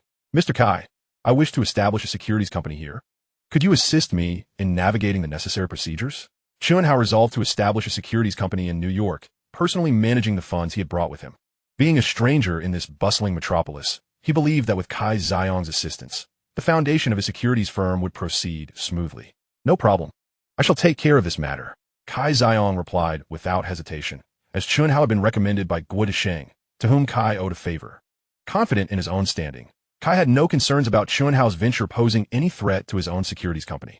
With no connections or reputation in the United States, Chen Hao felt it unlikely that investors would entrust their money to his fledgling firm. I appreciate your help, Mr. Kai, he expressed gratefully.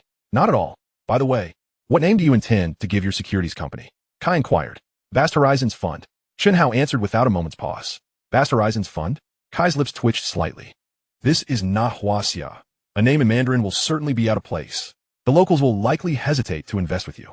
Nonetheless, he refrained from voicing his reservations, instead smiling and wishing Chen Hao, Mr. Chen, I wish your Vast Horizons Fund immense success. Thank you. Chen Hao replied with a smile. With Kai Xiong's support, the Vast Horizons Fund was soon established, with its office located in New York's iconic Empire State Building. He chose this location not only because suitable spaces on Wall Street were scarce, but also due to its proximity to the Addison Hotel, where he was staying. Additionally, the Empire State Building was not far from Wall Street.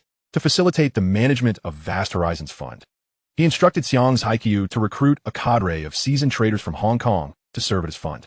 He also extended an invitation to Kai Xiong to help train these traders, ensuring they became well-versed in New York securities trading knowledge and regulations. The training was completed swiftly, equipping the traders with the necessary skills. As for the fund's capital, Chen Hao had no intention of raising money in the United States, fully aware that his current lack of notoriety would render such efforts futile. However, this was inconsequential, as he had come with substantial funds to capitalize on the American stock market. The establishment of the Vast Horizons Fund was purely a means to facilitate his financial maneuvers, with no thought of soliciting investments from American investors. Naturally, should anyone wish to entrust him with their capital, he would welcome it, as more funds would translate to greater profits. Soon, all preparations were in place, and as July drew to a close, with August fast approaching, there remained merely 2 months until the anticipated collapse of the American stock market on October 19th. Time was of the essence. Before the impending downturn, he aimed to conduct preliminary trades to gauge the depths of the American market. Since arriving in New York, he had diligently monitored the stock market's condition, and he was now well acquainted with its intricacies. At this moment, he sat at a desk equipped with a stock market ticker, displaying the New York Stock Exchange's market conditions. Qiu Shahin sat beside him. While rows of desks across from them were occupied by traders, he had assigned multiple securities accounts, each furnished with allocated capital. The funds stemmed from his own contributions, as well as those from Xiong's Haikou, Guo Desheng, Zheng Yatong, He Hongsong, and Huang Xiao, totaling 30 billion Hong Kong dollars. Given the fixed exchange rate system in place, this equated to approximately 3.846 billion US dollars, a sum substantial enough for him to establish a foothold on Wall Street. His plan was to engage in rapid buying and selling on the New York Stock Exchange for half a month, aiming to double his initial capital. Following this, he would proceed to Sakura country, employing a similar strategy to further augment his funds. Subsequently, he would initiate short selling in the American and Sakura markets, culminating in a significant bottom fishing operation in both nations. His choice to first target the United States and Sakura country for short-term trades stemmed from their status as the world's most economically advanced and financially prosperous nations, promising greater returns on investment. As the New York Stock Exchange's opening drew near, he addressed his team of traders with a serious demeanor. In a moment, you will all follow my trading directives. When I instruct you to buy a particular stock, you shall do so. When I command to sell, you shall sell. Be swift. Is that clear? Understood. The traders echoed in unison. Moments later, the market opened, and instead of rushing into trades, Chen Hao observed the stock movements carefully. Once he felt sufficiently informed, he began executing trades, purchasing 10,000 shares of General Electric at $469, 10,000 shares of Coca-Cola at $485.5, 000 shares of IBM at $1,291, and 8,000 shares of Procter & Gamble at $788. He then sold 10,000 shares of General Electric at $486 and 10,000 shares of Coca-Cola at $501. Xiao Shahen watched in awe as Chen Hao conducted his rapid trades. Although she could not fully grasp the intricacies of his strategy, she found his focused demeanor utterly captivating. Time flew, and soon the morning session at the New York Stock Exchange drew to a close. Chen Hao instructed the traders to compile their results, and the figures soon emerged, a staggering profit of $87 million for the morning. My heavens! Over $60 million in just half a day. Chen Hao, you are extraordinary, Xiao Shahen exclaimed, her eyes wide with astonishment. Although she had heard tales of his remarkable trading prowess, witnessing it firsthand left her utterly spellbound. Not bad for a day's work after a long break. Chen Hao chuckled lightly. However, the intense mental exertion had left him feeling somewhat lightheaded. You look unwell. Are you feeling all right? Xiao Shahen observed his pale complexion and inquired with concern. It's nothing. Just a bit of fatigue from all the mental strain this morning. A short rest will suffice. He reassured her with a faint smile. Allow me to assist you back to the hotel for some rest, she offered, supporting him as they exited the Empire State Building and returned to the hotel. Chen Hao returned to the hotel, not to retire to bed, but to the gym, preparing to practice a set of Ba Duan Jin. This ancient exercise would enable him to swiftly rejuvenate his energy. Upon exiting the gym, Xiao Shahen was astounded by the remarkable transformation in Chen Hao's demeanor. In Chapter 73, 3 uninvited guests harass Xiao Shahen. Chen Hao returned to the hotel, opting not for the presidential suite to rest, but instead heading to the gym to perform Ba Duan Jin. Why aren't you resting in your room, but rather at the gym? Xiao Shahen inquired, her face a portrait of astonishment. I'm about to practice Ba Duan Jin, and it will help me recover my spirits quickly, Chen Hao explained with a smile. He then commenced his routine. Is that true? Xiao Shahen questioned, her expression skeptical. Although she had previously expressed a desire to learn Ba Duan Jin, she found the movements rather peculiar and had not yet attempted to learn them. Absolutely. Once I complete a set of Ba Duan Jin, you'll see for yourself. Chen Hao chuckled, then began his practice. You go ahead and practice. I'll call to order lunch. After you finish, I'll have the waiter bring it to you, Xiao Shahen suggested after a moment's thought. All right, Chen Hao responded. What would you like to eat? Xiao Shahen asked. You decide, Chen Hao replied. Very well. Xiao Shahen nodded and made her way to the living room to call the hotel for the meal order. Before long, Chen Hao had completed a set of Ba Duan Jin and emerged invigorated, brimming with vitality. Upon exiting the gym, Xiao Shahen observed a phenomenal change in Chen Hao's spirit, as if he had been reborn, his eyes sparkling with renewed brightness. The effect was far more potent than that of a massage. This revelation astounded Xiao Shahen. She had not expected the efficacy of Ba Duan Jin to be so pronounced. You've practiced Ba Duan Jin for a while, and you seem so much more vibrant. It's incredible, Xiao Shahen exclaimed, her face a mask of astonishment. Haha, didn't I tell you? Chen Hao laughed. Tomorrow, I will teach you Ba Duan Jin, Xiao Shahen declared with determination. Great. Chen Hao nodded, then inquired, is lunch ordered? Yes. I'll have the waiter bring it right away. Xiao Shahen promptly picked up the phone to inform the hotel. After enjoying their meal, Chen Hao and Xiao Shahen rested briefly before heading to the Vastahuan Fund located in the Empire State Building. As the New York Stock Exchange opened in the afternoon, Chen Hao, much like that morning, focused intently on the stock market ticker, diligently recording and issuing trading instructions to the traders present. After a fierce afternoon of trading, his Huan Fund garnered a profit of $62.59 million. coupled with the morning's earnings of 87 million, the total profit for the day reached an impressive 123.46 billion. After an exhausting afternoon, Chen Hao felt drained once more. He returned to the hotel gym to practice Bat Duan Jin, instantly revitalizing himself. Subsequently, he and Xiao Shahin ventured out to a renowned Chinese restaurant for dinner. He specifically instructed the kitchen to prepare authentic Chinese cuisine rather than the westernized version, as he had grown weary of Western fare in recent days. After dinner, they strolled leisurely around Madison Square Garden, a venue established to honor James Madison, the father of the U.S. Constitution.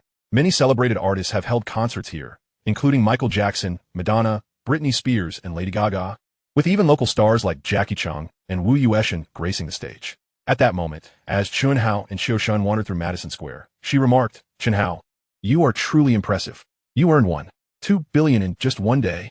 How do you manage such feats?" She remained in awe of Chen Hao's astonishing accomplishments, having never witnessed anyone make money so effortlessly. Haha, it's really not that complicated. Once you grasp the underlying principles and techniques, it can be done. Chen Hao chuckled. That may be true, but for others to master those principles and techniques like you do seems nearly impossible. Xiao Shahin gazed at him with admiration. Then, with a glint of mischief in her eyes, she asked, "Chen Hao, could you teach me how to trade stocks? If Miss Qiu wishes to learn, I will be more than happy to." Chen Hao smiled. "That's wonderful, thank you." Xiao Shahin exclaimed excitedly.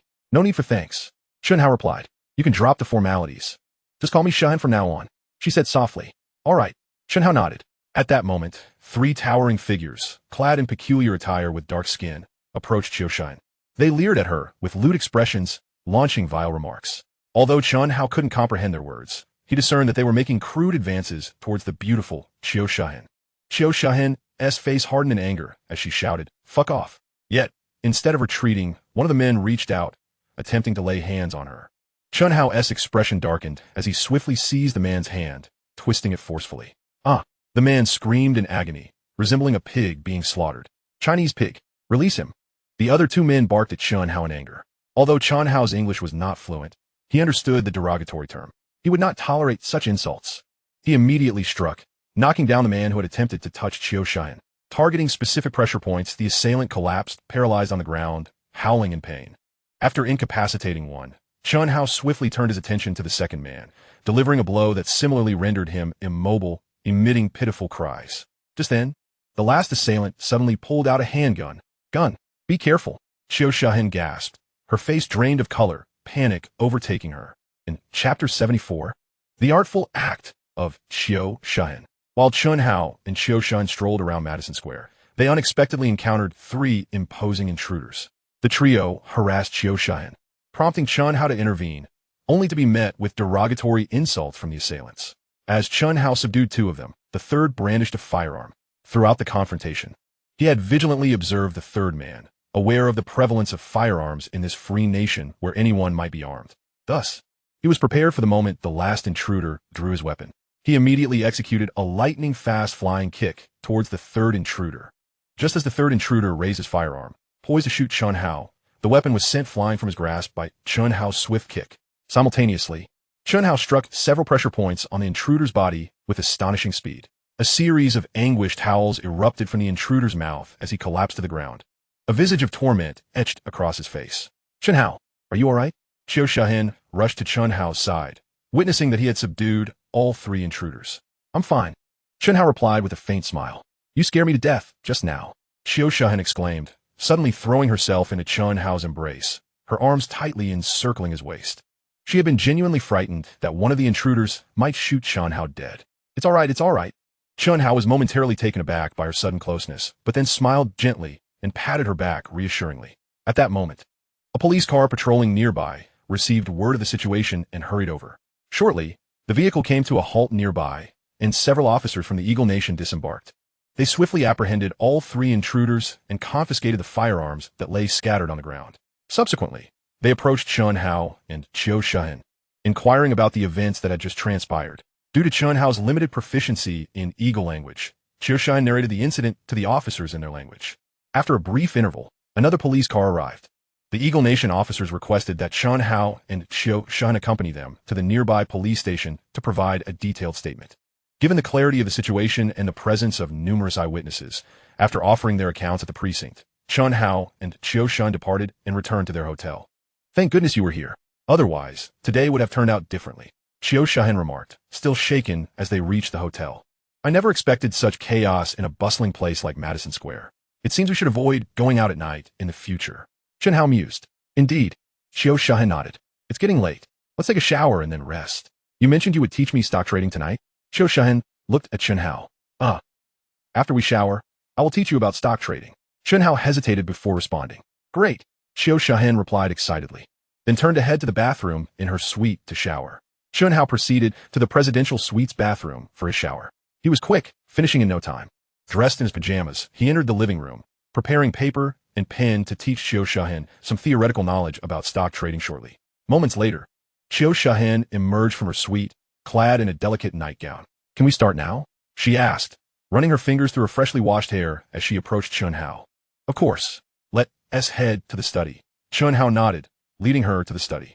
He sat on a chair, while Qiu Shun pulled up another chair to sit beside him. Chen Hao then earnestly began instructing her on various stock trading theories, illustrating stock price trends with paper and pen.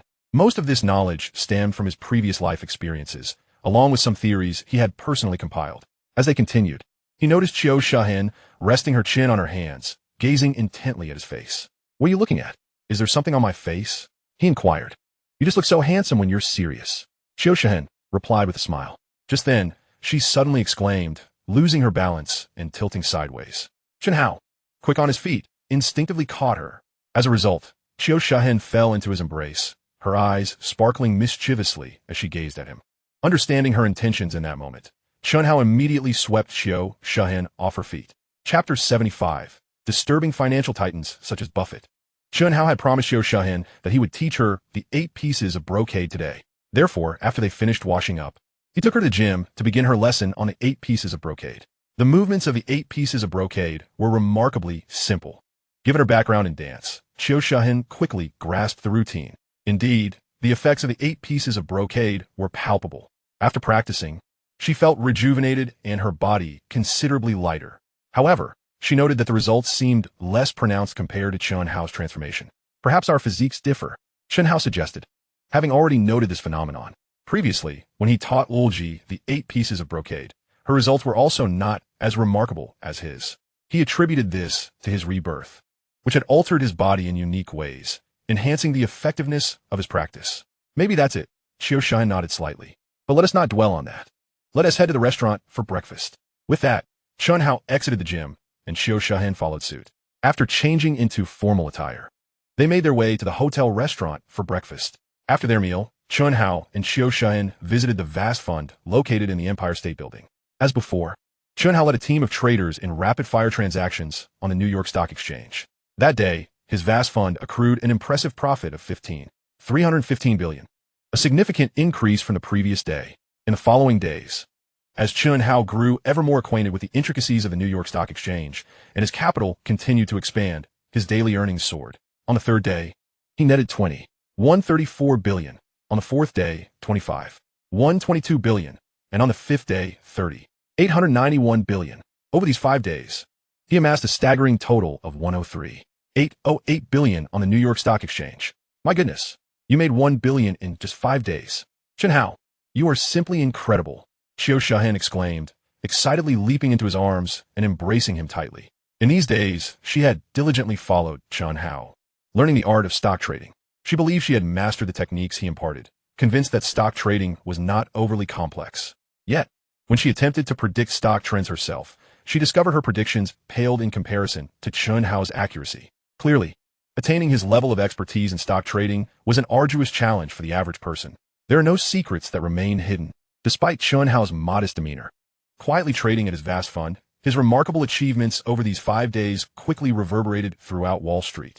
Soon, many traders and tycoons across Wall Street became acquainted with Chen Hao's name. In a luxurious office within Berkshire Hathaway, 2 individuals sat conversing. One was Warren Buffett, the chairman of Berkshire Hathaway and the world-renowned investment guru. One is the vice chairman of Berkshire Hathaway, Charlie Munger, the illustrious partner of Warren Buffett. At this moment, both of their expressions are remarkably grave. Recently, a figure named Chen Hao from Hong Kong has emerged on Wall Street. This individual has brought with him a staggering $384 $6 billion in capital, and established a vast fund in New York. On the very day of its inception, this Hong Kong gentleman made a profit of $315 billion. Within a mere 5 days, he amassed a total profit of $808 billion. Such extraordinary achievements are truly unprecedented. Charlie Munger could not help but exclaim in awe. Indeed, this individual possesses an exceptional talent for short-term trading. Quite impressive. Warren Buffett also marveled at the news. He is not adept at short to medium-term trading. His prowess lies solely in long-term investments. This means that once he identifies a promising stock, he buys extensively and holds for the long haul. Thus, despite suffering significant losses during the 1987 stock market crash, he steadfastly refused to sell. Consequently, from a long-term perspective, he incurred no real losses from that crash. Buffett, this newcomer poses a formidable threat. Should we take precautionary measures? Charlie Munger cast a serious glance at Warren Buffett. He harbored concerns that Chen Hao's emergence might adversely affect their company's performance. There is no need for such measures. This person engages in short-term trading, which will not significantly impact us. Warren Buffett gently shook his head, confident that Chen Hao's presence would not disrupt their long-term strategy. A quantum fund, in an office shared by 2 individuals, one of whom is George Soros, a co-founder of the fund. The other is Jim Rogers, also a co-founder and a renowned financier from Eagle Country. George Soros is particularly skilled in shorting currencies, having made $1 billion by shorting the British pound. Jim Rogers, an exceptionally visionary international investor, made a significant profit during the European stock market crash in 1984 by heavily investing in Austrian stocks and bonds, earning him the title of father of the Austrian stock market. Soros, a newcomer named Chen Hao from Hong Kong, has recently emerged on Wall Street. He is impressively skilled, having made $1 billion in just 5 days with his vast fund. Even our quantum fund has been unable to achieve such results. Jim Rogers spoke with a grave expression, revealing deep shock and admiration behind his serious demeanor. He had not anticipated that a suddenly appearing Hong Kong individual could achieve such remarkable success, earning $1 billion in just 5 days in the New York stock market. Despite being financial titans themselves, they had not managed to replicate such astonishing feats.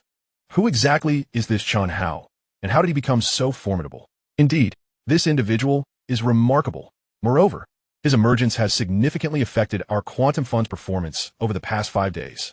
He poses a serious threat to us.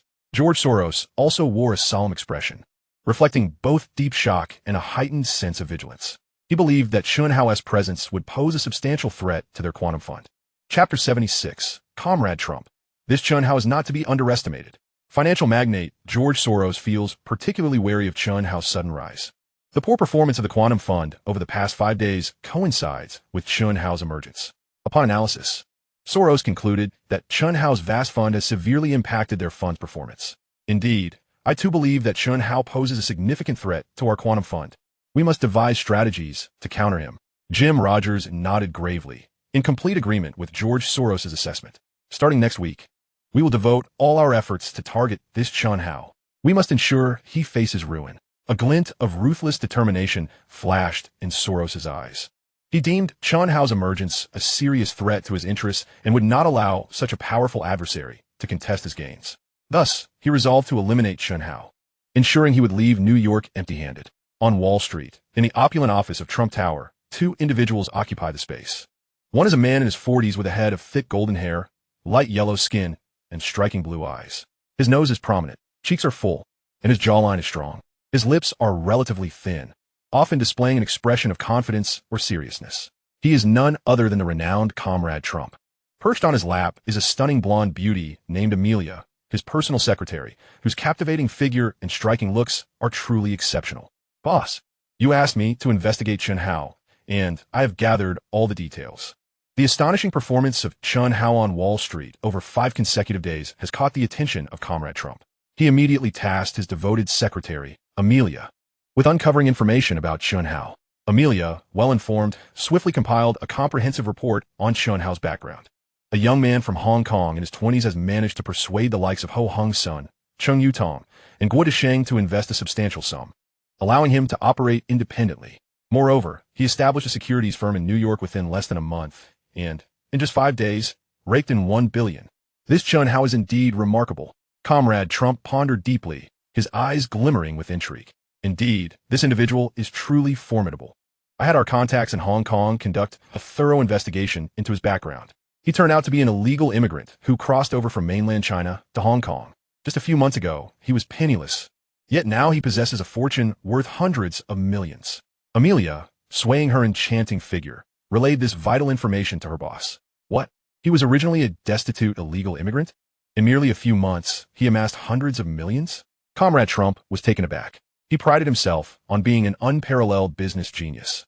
Yet he could not fathom how anyone could achieve such wealth in such a short span. He was truly astonished by Chen Hao's prowess. Boss, what should we do next? Amelia inquired. We must continue to monitor Chen Hao closely. At this moment, Comrade Trump's expression was inscrutable, leaving even his devoted secretary, Amelia, unable to decipher his thoughts. In the office of the renowned Wall Street firm Ameritrade, there are also two individuals present, the illustrious Kai Xiong and his partner, Sandy Will. Although Kai Xiong has become the head of Primerica, he has entrusted the daily operations of the firm to Sandy Will. Sandy Will, much like Kai Xiong, is also a financial tycoon. Subsequently, after Kai Xiong's mismanagement of Primerica, Sandy Will parted ways with him and shortly thereafter took the helm at the Travelers Group, transforming it into a publicly traded company valued at an astonishing $33 billion by 1996. Later, Sandy Will successfully forged a partnership with Citibank, ultimately ascending to the positions of chairman and CEO of the bank. Kai, I've heard that you are acquainted with Chen Hao. Is it true that the vast fund was established with your assistance? Sandy Will, holding a coffee cup, took a sip and regarded Kai Xiong with a questioning gaze. Well, I would say we are close. I know Guo Desheng from Sun Hung Kai Properties. Chen Hao was introduced to me by Guo Desheng. I share a certain rapport with Guo Desheng. Hence, I assisted Chen Hao in founding the vast fund. At this juncture, Kai Xiong lifted his coffee cup and took a sip. He continued, however, I never anticipated that Chen Hao would prove to be so formidable. Amassing $1 billion in just 5 days on the New York Stock Exchange, his prowess as the king of Wall Street in stock trading is undoubtedly unquestionable. Yet, even he lacked assurance in his ability to garner $1 billion in just 5 days with $8 billion in capital.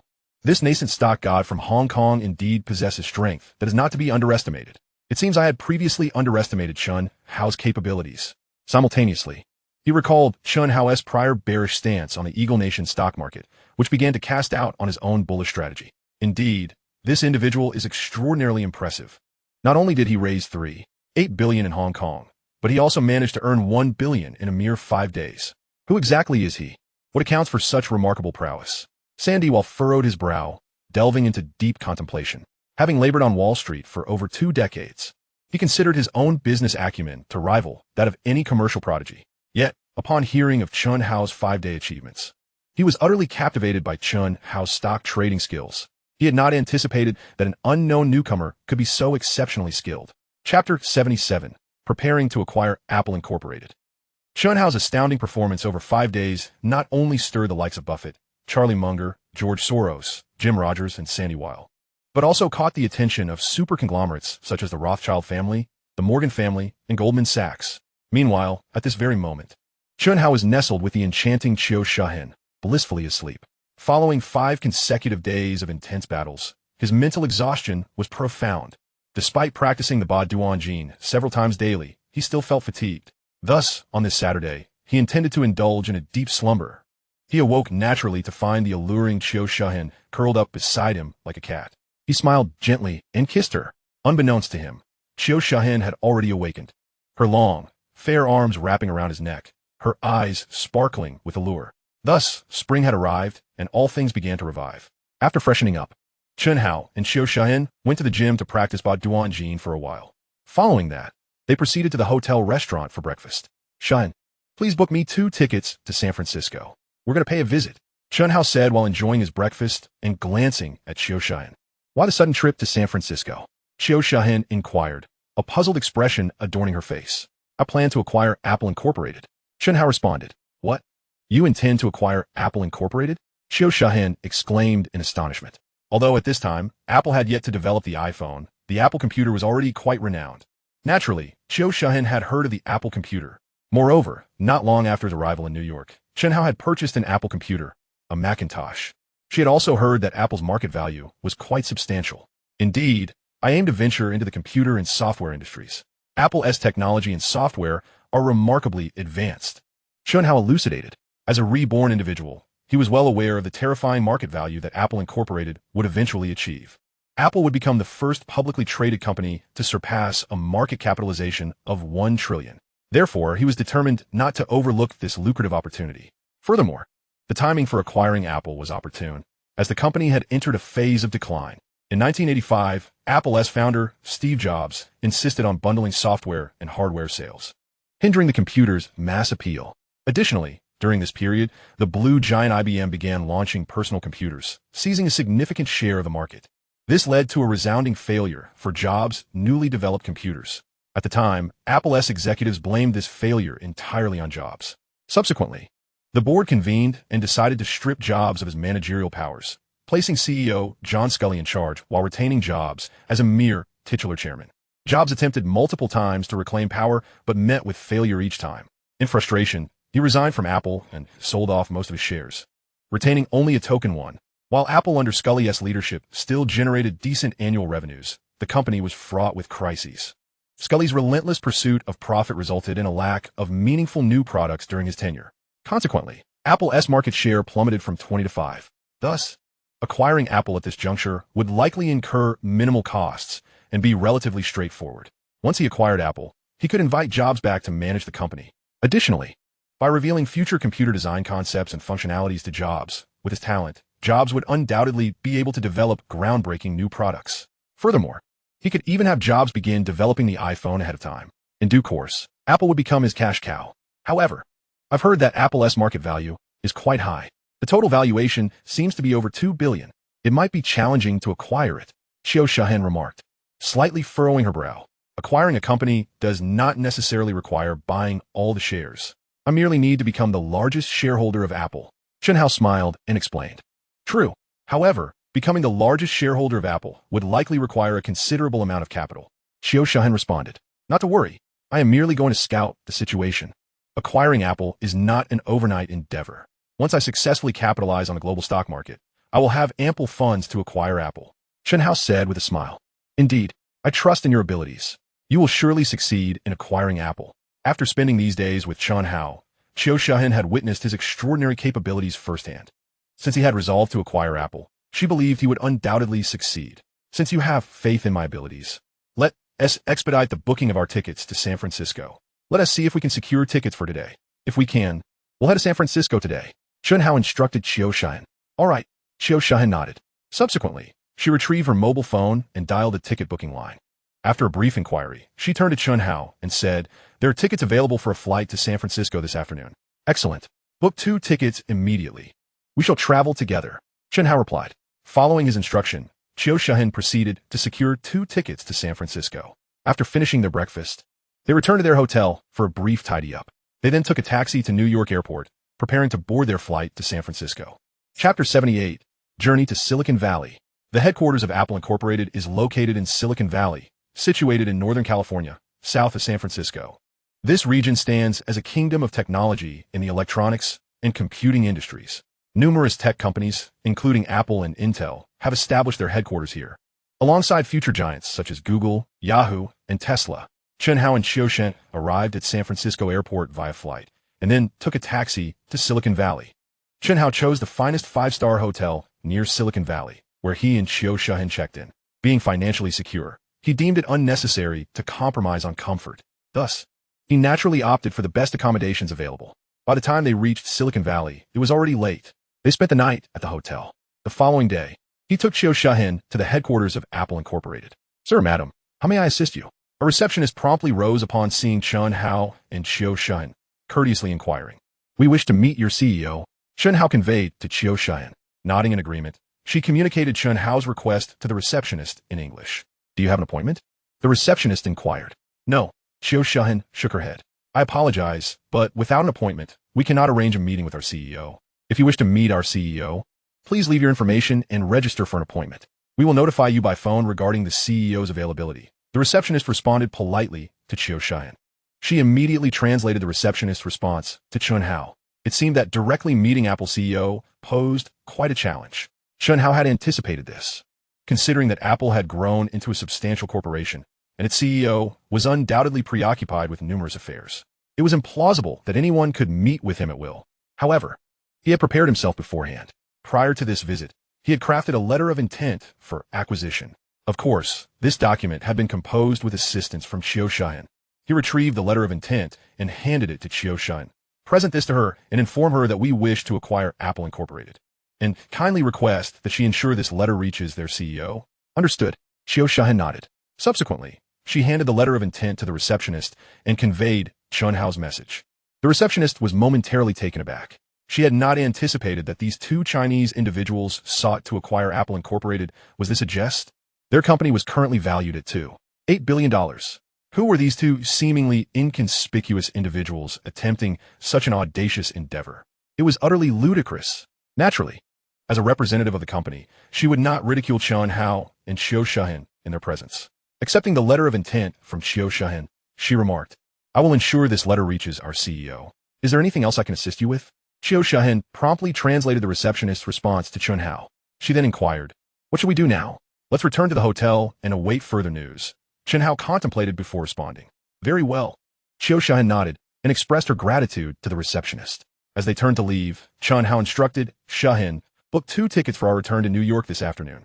Tomorrow is Monday, and I must return to New York to continue my work." "Certainly," Qiu Shan agreed, pulling out her mobile phone to prepare for the ticket booking. At that moment, Chen Hao noticed several individuals exiting Apple Incorporated. Among them, he swiftly recognized the current CEO, John Scully. Prior to this, he had conducted thorough research, gathering information on Apple's key executives and major stakeholders, complete with their photographs. His remarkable memory enabled him to memorize all the details after a single glance. Thus, he immediately recognized Scully. He also observed that the individuals accompanying Scully were primarily major shareholders of Apple, including the founder of Sequoia Capital, Don Valentine, who had invested in Apple back in 1978, providing the initial seed funding. Additionally, there was former CEO Mike Markkula, an early investor who had once been an Intel employee, becoming a millionaire by the age of 30, a millionaire in the 1970s. Markkula had decided to invest in Apple upon Don Valentine's recommendation, captivated by Steve Jobs' passion. After investing, he personally assisted Jobs in formulating the company's strategic and operational plans, serving as Jobs' business mentor and a pivotal figure in Apple's early success. However, when Jobs was ousted from the company in 1985, Markkula had supported that decision. He remained with Apple until Jobs' return in 1997, and he continues to be one of Apple's principal shareholders. Besides Valentine and Markkula, there were other individuals around Scully, all of whom were significant shareholders of Apple. Upon seeing them, Chen Hao's eyes lit up. Opportunity knocks but once. He promptly approached Scully and the others with Qiu Shan in tow. At that moment, the driver accompanying Scully noticed the sudden approach of these two strangers and quickly positioned himself to block Chen Hao and Qiu Shan from getting closer to Scully. Scully and his companions exchanged glances, smiled faintly, and prepared to get into their car. "Hello, I am Chen Hao, chairman of Han Fund. I am here today to propose an acquisition of Apple Incorporated."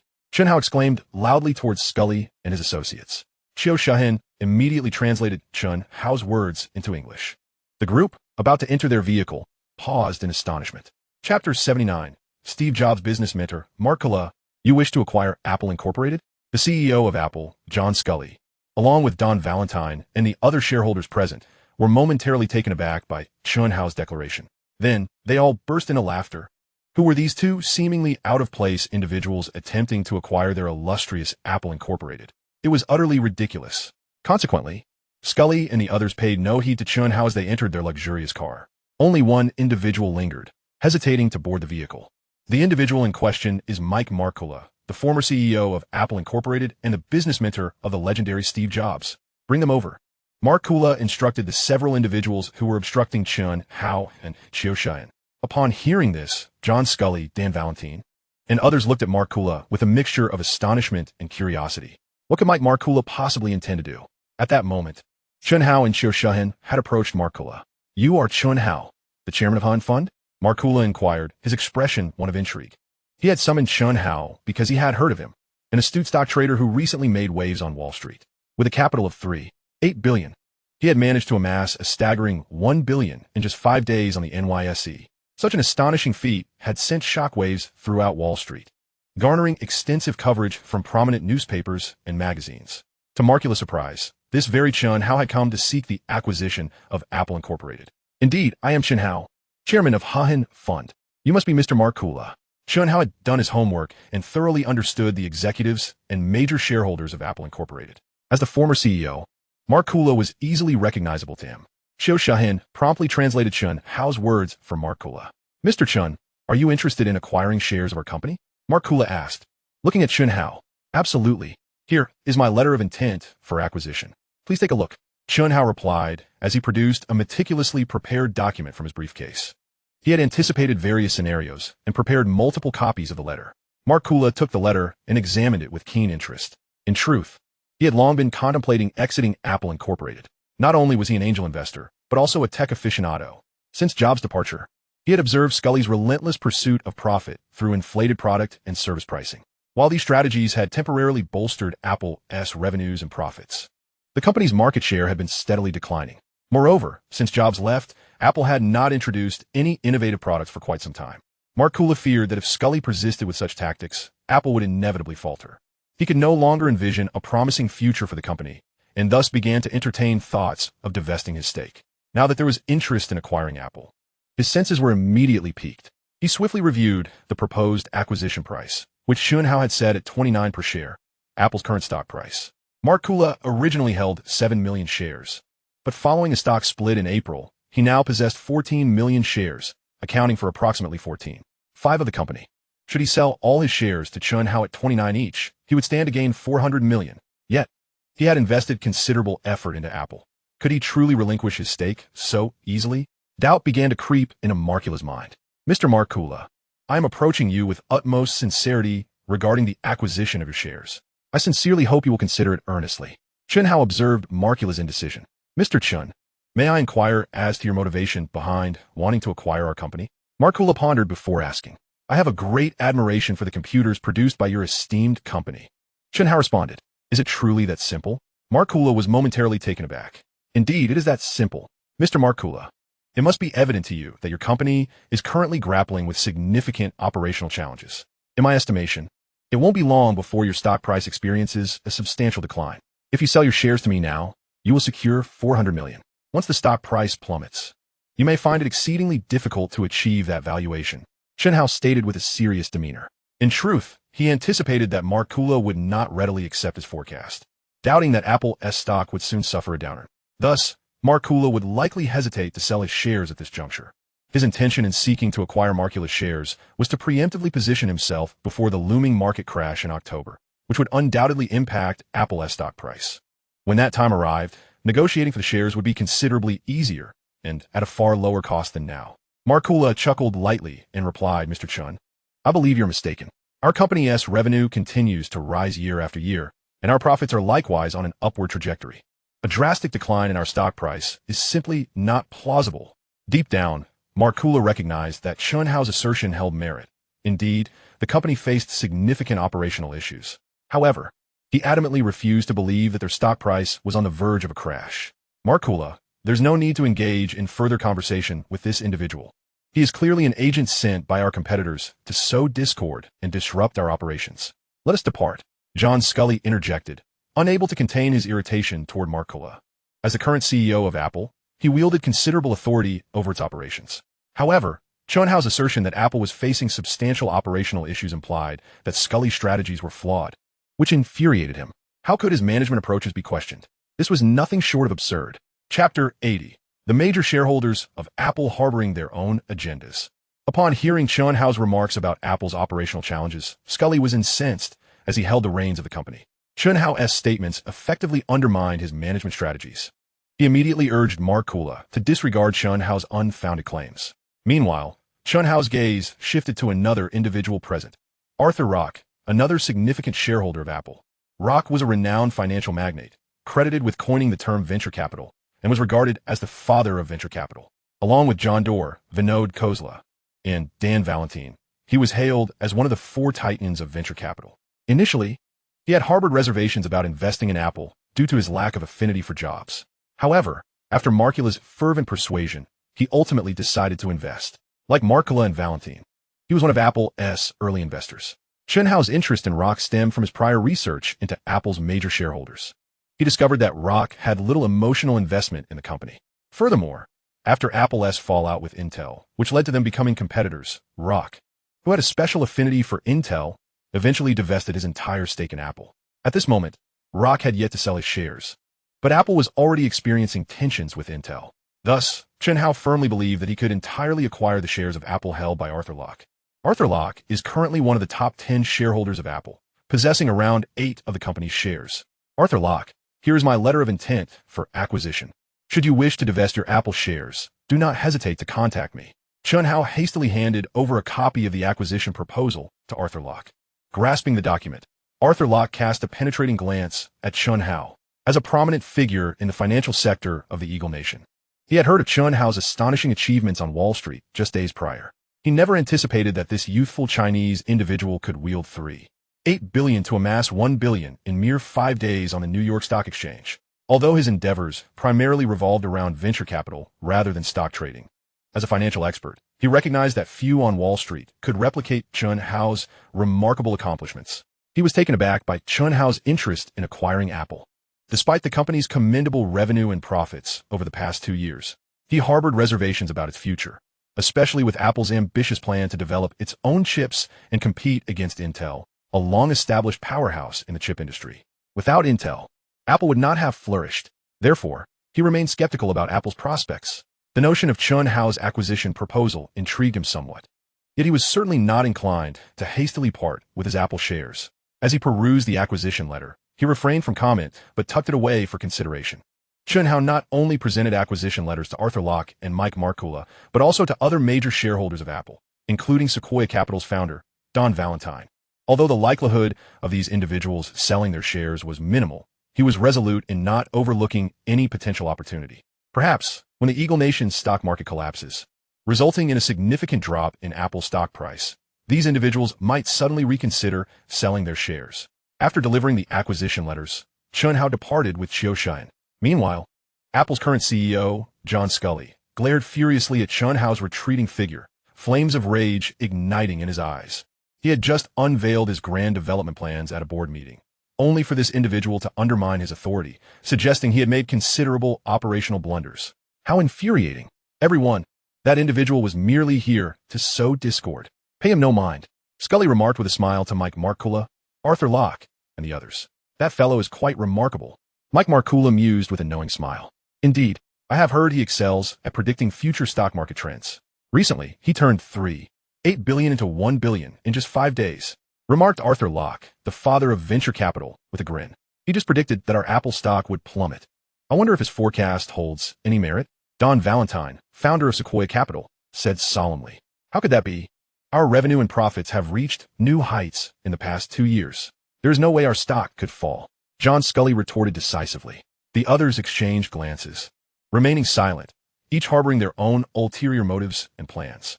On the other side, Chen Hao and Qiu Shan boarded a taxi back to their hotel. Chen Hao, it seems those individuals were not particularly interested in your proposal to acquire Apple shares. Were we not merely wasting our time here?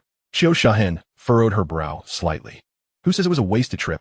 Although they displayed no immediate interest, they each harbor their own schemes. For instance, former CEO Markkula has long been dissatisfied with the current CEO, Sculley's management strategies. He may very well be contemplating exiting Apple. And then there's venture capital mogul Arthur Locke, who has always held little affection for Apple, especially given his special ties to Intel, with whom Apple is now competing. He is likely eager to divest from Apple as well. Once the Eagle Nation's stock market crashes and Apple's stock price plummets, I will seize the opportunity to acquire shares from these two, Chen Hao confidently explained to Qiu Shan. Chapter 81. The Predator Strike. Although Chen Hao did not manage to acquire Apple shares during his trip to Silicon Valley, he nonetheless garnered significant insights. He had sown the seeds of potential divestment in the minds of major shareholders like Mike Markkula and Arthur Locke. Once the Eagle Nation's stock market collapses and Apple's stock price declines, those seeds will take root, allowing him to acquire shares with ease. Moreover, he had no intention of rushing to purchase Apple shares at this juncture, as their stock price was still exorbitantly high. By waiting for the market to crash, he could secure shares at a far lower cost. Chen Hao, how can you be so certain that the Eagle Nation stock market will crash? Qiu Shan inquired curiously. It's simply my analysis. I came to the Eagle Nation precisely because I predicted an impending market collapse, seeking to capitalize on the downturn. Chen Hao replied with a slight smile. But what if the stock market does not crash? Wouldn't you incur significant losses in your investments? Xiao Shahen expressed her concerns. Ha! Do you still doubt my predictive and analytical abilities? Chen Hao chuckled. Of course, I trust your abilities. I merely worry about unforeseen circumstances.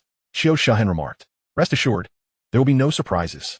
Chen Hao asserted confidently. His confidence stemmed from the knowledge that, as a reborn individual, he could ascertain the inevitability of the 1987 stock market crash.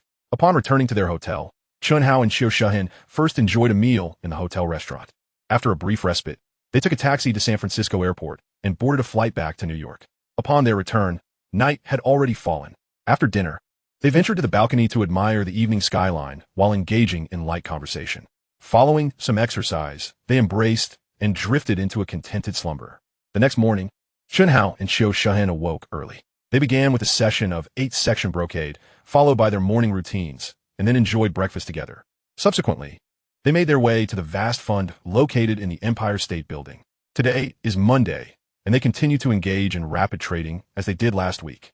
After last week's operations, Chen Hao has mastered the nuances of the New York Stock Exchange with remarkable acumen. Consequently, his trading today is considerably smoother than before. However, after over an hour of trading, he begins to notice some anomalous occurrences. It seems someone is targeting him. Furthermore, his adversary possesses substantial capital. The targets of his attack are strikingly precise. Whenever he wishes to buy a particular stock, his opponent dumps a significant quantity of that stock, preventing its price from rising. Conversely, when he intends to short a stock, his rival floods the market with purchases, thwarting any decline. Who could this individual be? Why has he suddenly chosen to target him? Chen Hao, what is wrong? Xiao Shahen, noticing his unusual demeanor, inquires swiftly. Someone is scheming against us. Chen Hao replies gravely. What should we do? Xiao Shahen's expression shifts. No worries. There are thousands of stocks listed on the New York Stock Exchange. I refuse to believe my opponent can effectively target me.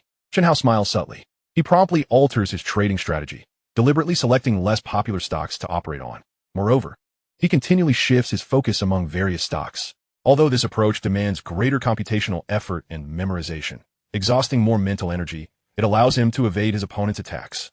Indeed, his adversary becomes increasingly bewildered by his trading strategies, resulting in repeated failures to strike him down. In a spacious office belonging to Quantum Fund Company, rows of desks are adorned with computers, each manned by traders or analysts diligently immersed in their work.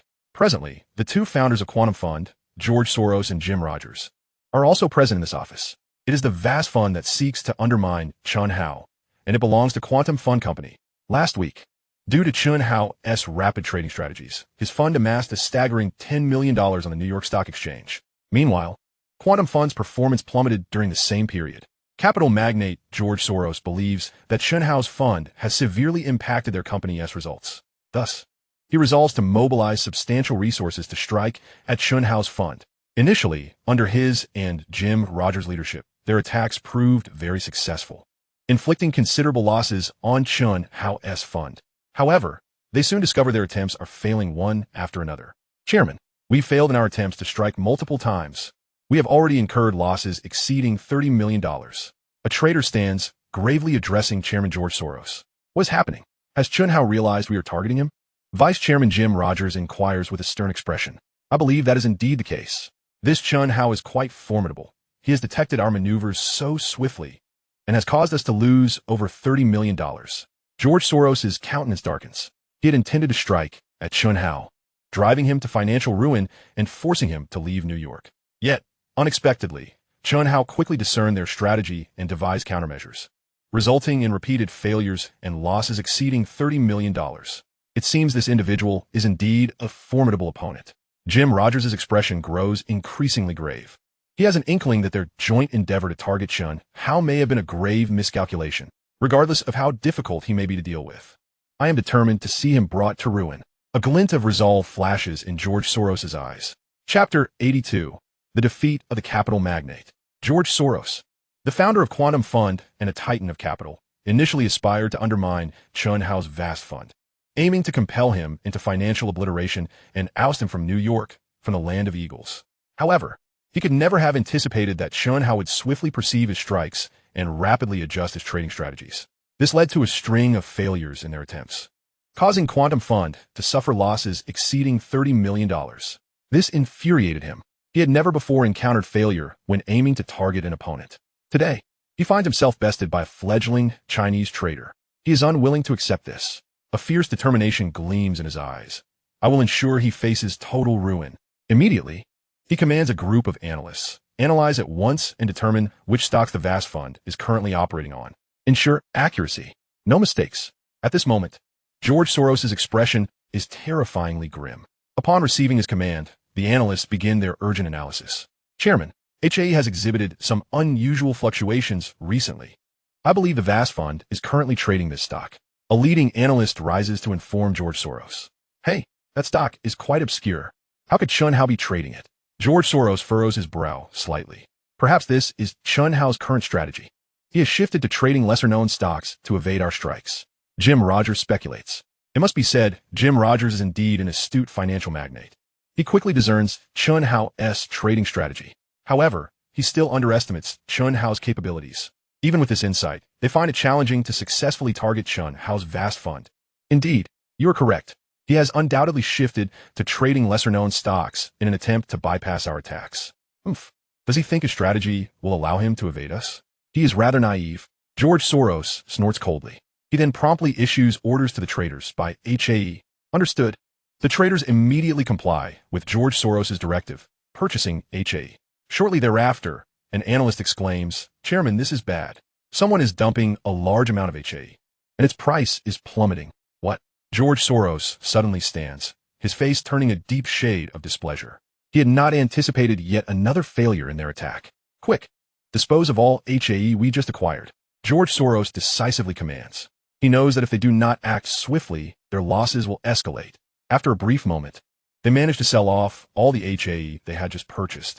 What losses have we incurred this time? George Soros inquires with a darkened expression. We lost $5 million. A trader responds. Damn it. George Soros slams his fist onto the desk, causing everything atop it to shake violently. Once again, he faces a loss. Yet, he refuses to relent, continuing to instruct the analysts to identify the stocks Chen Hao is operating on and to target his vast fund. However, he is astonished to find that Chen Hao alternates between trading obscure and popular stocks. The diversity of stocks Chen Hao engages with is staggering, constantly shifting. Each time George Soros attempts to strike at a stock, he finds himself a step behind. By the time he targets one, Chen Hao has already transitioned to another. Furthermore, he is astonished to discover that Chen Hao possesses the uncanny ability to operate on multiple stocks simultaneously. This is beyond what any human could achieve. Who exactly is this individual? How can he be so formidable? Soon, the morning session of the stock market came to a close. At this moment, George Locke was beset with clouds of despair, for he knew that his attempt to undermine Chen Hao's vast fund had ended in utter failure. How much have we lost this morning? George Locke inquired with a grim expression. In total, we have incurred losses exceeding $70 million, a trader cautiously replied. Such a staggering loss? Vice Chairman Jim Rogers exclaimed in disbelief. He had not anticipated that their quantum fund would suffer losses of over $70 million in their endeavor to thwart Chen Hao's vast fund. The severity of this loss was overwhelming. Locke, I believe we should reconsider. This Chen Hao is truly exceptional. We ought to abandon our attempt to undermine his vast fund. Jim Rogers urged George Locke gravely, his face etched with concern. No, this person's existence poses a significant threat to our quantum fund. We must eliminate him, George Locke declared through gritted teeth. But Jim Rogers attempted to persuade him further. However, George Locke interjected sharply. There is no need for more counsel. I am resolute. Regardless of the cost, I will ensure he is left with nothing. Observing George Locke's stubbornness, Jim Rogers could only shake his head in resignation. As the afternoon session of the New York Stock Exchange commenced, George Locke immediately tasked a cadre of analysts with scrutinizing and identifying the stocks manipulated by Chen Hao. Yet, after an extensive analysis, the team found no trace of Chen Hao's transactions. Even when they identified certain stocks, subsequent attempts to undermine them revealed that they had miscalculated. Chen Hao had not engaged with those stocks at all, resulting in further unwarranted losses for their quantum fund. What is happening? Why has Chen Hao's vast fund shown no activity today? Has he ceased operations this afternoon? George Locke pondered, perplexed. Locke, is it possible he has shifted his operations to the NASDAQ or Eagle Securities? Jim Rogers speculated after a moment's thought. New York City boasts 3 stock exchanges: the New York Stock Exchange, the NASDAQ, and Eagle Securities. The abrupt disappearance of Chen Hao's vast fund from the NYSE led Jim Rogers to conjecture that Chen Hao might have relocated to either the NASDAQ or Eagle Securities for his trading activities. Chapter 83. I must compete with him. It must be said that Jim Rogers is indeed astute. He quickly deduced Chen Hao's new strategy. His intuition was correct. Chen Hao had indeed transitioned to another stock exchange for his operations. Thus, George Locke's analysts, having spent considerable time analyzing the NYSE, found themselves in vain. For Chen Hao had not executed any trades on the NYSE that afternoon, which incensed George Locke to the brink of fury. This individual is exceedingly cunning. He has shifted to another stock exchange to conduct his trades. In that moment, George Locke felt an overwhelming urge to eliminate Chen Hao. He directed his analysts to investigate the Nasdaq or Eagle securities. Before long, they discovered that Chen Hao had moved his operations to the Nasdaq. No wonder they had failed to detect the presence of the vast fund on the NYSE. Locke, this Chen Hao is remarkable. He has seamlessly transitioned to another exchange and continues to profit. We are no match for him. We should surrender and cease our attempts to undermine him, lest our losses deepen. Jim Rogers earnestly implored George Locke. He recognized that Chen Hao's trading prowess was akin to that of a deity. As mere mortals, how could they possibly contend with a divine being? I will not yield. I am determined to contest him to a decisive conclusion. George Locke retorted, rife with indignation. He had resolved to defeat Chen Hao, ensuring that he would be left destitute and expelled from New York and Eagle Nation. Witnessing George Locke's obstinacy, Jim Rogers could only shake his head, powerless to intervene.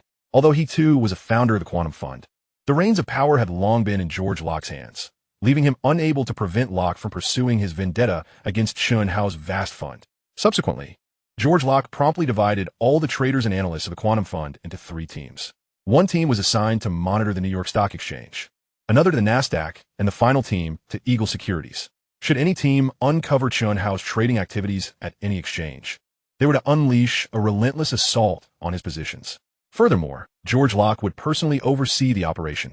He was brimming with confidence that he would succeed in annihilating Chen Hao's vast fund. Regrettably, he had grossly underestimated Chen Hao's capabilities. Chen Hao deftly maneuvered between the New York Stock Exchange, the Nasdaq, and Eagle Securities, often executing trades simultaneously across 2 or even 3 exchanges. His speed was astonishing, swift and decisive, never lingering. Most crucially, he would alternate between obscure stocks and popular ones, rendering him elusive and unpredictable. George Locke, accompanied by a cadre of seasoned traders and analysts, tirelessly endeavored to thwart Chen Hao's vast fund. However, they were left in shock as they realized they were perpetually trailing behind Chen Hao, unable to keep pace with his trading rhythm. Whenever they identified a stock that Chen Hao was trading and attempted to strike, they found that he had already shifted to another stock. It felt as though Chen Hao was leading them by the nose. Not only did they fail to successfully undermine Chen Hao's vast fund, but they also incurred significant losses themselves. Chairman, this afternoon we have lost nearly $90 million. A trader stood up, his expression grave as he addressed George Locke. What? George Locke was momentarily stunned. He had not anticipated that their quantum fund would suffer losses approaching $90 million this afternoon in their efforts to undermine Chen Hao's vast fund. Coupled with the over $70 million lost in the morning, their quantum fund had incurred a staggering total loss of $160 million in a single day. This was an unprecedented level of loss for him since the inception of the quantum fund. Damn it, damn it, damn it. George Locke seethed with rage. This individual was truly too cunning. He had never imagined that Chen Hao would prove to be such a formidable adversary. In a fit of anger, he swept 3 stock market monitors from his desk to the floor. Crash!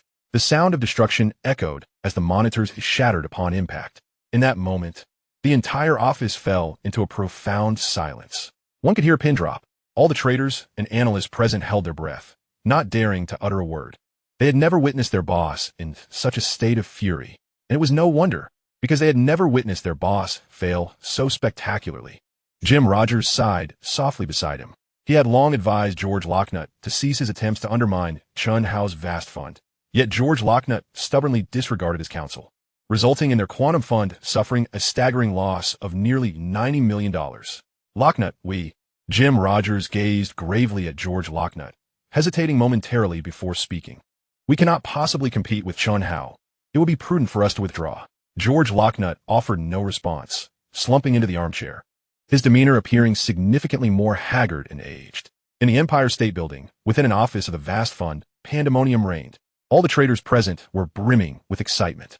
Under Chen Hao's guidance, they had not only successfully evaded their adversaries' attacks, but had also reaped considerable profits. Today, the vast fund recorded a staggering profit of $35 $973 billion. What glorious day. We not only thwarted our opponent's attempts to undermine us, but we also amassed $973 billion. I can only imagine how furious our assailants must be, Qiu Shahin exclaimed with palpable enthusiasm. At that moment, Chen Hao's expression was particularly grim. To counter the assault from his opponents, he had been compelled to maneuver across 3 stock exchanges, constantly altering his stock transactions. This undoubtedly placed immense strain on his mental faculties. Fortunately, his efforts bore fruit. At this juncture, Qiu Shahin curiously inquired, Chen Hao, who exactly is targeting us? Chapter 84. A sensation across Wall Street. Chen Hao, who is it that is attacking us? Qiu Shahin pressed. Her curiosity piqued. If our conjecture holds true, it is likely the quantum fund that is behind this, Chen Hao speculated. The quantum fund? Qiu Shahin furrowed her brow slightly. Her understanding of the financial sector in Eagle Country was rather limited. She had never heard of the quantum fund. The quantum fund was established by the capital magnate George Locknut. He is particularly adept at short-selling currencies, Chen Hao elucidated. He was exceedingly familiar with George Locknut. This individual had previously attempted to short-sell the Hong Kong dollar, but with the mainland's staunch support, Hong Kong successfully repelled his efforts, leaving him defeated. Thus, he harbored no fondness for this man. Oh, Qiu Shahin nodded in comprehension. Noticing Chen Hao's particularly pallid countenance, she quickly supported him, expressing concern. You look unwell. Allow me to assist you back to the hotel for some rest. Chen Hao nodded in agreement. He then addressed all the traders present. You have performed admirably today. Each of you will receive a bonus of $5,000. $5,000 each. Oh yeah, that is fantastic. Thank you, Chairman. The traders erupted in cheers. Subsequently, with Qiu Shahin's assistance, Chen Hao departed from the vast fund. Upon reaching the ground floor of the Empire State Building, they were besieged by a throng of people. Some brandished cameras, while others wielded microphones, bombarding Chen Hao with a flurry of questions. The camera flashes flickered incessantly. Numerous reporters, microphones in hand, clamored to ask Chen Hao an array of inquiries. At that moment, Chen Hao felt akin to a top-tier celebrity, besieged by a multitude of reporters. Hello, Mr. Chen. How did you manage to counter the quantum fund's attack? Why is the quantum fund targeting your vast fund? How much did your vast fund profit today? Chen Hao had not anticipated such a surge of reporters eager to interview him. Clearly, the news of the quantum fund's assault on his vast fund had already spread. These reporters were remarkably well informed. However, he had no desire to engage with them. He preferred to remain low-key and focus on profit. Thus, he instructed Qiu Shahin. Please inform these reporters that we have no comment. Understood, Qiu Shahin nodded. She then conveyed Chen Hao's message to the reporters in Eagle language. Thereafter, Chen Hao, accompanied by Qiu Shahin, evaded the reporters and returned to the Addison Hotel. The reporters pursued them to the Addison Hotel, but the hotel staff barred their entry. It was astonishing how swiftly the reporters had learned of the quantum fund's attack on the vast fund. Moreover, they were already aware that the vast fund had successfully mitigated the quantum fund's assault. How had they come by this information? Qiu Shahin was exceedingly curious. This is easily explained. Wall Street is home to numerous financial titans. They're not only well-connected, but also possess formidable analytical skills. Recognizing that the quantum fund was targeting our vast fund is not difficult, and discerning that we successfully countered their attack is equally straightforward. They must have disseminated this information. Chen Hao elucidated. Ah, I see. Qiu Shahin nodded in realization, then remarked, So, it seems the entirety of Wall Street is now aware of this matter. That should be the case, Chen Hao confirmed. Now let us speak of other things. You should rest. Qiu Shahin assisted Chen Hao into the presidential suite. I cannot sleep. Chen Hao's gaze fixated intently on Qiu Shahin. Cannot sleep? You appear quite fatigued. Qiu Shahin observed, puzzled. If you accompany me, I shall find rest. Chen Hao replied with a knowing smile. At Berkshire Hathaway, the majority of employees had already clocked out, yet 2 individuals remained, Chairman Warren Buffett and Vice Chairman Charlie Munger. Both luminaries in the financial realm, they comprised a formidable duo. Today's clash between the vast fund and the quantum fund was nothing short of exhilarating. I have never witnessed such a riveting confrontation. Charlie Munger's eyes sparkled with excitement. Although the duel between the vast fund and the quantum fund unfolded without gunfire, he sensed an intense aura of competition. As a seasoned financial mogul, he had never encountered such an enthralling face-off. The trading strategies employed by the vast fund opened his eyes to new possibilities. So this is how stocks can be traded. Indeed, the battle between the vast fund and the quantum fund today was truly remarkable. I had no idea that this young man from Hong Kong possessed such prowess. Maneuvering seamlessly across 3 stock exchanges, constantly shifting between popular and obscure stocks. Such an unprecedented trading tactic is likely unmatched. Charlie Munger mused. I wonder how Chen Hao manages it. Doesn't he fear exhausting his own mental faculties? Warren Buffett's face reflected nothing but astonishment. He had been riveted by the epic showdown between the vast fund and the quantum fund throughout the day. He was profoundly impressed by Chen Hao's extraordinary trading skills. He never anticipated that Chen Hao's trading acumen would be so exceptionally high. It seemed unlikely that he would ever reach such heights in his own trading abilities. Today, Locknut's quantum fund repeatedly failed in its attempts to undermine Chen Hao's vast fund. The quantum fund must have incurred substantial losses. Charlie Munger lamented, before curiously inquiring, Buffett, how much do you believe the quantum fund lost today? In my estimation, the quantum fund, helmed by George Soros, has suffered a loss of at least 100 million today. Warren Buffett speculated. Chapter 85. Chen Hao graces the front page of major newspapers in the Eagle Nation. The following morning, while Chen Hao was nestled in a deep slumber, embraced by the enchanting Qiu Shan, the entirety of New York was abuzz with excitement. On this day, the city's largest newspaper, the New York Times, featured a sensational headline on its front page. Quantum Fund's attempt to short the vast fund fails, resulting in a staggering loss of $1.6 billion. The New York Times dedicated substantial coverage to narrate the entire course of the quantum fund's ill-fated assault on the vast fund. In its concluding remarks, the publication stated, established for 17 years, the quantum fund, under the collaborative efforts of renowned investor George Soros and financier Jim Rogers, had previously achieved numerous remarkable feats. However, they met defeat yesterday against the vast fund, a mere month old. The founder of the vast fund, Chen Hao, hails from Hong Kong. Reports suggest that mere months ago, Chen Hao was an unknown entity, devoid of wealth and with no prior experience in the stock market. This is indeed astonishing. Not only the New York Times, but also the Wall Street Journal, the Los Angeles Times, Today, Eagle Nation, Time Magazine, Newsweek, and other major media outlets prominently reported the news of the quantum fund's failure on their front pages. Many citizens of the Eagle Nation sipped their coffee while perusing the papers, filled with curiosity about the origins of Chen Hao, the founder of the vast fund. How did he manage to fend off the quantum fund's assault? How did he execute trades across 3 different stock exchanges with such dexterity? How did he adeptly maneuver between various stocks? Most intriguingly, how did he consistently succeed in his bullish or bearish bets? In the office of the renowned Wall Street firm Ameritrade, Wall Street mogul Kai Ziyong and his partner Sandy, while were engaged in casual conversation over coffee, with today as copies of the New York Times and the Wall Street Journal laid out on their table. Kai, do you harbor any regrets about assisting Chen Hao in establishing the vast fund? Sandy while inquired, glancing at the headline of the New York Times with a bemused expression. To be candid, I do harbor some regrets about aiding Chen Hao in founding the vast fund. I initially believed that despite possessing $3.8 billion, Chen Hao's lack of solid foundation on Wall Street would impede his success, Kai Ziyong admitted. He paused, casting a glance at the headline of the Wall Street Journal before continuing. Even the formidable Soros could not contend with him, falling victim to his strategies. Indeed, Chen Hao's performance has truly opened my eyes. Before yesterday, I had never imagined that stocks could be maneuvered in such a fashion. He has indeed brought artistry to trading. Sandy Wall concurred. In a cafe in Silicon Valley, 2 men sat at a table. One was Mike Markkula, a business mentor to Steve Jobs, the former CEO of Apple, and one of the company's major shareholders. The other was Arthur Rock, also a significant shareholder in Apple. At that moment, Mike Markkula was engrossed in a special edition of Newsweek, reading an impactful headline regarding the quantum fund's failure to short the vast fund. Upon finishing the article, a look of shock and gravity washed over his face. Meanwhile, Arthur Rock held a copy of Today as Eagle Nation, also engrossed in a headline about the same news, and similarly exhibited a shocked and serious demeanor. This Chen Hao is indeed extraordinary. He has managed to thwart the capital giant Soros' assault, leading to a loss of $1.6 billion for the quantum fund in a single day. In the entire world, it seems no one else could achieve such a feat. Mike Markkula exclaimed in astonishment.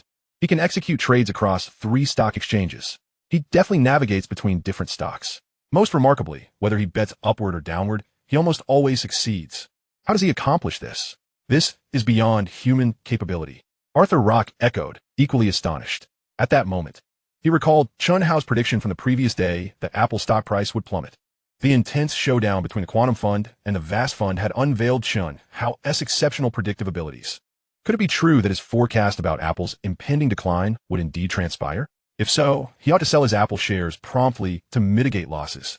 Should he sell his Apple shares to Chen Hao? In a lavish office within Trump Tower on Wall Street, a fervent voice exclaimed, "Splendid, magnificent, truly spectacular." The clash between the Quantum Fund and the Vast Fund was nothing short of riveting.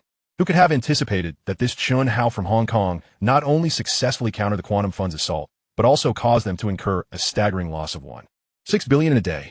This Chen Hao is formidable, surpassing Kai Zion by at least tenfold, no, 100-fold. Trump, filled with excitement, proclaimed.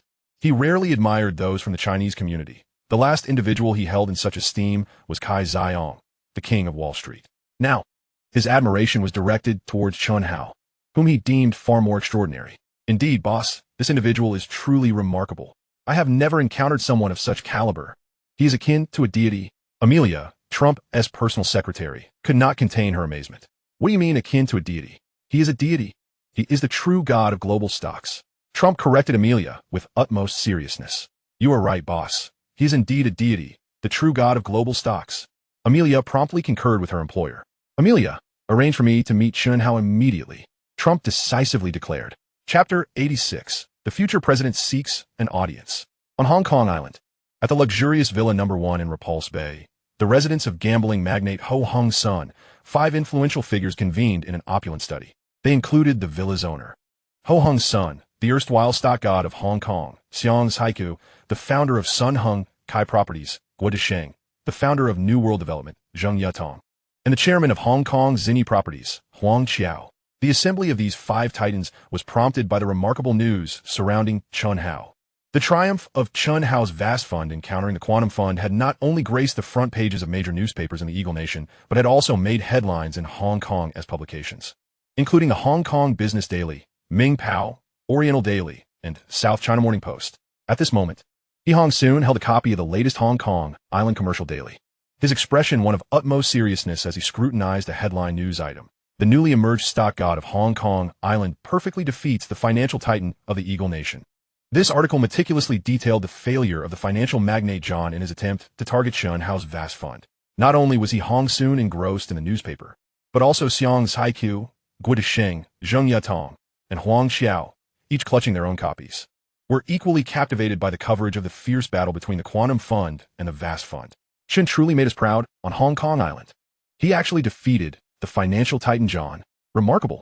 Xiang's Haiku couldn't help but give a thumbs up. Having navigated the stock market for years, he had undoubtedly heard of the formidable John, a titan known for his ruthless pursuit of profit, leaving countless skilled traders in his wake. Thus, despite his status as a financial giant, John's reputation was far from stellar. The fact that John sought to confront Chen Hao, only to be soundly defeated and incur a staggering loss of $1.6 billion in a single day, was indeed a joy to behold. Indeed, Chen is truly impressive. I heard John is particularly adept at taking down his opponents and has never faced defeat. Yet here he is, vanquished by Chen. Guo Desheng chimed in, his excitement palpable. Chen's victory was nothing short of spectacular. Not only did he successfully thwart John's attack, leading to a loss of $1.6 billion, but he also enabled our vast fund to amass nearly $3.6 billion in just one day. Incredible. Zheng Yatong remarked with a smile. Clearly, my decision to invest in Chen and join his bottom fishing strategy was astute. I hope this journey to the Eagle Nation brings us monumental surprises. He Hong soon said, beaming with satisfaction. He was grateful for his initial trust in Chen Hao, having invested 6 billion Hong Kong dollars, believing it would yield substantial returns under Chen's stewardship. If only I could mobilize more funds, I would undoubtedly invest further in Chen. Huang Qiao expressed, a mix of excitement and regret in his tone, lamenting his capital tied up in real estate projects. Indeed, my funds have also been strained lately. Otherwise, I would certainly invest more in Chen. Guo Desheng echoed. Meanwhile, in the office of Hahen Real Estate on Hong Kong Island, 2 individuals were seated. Li Zhi, a general manager, and Lin Xia, a management talent whom Chen Hao had entrusted Xiang's Haiku to assist in finding. Lin Xia, a graduate of Hong Kong University, had pursued her MBA at Harvard University. Currently serving as the assistant general manager at Hahen Real Estate, she had proven to be an invaluable asset. Under her assistance, Li Zhi had transformed the company, previously known as Dacheng Real Estate, which had faced severe management and financial issues prior to her tenure. With Lin Xia's support, they swiftly resolved many critical problems, and the company was gradually regaining its footing, with its market value steadily increasing. Furthermore, Li Zhi had developed significant managerial skills with Lin Xia's guidance and was beginning to enjoy her work. At this moment, both women were engrossed in a newspaper, their faces lighting up with excitement and admiration as they read the front-page headline. I never imagined the chairman could be this formidable. Even a financial titan John is no match for him. Incredible, Li Zhi exclaimed, her pride evident. Lin Xia, with a look of admiration, recalled hearing of John's prowess during her MBA studies, knowing him to be a master of short selling and a fierce contender on Wall Street, having bested countless financial experts. Yet now, John had attempted to undermine Yi Chun, only to suffer a catastrophic defeat, losing $1.6 billion. Indeed, he has always been incredibly capable. Otherwise, Xiang, Guozhong, he, and Huang would not have entrusted him with such substantial sums. Li Zhi declared proudly, her admiration for her partner evident. In the Empire State Building, at the vast fund's expansive open office, Chen Hao continued his rapid trading operations alongside his team of well-trained traders. As he focused on the market, Qiu Shahen's phone rang, prompting her to step aside to take the call. Moments later, she returned to Chen Hao's side, whispering, Chen Hao, a real estate mogul named Donald from the Eagle Nation wishes to see you. Donald? You want to see me? Chen Hao was momentarily taken aback, surprised by Donald's request. Comrade Chuan Jiangguo. Who is he? Qiu Shahen asked, slightly puzzled. Although Chen Hao's muttered words were faint, she caught the name Chuan Jiangguo, leaving her bewildered. Who is this Chuan Jiangguo? That name sounds rather peculiar, almost like that of someone from the mainland. Oh, he's quite the character, Chen Hao replied casually. But let's get back to the matter at hand. What does Tai Langpu want with me? It's Tai Langpu's secretary who has come to schedule an appointment for him. They did not specify the purpose of the meeting. Do you wish to meet him? Qiu Shahen inquired. Chen Hao pondered for a moment, curious about the erratic Chuan Jiangguo's motives. Why not? Let's see what this unpredictable fellow is up to. He instructed Qiu Shahen. Please inform Tai Langpu's secretary that I would like him to meet me at the Addison Hotel around 7 p.m. tonight. No delays. Understood. Qiu Shahen nodded. And as Chen Hao resumed his trading, she stepped aside to relay his message to the front desk, who would then communicate it to Tai Langpu's secretary. Today, as Chen Hao traded, he noticed that Lock Screw had refrained from launching further attacks against him. It seemed that after yesterday's devastating defeat, Lock Screw had learned his lesson and was no longer inclined to provoke him. Even he knows when to back down.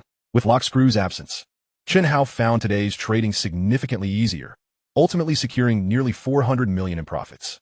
Of course, easier was relative to the previous day, as the effort exerted to achieve such success had indeed been considerable. If it were not for the accumulation of capital, he would not exert himself so fervently. His relentless pursuit of financial resources is driven by his aspiration to vigorously develop the high-tech industry in the future. The high-tech sector necessitates substantial funding for research and development.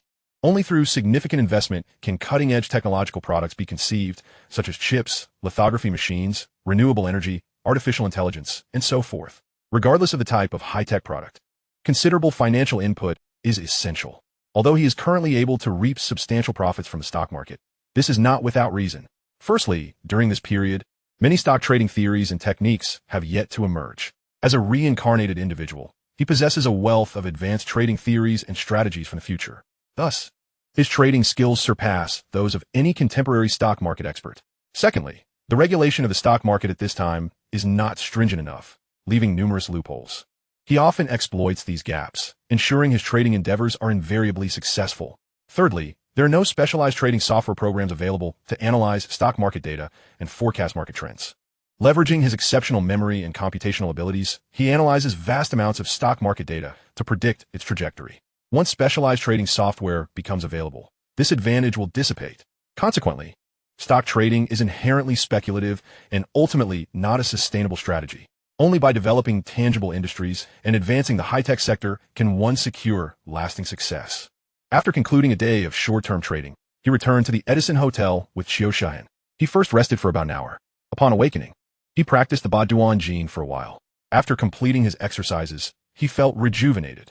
Subsequently, he and Qiu Shahen proceeded to the hotel restaurant for dinner. After dining, they returned to their presidential suite. At this juncture, it was nearly 7 o'clock in the evening. Earlier, he had arranged for Tai Langpu to meet him in the presidential suite at 7. At this moment, he and Qiu Shahen were seated on the sofa in the living room, engaged in casual conversation. By the way, Chen Hao, who exactly is Tai Langpu? Is he well known? Why does he wish to meet you? Qiu Shahen inquired with curiosity. Thus far, she only knew that Tai Langpu was a real estate mogul, and beyond that, she was completely uninformed about him. Unbeknownst to her, Tai Langpu would become, 30 years hence, the only president in the history of the Eagle Nation who was knowledgeable about everything. Tai Langpu is a real estate magnate. The Tai Langpu building on Wall Street is one he financed. His current notoriety is not yet vast. However, this individual is exceedingly flamboyant, narcissistic, and loves to stir up trouble. Perhaps one day, the entire world will recognize his name. Chen Hao chuckled softly. At that moment, a knock resonated from the door. It must be Tai Langpu. Chen Hao glanced toward the entrance. I'll go open the door. Xiao Shan stood up and approached the door. Upon opening it, she found a man and a woman standing at the threshold. Comrade Chuan Jiangguo and his personal aide, Amelia. Amelia promptly introduced Comrade Chuan Jiangguo to Xiao Shan. Afterward, she led them into the living room. Chen Hao finally laid eyes on the renowned Comrade Chuan Jiangguo. At this time, Chuan Jiangguo was relatively youthful, merely 41 years old. Although he was still quite young, he exuded the same formidable confidence Chen Hao had always associated with him, a confidence stemming from Chuan Jiangguo's profound self-regard. After a round of introductions and pleasantries, Chen Hao and Chuan Jiangguo took their seats. Xiao Shan sat beside Chen Hao, acting as his interpreter. Mr. Chen, your battle with the locked screw yesterday was truly remarkable, just as successful as my ventures in real estate. Chuan Jiangguo praised Chen Hao while simultaneously lauding himself. You flatter me, Mr. Tai Langpu. I merely dabble in it. Chen Hao replied with a faint smile. He had no desire to engage in idle banter with Chuan Jiangguo. Therefore, he directly inquired, May I ask what brings you here today, Mr. Tai Langpu? Initially, Chuan Jiangguo had intended to regale Chen Hao with tales of his successful business exploits. However, upon hearing Chen Hao's question, he swallowed his words. He then conveyed his purpose. I wish to collaborate with you. Chapter 88. This is the custom of Wall Street, not my own. In truth, Chuan Jiangguo's visit to Chen Hao was quite straightforward. He had recognized Chen Hao's formidable trading prowess and desired to collaborate. He wished to entrust his surplus funds to Chen Hao for management. Although Chen Hao harbored no particular fondness for this eccentric individual, it would be folly to turn down an opportunity for profit. Since Chuan Jiangguo was voluntarily offering money for him to invest, he certainly would not decline. Mr. Tai Langpu, how much do you intend to entrust to me for management? Chen Hao inquired with a slight smile. I can currently allocate approximately $300 million. Chuan Jiangguo replied after some consideration. $300 million? Quite reasonable. Let us now discuss the profit-sharing arrangement. Chen Hao remarked. According to Wall Street's customs, I should pay you an asset management fee of 0.3 of the total investment, along with 20 of the profits, Chuan Jiangguo stated. No. This is Wall Street's custom, not mine. Chen Hao shook his head. Mr. Chen, what is your custom? Chuan Jiangguo inquired, slightly furrowing his brow. My custom is quite simple. We will only discuss profit distribution, without any other miscellaneous management fees. We will split the profits 80 to 20. Chen Hao stated calmly. An 80 to 20 profit split? You will forego the asset management fee, only taking 20 of the profits? Chuan Jiangguo was momentarily taken aback, then filled with elation. This Chen Hao is reliable. He is willing to forego the management fee, only taking 20 of the profits. This means he can save $900,000 in management fees. Although that amount is not significant to him, it is still a considerable sum. Every little bit helps. No. Mr. Tai Langpu, you have misunderstood. Our profit-sharing ratio is indeed 80 to 20, but I will take 80 of the profits, and you will receive 20. That is my custom. Chen Hao promptly corrected Chuan Jiangguo's misunderstanding. What? You will take 80 of the profits while I only receive 20? Is this individual insane? He provides all the capital, yet this person, who contributes nothing, wishes to claim the lion's share of the profits. What kind of absurd custom is this? You did not mishear. I will take 80 of the profits, and you will take 20. Chen Hao calmly reiterated. You wish to take 80 of the profits without investing a single cent? You are robbing me. Chuan Jiangguo's eyes widened in disbelief as he stared at Chen Hao. Mr. Tai Langpu, please do not be hasty. Allow me to calculate the figures for you. If you are prepared to entrust me with $300 million, I can generate $600 million in profits within 3 months.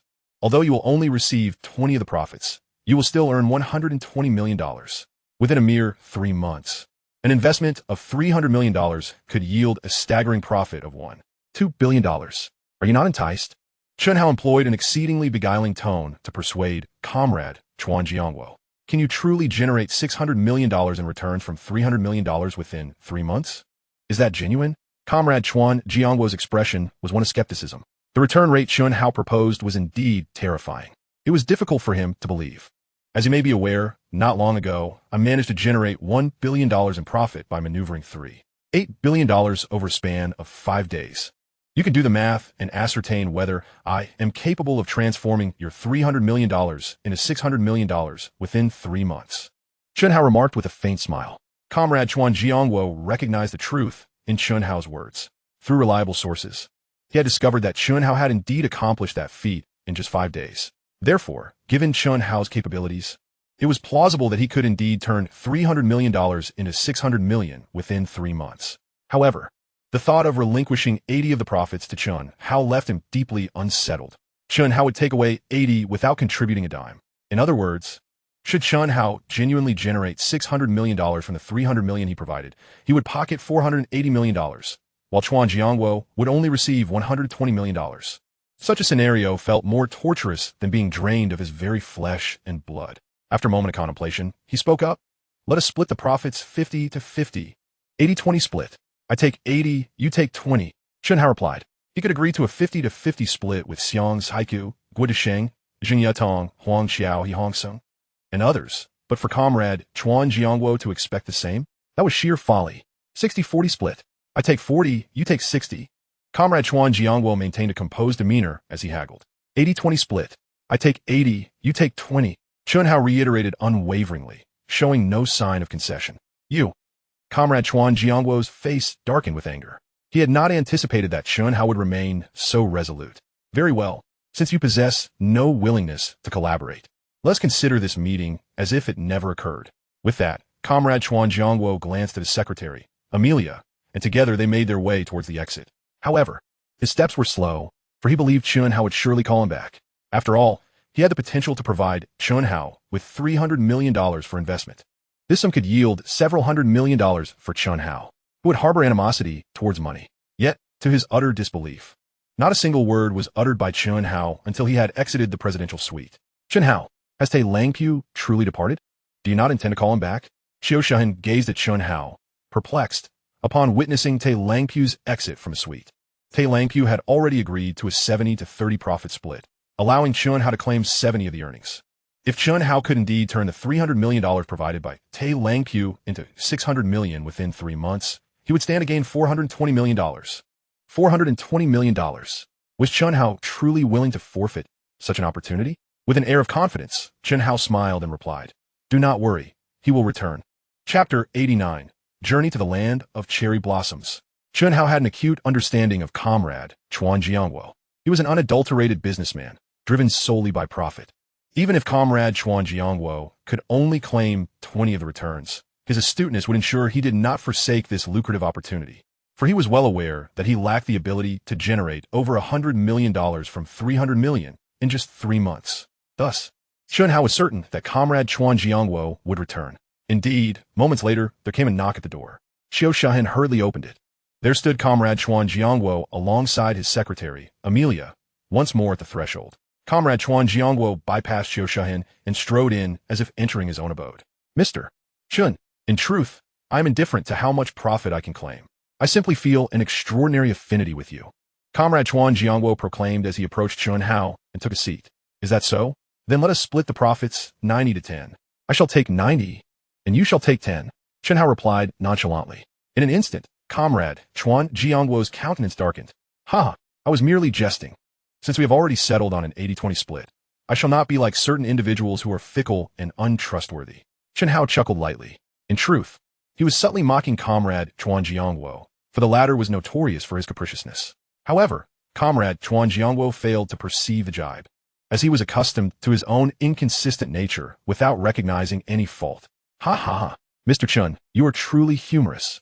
Comrade Chuan Jiangwo chuckled awkwardly. Mr. Tai Langpu, do you have an estimated time for when your $300 million will be deposited into our Hahen Funds account? Chen Hao inquired. The sum of $300 million is considerable. I will need some time to arrange its transfer. Comrade Chuan Jiangwo pondered before responding. It would be prudent for you to ensure the $300 million is transferred to our Hahen Fund account by this Saturday. After that, our collaboration will be nullified. Chen Hao stated firmly. No problem. Comrade Chuan Jiangwo readily nodded in agreement. Subsequently, Chen Hao and Comrade Chuan Jiangwo formalized their collaboration through a written agreement. Being the cunning fox that he was, Chen Hao ensured that the contract left no room for Comrade Chuan Jiangwo to exploit any loopholes. Once the agreement was signed, Comrade Chuan Jiangwo rose and extended his right hand to Chen Hao. To a fruitful partnership. To a fruitful partnership. Chen Hao reciprocated the handshake with Comrade Chuan Jiangwo. Had it not been for the allure of monetary gain, he would have had no desire to collaborate with Comrade Chuan Jiangwo. Having established their partnership, Chen Hao saw no need for further pleasantries and issued a prompt dismissal. Originally, Comrade Chuan Jiangwo had intended to engage in casual conversation to build rapport, but with the dismissal, he had no choice but to depart alongside his secretary. In the ensuing days, Chen Hao continued his rapid trading operations as before. Coupled with his previous activities, he spent a total of 2 weeks in the stock markets of New York's 3 major exchanges. He achieved his predetermined objectives. He doubled the $3.8 billion he had brought along, generating nearly $3.8 billion in profit. This meant that his Hahen fund now boasted a staggering $7.6 billion in capital. At this juncture, he had amassed sufficient funds in the Eagle Nation stock market. His next destination was the land of cherry blossoms, where he intended to capitalize on the stock market. Should he continue to reap profits in the Eagle Nation, the financial tycoons of Wall Street would certainly express their dissatisfaction. For every additional dollar he earned would mean a loss for them, or even potential losses. He could not be overly greedy. It was time for him to venture to the land of cherry blossoms. Shahen, has Tay Langpu's $300 million been transferred to our Hahen Funds account? Chen Hao inquired. I have verified it, and it has been successfully transferred. Qiu Shahen responded. That is splendid. Chen Hao nodded in approval. Subsequently, he addressed Qiu Shahen, saying, I am preparing to embark on a journey to the land of cherry blossoms. You are going to the land of cherry blossoms? Qiu Shahen was momentarily taken aback. She quickly exclaimed, I will accompany you. You needn't join me. Chen Hao shook his head. Why? Qiu Shahen's face was marked with confusion. You have more pressing matters to attend to. I have already selected a group of seasoned traders for you. Take them to the United Kingdom, Australia, New Zealand, and other nations to establish branches of the Hahen Fund. Moreover, you must gather the stock market data from these countries for the past 6 months. When you return, present all this data to me. Based on these stock market figures, I will determine how to capitalize on the market dips in these nations. This task is of utmost importance. There can be no mistakes. Therefore, you must ensure its successful completion. Chen Hao spoke to Qiu Shahen with a grave expression. In recent days, he had been imparting financial knowledge to her with the intention of cultivating her into a financial talent. Qiu Shahen did not disappoint his expectations and diligently absorbed the lessons.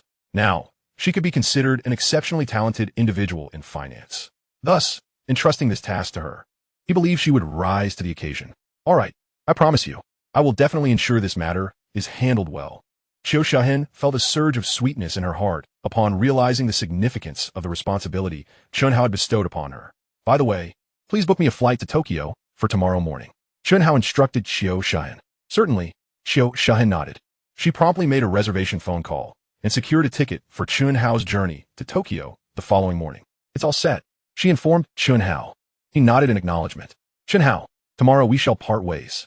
Tonight, Qiu Shahen's eyes sparkled mischievously. Chapter 90. The Most Beautiful Woman of the Treasure Island. The next morning, Chen Hao and Qiu Shahen shared a taxi to New York Airport. Chen Hao, please be careful on your journey. Without me by your side, take good care of yourself. Qiu Shahen said with a tinge of reluctance. You too. I have arranged for a highly capable female bodyguard for you. Wherever you go, ensure that this bodyguard is by your side. Concerned for Qiu Shahen's safety, Chen Hao had specifically found a female bodyguard with a background in special forces. After all, Qiu Shahen was about to travel to several countries, some of which were quite tumultuous, and he feared for her safety. Understood. Qiu Shahen nodded. It's time to board. I'll be getting on. Chen Hao glanced at the time and said to Qiu Shahen. Chen Hao. Suddenly, Qiu Shahen embraced him tightly, standing on tiptoe as her cherry lips pressed fervently against his. After a brief moment, she released him, and Chen Hao waved goodbye, dragging his luggage towards the boarding gate. Soon, he found himself on the plane bound for Tokyo. This trip aimed to yield significant returns in the Tokyo stock market. Unbeknownst to him, a rival had already arrived in Tokyo days earlier to short the stock market of the cherry blossom nation. This rival predicted an imminent crash of the market in the land of cherry blossoms. Having been bested by Chen Hao in the Eagle Nation stock market, he opted to steer clear of Chen Hao and sought to regain his previous losses of $1.6 billion by capitalizing on the stock market in Tokyo. However, neither Chen Hao nor this rival anticipated their imminent confrontation in the cherry blossom nation stock market. Prior to his departure for Tokyo, Chen Hao had enlisted the help of Xiang's Haiku to arrange for someone to prepare in advance. Firstly, he he needed assistance in booking a hotel. Secondly, he required a translator fluent in the language of the Cherry Blossom Nation. Previously, during his journey to the Eagle Nation, he fortuitously encountered Qiu Shahin, who spoke the language of the eagles. This time, he was not so lucky to run into a familiar face fluent in the language of the Cherry Blossom Nation. Nevertheless, he had instructed Xiang's Haikyuu to recruit a translator ahead of time. Before long, the plane touched down at Tokyo Airport. After completing the necessary procedures, he entered the terminal hall. Xiang's Haikyuu had arranged for a woman named Hong Miyun to meet him. Chen Hao scanned the crowd for his greeter. Soon, he spotted a woman holding a sign with his name, Chen Hao. This woman must be the Hong Miyun arranged by Xiang's Haikyuu. Beside her stood an incredibly beautiful young lady. This young lady looks strikingly familiar. I feel as though I've seen her somewhere. Chen Hao furrowed his brow slightly and approached Hong Miyun. You must be Ms. Hong, arranged by General Manager Xiang. I am, Chen Hao. Chen Hao introduced himself to Hong Miyun. Hello, Mr. Chen. My name is Hong Miyun, she replied excitedly, extending her hand for a handshake.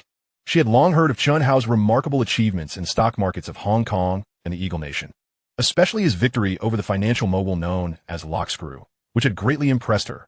Now, standing before the legendary stock god of Hong Kong, she felt exhilarated.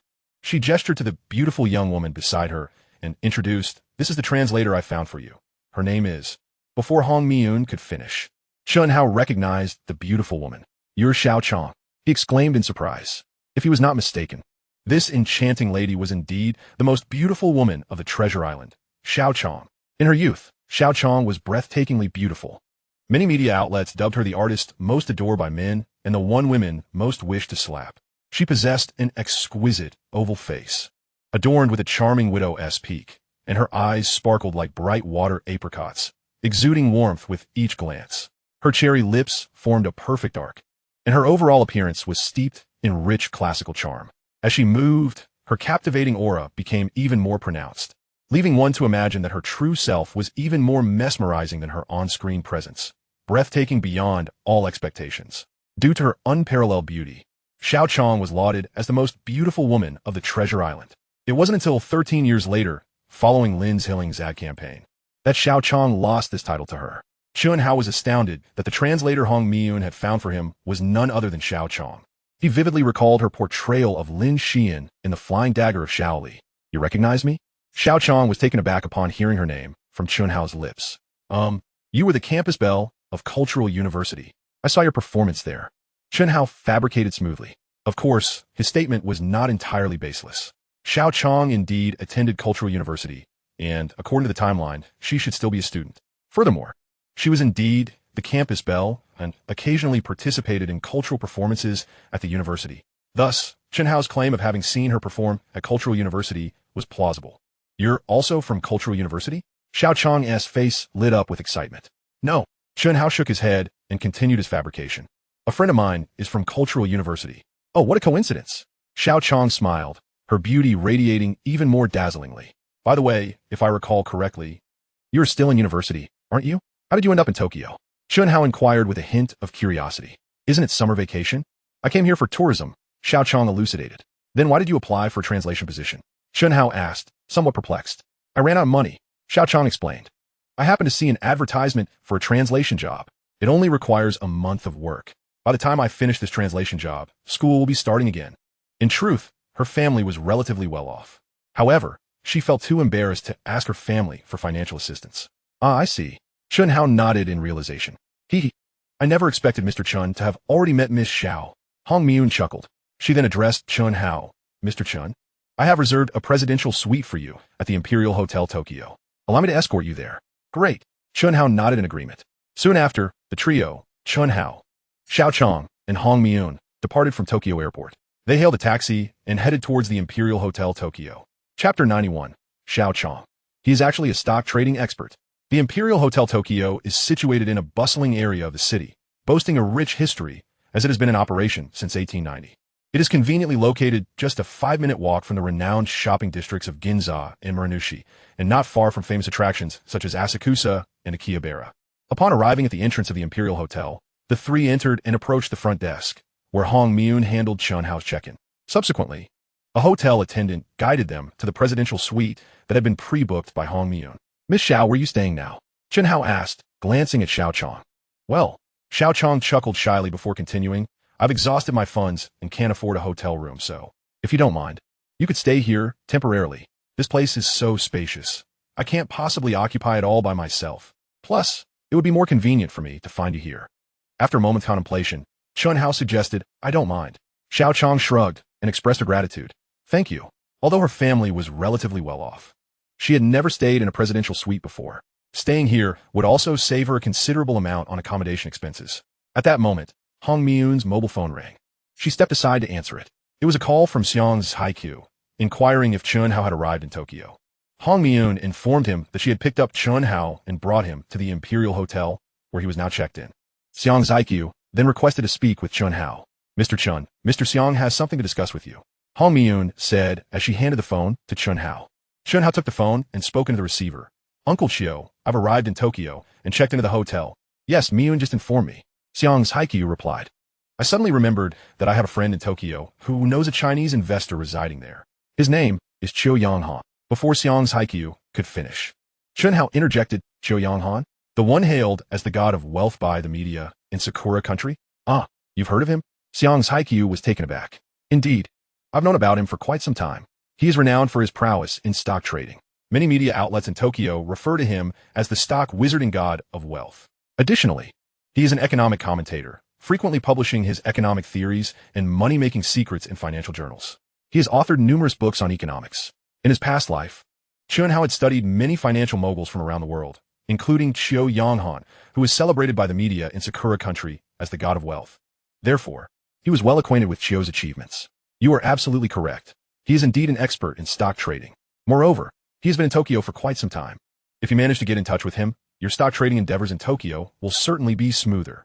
I've already asked my friend to help you connect with him. Go to Chiu's company at 2 p.m. this afternoon. I will provide you with the address and his contact information.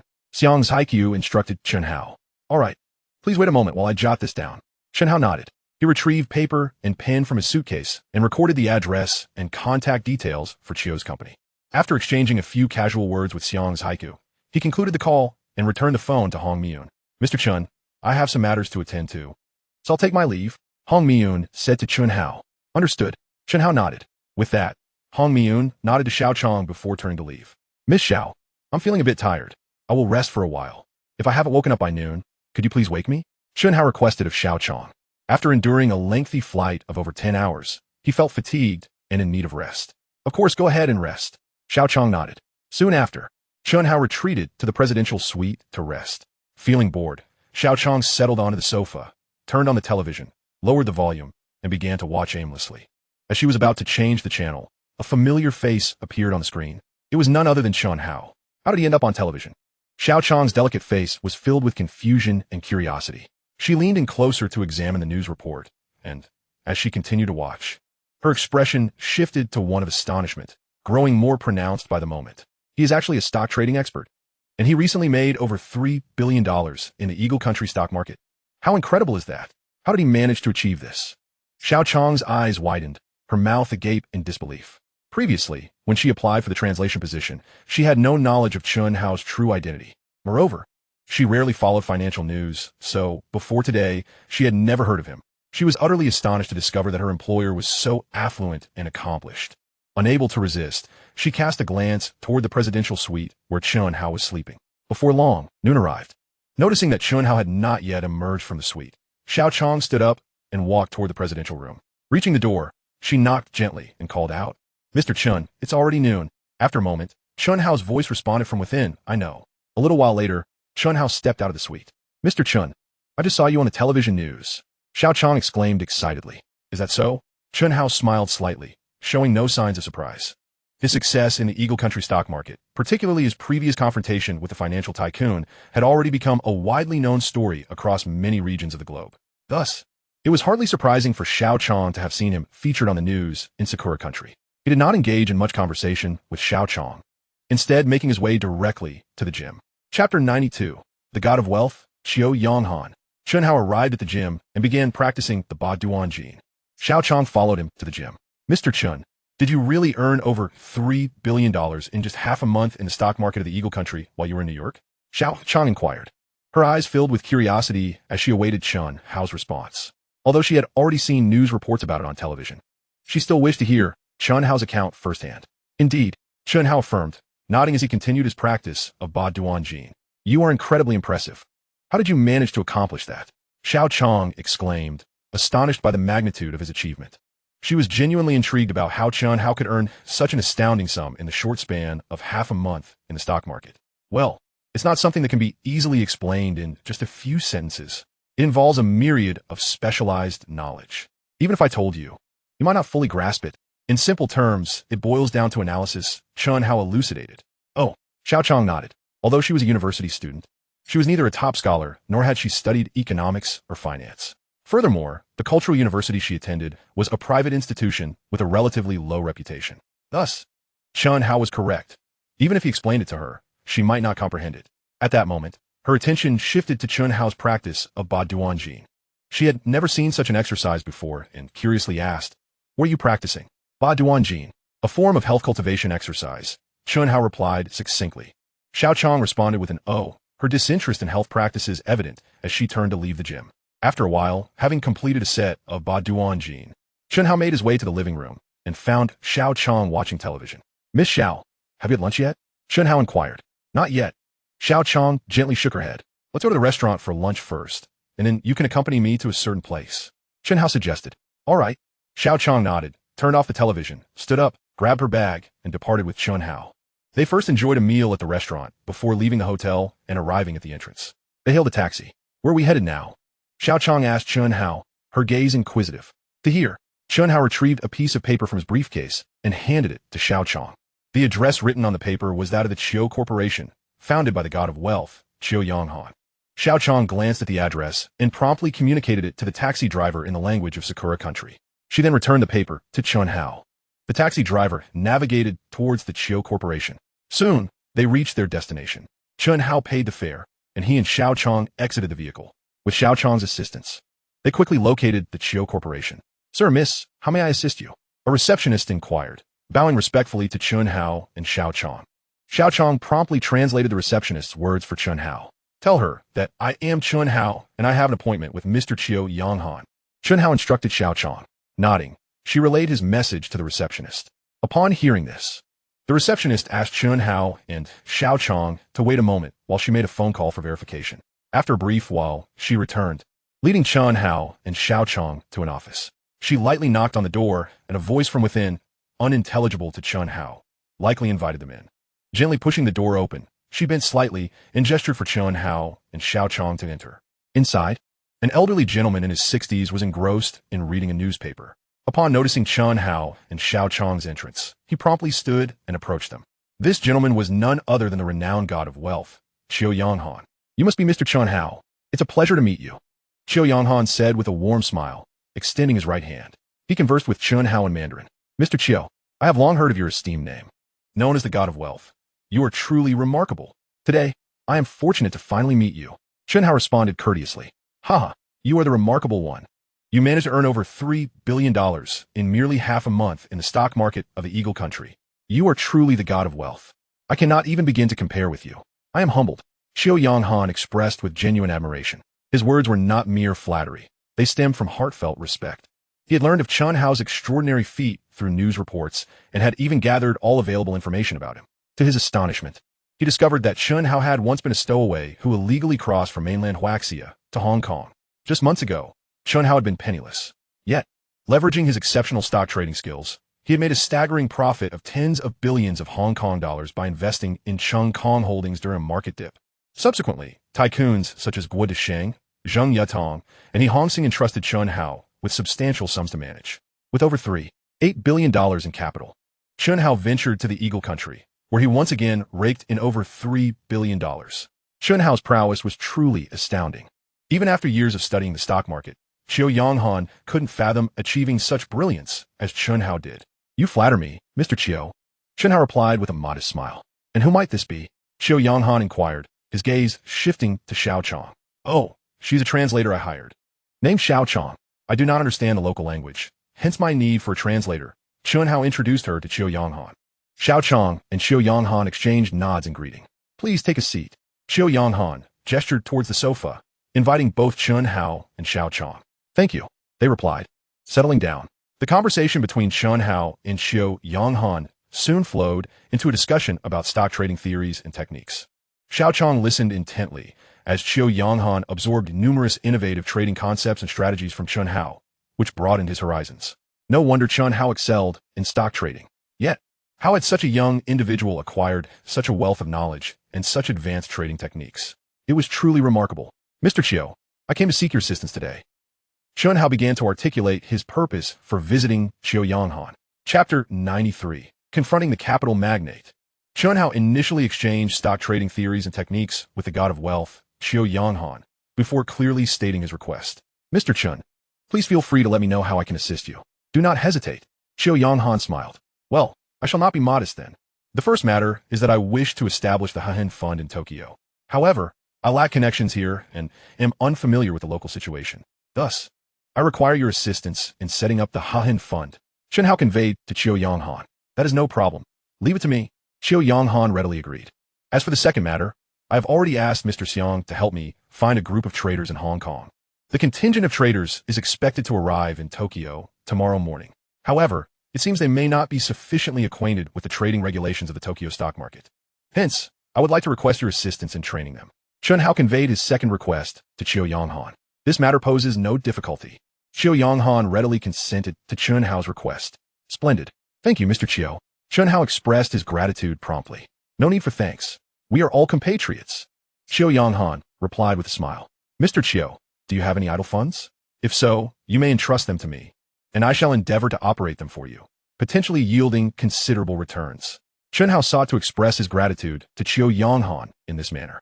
Should Xiao Yonghan be willing to entrust his idle funds to him, he would certainly propose a 50-50 split, unlike his arrangement with comrade Chuan Jiangguo, where he retained 80% of the profits. After all, Xiao Yonghan is his fellow countryman. Thank you, but that won't be necessary. I have grown old, and earning excessive money holds little appeal for me, as I have nowhere to spend it. Xiao Yonghan chuckled lightly, politely declining Chen Hao's generosity. In truth, he was not particularly interested in amassing wealth and had, on several occasions, passed up opportunities to profit substantially. Observing Xiao Yonghan's lack of interest in financial gain, Chen Hao did not press the matter further. Subsequently, with Xiao Yonghan's assistance, he established the Hahen Fund in the Fujiyama building in Tokyo's Ginza district. The contingent of traders arranged by Xiang's Haikyu had all arrived in Tokyo.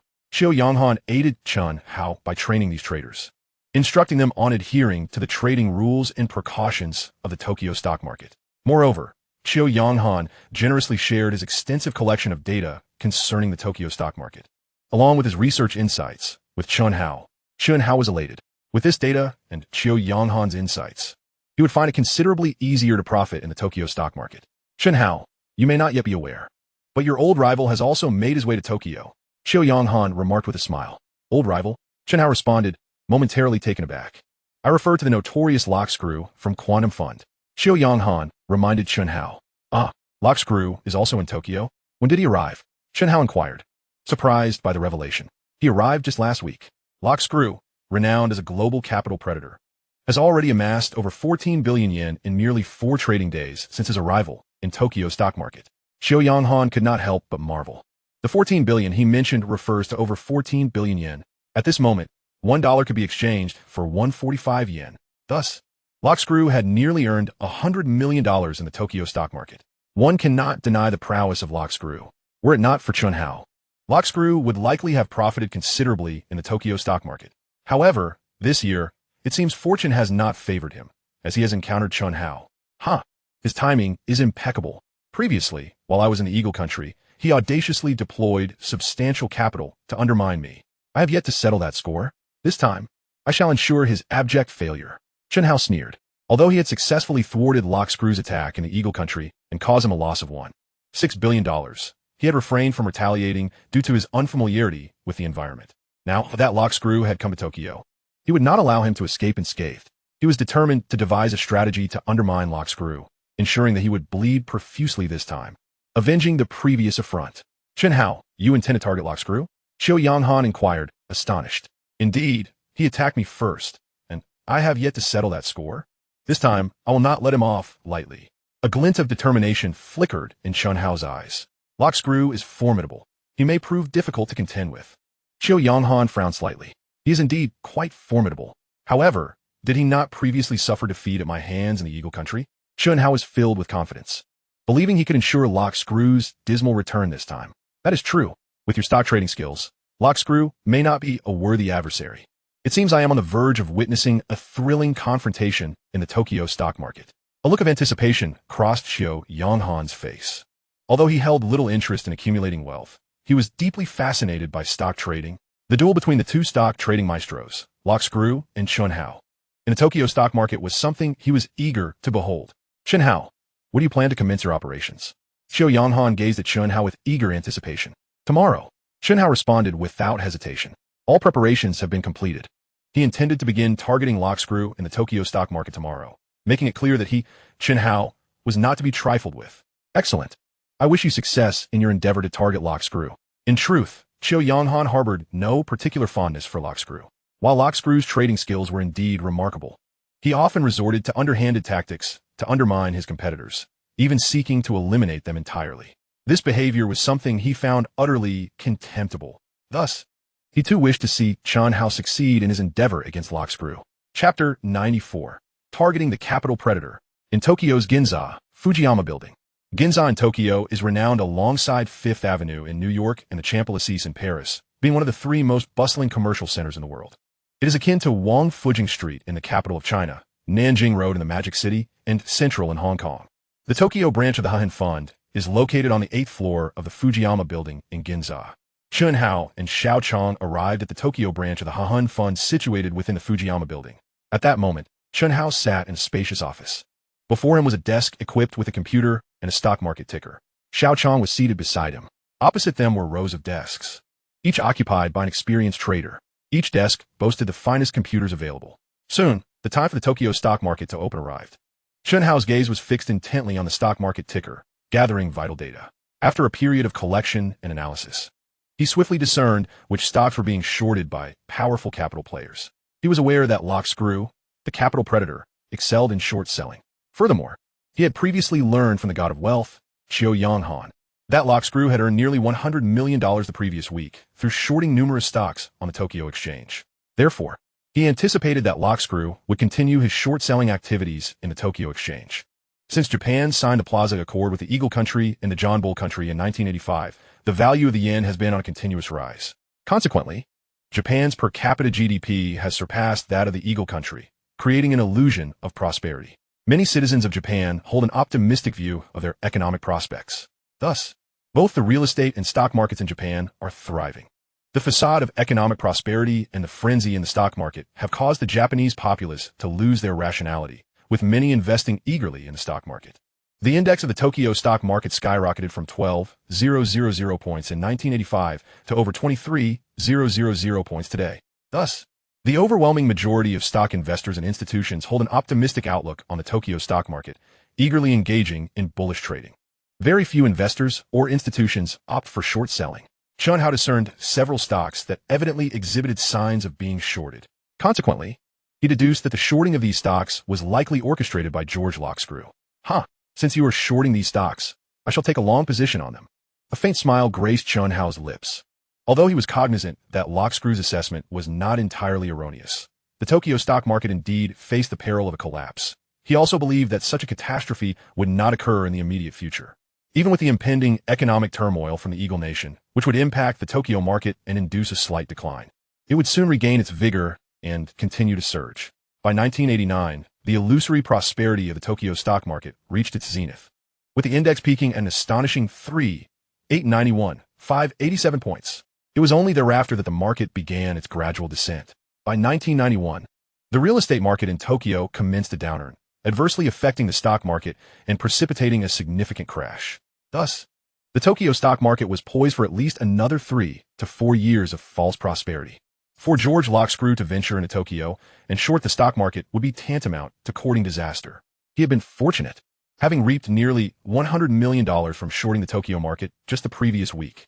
Alas, with Chen Hao's arrival, Lock Screw's streak of good fortune was destined to meet its end. Everyone pay attention. We shall commence our operations now. Chen Hao cast a glance at all the traders present. He then initiated his assault against Lock Screw. Sankyo Company, Limited, 628 Sakura Yen, by 5000 shares.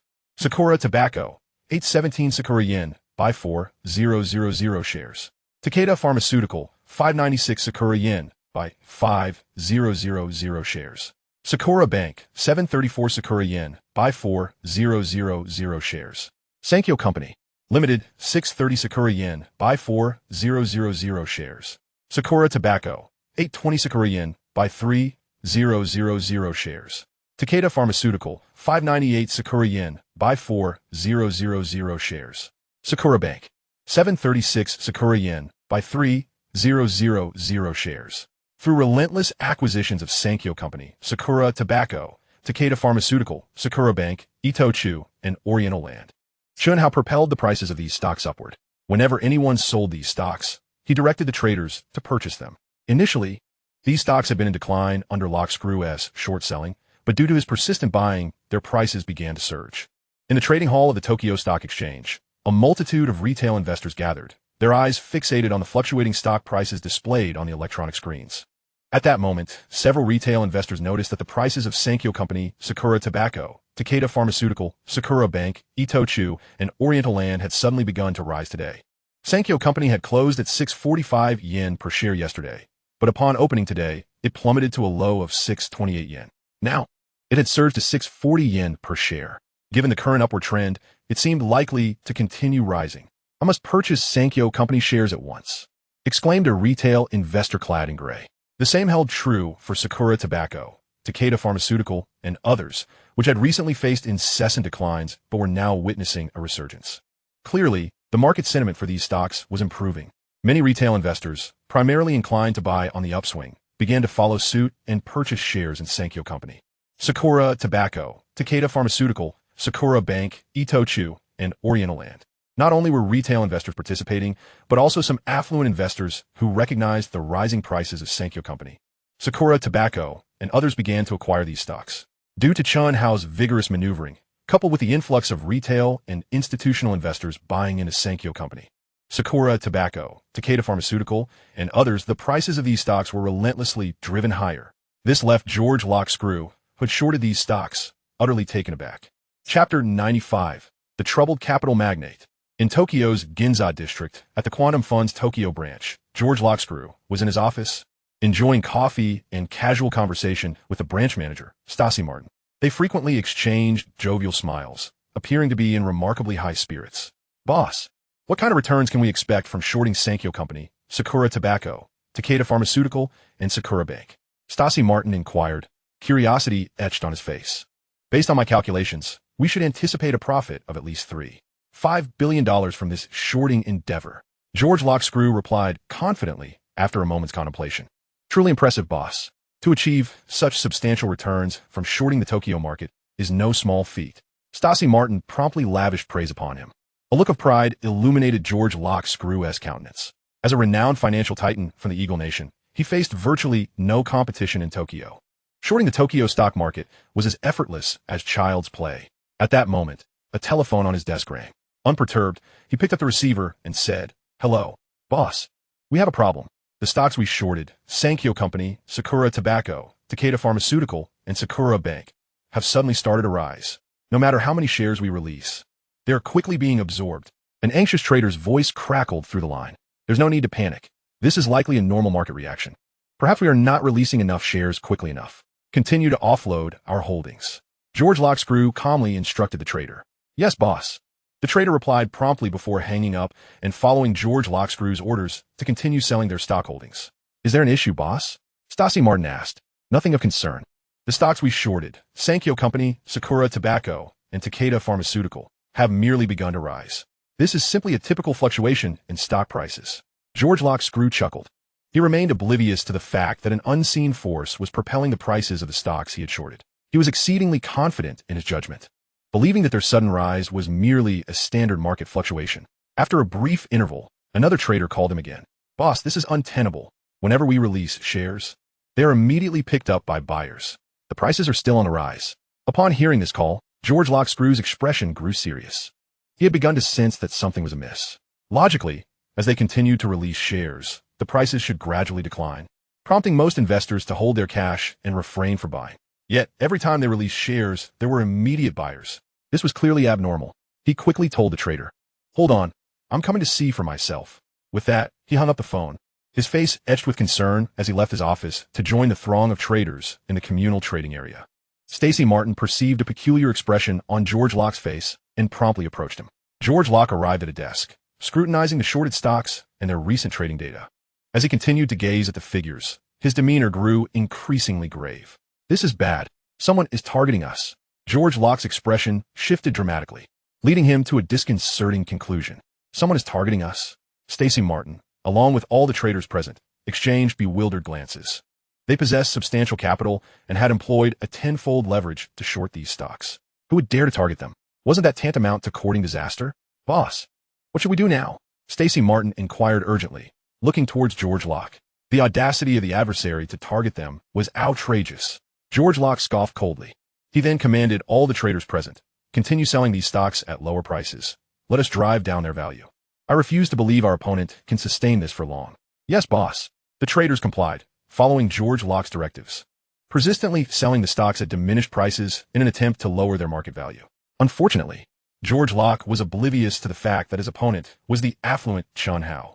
This time, Chen Hao brought a staggering $7.9 billion in capital.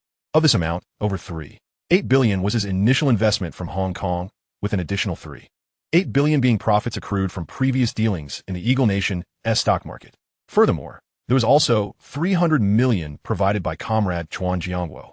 To ensure a decisive blow against Locke, he had leveraged his position fivefold through connections with the money-making deity Qiu Yanghan. With $7.9 billion and fivefold leverage at his disposal, he was poised to make George Locke pay dearly. "Boss, the stock prices of Sangong Corporation, Sakura Tobacco, Takeda Pharmaceutical, and others continue to rise. We are utterly incapable of driving their prices down. Our holdings are dwindling." Stacy Martin exclaimed anxiously, gazing at George Locke. With a sullen expression, George Locke hesitated momentarily before making a decision. "Continue to sell, but we scarcely have any stocks left." Stacy Martin's brows furrowed tightly. "I will reach out to various brokerages for borrowing," George Locke declared. He then retrieved his mobile phone, initiating calls to brokerage heads he was acquainted with. In preparation for shorting these stocks, he had previously borrowed a significant number from various brokerages. His original strategy was to instigate panic through relentless selling, thereby lowering the stock prices. Once they reached a sufficiently low point, he intended to buy back the stocks and return them to the brokerages, profiting from the price differential. However, he never anticipated that someone would target him, causing all the stocks he shorted to rise today. The borrowing of stocks from brokerages was time-sensitive. If he failed to return them within the stipulated time frame, not only would he incur substantial margin losses, but he would also face hefty penalties for breach of contract. Chapter 96. The Capital Tycoon loses 25 billion Sakura currency in a day. Under Chen Hao's orchestration, the stocks of Sangong Corporation, Sakura Tobacco, Takeda Pharmaceutical, and others not only failed to decline, but continued to rise. In a desperate attempt to bring these stock prices down, George Locke found himself relentlessly selling off his holdings. Yet, the stocks he possessed were nearly exhausted. He had no choice but to continue borrowing from major brokerages in Tokyo. As the stock prices surged, he found himself having to pay an even greater price to borrow from the brokerages. Soon, he had borrowed a multitude of stocks from Sangong Corporation, Sakura Tobacco, Takeda Pharmaceutical, and others. He continued to instruct his traders to sell these stocks, attempting to drive down their prices. Regrettably, the stocks they sold were promptly acquired by others, leaving him unable to suppress their value. "Boss, we cannot continue like this. We have already incurred losses exceeding 5 billion Sakura currency. The 14 billion Sakura currency we earned just days ago has been entirely consumed. If we persist in this manner, we may not have sufficient funds to cover this deficit. It is still not too late to withdraw." Stacy Martin, the general manager of the Quantum Fund's Tokyo branch, urged George Locke with concern. "Withdraw? That is out of the question. I have invested tremendous resources into this shorting endeavor in the Tokyo stock market. I must drive these stock prices down." George Locke's eyes gleamed with fierce determination. Previously, in New York, he had suffered $1.8 billion loss due to targeting Chen Hao's vast fund. This time, he was resolute in recovering his losses in the Tokyo stock market. He not only aimed to reclaim the lost $1.8 billion, but also aspired to amass even greater profits to bring back to the Eagle Nation. Moreover, he had utilized tenfold leverage to short stocks such as Sangong Corporation, Sakura Tobacco, and Takeda Pharmaceutical, borrowing substantial amounts from various brokerages. If he could not drive down the prices of the stocks he shorted and then buy them back, he would lack sufficient shares to return to the brokerages. At that point, not only would he forfeit a large amount of margin, but he would also be liable for considerable penalties to the brokerages. Thus, he could not afford to lose this time. If he were to fail now, it would severely cripple him, making recovery exceedingly difficult. Continue selling, persist in shorting these stocks, and bring their prices down. George Locke gritted his teeth as he ordered the traders. The traders obeyed George Locke's commands, yet regrettably, by the time the Tokyo Stock Exchange closed, they had failed to lower the stock prices. At the close, these stocks had surged by approximately 15 to 20%. This outcome left the Quantum Fund with a total loss exceeding 11 billion Sakura currency, coupled with the previously earned 14 billion Sakura currency. It all amounted to a staggering loss of over 25 billion Sakura currency in a single day, based on the current exchange rate of $1 to 145 Sakura currency. The Quantum Fund had experienced a loss of around 1.72 billion today. Infuriating. Infuriating. Who is targeting us? Investigate. We must uncover the identity of our assailant. George Locke seethed with rage, shattering the computer monitor on his desk. He had not anticipated being blindsided by an adversary, which had derailed his shorting plans and resulted in a staggering loss of over 25 billion Sakura currency in a single day. He was determined to find out who was behind this attack. In Ginza, Tokyo, at the Fujiyama building within a public office of the vast fund, Chen Hao stood up, stretching his limbs after a long day. Having specifically targeted George Locke's shorting plan today, he had refrained from engaging in rapid trading, making his operations far less taxing than before. Chen Hao, how much did you earn today? Asked Xiao Chong, her curiosity piqued.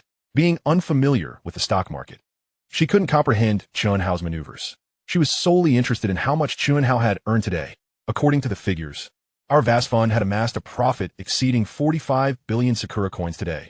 Converting that into US dollars, it amounts to approximately 3.1 billion. Chen Hao chuckled as he spoke. My goodness, you earned $3.1 billion in a single day. You are truly remarkable. Xiao Chong exclaimed in astonishment, completely taken aback by the sheer magnitude of Chen Hao's earnings. To Chen Hao, this sum seemed merely a collection of digits, as if he could effortlessly dictate the amounts at will. This is merely a paper profit, not actual earnings. Our strategy to short sell George's Locke is likely to take several days to unfold. Only after this operation concludes will we ascertain how much our vast fund will ultimately profit. Chen Hao replied with a smile. Regardless, you are incredibly impressive. You are capable of managing such vast sums of money on your own. If it were me, I wouldn't even know where to begin. I might end up losing it all in no time. Xiao Chong said, her face brimming with admiration. Chen Hao smiled gently and then suggested, let's head back. Xiao Chong nodded. She then stood up. Suddenly, her vision darkened, and her body swayed uncontrollably before she fell toward Chen Hao. A waft of fragrance enveloped him as she collapsed into his arms. Chen Hao quickly supported Xiao Chong and inquired, Miss Xiao, are you all right? I am fine. I have low blood sugar. A piece of candy will suffice. Xiao Chong replied weakly. She retrieved a piece of candy from her pocket, unwrapped it, and popped it into her mouth. After a brief moment, her symptoms subsided, and her complexion improved significantly. She shyly distanced herself from Chen Hao's embrace. It's no wonder I often see you eating candy. I thought you simply had a fondness for it. Chen Hao remarked. I was so captivated by your strategy against Locke that I forgot to eat my candy. Xiao Chong said, playfully brushing her hair aside with a smile. At that moment, Chen Hao's mobile phone rang. Chapter 97. Encountering the CEO of Asia Television. Planning to acquire it, Chen Hao and Xiao Chong were preparing to return to the hotel when Chen Hao's phone rang. He quickly answered, saying, Hello, little Chen. It's old Xiao. Where are you right now? The caller was the god of wealth, Xiao Yanghan. I'm at the company, just about to head back to the hotel. Uncle Han, is there something you need? Chen Hao inquired. You don't need to rush back to the hotel, just yet. I'm at the Zhu restaurant. Come over for a meal. I'll treat you today, Xiao Yanghan said. It should be me treating you. I've been quite a bother during my stay in Tokyo. Chen Hao quickly expressed his gratitude. What bother? It's just a matter of words. No need to be so polite. You're a guest, and I haven't had the chance to extend my hospitality. Xiao Yanghan chuckled. All right, I'll head over now. Chen Hao decided, no longer declining the invitation.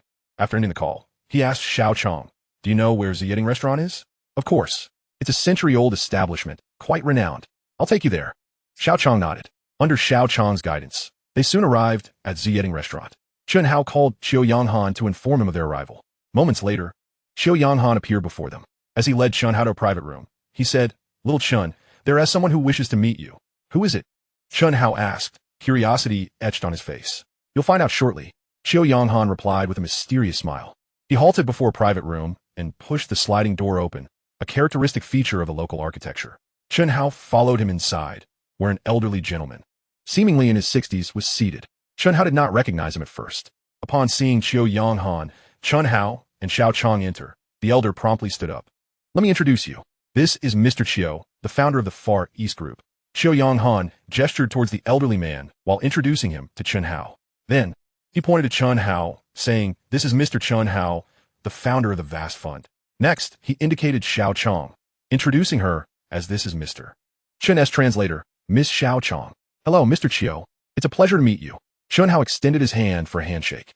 Although he initially did not recognize the elder, upon hearing Qiu Yonghan's introduction, he instantly realized the significance of the man before him. This elder was indeed a notable figure from Hong Kong, known as Deepening, who was related to Qiu Yonghan. The Far East Group, founded by him, includes 3 publicly listed companies: Far East Bank, Far East Technology, and Far East Development. Furthermore, in 1982, he acquired Li's Television and rebranded it as Asia Television, which once stood as the largest competitor to TVB in Hong Kong. One of the shows produced by Asia Television, I Have a Date with a Zombie, was one of Chen Hao's all-time favorites, a true classic. Moreover, the Miss Asia pageant that Li Zhi participated in last year was organized by Asia Television. Chen Hao never anticipated encountering the CEO of Asia Television, Deepening, in this setting.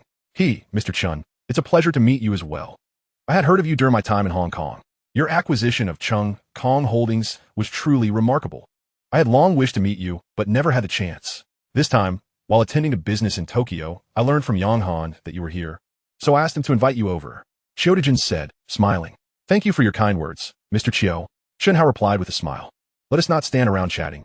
Please have a seat, Qiu Yonghan urged as he invited everyone to sit down. At that moment, a knock echoed from outside the door. Qiu Yonghan spoke in Japanese. Come in. A few kimono-clad waitresses entered, bowing respectfully as they approached the table, their wooden clogs making soft sounds against the floor. They knelt gracefully and served the dishes from their trays onto the table. Afterward, they bowed and exited, closing the door behind them. Everyone, let us dig in, Qiu Yonghan encouraged. The group began to enjoy their meal, which consisted of Sakura cuisine. However, Chen Hao was not very accustomed to this type of food and only took a few symbolic bites. Little Chen, your short-selling strategy against Slack today was absolutely brilliant. In my estimation, Slack has incurred at least a loss of 20 billion. Qiu Yonghan gave Chen Hao a thumbs up. The 20 billion he mentioned referred to Sakura coins. Hee. You flatter me, Uncle Han. Chen Hao chuckled. Little Chen's stock trading skills are truly commendable. A few days ago, I saw quite a few news articles stating that you operated $3.8 billion in the Eagle country and made over $3 billion in the New York stock market in just 2 weeks. It's truly impressive. I have managed the Far East Group for many years and have yet to earn such sums. The younger generation is indeed becoming increasingly formidable. We can no longer afford to grow complacent. Deepening remarked with a smile. His words were not mere pleasantries, but rather heartfelt expressions. He indeed held a profound admiration for Chen Hao. Like Chen Hao, he too had risen from humble beginnings.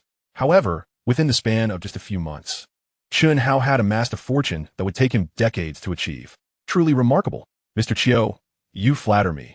I merely had the fortune to succeed. Chen Hao humbly replied. There's no need to call me Mr. Qiu. Just refer to me as Uncle Jen, since I'm a bit older than you. Deepening suggested. Then I shall not stand on ceremony. Uncle Jen. Chen Hao acknowledged with a nod. At this moment, Chen Hao was intent on cultivating a rapport with Deepening, for he had set his sights on acquiring Asia Television.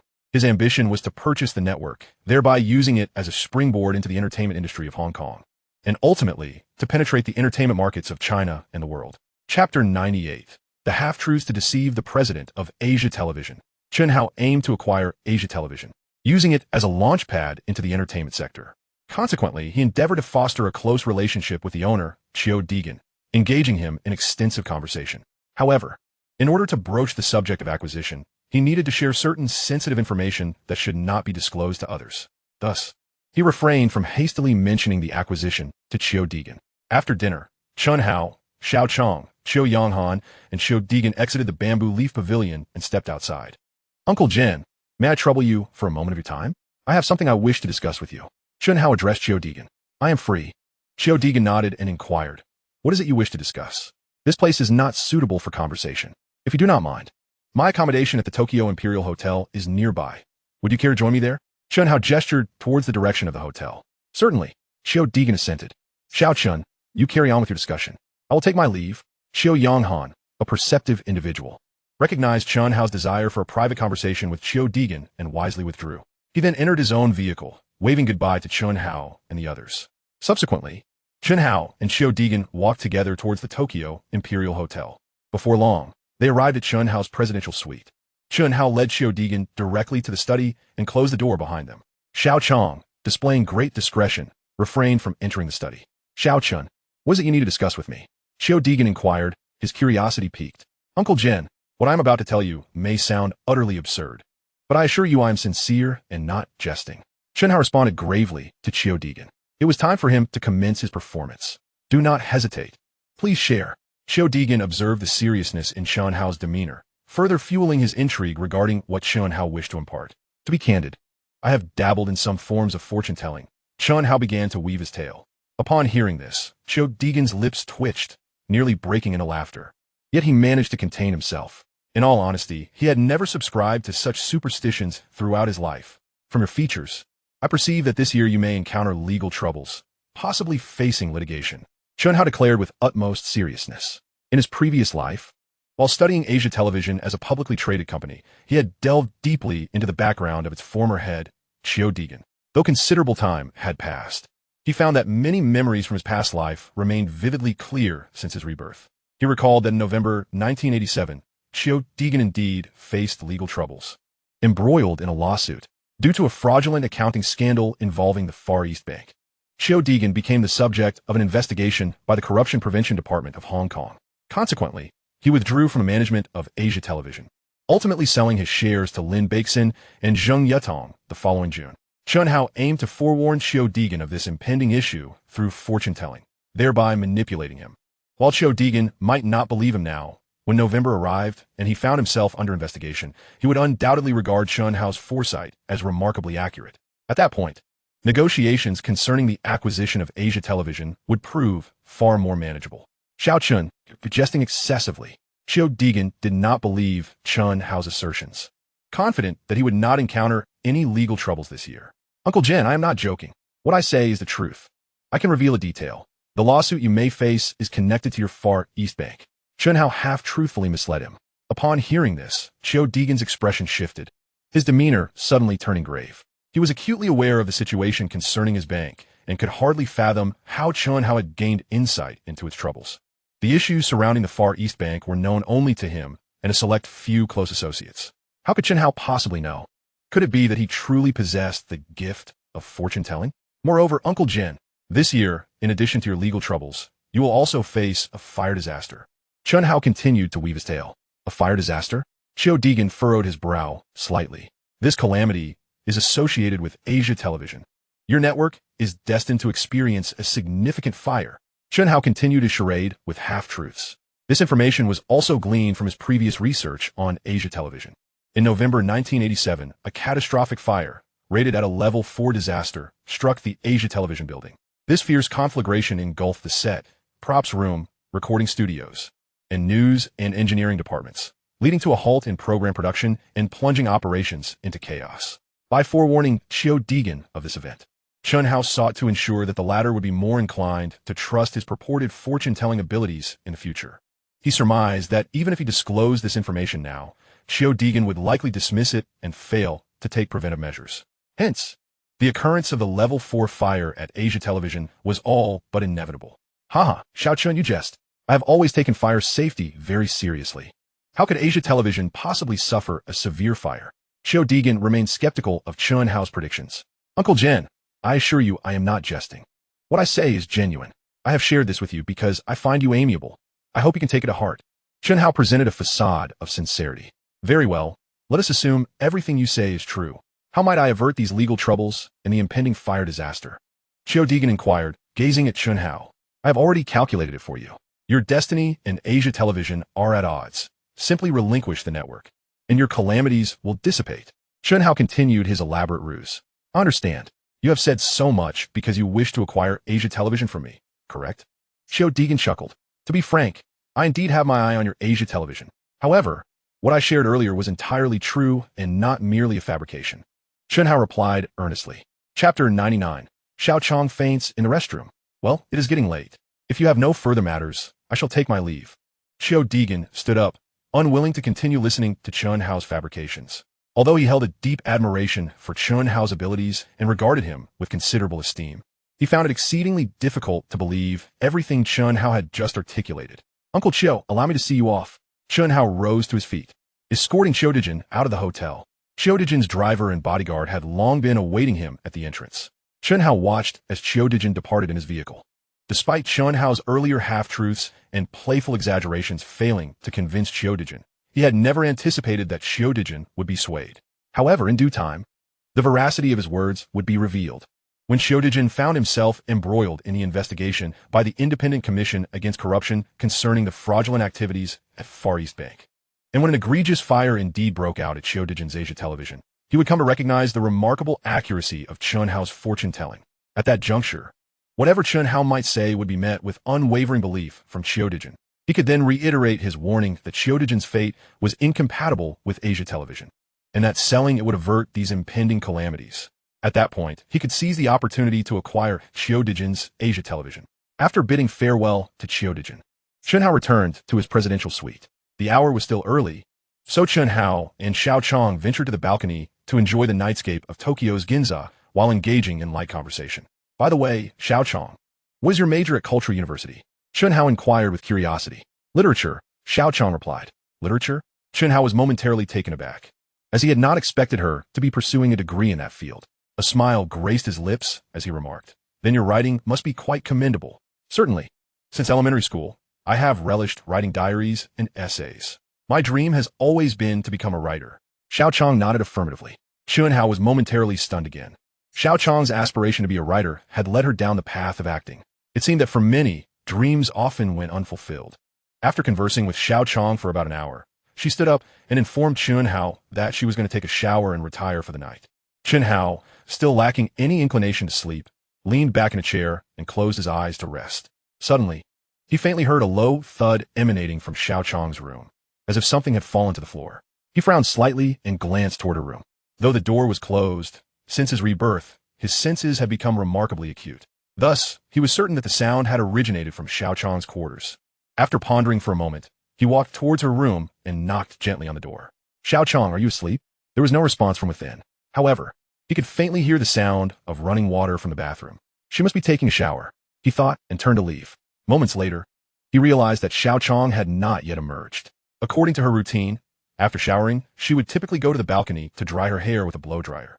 Yet today, she seemed to be taking an unusually long time, compounded by the earlier low thud, which made Chen Hao uneasy. He returned to her door and listened intently. He could still hear the sound of water running in the bathroom. Knocking firmly on the door, he called out, Xiao Chong, are you still in the shower? However, he knocked and shouted for quite some time, but there was no response. Something felt very off. He hastily turned the doorknob, discovering it was not locked from within. With a swift motion, he opened the door and rushed to the bathroom door, knocking forcefully as he called out, Xiao Chong, are you all right? He knocked repeatedly and shouted several times, yet there was no reply from the bathroom. The sound of running water persisted. It sounded as though the shower was still running, rather than someone bathing. Could it be that Xiao Chong had fainted in the bathroom? There was indeed a possibility. Chen Hao recalled that Xiao Chong had mentioned she suffered from low blood sugar. If her blood sugar dropped too low, it could lead to fainting. If she remained unconscious for an extended period without timely assistance, it could pose a serious threat to her life. With that thought in mind, Chen Hao felt a surge of urgency. Bang, bang, bang. He pounded on the bathroom door, calling out, Xiao Chong, can you hear me? If you can, please respond. Chen Hao shouted several times, but still, there was no reaction from within. It seemed that he had no choice but to force his way in to assess the situation. He stepped back for a moment, then kicked the bathroom door with all his might. Bang! With a dull thud, the door burst open under the force of his kick. Through the glass door of the bathroom, he saw Xiao Chong lying motionless on the floor. Indeed, she had fainted in the bathroom. Saving her was of utmost importance. Without hesitation, he opened the bathroom door and rushed inside, confirming that Xiao Chong lay there, the shori he had discarded beside her. He quickly turned off the shower and lifted Xiao Chong into his arms, carrying her out of the bathroom and into the bedroom. He laid her gently on the bed, softly patting her face as he called out, Xiao Chong, Xiao Chong. After several attempts, there was still no response from her. He reached to check her breathing and was relieved to find a faint pulse. However, Her complexion was alarmingly pale, indicating a critical situation. At that moment, he recalled reading about how low blood sugar could lead to fainting, necessitating the prompt administration of sugar. In severe cases, cardiopulmonary resuscitation, CPR, was required. He quickly proceeded to the bathroom, rummaging through Xiao Chang's clothing and pockets. Soon, he discovered a few pieces of candy. Grabbing a piece, he returned to the bedroom, unwrapped it, and prepared to place it in her mouth. However, he then realized another issue. Given Xiao Chang's current condition, she likely required CPR. And although he had learned how to perform it, administering it with a candy in her mouth could cause choking. Therefore, he promptly placed the candy in a cup with a bit of warm water. He then began to perform CPR on Xiao Chang. Chapter 100. The Capital Magnate's Fury.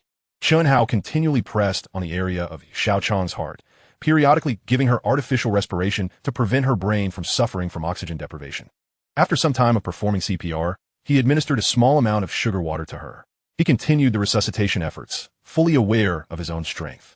Thus, he was careful with the pressure applied during CPR to avoid breaking her sternum. He alternated between performing CPR and administering small doses of sugar water repeatedly. After laboring for over 10 minutes, Xiao Chang finally began to open her eyes. "Phew, you're finally awake," Chen Hao exclaimed with relief upon seeing her regain consciousness, finally ceasing his resuscitation efforts. Truthfully, administering CPR was exhausting, far more draining than engaging in other activities. Xiao Chang was about to say something. Suddenly, she gasped in surprise, hastily reaching for the quilt beside her, yearning to drape it over her form. However, having just awakened, her strength was minimal, rendering her incapable of moving the quilt. At that moment, Chen Hao also came to his senses. He swiftly turned around and began to explain, "I apologize. I discovered you fainted in the bathroom and carried you to bed, administering cardiopulmonary resuscitation." With that, he exited Xiao Chang's room.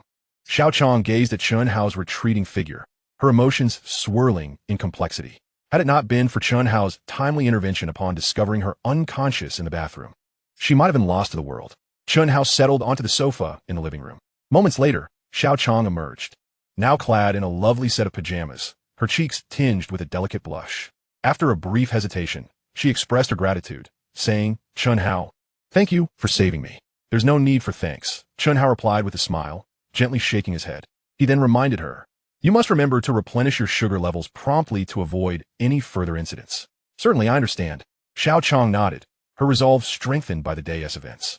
She would surely exercise greater caution henceforth. The air around them still carried the remnants of the earlier awkwardness. Chen Hao rose and announced, "It's late. I shall retire to my room. You should also rest early." Xiao Chang lowered her head in silence. As Chen Hao passed by her, she suddenly called out softly, "Chen Hao, what is it?" Chen Hao inquired, a look of confusion crossing his face. At that moment, Xiao Chang slowly lifted her gaze, her eyes enveloped in a captivating mist. Then, she gently closed her eyes. Witnessing this, Chen Hao immediately comprehended her intentions. Meanwhile, the formidable capitalist, Lock Screw, was in a furious rage. Chen Hao, it's that Chen Hao again. This fellow dared to undermine me." Lock Screw had learned from his sources that the individual who had targeted him today was none other than Chen Hao. He had never anticipated that Chen Hao would also be in Tokyo. Even more shocking was the realization that Chen Hao had deliberately attacked him, leading to a staggering loss of over 25 billion Sakura dollars. "Boss, I've heard that this Chen Hao from the Harbor Island is immensely formidable. Perhaps we should temporarily abandon our short-selling plans and revisit them later," urged Stacey Martin, the general manager of the Quantum Fund's Tokyo branch, attempting to dissuade Lock Screw from his earlier plans. He was well aware that Lock Screw had previously attempted to short-sell Chen Hao on the 3 major stock exchanges in New York, only to suffer a loss of $1.6 billion. Thus, he firmly believed that Lock Screw was no match for Chen Hao. "No, I will never abandon this short-selling plan, even if Chen Hao attacks me. So what? I refuse to believe he is that formidable. Now that he is in Tokyo, I shall ensure he suffers a total loss," Lock Screw declared, his teeth clenched in determination. Flames of resentment ignited within his eyes.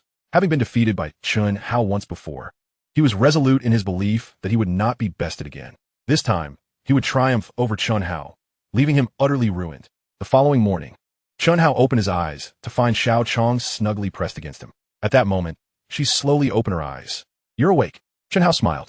"Yes," Xiao Chang replied, her face adorned with a bashful expression. "It's time to rise," Chen Hao stated. "Okay." Xiao Chang obediently nodded. They then got out of bed, donned their robes, and proceeded to freshen up. As was customary, Chen Hao spent some time practicing Badjin, quickly invigorating himself.